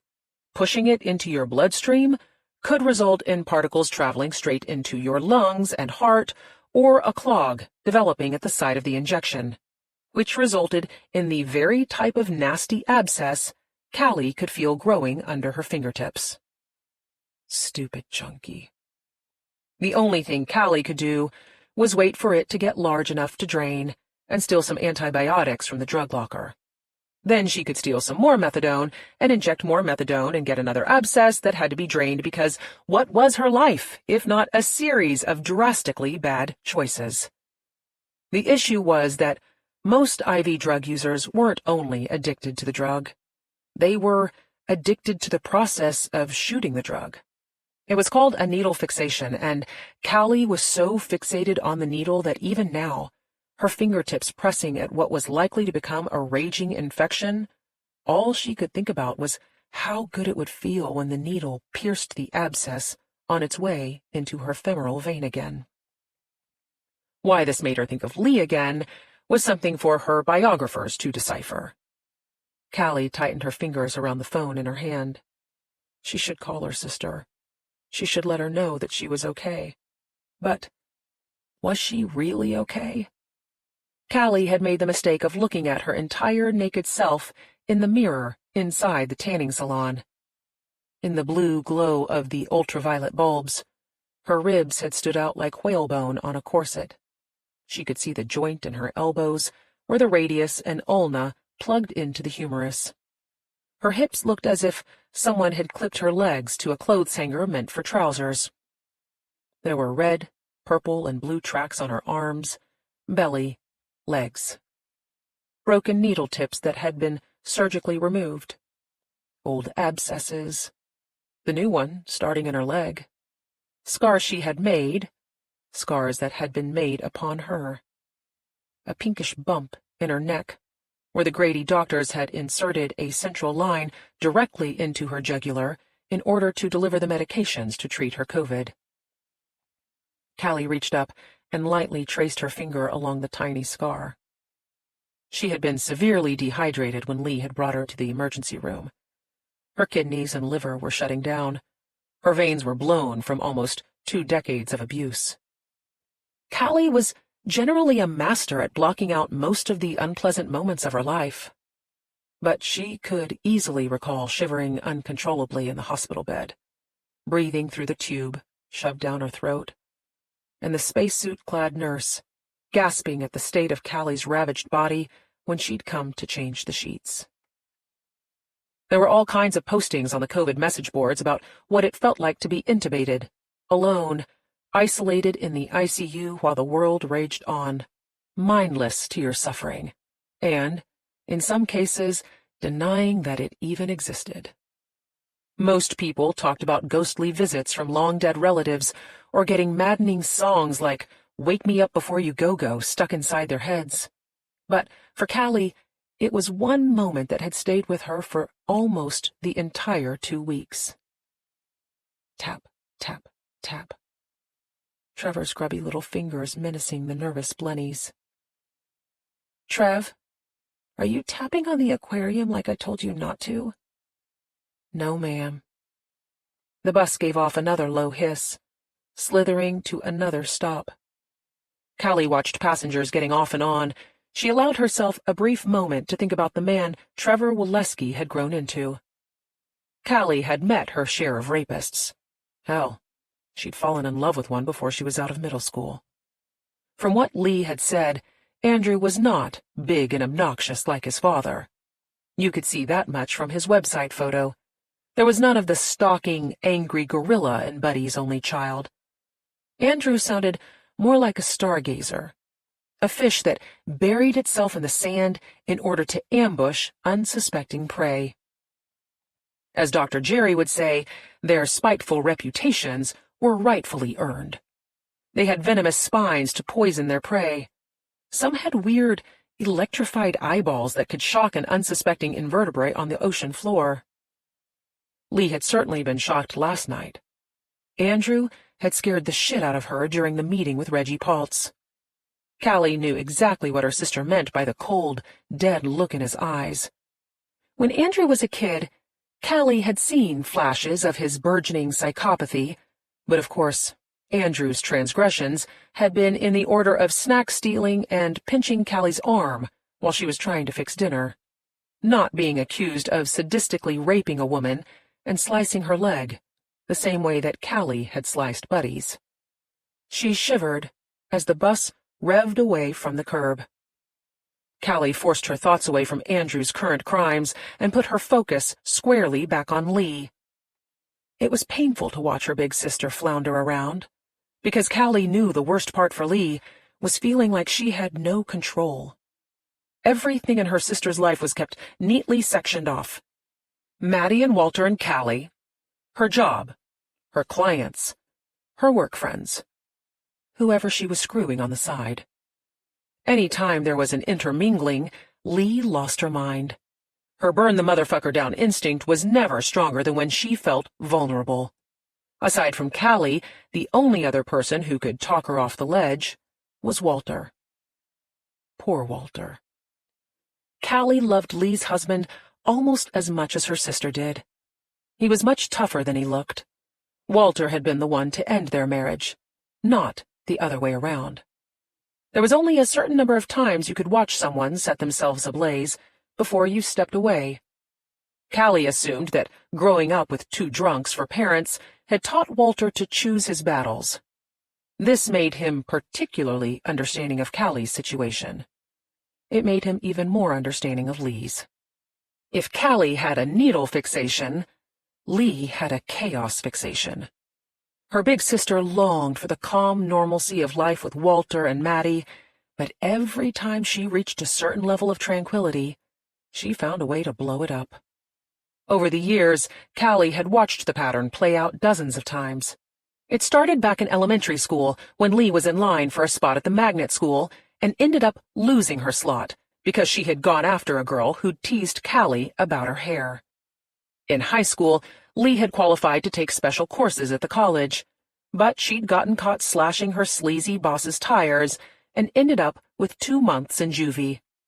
Then there was her meltdown with Buddy, less than a month before she was due in Chicago, though, admittedly, Callie had laid the dry powder for that particular explosion.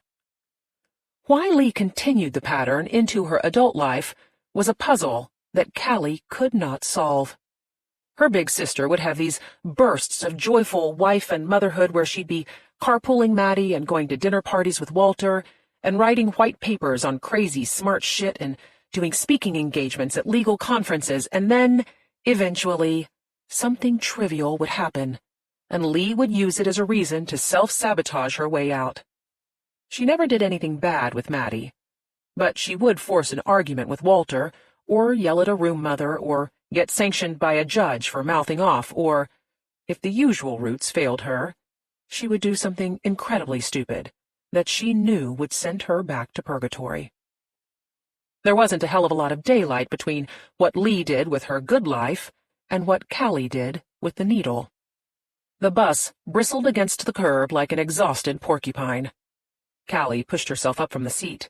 Her leg immediately started to throb. Navigating down the stairs took an inordinate amount of concentration. She already had issues with her knee. Now, she had added the burgeoning abscess to her list of maladies. She hefted the backpack onto her shoulders, and suddenly her neck and back moved up to the number 1 and 2 slots. Then the pain radiated down her arm. Her hand went numb, and, by the time she turned onto Phil Street, all she could think was that another bump of methadone was the only way she was going to get to sleep tonight.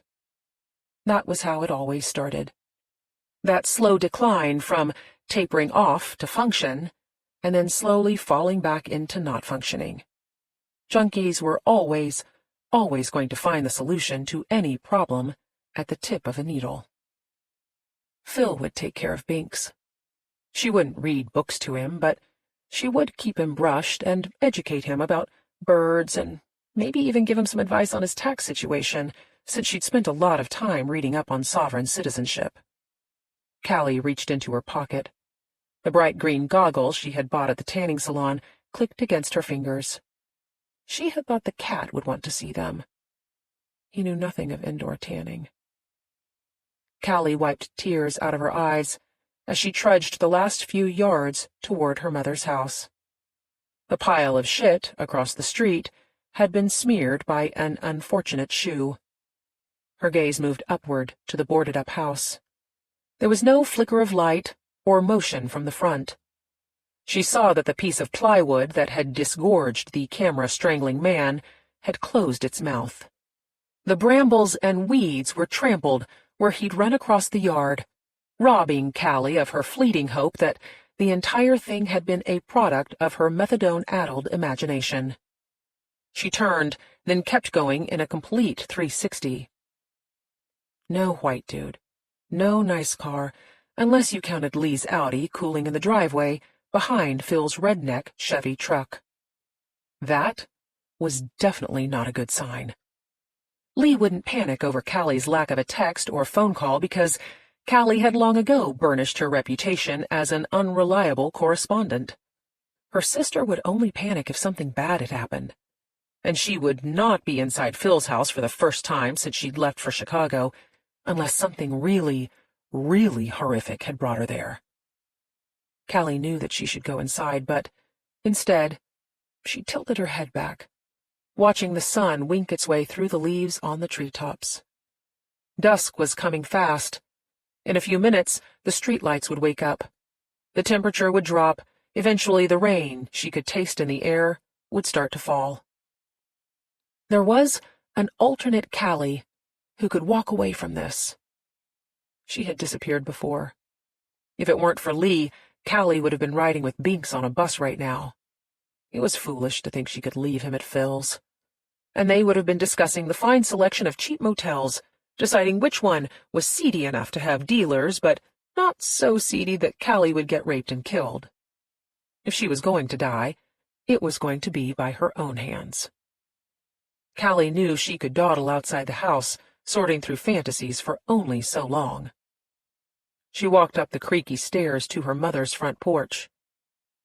She was met at the door by the sight of Binks dragging around his plastic lei, which meant he was having feelings. She longed for her own crutch, but that could come later.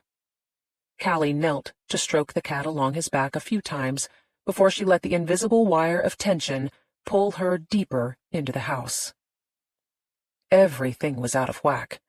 Roger and Brock were alert on the couch rather than rolled up in a dog nap. The gurgle of aquariums was muted by the seldom closed door. even the birds in the dining room were keeping their chirps on the down low. She found Lee and Phil sitting across from each other at the kitchen table. Phil's goth was showing signs of wear. The heavy black eyeliner had turned full-on Marilyn Manson. Lee had put on her own armor. She changed into jeans, a leather jacket, and biker boots. They were both tensed like scorpions waiting for the opportunity to strike. Callie said, "Another beautiful family moment." Phil snorted, "What shit did you drop yourself into now, smartass?" Lee said nothing. She looked up at Callie, eyes kaleidoscoping in agony, regret, fear, anger, trepidation, relief. Callie looked away. "I've been thinking about the Spice Girls. Why is Ginger the only one named after a spice?" Phil said, "What the fuck are you talking about?" "Posh isn't a spice," Callie said. "Why aren't they named saffron or cardamom or even anise?" Lee cleared her throat. She said, "Maybe they ran out of time." They smiled at each other. "Both of you can go fuck yourselves." Phil understood enough to know that she was being left out. She pushed herself up from the table. "Don't eat any of my fucking food. I know what's in there." Lee nodded toward the back door. She had to get out of this house. Callie's neck was killing her from lugging around the backpack, but she didn't want her mother stealing anything, so she carried it with her as she followed Lee outside. Her sister nodded again, though not toward her Audi parked in the driveway. She wanted to go for a walk, the same way they had gone for walks as kids, when being out in the hood was safer than being around Phil. Side by side, they started up the street. Without being asked, Lee took the backpack. She looped it over her shoulder. Her purse was probably locked in the trunk, and Phil was probably squinting at the fancy car right now, trying to decide whether to break into it or strip it for parts. Callie couldn't worry about Lee's car or her mother, or anything else at the moment.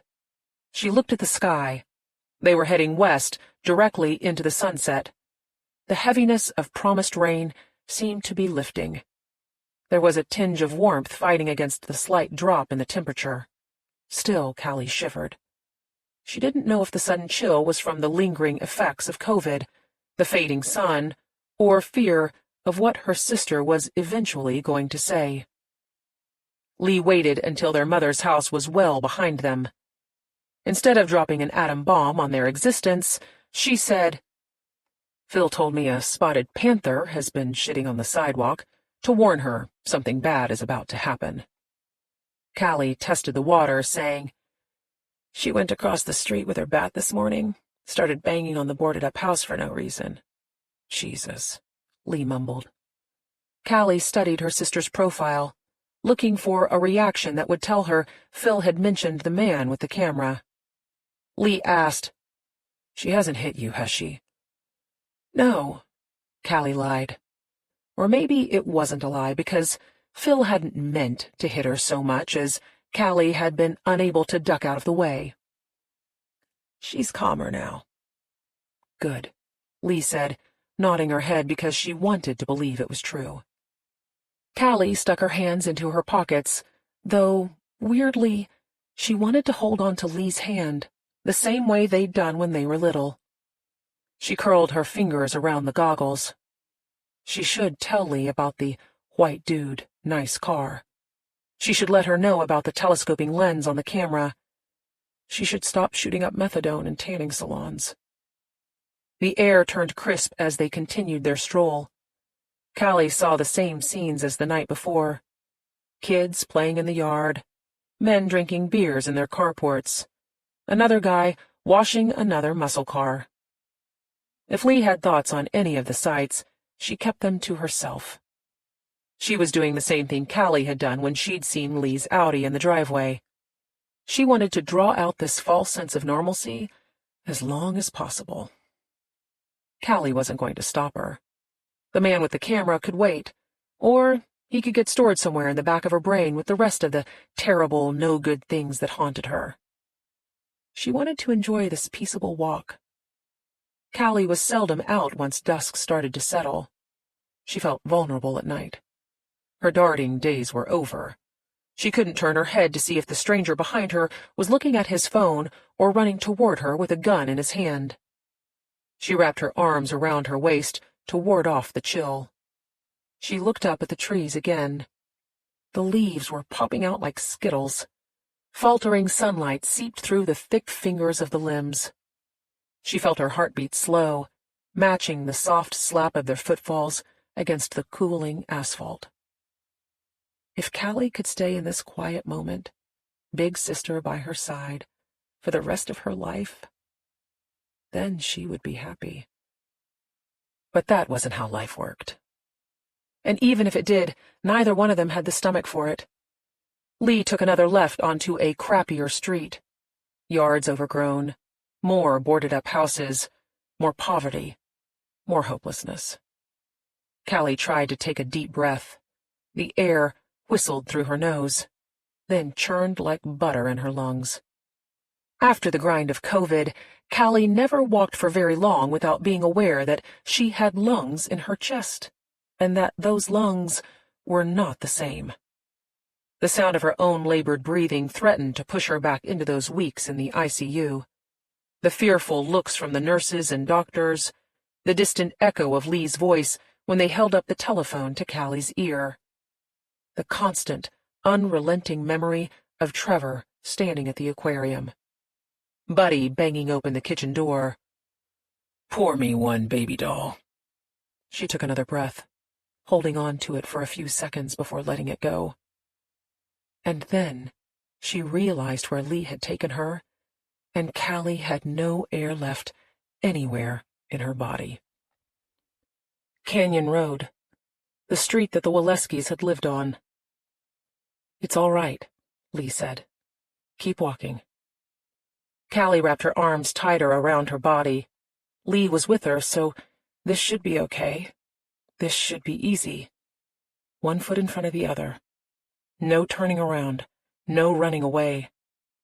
The one-story ranch was on the right, the low roof sagging from years of neglect. As far as Callie knew, no one had lived there after Trevor and Linda had moved out. Callie had never seen a for-sale sign in front of the house. Phil had never been tasked with finding desperate tenants to rent the 3-bedroom crime scene. Callie guessed that one of the neighborhood's many slumlords had rented it out until there was nothing left but a leaking hull.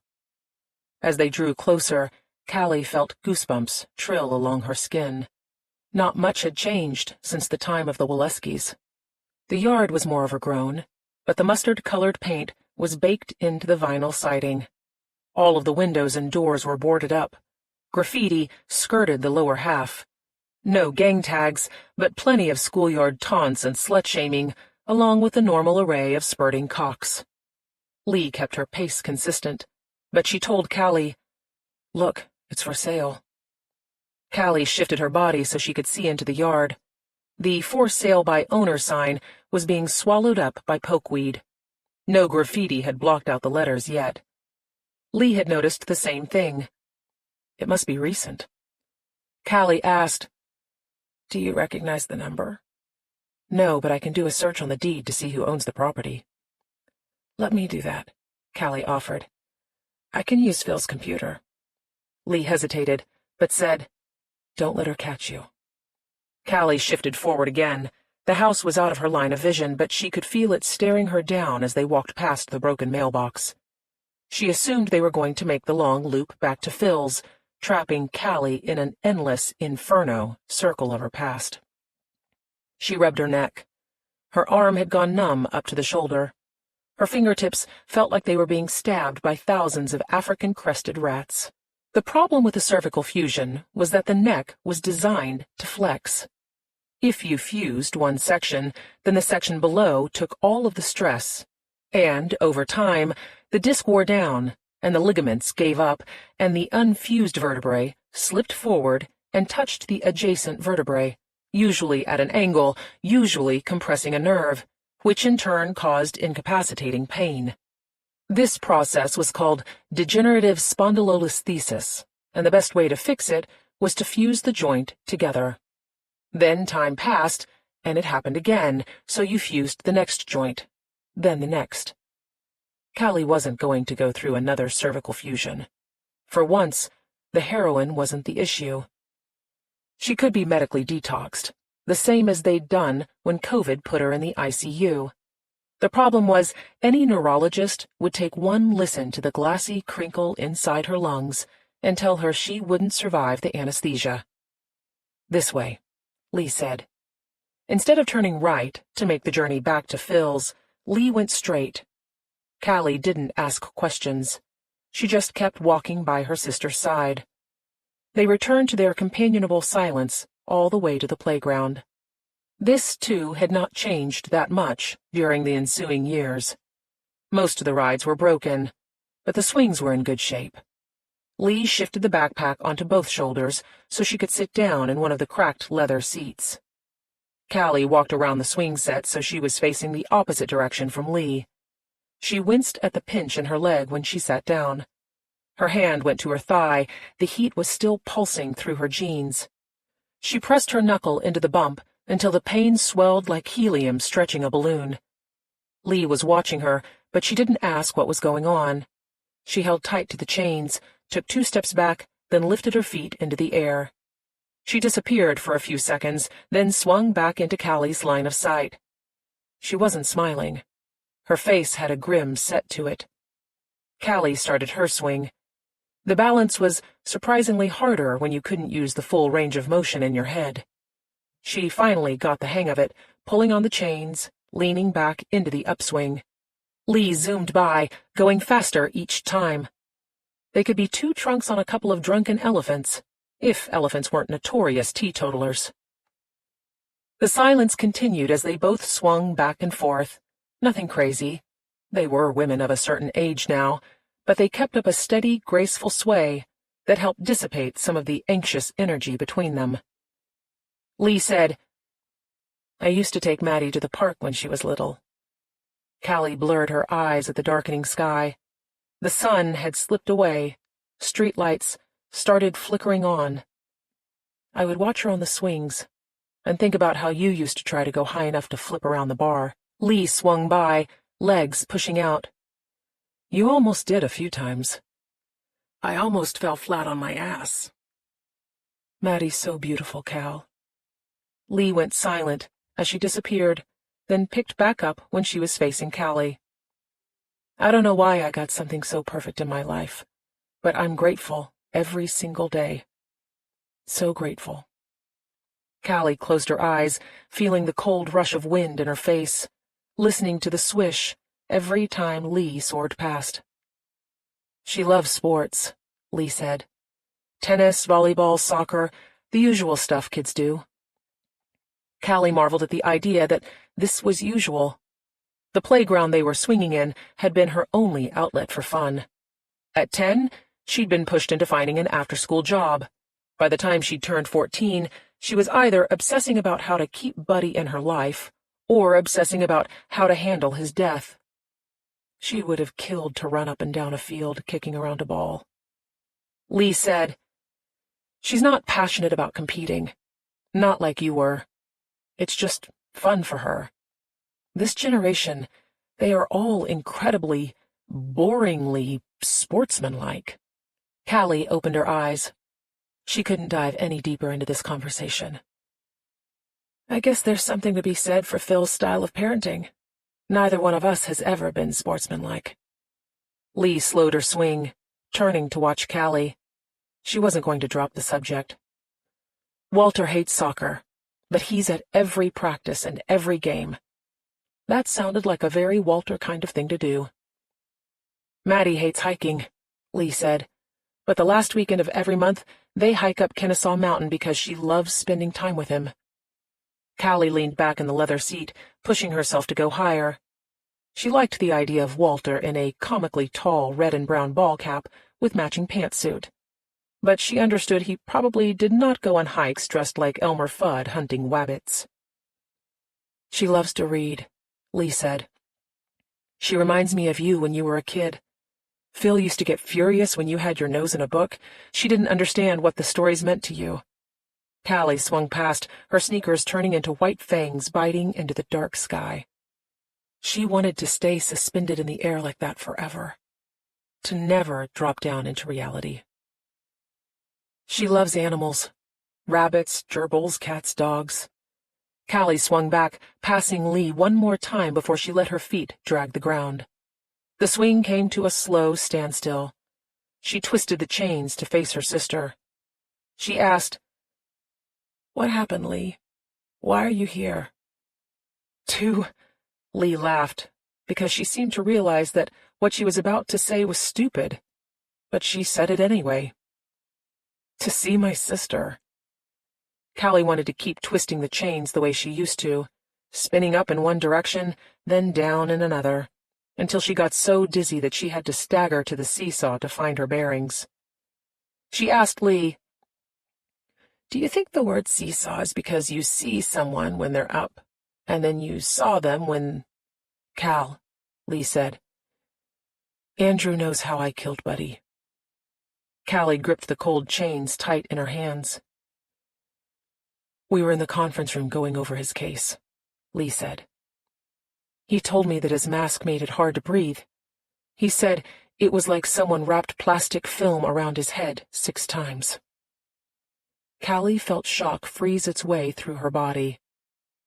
"Is that how many?" "Yes." "But—" Callie ran back through the tiny snippets she could remember from the night Buddy had died. "Andrew was asleep, Harley. We kept going back into his room. He was drugged out of his mind." "I missed something," Lee said, always eager to take the blame.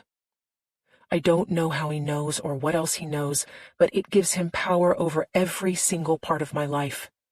I control nothing right now. He can do what he likes, force me to do whatever he wants." Callie saw the point of her misery. "What does he want you to do?" Lee looked down at the ground. Callie was used to seeing her sister angry or annoyed, but never ashamed. "Harley?" "Tammy Carlson, the victim. Reggie stole her patient chart from Tech Student Mental Health Services. She attended 1 session a week for almost 2 years. There's all kinds of personal details in it, stuff that she wouldn't want anyone to know." Lee let out a long, pained breath. "Andrew wants me to use the personal information to break her on the stand." Callie thought about her own medical charts scattered across so many different rehab centers and psych units. Had Reggie looked for those too? She had never said anything about the murder, but there were things in those notes that she wouldn't want anyone reading, especially her sister. Lee said, "He's looking for a moment, like in a movie, where Tammy breaks down and, I don't know, gives up. It's like he wants to watch her being assaulted again." Callie didn't ask Lee whether or not she was capable of making this moment happen. She could tell by her sister's demeanor that her legal brain had already developed a blueprint. "What's in her medical chart?" Lee pressed together her lips. "Tammy was raped in high school. She got pregnant, got an abortion. She never told anybody, but after, she became isolated. She lost her friends, she started cutting herself, then drinking to excess. Then she developed an eating disorder." "Did no one tell her about heroin?" Lee shook her head. She wasn't in the mood for dark humor. "A professor noticed some of the warning signs. He sent Tammy to student mental health. She got therapy, and it really turned her life around. You can see it in the chart. She was a total mess, but then, slowly, she started to get better. She took control of her life. She graduated with honors. She had a good life. She made that for herself. She crawled out of that pit and made it." Callie wondered if Lee was asking why Callie hadn't been able to pull herself out of a similar tailspin. There were too many if-onlys behind that question. If only the social workers had taken them away from Phil. If only Linda had been their mother. If only Lee had known that Buddy was a pedophile. If only Callie hadn't broken her neck and ended up a stupid fucking junkie. Lee looked up at the sky. She had started crying. "My clients are never good people. but I usually like them. Even the assholes. Especially the assholes. I understand how you can make bad choices. How you can get angry and do bad things. Terrible things. Callie didn't need clarification on the terrible things. Andrew's not afraid of being convicted, Lee said. He's never been scared, not since the moment I met him, which means he's got a way out of this. Callie knew the best way out for Tammy. She had considered the option for herself often enough. Lee said, "It was one thing when I felt like it was just me who could get in trouble. I did a bad thing. I should have gone to prison. That's fair, but Tammy is innocent." Callie watched her kick at the dirt. This defeated woman was not the sister she had grown up with. Lee never gave up on anything. If you came at her with a knife, she came back at you with a bazooka. So what's next? What's next is this is getting too dangerous. I want you to get your things, pack up your cat, and I'll drive you somewhere safe. Lee caught her eye. Andrew already has me under his thumb. It's just a matter of time before he comes after you. This would have been a really good time to tell Lee about the man in the boarded-up house, but Callie needed her sister to focus, not spin off into a paranoid vortex. She said, "If you want to measure the height of a mountain, the hardest part isn't finding the peak. It's figuring out where the bottom starts." Lee gave her a confused look. "Did you get that off a fortune cookie?" Callie was fairly certain she had stolen it from an eel historian. "What's the rock-bottom question about Andrew that we can't answer?" "Oh." Lee seemed to understand. "I thought of it as the Andrew hypothesis, but I couldn't figure out the B that connects the A and the C.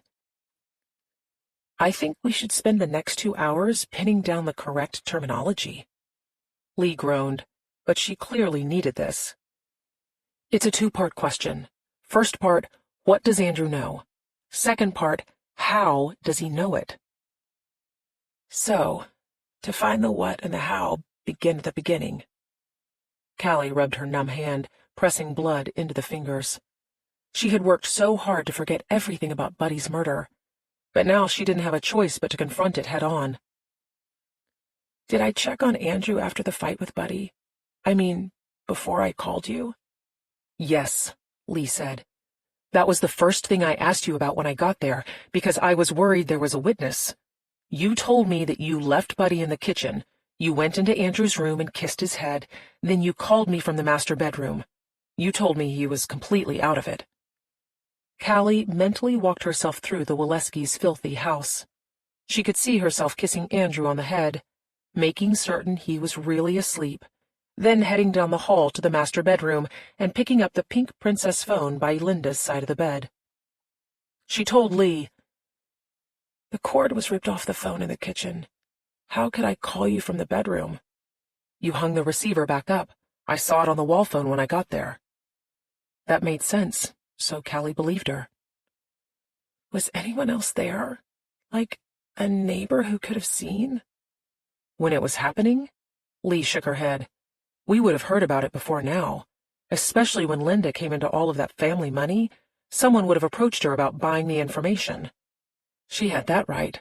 There was not one person in the entire hood who would have let the opportunity for a cash payday slip by." "Was there a time when we were both out of the house?" "Not until the end when we were loading the trash bags into my car," Lee said. "And before that, we backtracked the fight. It took us 4 hours, and we kept making sure Andrew was asleep every 20 minutes at least." Callie nodded, because she could vividly recall that she had been the one to go into the room each time. Andrew always slept on his side, his tiny body curled into a ball, a clicking sound coming out of his open mouth. "We're back where we started," Lee said. "We still don't know how much Andrew knows or how he knows it." Callie didn't need the reminder. "Tell me the list you've been going over for the last 2 days." "We searched for more cameras. We searched for more video cassettes. Lee counted off the items on her fingers.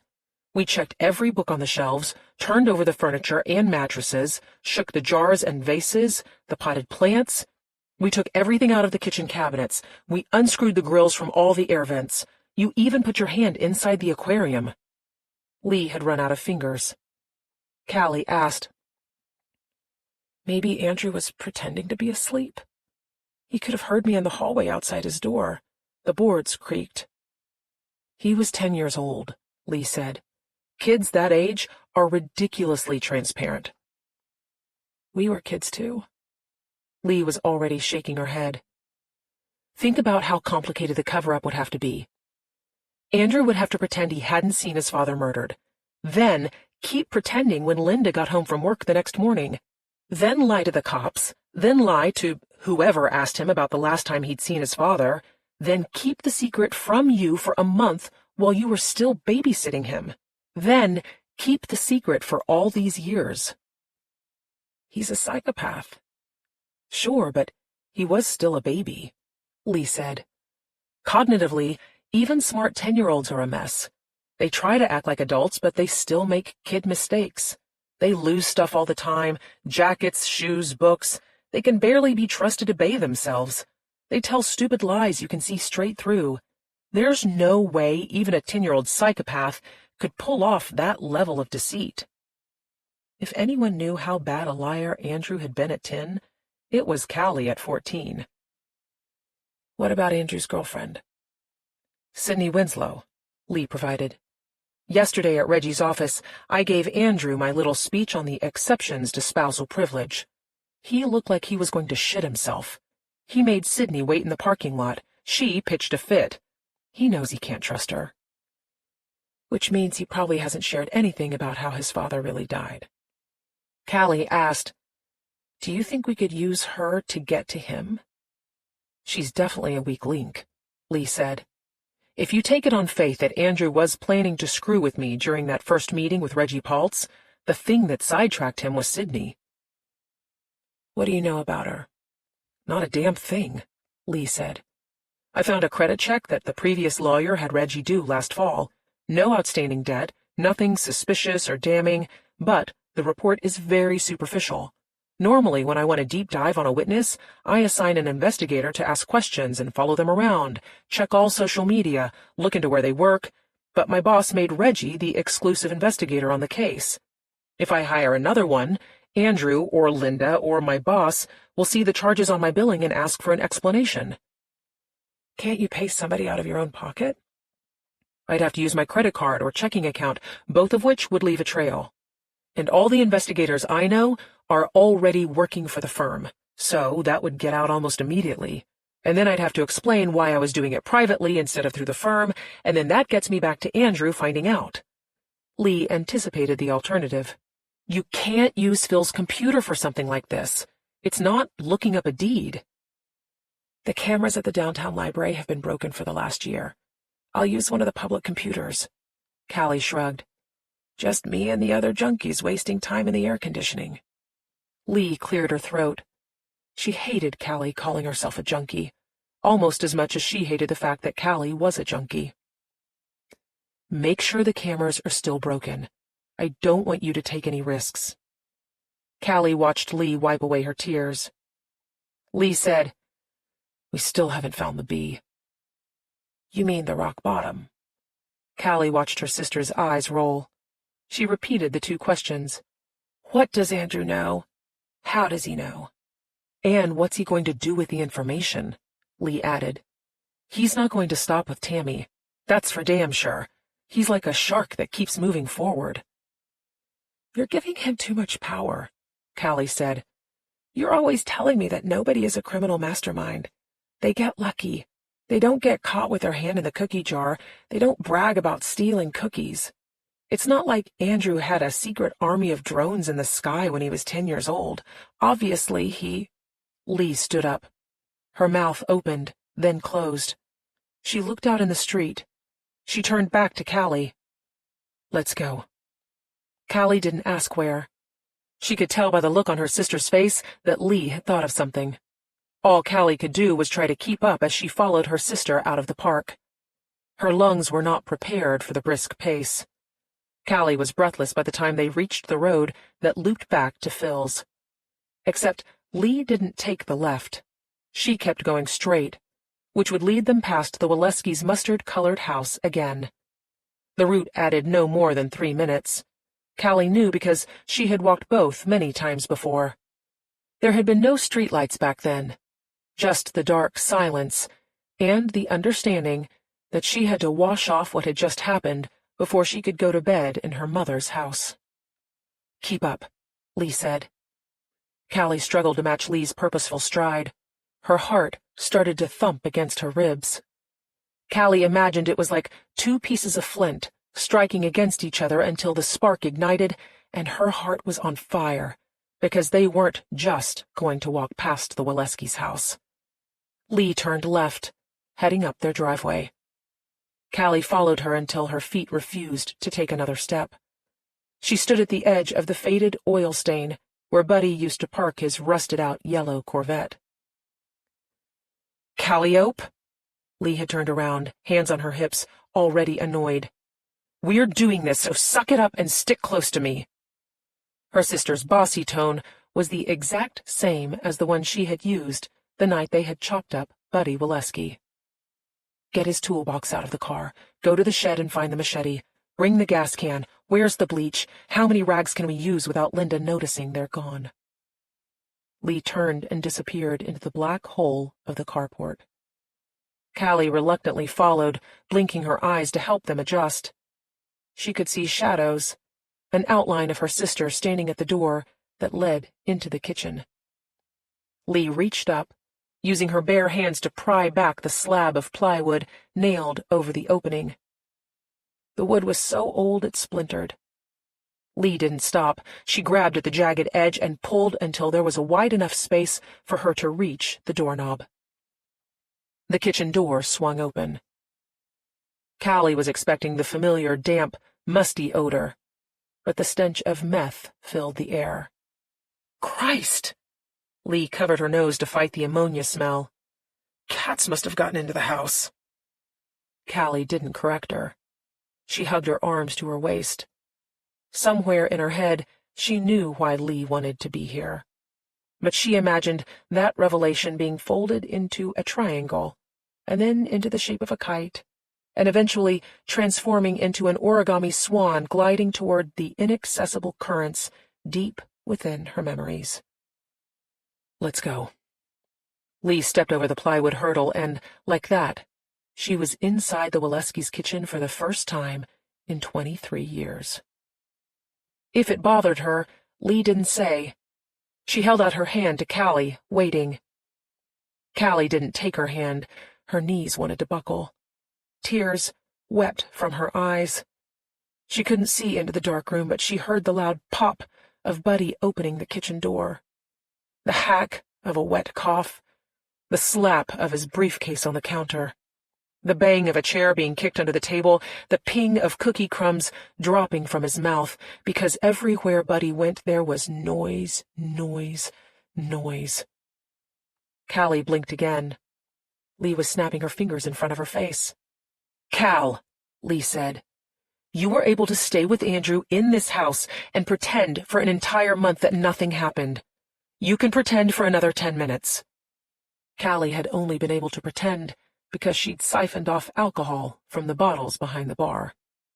Lee said, "Calliope, sack the hell up." Her voice was hard, but Callie could hear that she was starting to crack. The house was getting to Lee. This was the first time her sister had returned to the scene of their crimes. She wasn't ordering Callie so much as begging her to please, for the love of God, help her get through this. That was how it worked. Only one of them could fall apart at a time. Callie grabbed on to Lee's hand. She started to raise her leg, but the second she was clear of the splintered plywood, Lee yanked hard enough to pull her inside. Callie stumbled into her sister. She felt her neck crack. She tasted blood where she'd bitten down on her tongue.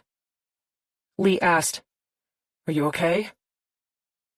"Yes," Callie said, because anything that hurt her now could be chased away by the needle later. Tell me what to do.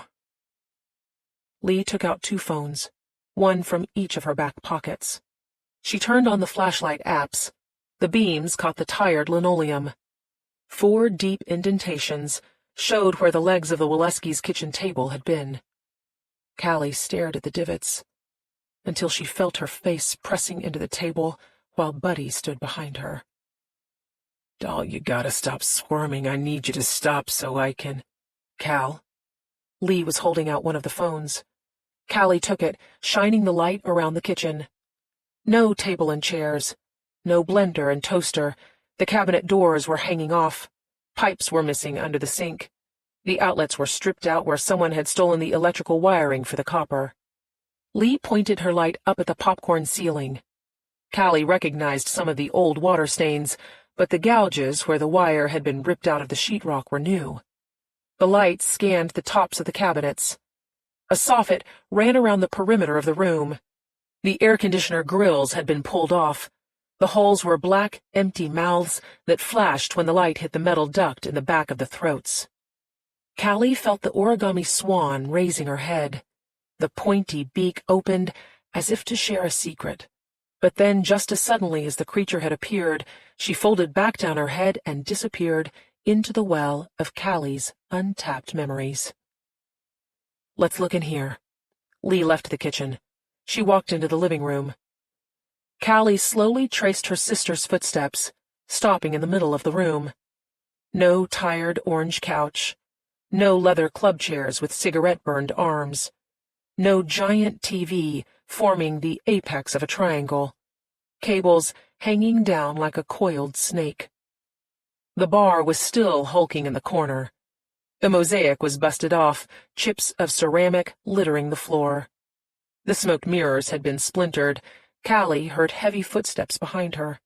She saw Buddy striding across the room, bragging about the money for a new job, slapping cookie crumbs off his shirt. Pour me one, baby doll.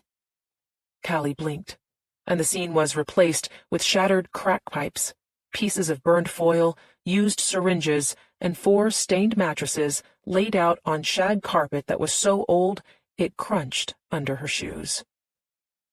The realization that they were in a shooting gallery made every pore in Callie's skin pucker. Desperate for a needle to drown the origami swan in wave after wave of bright, white heroin. Callie, Lee called. Help me. Reluctantly, Callie left the sanctuary. Lee was standing at the end of the hall. The bathroom door was gone. Callie saw the sink was broken. More pipes stolen. Lee had her light trained up at the ceiling. Callie heard the floorboards creak as she passed Andrew's bedroom. She couldn't look up. What is it? The access panel to the attic, Lee said. I never noticed it before. We didn't search it. Callie stepped back, tilting to look up at the world's tiniest tray ceiling. The panel was less than 2 feet square. Because her entire knowledge of attics came from horror movies and Jane Eyre, she asked, Shouldn't there be stairs? No, you idiot. Give me a boost so I can get up there. Callie moved without thinking, crouching down, lacing together her hands. Lee put her foot in the basket. The sole of her boot was scratchy against Callie's palms. Lee's hand went to Callie's shoulder. She tested her weight. Fire roiled through Callie's neck and shoulders. Her teeth clamped down. She had started to shake even before Lee had shifted her full weight into Callie's hands. Lee said, You can't lift me, can you? I can do it. No, you can't. Lee returned her foot to the floor. I know your arm is numb because you keep rubbing it. You can barely turn your head. Help me slide over those mattresses. We can make a pile and... Get hepatitis? Callie finished. Lee, you can't touch those mattresses. They're covered in cum and... What else am I going to do? Callie knew what had to come next. I'll go up. I won't let you. Just fucking lift me, okay? Lee didn't hesitate nearly long enough for Callie's liking. She had forgotten how cutthroat the old Lee could get. Her sister bent her knees, offered her hands as a step. This was how Lee got when she was determined to do something.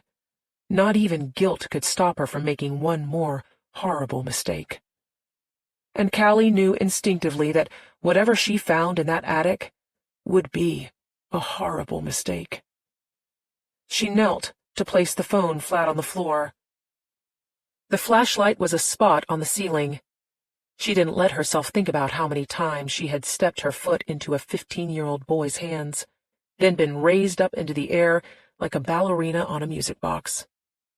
The trust it took to perform the maneuver was part training, part lunacy. It was also 20 years ago. Now, just lifting her foot meant Callie had to maintain her balance by holding onto the wall and grabbing Lee's shoulder. The lift was far from graceful. Callie kicked out her free leg, bracing her sneaker against the wall so she didn't topple over. The effect was to make her look like a fly caught in a web. Callie could not tilt back far enough to see what was right above her. She raised her hands over her head and located the panel by feel. She pressed her palms into the center, but the damn thing was either painted shut or so old that it had melded into the trim. Callie banged her fist into the wood hard enough that it gonged down into each and every millimeter of her spine. She squeezed her eyes shut against the sharp cramps of misfiring nerves and pounded until the wood cracked down the center. Dirt and grime and chunks of insulation rained down on her face. She used her fingers to wipe grit out of her eyes and nose. The beam of light from the phone had opened like an umbrella into the attic. Lee lifted her higher. Callie saw that the panel hadn't been painted shut. Nails jutted into the air. They were shiny in the rays of the flashlight. She told her sister, "These look new." "Come down," Lee said. She wasn't even winded from the effort of holding Callie's full weight. "I can pull myself up and—" Callie stepped onto her shoulder. She poked her head into the attic like a meerkat. The smell was rancid, but not from meth. Squirrels or rats, or both, had set up nests in the narrow attic space. Callie couldn't tell if any of them were still in residence. What she did know was that the ceiling was too low for her to stand. Callie guessed there was about 3 feet of space between the rafters that held up the roof and the joists that the ceiling was nailed to. The slope of the roof narrowed down to less than a foot at the outside walls of the house. "Stay on the joists," Lee said. "Otherwise you'll fall through the ceiling." As if Callie hadn't watched Tom Hanks in the Money Pit dozens of times. She folded back the broken access panel, forcing the nails to flatten down with it. Lee helped from below, but Callie's arm shook as she raised herself up high enough to bend at the waist. She managed to cram the rest of her body into the attic by caterpillaring on her belly as Lee pistoned her hands around Callie's legs. "Hold on," Lee said, as if Callie had a choice. Light flashed into the attic, then again, then again. Lee was jumping, by the sound of it, either trying to see into the space or providing a strobing ambiance to the ghosts in the attic atmosphere. Callie asked, "What are you doing?" "You left the phone on the floor," Lee said. "I'm trying to see where to throw it."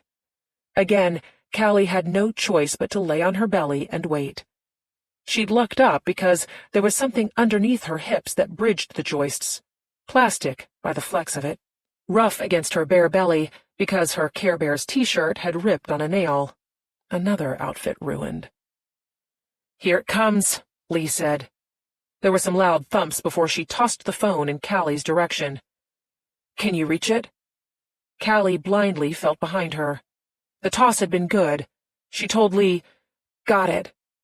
"Can you see anything?" "Not yet." Lee didn't exactly solve the problem. There was no way for Callie to look ahead from this angle. Her nose was almost touching the back of the sheetrock that covered the ceiling. Insulation was sucking into her lungs. She had to shove the phone into her back pocket to test whether or not she could raise herself up on her hands and knees. Right hand and knee on one joist, left hand and knee on the other. Ceiling down below, waiting for her to fall through and crack another vertebrae into pieces. The last part didn't happen. but her muscles howled from straddling the 16-inch gap in the joists. There had been a time when Callie could skip along a balance beam, throw herself around the uneven bars, flip head over heels across the gym floor. There was no muscle in her body that held on to that memory. She despised herself for her perpetual fragility. "Cal," Lee called up, her anxiety like the squiggly lines on a cartoon sun. "Are you okay?" "Yes." Callie reached out her left hand, dragged along her left knee, then did the same on the right side, testing her ability to inch forward along the joists before responding, "I don't see anything yet. I'm going to poke around." Lee didn't answer. She was probably holding her breath, or pacing, or finding some way to absorb all the guilt that had been trapped inside this house for over 2 decades. Callie used the phone to shine a path. What she saw gave her a moment of hesitation. "Someone's been up here recently. The insulation has been pulled back." Lee already knew this. It's why she had wanted to go into the attic.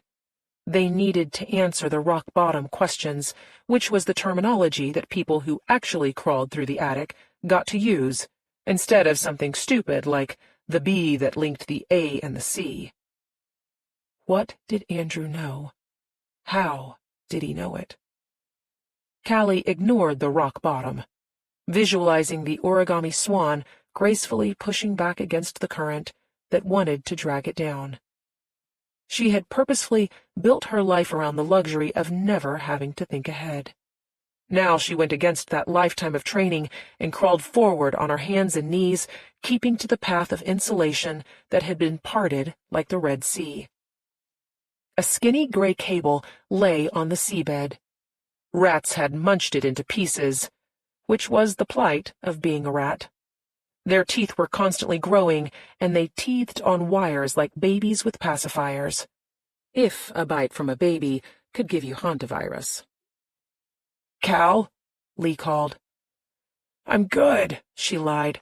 "Stop asking."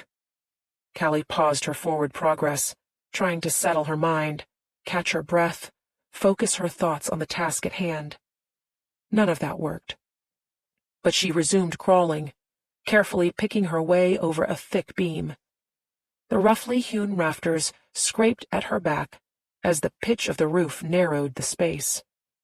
She knew that she had just crossed over into the kitchen. Every muscle in her body knew it too. She tried to lift her hand, but it wouldn't leave the joist. She tried to move her leg. Same problem. Sweat rolled off her nose and splattered onto the back of the sheetrock. The heat in the attic had sneaked up on her, slowly tightening its fingers around her neck. Another drop of sweat puddled into the other.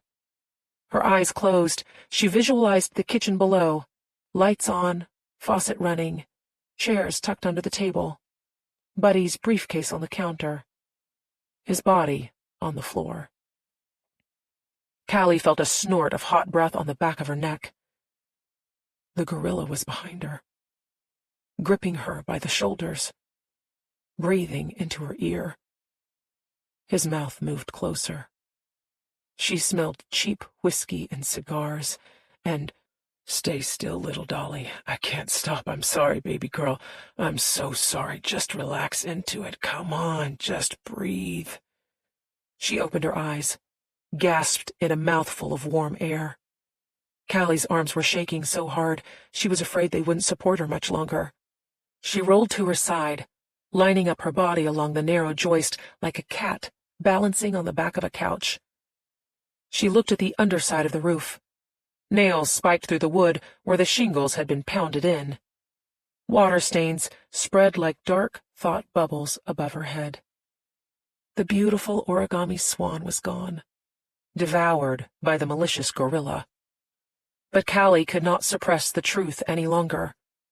She turned the light not straight ahead, but to the side. She pushed up on her elbow, making herself look over the beam, back toward the access panel. A plastic cutting board spanned 2 joists. Callie's hand went to her stomach.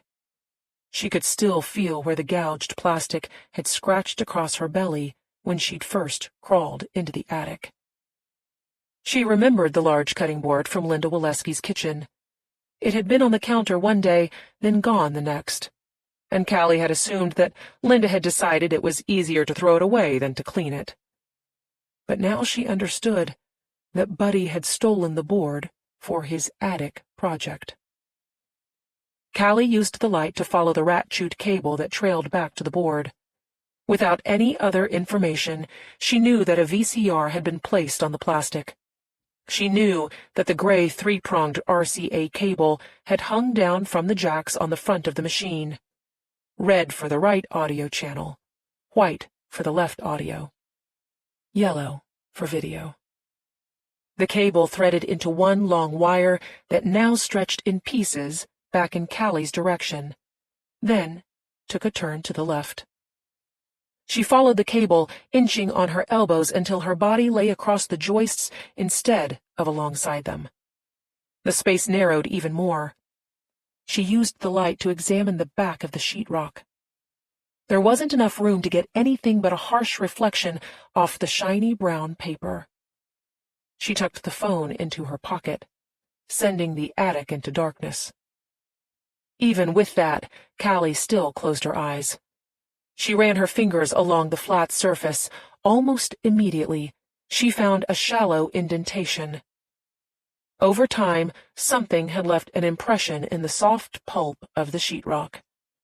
Something 2 inches round, the same size as the focus ring on a camera. The same kind of camera that plugged into the end of the chewed cable that wound back to the missing VCR. She heard movement below. Lee was in the kitchen. Callie listened to her sister's footsteps crunching against the grit on the floor. Lee was standing where the table and chairs had been. A few steps forward, and she'd be at the sink. A few steps back, and she'd be by the wall where the kitchen phone used to be. "Callie?" Lee turned her phone upward. A beam of light shone through the hole in the ceiling. "What did you find?" Callie did not respond. What she had found was the answer to both of their rock-bottom questions. Andrew knew everything, because he had seen everything. Wednesday, 10. Lee looked at the clock. It was exactly 8 in the morning, and rush-hour traffic was already tangling up the roads. She was back behind the wheel of her Audi, but for the first time in days, she no longer felt like she was drowning on dry land. Lee's sense of relief ran counter to what Callie had found in the Waleski's attic last night. But Andrew had already made it clear that he knew the intimate details of his father's murder. What Lee had not known, what had pushed her to the brink of insanity, was how he knew.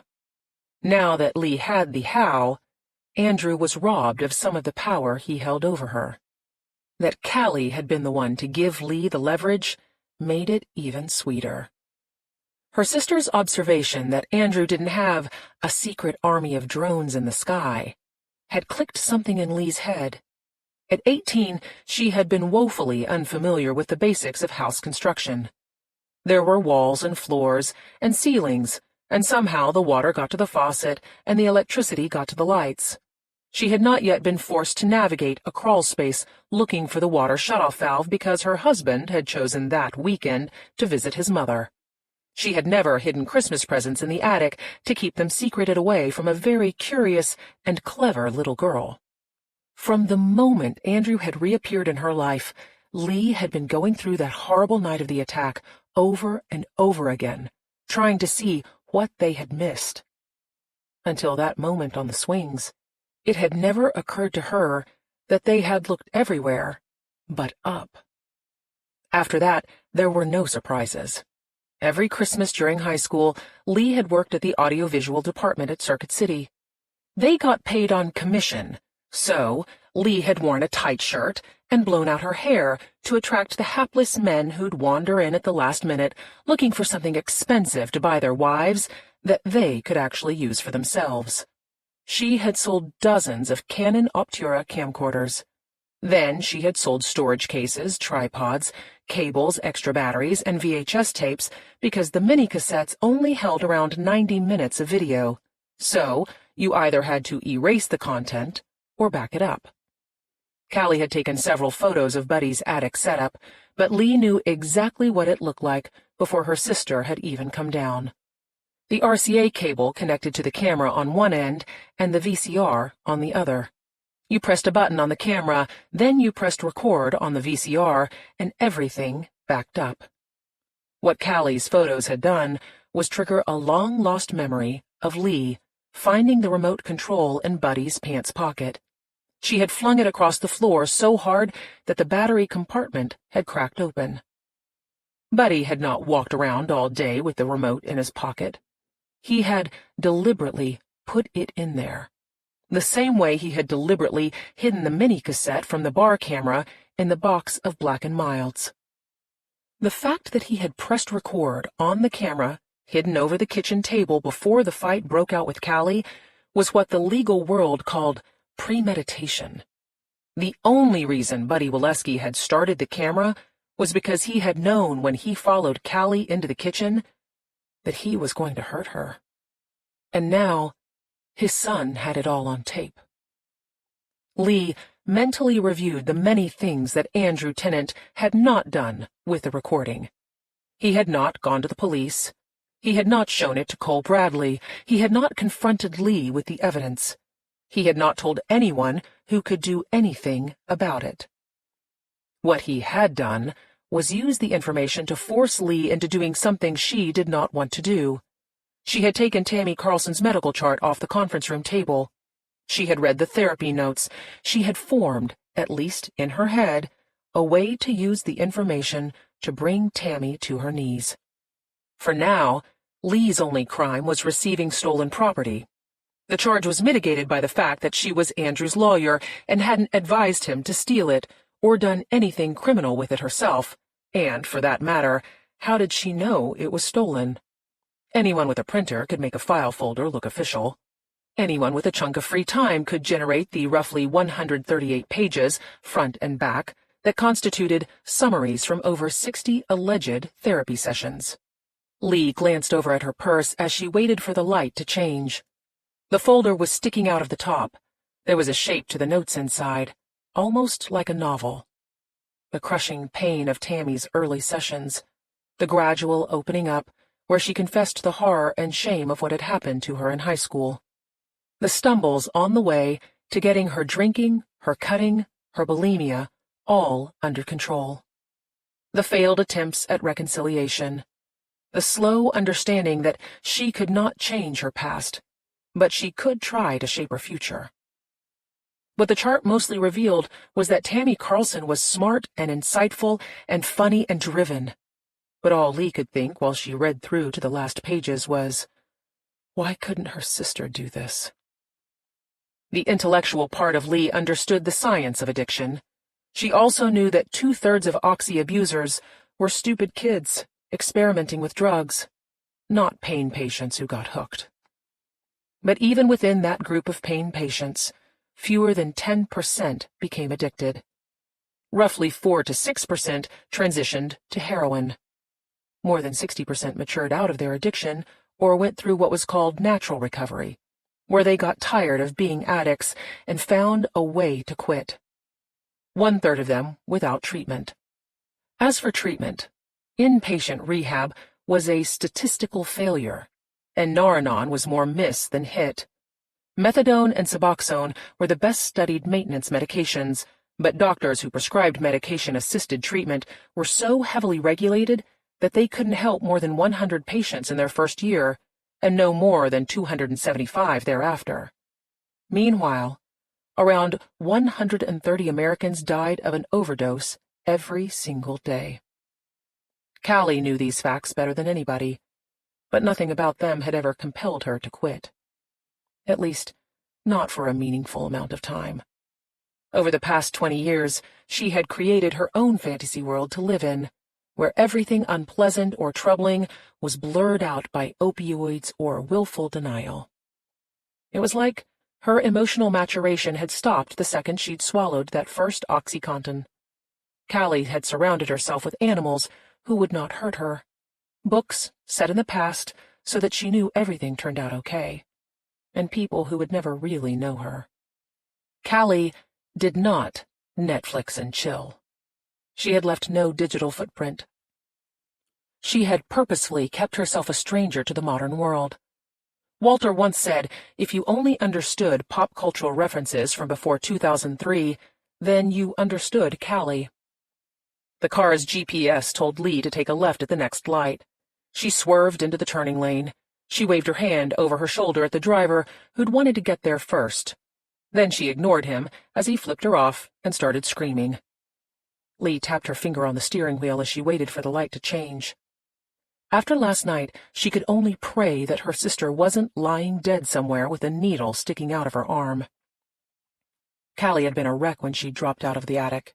Her teeth were chattering. She couldn't stop rubbing her arms, even when they'd finally reached Phil's house. Callie had been so intent on getting inside that she'd put up no resistance when Lee had asked for her phone number. Lee hadn't called to check on her. She hadn't texted. The not knowing was almost worse than the knowing. Since Callie's very first overdose, Lee had grappled with the same dark premonition playing out in her head. A phone ringing in the middle of the night. A heavy knock on the door.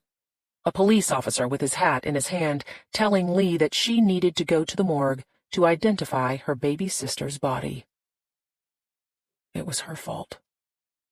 It was all her fault. Lee's personal phone rang, pulling her out of her downward spiral. She clicked the button on the steering wheel as she took the left-hand turn. "Mom!" Maddie rushed out the word. Lee felt her heart do that funny lurch. Then panic set in, because Maddie never made an actual voice call unless something was wrong. "Is Dad okay?" "Yes," Maddie said, instantly irritated Lee had put the thought in her mind. "Why would you even ask that?" Lee pulled over to the side of the residential street. She knew that explaining herself would only give Maddie a platform for martyrdom, so she waited for her daughter to flitter to the next topic. "Mom," Maddie said, "Necia Adams is having a thing at her house this weekend, and there are only going to be 5 people, and we're going to do it outside so it's really safe and—" "What did Dad say when you asked him?" Maddie hesitated. She would never be a litigator. "Dad told you to ask me?" Lee guessed. "I'll talk to him about it tonight." "It's only—" Maddie hesitated again. "Keely's mom left." Lee felt her eyebrows furrow. She had just seen Ruby, Keely's mother, last weekend. "She left?" "Yes, that's what I'm trying to tell you." Maddie clearly thought Lee should know this already, but thankfully she filled in the blanks. "Like, in the middle of the night, Ms. Hayer got into some kind of huge screaming fight with Mr. Hayer, but Keely ignored it because, duh. But then, Keely came down for breakfast this morning, and her dad was all like, 'Your mom needs some time to herself, but she'll call you later, and we love you very much.' And then he said he had Zooms all day, and Keely's upset because, obviously, so we thought we'd get together this weekend to support her." Lee felt a nasty grin on her face. She remembered Ruby's bitchy little quip at the Music Man. The woman would soon learn the value of an in-town education when it came time to pay her part of Keely's private school fees. None of which Lee could say to her daughter. "I'm sorry, baby. Sometimes things don't work out." Maddie was silent. She had gotten used to the strange arrangement between Lee and Walter, because they had done the only thing that parents can do in strange times, which was to keep everything as normal as possible. At least Lee hoped that she had gotten used to it. "Mom, you don't understand. We wanted to cheer Keely up because what Miss Hayer is doing is bullshit." Maddie never sounded so strident as when she was fighting an injustice. "Like, she hasn't called Keely or anything. She just sent a peace out do your homework TTYL text, and Keely is so upset. All she does is cry." Lee shook her head, because that was a shitty thing to do to your kid. Then she wondered if Maddie was trying to tell her something. "Sweetheart, I'm sure Miss Hare will call Keely soon. Dad and I already left each other, and you can't get rid of either of us." Yes, that has been made abundantly clear. Maddie sounded so much like Callie that Lee felt tears fill her eyes. Mom, I gotta go. My Zoom is about to start. You promise you'll talk to Dad about the party? I'll try to get in touch with him before I call you tonight. Lee didn't press her on the fact that the emotional support group had turned into a party. I love... Maddie hung up. Lee brushed her fingers underneath her eyes, trying not to ruin her eyeliner. The distance between herself and her daughter still brought a physical ache. She could not imagine her own mother ever feeling such longing. There were spiders who took better care of their young. If Maddie had ever told Lee that a grown man had put his hand on her leg, Lee would not have told her daughter to slap away his hand the next time. She would have taken a shotgun and blown the man's head into bloody chunks. The GPS was flashing. Lee zoomed out on the screen. She saw the grounds of the Capital City Country Club, which belonged to one of the oldest private social clubs in the South. The neighborhood was dripping with money.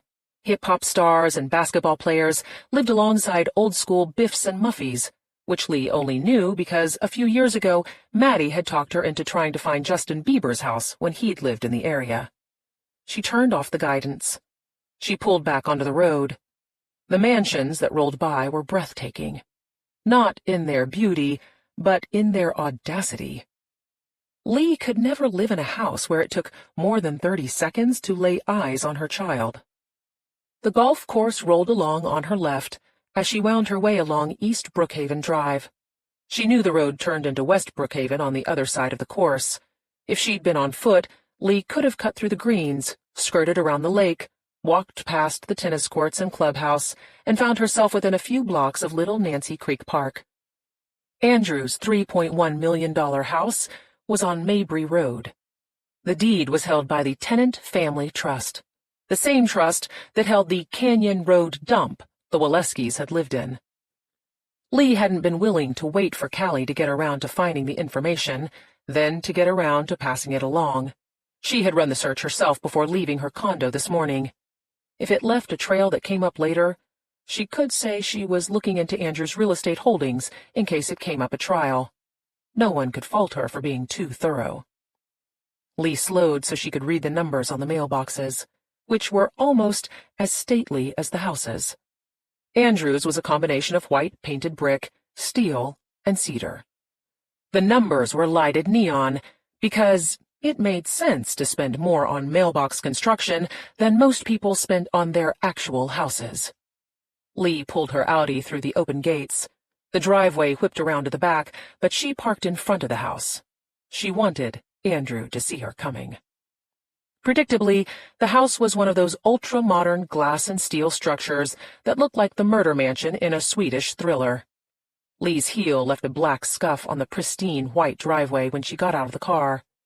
She put a grinding twist into her step, hoping that Andrew would be out here with a toothbrush when she pulled away. Square shrubs served as the only landscaping. Tombstone-like white marble slabs led to the front door, sprigs of dwarf mondo filling the breaks. The green was too bright against the high white of everything else. If there had been a way for Lee to get the jury here, O.J. style, she would have jumped at the chance. She walked up the 3 low steps to the glass front door. She could see straight into the back of the house. White walls, polished concrete floor, stainless steel kitchen, swimming pool, cabana, outdoor kitchen. There was a doorbell, but Lee used the palm of her hand to slap the glass by way of knocking. She turned around to look back at the street. A camera was mounted in the corner of the overhang. Lee remembered from the search warrant that the police had been authorized to take any recordings from surveillance devices out of the house. Andrew's system had conveniently been offline for the entire week. She heard the faint clack of chunky heels across the polished concrete floor. Lee turned around. She had the full effect of Sidney Winslow doing an Elle Macpherson down the walkway toward the front door. The goth had been toned down for the day. Sidney's makeup was light, almost natural. She was dressed in a tight gray skirt and a navy silk blouse. Her shoes matched the color of the shirt exactly. Without all of the leather and attitude, she was an attractive young woman. The door opened. Lee could feel the chill of air conditioning mixing into the morning heat. Sydney said, "Andrew's getting dressed. Is something wrong?" "No, I just need to go over some things with him. Is it okay if I come in?" Lee was already inside by the time she finished asking permission. "Wow, what a spread." "It's crazy, right?" Sydney turned to close the door. Lee made sure she was halfway down the hall by the time the latch clicked. There was nothing more unsettling than someone pushing their way into your private space. But this wasn't Sydney's private space. At least, not yet. According to Reggie's cursory background check, Sydney kept a condo in Druid Hills, where she was a graduate student at Emory University. That the girl was studying psychiatry was something Lee would find time to laugh about later. Lee walked down the hallway, which was at least 20 feet long. The expected artwork hung on the walls, photos of half-naked women, a painting by an Atlanta artist known for painting veiny, sweaty horses for bachelor pads. The dining room was stark white. The study, the front parlor, the living room were all so blindingly monochromatic, it was like glancing behind the closed doors of a 1930s insane asylum. By the time they reached the back of the house, Lee's eyes were burning from a sudden burst of color. An entire wall had been devoted to an aquarium. Large tropical fish swam behind a thick slab of glass that stretched from floor to ceiling. A white leather couch sat across from it, a kind of viewing station for the show. Lee's brain flashed up the memory of Callie sticking her hand into the 10-gallon tank she'd set up in the Waleskis' living room. Callie's fingers had been caked with blood. She'd insisted on washing her hands at the sink first, so that the fish didn't get sick. "They're cool, right?" Sydney was typing on her phone, but she nodded toward the aquarium. "So it was the same guy who did something at the Atlanta aquarium. Andrew can tell you about it. He's really into fish. I just texted him that you're here." Lee turned around. She realized this was the first time she'd had a private conversation with Andrew's fiancée, unless she counted Sydney calling her a bitch across the parking lot. "Look," Sydney said, as if she'd read Lee's mind. "Sorry about the other day. This is all so very upsetting. Andy's such a lost little puppy sometimes. I feel very protective." Lee nodded. "Understood. I feel like—" She held up her hands in an open shrug. "What is going on with this bullshit? Why do the cops have it out for him? Is it because he's got money, or he drives nice cars, or is it some kind of vendetta because Linda worked on that COVID task force?" Lee was constantly amazed when rich white people assumed the system always worked until they found themselves wrapped up in it. Then, it had to be some kind of goddamn conspiracy. She told Sydney, "I had a client who got arrested for stealing a lawnmower. He died of COVID in jail because he couldn't afford the $500 cash bail." "Was he guilty?" Lee knew a lost cause when she saw one. "I'm doing everything I can to help Andrew." "I fucking hope so. He's paying you enough." Sydney was back on her phone before Lee could formulate a response. Since she was being ignored, Lee took the opportunity to walk to the wall of windows along the back of the house. The same square shrubs lined the tombstone path toward the pool. The decking was more white marble. All of the outdoor furniture was white, 4 lounge chairs, 4 chairs around a glass table. None of it looked inviting. None of it looked used. Even the grass looked artificial.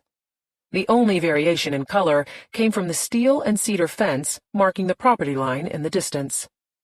If she had the gift of poetry, she'd come up with a verse about the house being the frigid embodiment of Andrew's soul. "Harley." Lee slowly turned around. Andrew had sneaked up on her again, but this time she hadn't startled. She gave him a cool look of appraisal. In contrast to the house, he was dressed in all black, from his t-shirt to his sweatpants to the matching slippers on his feet. She told him, "We should talk." "Sid." His raised voice bounced against the hard surfaces. "Sid, are you here?" Andrew walked into the hall, looking for his fiancée. Lee could see that the back of his hair was still damp. He'd probably just gotten out of the shower. "I bet she went to pick up the cake for the wedding," Andrew said. We've got a small ceremony planned for tonight, just Mom and some people from the dealerships. Unless you'd like to come? Lee said nothing. She wanted to see if she could make him uncomfortable. His bland expression didn't change, but he finally asked, "Are you going to tell me why you're here?" Lee shook her head. She had already been caught on one camera. She wasn't going to get caught on another one. Outside. Andrew raised his eyebrows, but she could tell he was enjoying the intrigue. He unlocked the door. The entire set of windows accordioned back. "After you." Lee stepped carefully across the threshold. The marble was textured, but her high heels couldn't find even purchase. She slipped them off and left them by the door. She said nothing to Andrew as she headed toward the pool. Lee didn't stop at the edge of the marble decking. She stepped down the stairs that lined the disappearing edge. The artificial turf was stiff under her bare feet, still wet from the morning dew. She could hear Andrew's heavier footsteps hitting the ground behind her. Lee wondered if this was the sound Tammy Carlson had heard as he'd followed her into the park. Or was she already handcuffed by then? Was she gagged so that she couldn't scream? Was she too drugged to know that she needed to? Only Andrew would ever know the truth. The backyard was roughly half a football field. Lee stopped in the middle, equidistant to the pool and the back fence. The sun was already beating down. The turf was getting hot under her feet. She told Andrew, "Hold up your hands." He kept smiling, but he did as he was told. Lee patted his pockets the same way she had patted Buddy's in the kitchen. She found a tube of chapstick, but no wallet, keys, or phone. Andrew explained, "I was getting dressed for work." "You didn't take the week off to prepare for your trial?" "My lawyer's got that all in hand." His smile was unsettling, as fake as the grass under their feet. "Did you read Tammy's medical records?" Lee knew what he was looking for. "She has a history of alcohol abuse. She drank 2.5 martinis the night that she was with you." "Yes." His tone of voice had turned intimate. "And she said she was raped before. Don't forget that. I imagine a jury of my peers won't take too kindly to her abortion, either." "It's funny that you think you'll be judged by your peers." Lee didn't give him time to respond. "How old were you when I started babysitting you?" The question had obviously thrown him. He laughed to cover his discomfort. 6, 7. You would know better than I." "You were 5 and I was 13, Lee said. "I remember because I'd just gotten out of juvie. Do you know why I was in juvie that time?" Andrew looked back at the house. He seemed to realize that Lee had set the terms of this conversation, and he had blindly followed along. "Enlighten me." "A girl was teasing Callie about her haircut," Lee said, though haircut was a nice way to say that Phil had gotten drunk and cut off most of Callie's hair.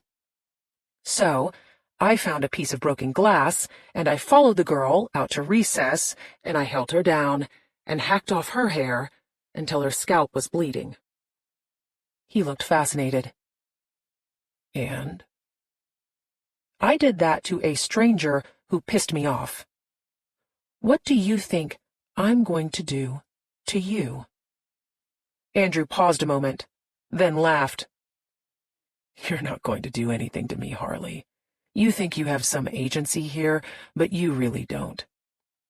"Buddy made you put a camera in the attic." His face registered surprise. She said, "There's no way he could have wedged his fat ass up into that small space. So he made you do it for him."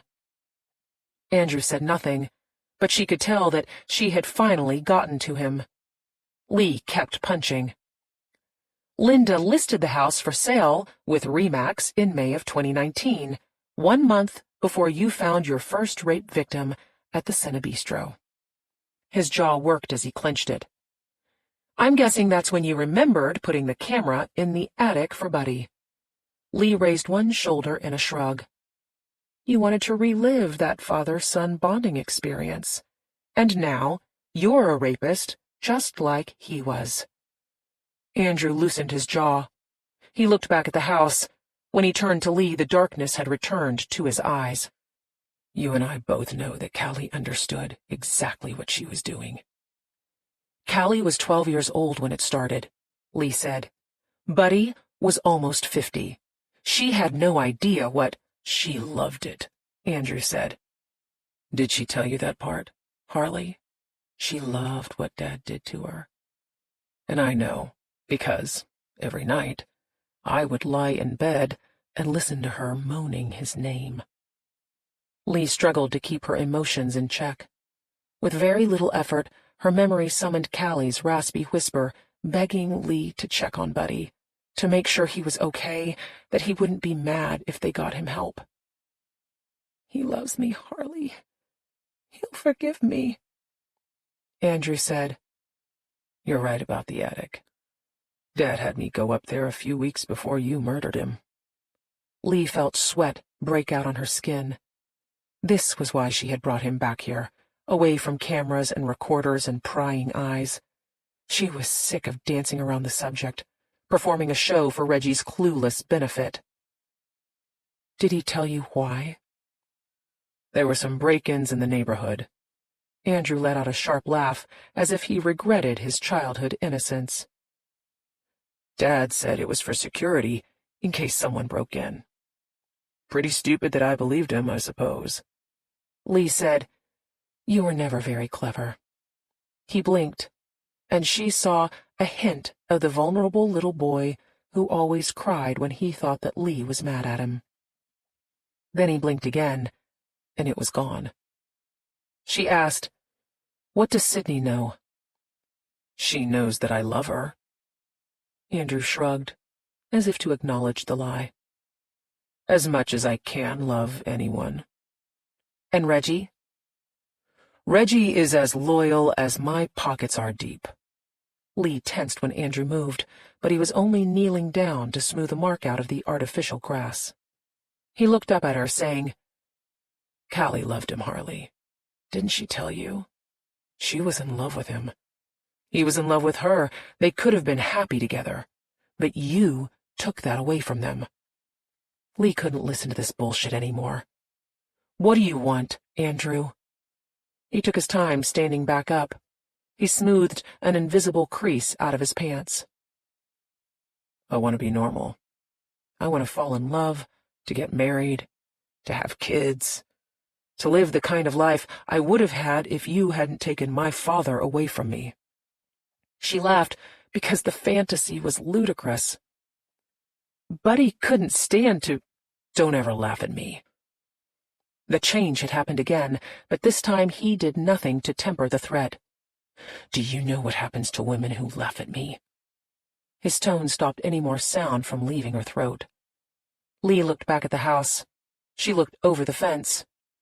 She had thought having this conversation in isolation would protect her, but now she could see that she'd given him an opportunity, too. I know what you're planning to do, Harley. He had somehow gotten closer to her. She could smell mint on his breath. You think you're going to use your legal maneuvering to make it look like you're defending me, but all the while you're going to be doing everything you can to make sure I get sent to prison. She looked up at him, too late realizing her mistake. Lee became transfixed by his gaze. She had never seen anything so malevolent. Her soul threatened to leave her body again. Like any predator, Andrew exploited the weakness. Lee could do nothing as his hands reached toward her chest. He pressed his palm flat to her heart. She felt it pounding into his palm, a rubber ball bouncing endlessly against a brutally hard surface. This is what I want, Harley. He smiled as her lips started to tremble. I want you to be terrified that any day, any moment, I can send that tape to the police and everything you have, your perfect, fake mommy life, with your PTA meetings and school plays and your stupid husband, will disappear, the same way my life disappeared when you murdered my father. Lee stepped back. Her throat felt as if his hands were wrapped around it. Sweat rolled down the side of her face. She gritted together her teeth to keep them from chattering. Andrew studied her like he was taking in a performance. His hand stayed exactly where she had left it, hanging in the air as if it was still pressed to her heart. While she watched, he moved his palm to his face. He closed his eyes. He inhaled, as if he could smell her scent. She said, "You can't mail a tape from prison." "You were supposed to be the smart one, Harley." His eyes had opened. His hand went into his pocket. "Don't you know I've got a backup plan?" Lee hadn't really been that stupid. She wanted him to admit he had a failsafe. "Why did you save the knife?" "You can thank Callie for that. She kept holding on to it, walking around the house with it in her hand, keeping it with her while we watched cartoons. And then she'd sit at the kitchen table for hours looking at that damn anatomy drawing." Andrew shook his head. "Poor, sweet Callie. She's always been the delicate one, hasn't she? The guilt of what you made her do was too much for her to handle." Lee felt her throat strain to swallow. She wanted to cut her sister's name out of his disgusting mouth. "I kept the knife, so I had something to remember her by." His lips tugged up at the side. The smirk was making its first appearance. "And then I saw how she used it on Dad, and it finally made sense." Lee had to get herself back under control, but, more importantly, she had to move him off of Callie. She asked, "Andrew, has it ever occurred to you what that tape will really show?" He raised his eyebrows. "Enlighten me." "Let's game this out, all right?" She waited for him to nod. "You show the cops the tape. The cops arrest me. I go through booking and all of that. You remember the procedure from the first time you were arrested, right?" He nodded, clearly bemused. "So, what I'll do then is I will ask for a meeting with the prosecutor. And the prosecutor and I will watch the tape together so I can explain that the way your father's femoral vein was nicked shows the same pattern of behavior that you used with all of the women you raped." Andrew looked as startled as Lee had seconds before. He'd never considered the possibility. "It's called a modus operandi, Andrew, and it will send you to prison for the rest of your life." Lee put a finer point on it. Mutually assured destruction. He took only a moment to recalibrate. He made a point of slowing it down, shaking his head theatrically, even tisking his teeth. "Silly girl. Do you think that's the only tape I can show people?" Lee felt her bones shaking beneath her skin. He sounded so much like his father that she was back in the yellow Corvette again, her legs clenched together, her heart racing, her stomach turning inside out. Andrew said, "I've got hours of your poor, fragile little sister being fucked in every hole she's got." Lee felt as if each word was a punch to her face. "I found them in my VHS collection when I went to college. I thought I'd get some nostalgia in by watching Disney, but then I realized Dad threw out the tapes and put his private collection in." Lee's eyes filled with tears. They had never searched his room. Why hadn't they searched his room? Hour after hour of the best porn I've ever seen in my life. Andrew studied her face, taking in her pain like a drug. "Is Callie still small the same way she was back then, Harley? Is she still like a little baby doll, with her thin waist and her wide eyes and her tiny little pussy?" Lee pressed her chin to her chest to deprive him of the pleasure of her agony. He said, "The second anything bad happens to me, every man, woman, and child with access to the internet will be able to watch your sister getting shredded." Lee squeezed her eyes closed to keep the tears from falling. She knew Callie was haunted by that very scenario. Her sister couldn't walk down the street without worrying that someone would recognize her from Buddy's movies. Dr. Patterson, Coach Holt, Mr. Humphrey, Mr. Ganza, Mr. Emmett. Their violation had hurt Callie almost as much as Buddy had.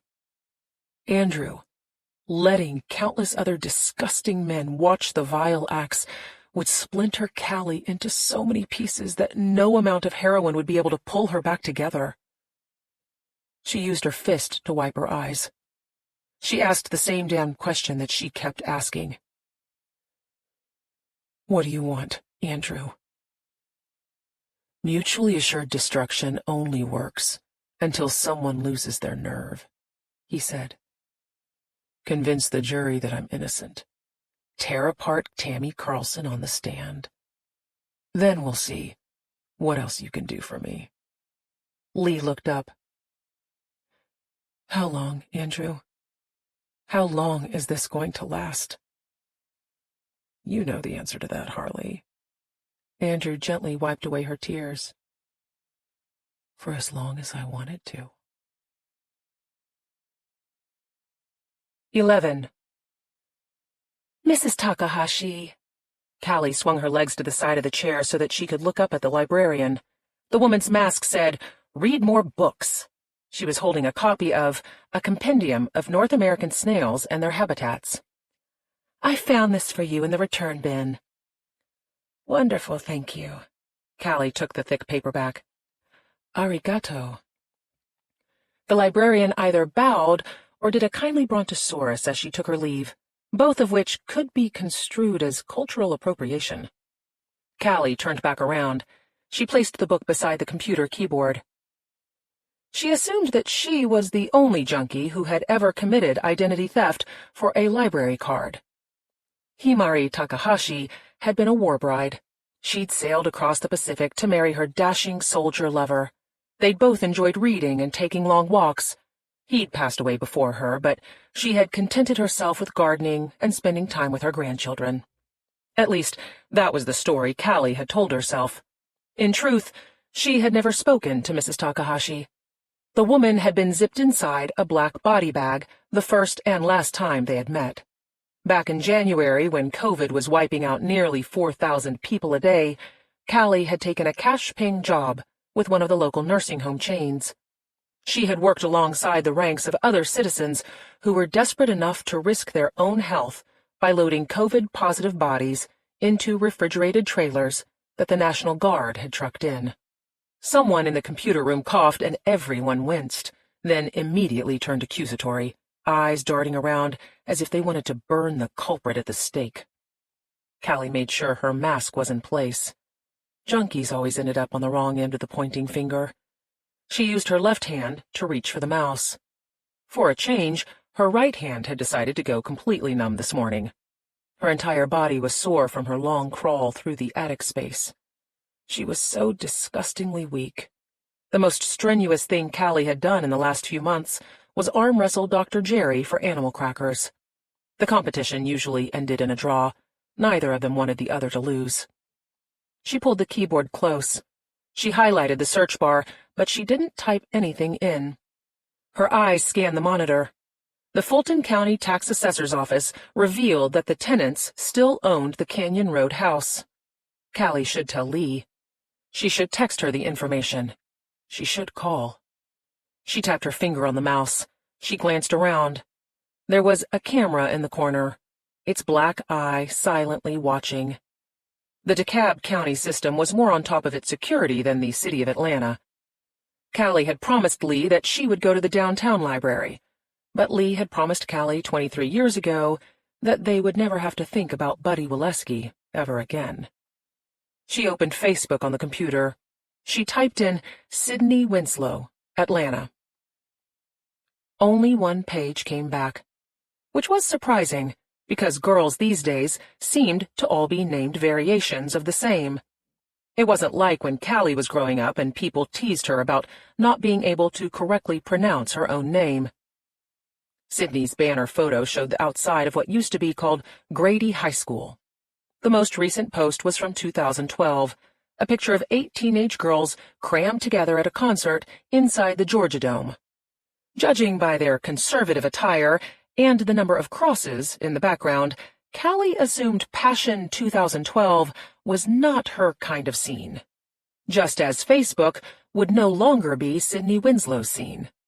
Andrew's fiancée did not fall into the Facebook demographic, where a 20-something might run into an embarrassing photo their parents had posted back in the mid-aughts. Callie went to TikTok and hit the Sydney Winslow jackpot. She felt her eyebrows arch at the volume of videos. She supposed this was what it was like to be a youngster these days. Sydney's social media was practically a part-time job.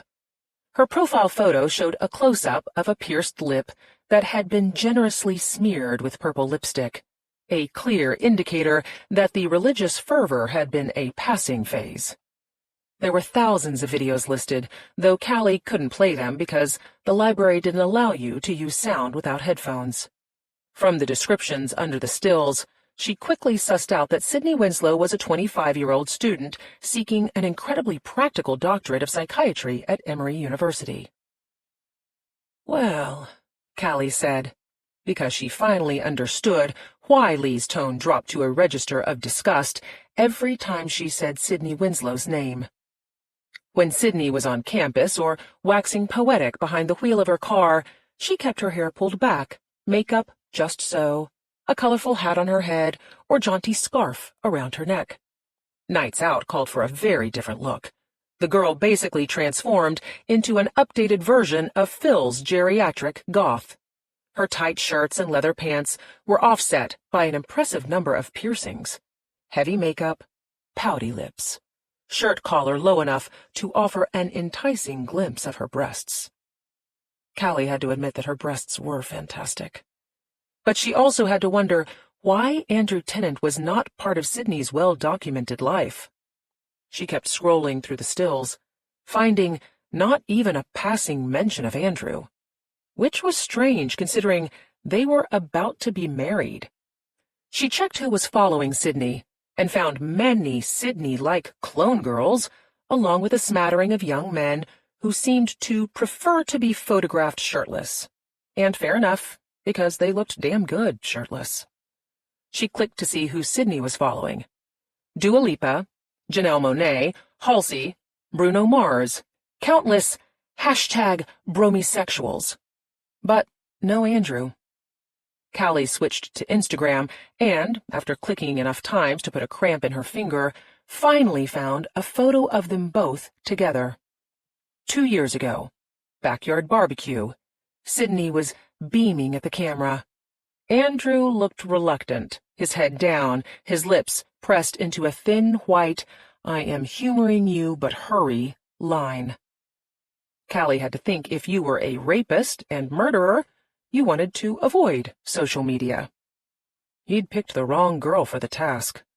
There were thousands of posts across the platforms, almost always accompanied by a generously poured container of alcohol.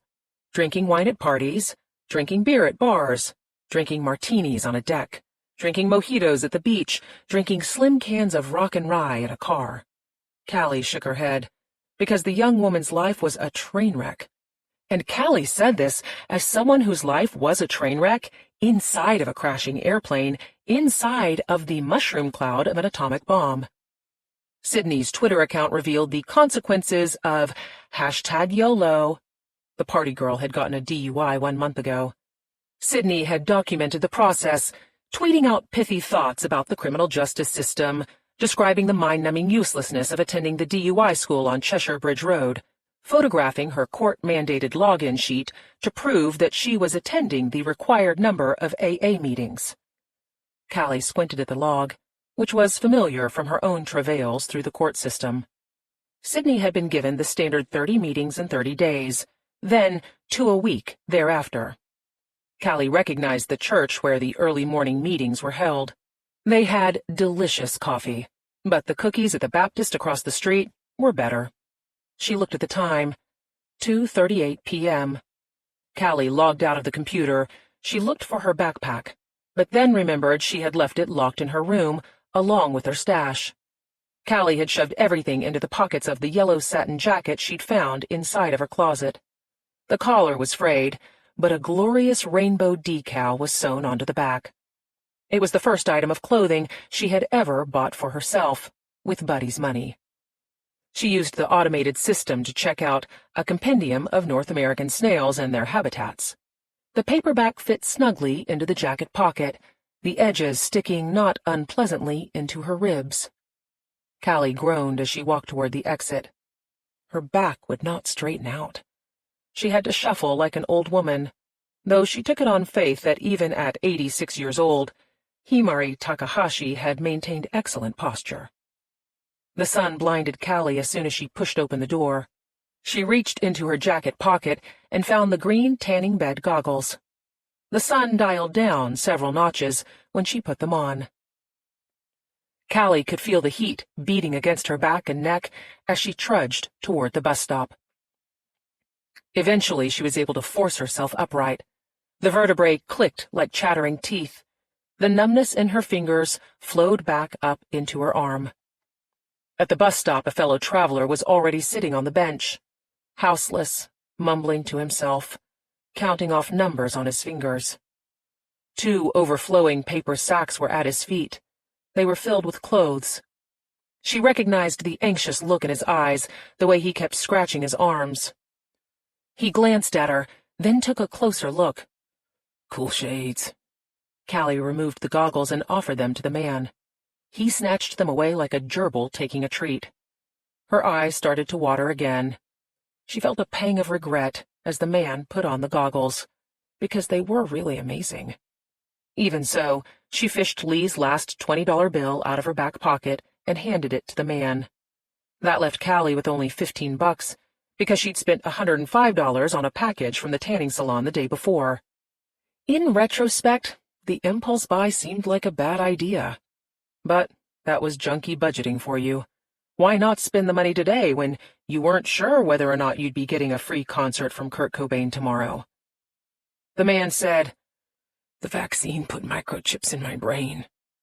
Callie confided, "I'm worried my cat is saving up to buy a motorcycle." They both sat in companionable silence for the next 10 minutes, when the bus flopped in front of the curb like a tubby echidna. Callie climbed aboard and took a seat in the front. Her stop was only 2 away, and it was a kindness to make sure the driver could see her because the look he'd given Callie when she got onto the bus clearly said that the man thought she was going to be trouble.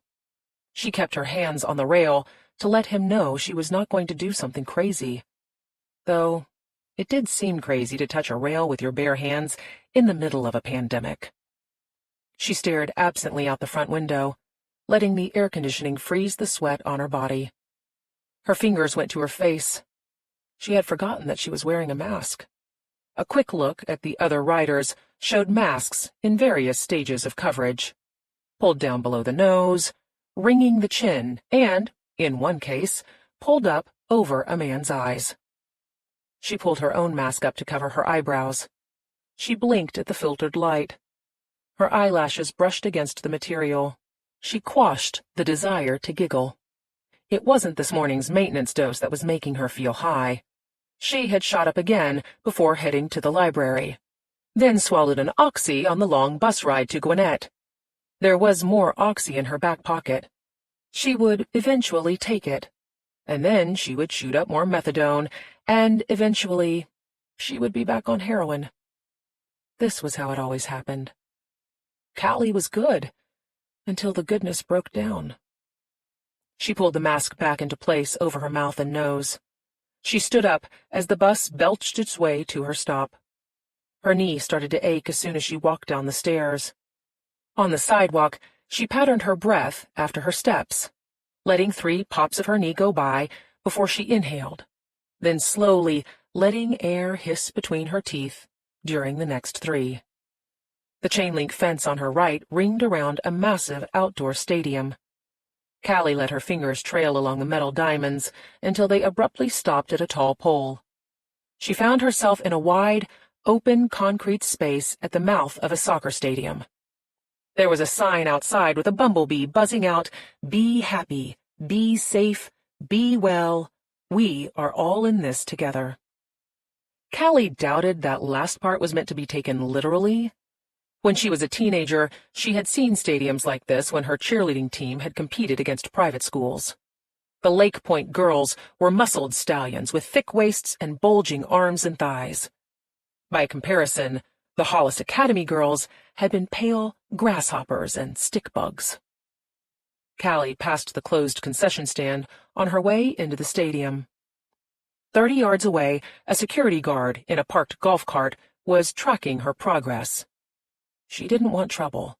She entered through the first tunnel she could find, then she put her back to the wall and waited in the cool shade for the sound of the battery whirring as the rent-a-cop came to eject her from the premises. There was no whir, but paranoia soon flooded her brain. Had the security guard made a phone call? Was there someone inside the stadium waiting for her? Had she been followed from the bus stop? Had she been followed from home? Back at the library, Callie had perused the website for Reginald Paltz and Associates. Reggie looked every inch the rapey, gone-to-seed frat boy that Lee had described, but Callie couldn't honestly say that he had been the same camera-strangling man who'd been disgorged from the boarded-up house. Nor could she say that all of the faces she kept scanning, all of the people in the cars on the road or inside the library, hadn't been in league with him. Callie pressed her hand to her chest, as if she could knead away the anxiety. Her heart flicked against her ribs like a hungry lizard's tongue. She hadn't seen the glimmer or flash of a stalker in the last 2 days, but everywhere she went, she could not shake the feeling that she was being recorded. Even now, hidden in this damp, dark place, she felt like a lens was capturing her every move. You can't make a stink about the camera, Dolly. I could go to prison. She pushed away from the wall. She was halfway through the tunnel when she heard yelling and clapping from the stands. Again, the light blinded Callie as she walked out into the sun. She cupped her hands to her eyes and scanned the crowd. Parents were seated in clumps across the rows, mangy cheering sections for the girls on the field. Callie turned again, and she watched the team run practice drills. The high schoolers looked like gazelles, if gazelles wore soccer uniforms and didn't bounce up and down like lunatics when they felt threatened.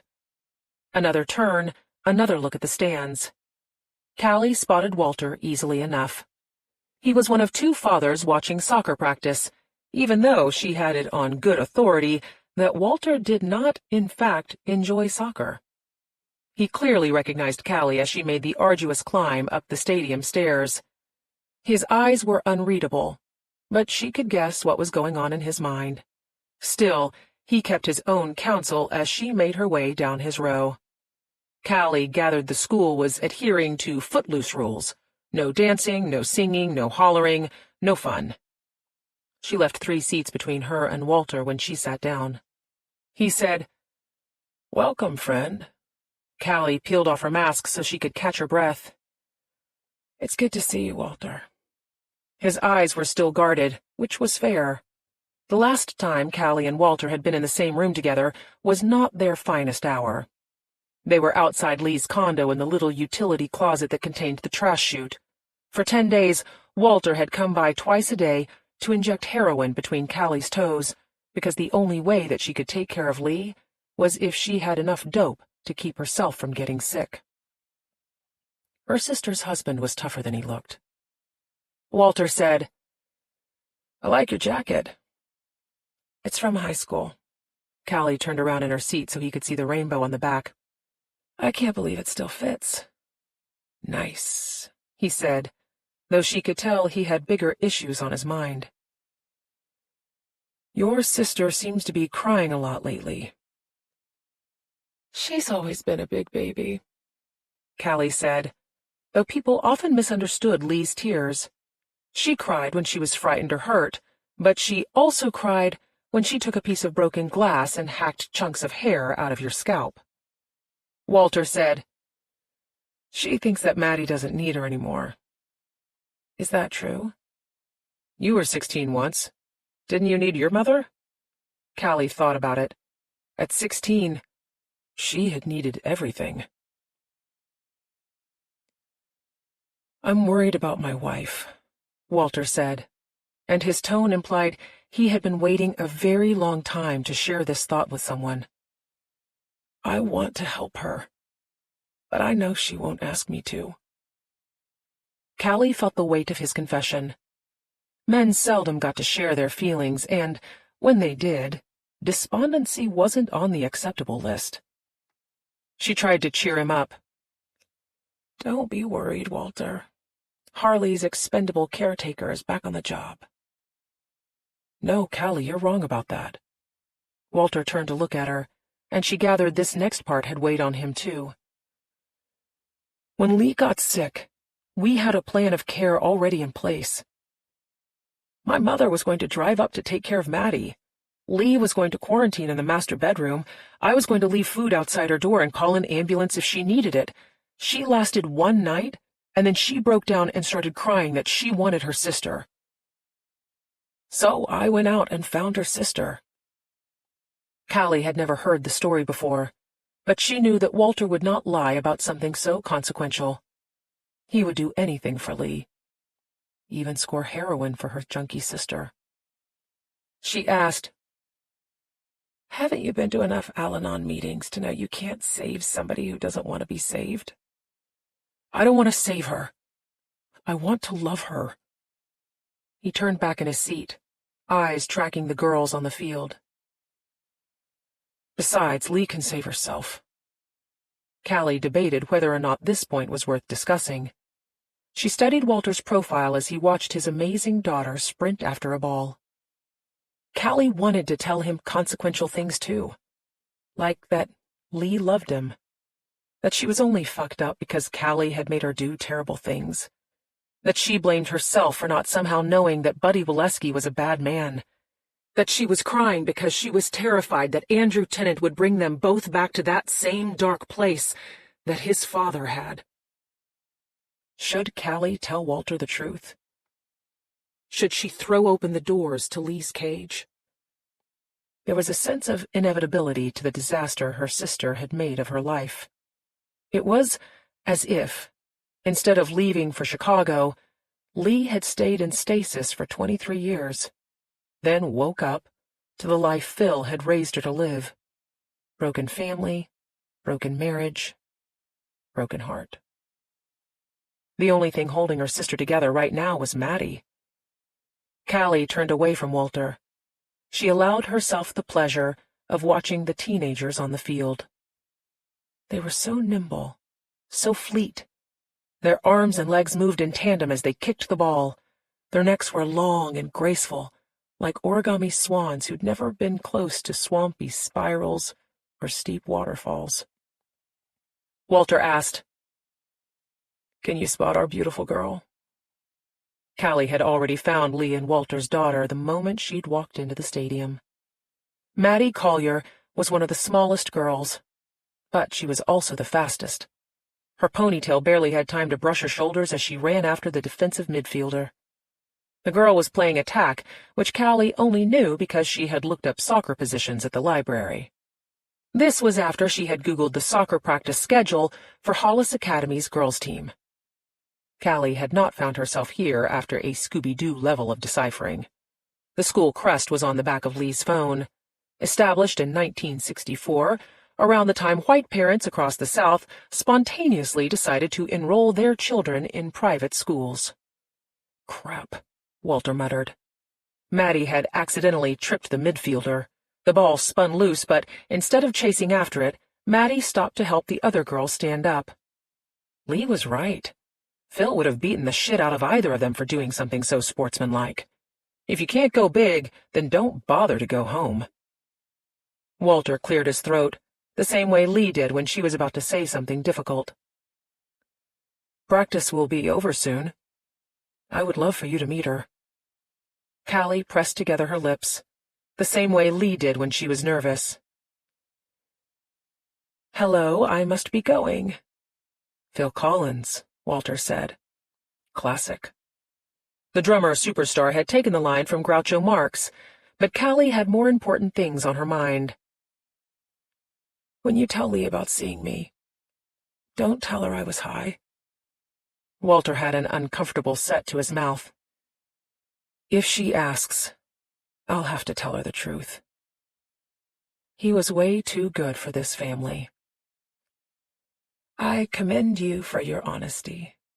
Callie stood up. She was wobbly around the knees. The methadone was lingering. Or the long-release coating on the oxy was doing its job. This was the reward for tapering off. The more slowly you eased yourself back in, the longer the euphoria could linger. Until the lingering wasn't enough. Callie gave him a tight salute. Adios, friend. Her knee gave out when she started to turn. Walter stood to help, but Callie stopped him with a wave of her hand. She didn't want Maddie to see her father struggling with a worthless junkie in the stands. She picked her way down the row, but the stairs nearly did her in. There was no railing to hold on to. She stepped carefully down, down, down. Callie tucked her hands deep into her jacket pockets as she walked along the field. The snail paperback crowded out her fist. The sun was so intense that her eyes were wet with tears. Her nose was running. She should not have given away the goggles. She still had 9 tanning sessions left on her membership card. $9.99 for new goggles was a lot of money to burn when you only had $15 to your name. She used the back of her sleeve to wipe her nose. Stupid sunlight. Even in the shade of the tunnel, her eyes kept watering. She could feel heat coming off her face. She hoped like hell she didn't run into the security guard on his golf cart. Her mind kept playing back the pity in Walter's eyes when he had watched her walk away. Callie's hair was knotted in the back because she hadn't been able to lift her arms high enough to use the comb this morning. Her fingers had not been able to squeeze the tube of toothpaste to brush her teeth. Her jacket was stained and wrinkled. Her clothes were the same ones she'd slept in. The abscess in her leg was throbbing because she was so fucking pathetic that she couldn't stop injecting poison into her veins. Hello, Callie. Without warning, the gorilla snorted his foul, hot breath onto the back of her neck. Callie spun around, expecting to see the flash of white fangs as he lunged at her throat. There was only a man, tall and slim, with sandy blonde hair. His hands were tucked into the pockets of his navy trousers. The sleeves of his blue shirt were rolled up just below the elbows. An ankle monitor bulged above his left loafer. A giant gold watch was on his left wrist. Buddy's watch. Before they had chopped off his arms, Callie had unstrapped the watch and placed it on the bar. She had wanted Trevor to have something to remember his father by. And now, she saw that he did. Hey, Callie. Andrew's voice was soft, but it had a familiar deepness that brought Callie right back to the first time she had met Buddy. I'm sorry it's been such a long time. Sand filled her lungs. He was acting so normal, like this was nothing, but her skin felt like it was being flayed off her bones. You look, he chuckled. Well, you don't look great, but I'm glad that I found you. She glanced back at the stadium, then toward the exit. They were completely alone. She had nowhere to go. You're still so... His eyes flickered across her body as he seemed to look for the word. Tiny. You're so fucking tiny, but I'm almost there. Just try to relax, okay? Just relax. Calliope. Andrew sang her name like a tune. You came a long way to watch a bunch of girls play soccer. Callie had to open her mouth to breathe. Her heart was jumping. Was he here for Walter? For Maddie? How had he known about the school? Was he following Callie? Had she missed something on the bus? Andrew asked, Are they really that good? Her eyes found his hands tucked deep into his pockets. The hair on the back of his arms was slightly darker than the hair on his head. Just like Buddy's. Andrew craned his neck, looking into the field. Which one is Harley's? Callie heard the small crowd cheering from the stands, clapping, shouting, whistling. Then the cheering died down, and what she heard, what she knew was inside the tunnel with them, was the gorilla. Callie. Andrew stepped forward, close, but not closing in.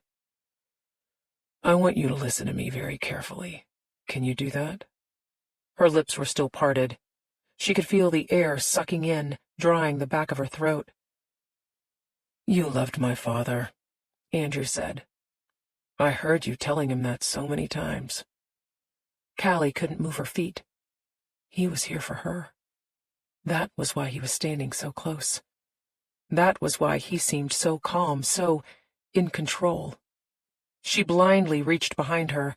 She could hear the gorilla approaching, then his breath was in her ear, then warming her neck, then the taste of his sweaty musk was curling into her mouth. How did it feel when you chopped him up? Andrew asked. I couldn't see your face in the video. You never looked up. You just did what Harley told you to do. It was almost a relief to feel the gorilla's hand wrap around her neck, his arm loop around her waist. She was locked in place, trapped, the way that he always wanted her. You don't have to let her keep bossing you around, Andrew said. I can help you get away from her. The gorilla pressed into her back, fingering up her spine.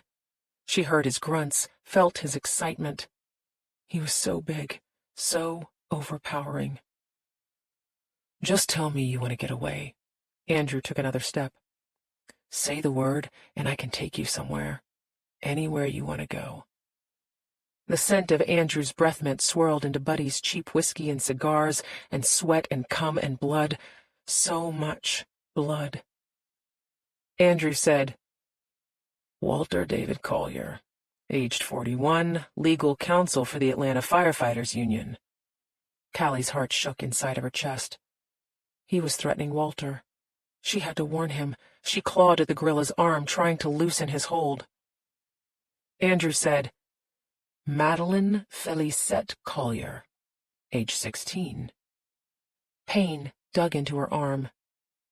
Not the tingling numbness or the misfiring nerves, but the agony of her skin being ripped open. Maddie's a gorgeous little girl, Callie. Andrew's smile pulled at the corners of his mouth. Such a tiny little thing. Callie looked at her arm. She was shocked by the sight of blood dripping from 4 deep gashes. She looked at her other hand. Her own blood and skin were furrowed underneath the fingernails. It's funny, Callie, how Harley's daughter looks so much like you. Andrew winked at her. Like a little dolly. Callie shuddered, but not because Andrew sounded like his father. The gorilla had stepped into her body, melted into her bones. His strong legs were her strong legs. His fists were her fists. His mouth was her mouth. She lunged at Andrew, fists flying, teeth bared. Jesus! Andrew yelled, holding up his arms, trying to fend her off. Crazy fucking! Callie went into a blind frenzy. No sound came from her mouth, no breath from her lungs, because all of her energy was directed toward killing him. She pounded him with her fists, scratched with her fingernails, tried to rip off his ears, gouge out his eyes. Her teeth bit deep into the flesh of his neck. She wrenched back her head, trying to rip out his jugular, but her neck stiffly caught on the frozen pivot at the top of her spine. And then she was lifted into the air. Stop! The security guard ordered, his arms bear-hugging her waist. Hold the fuck still!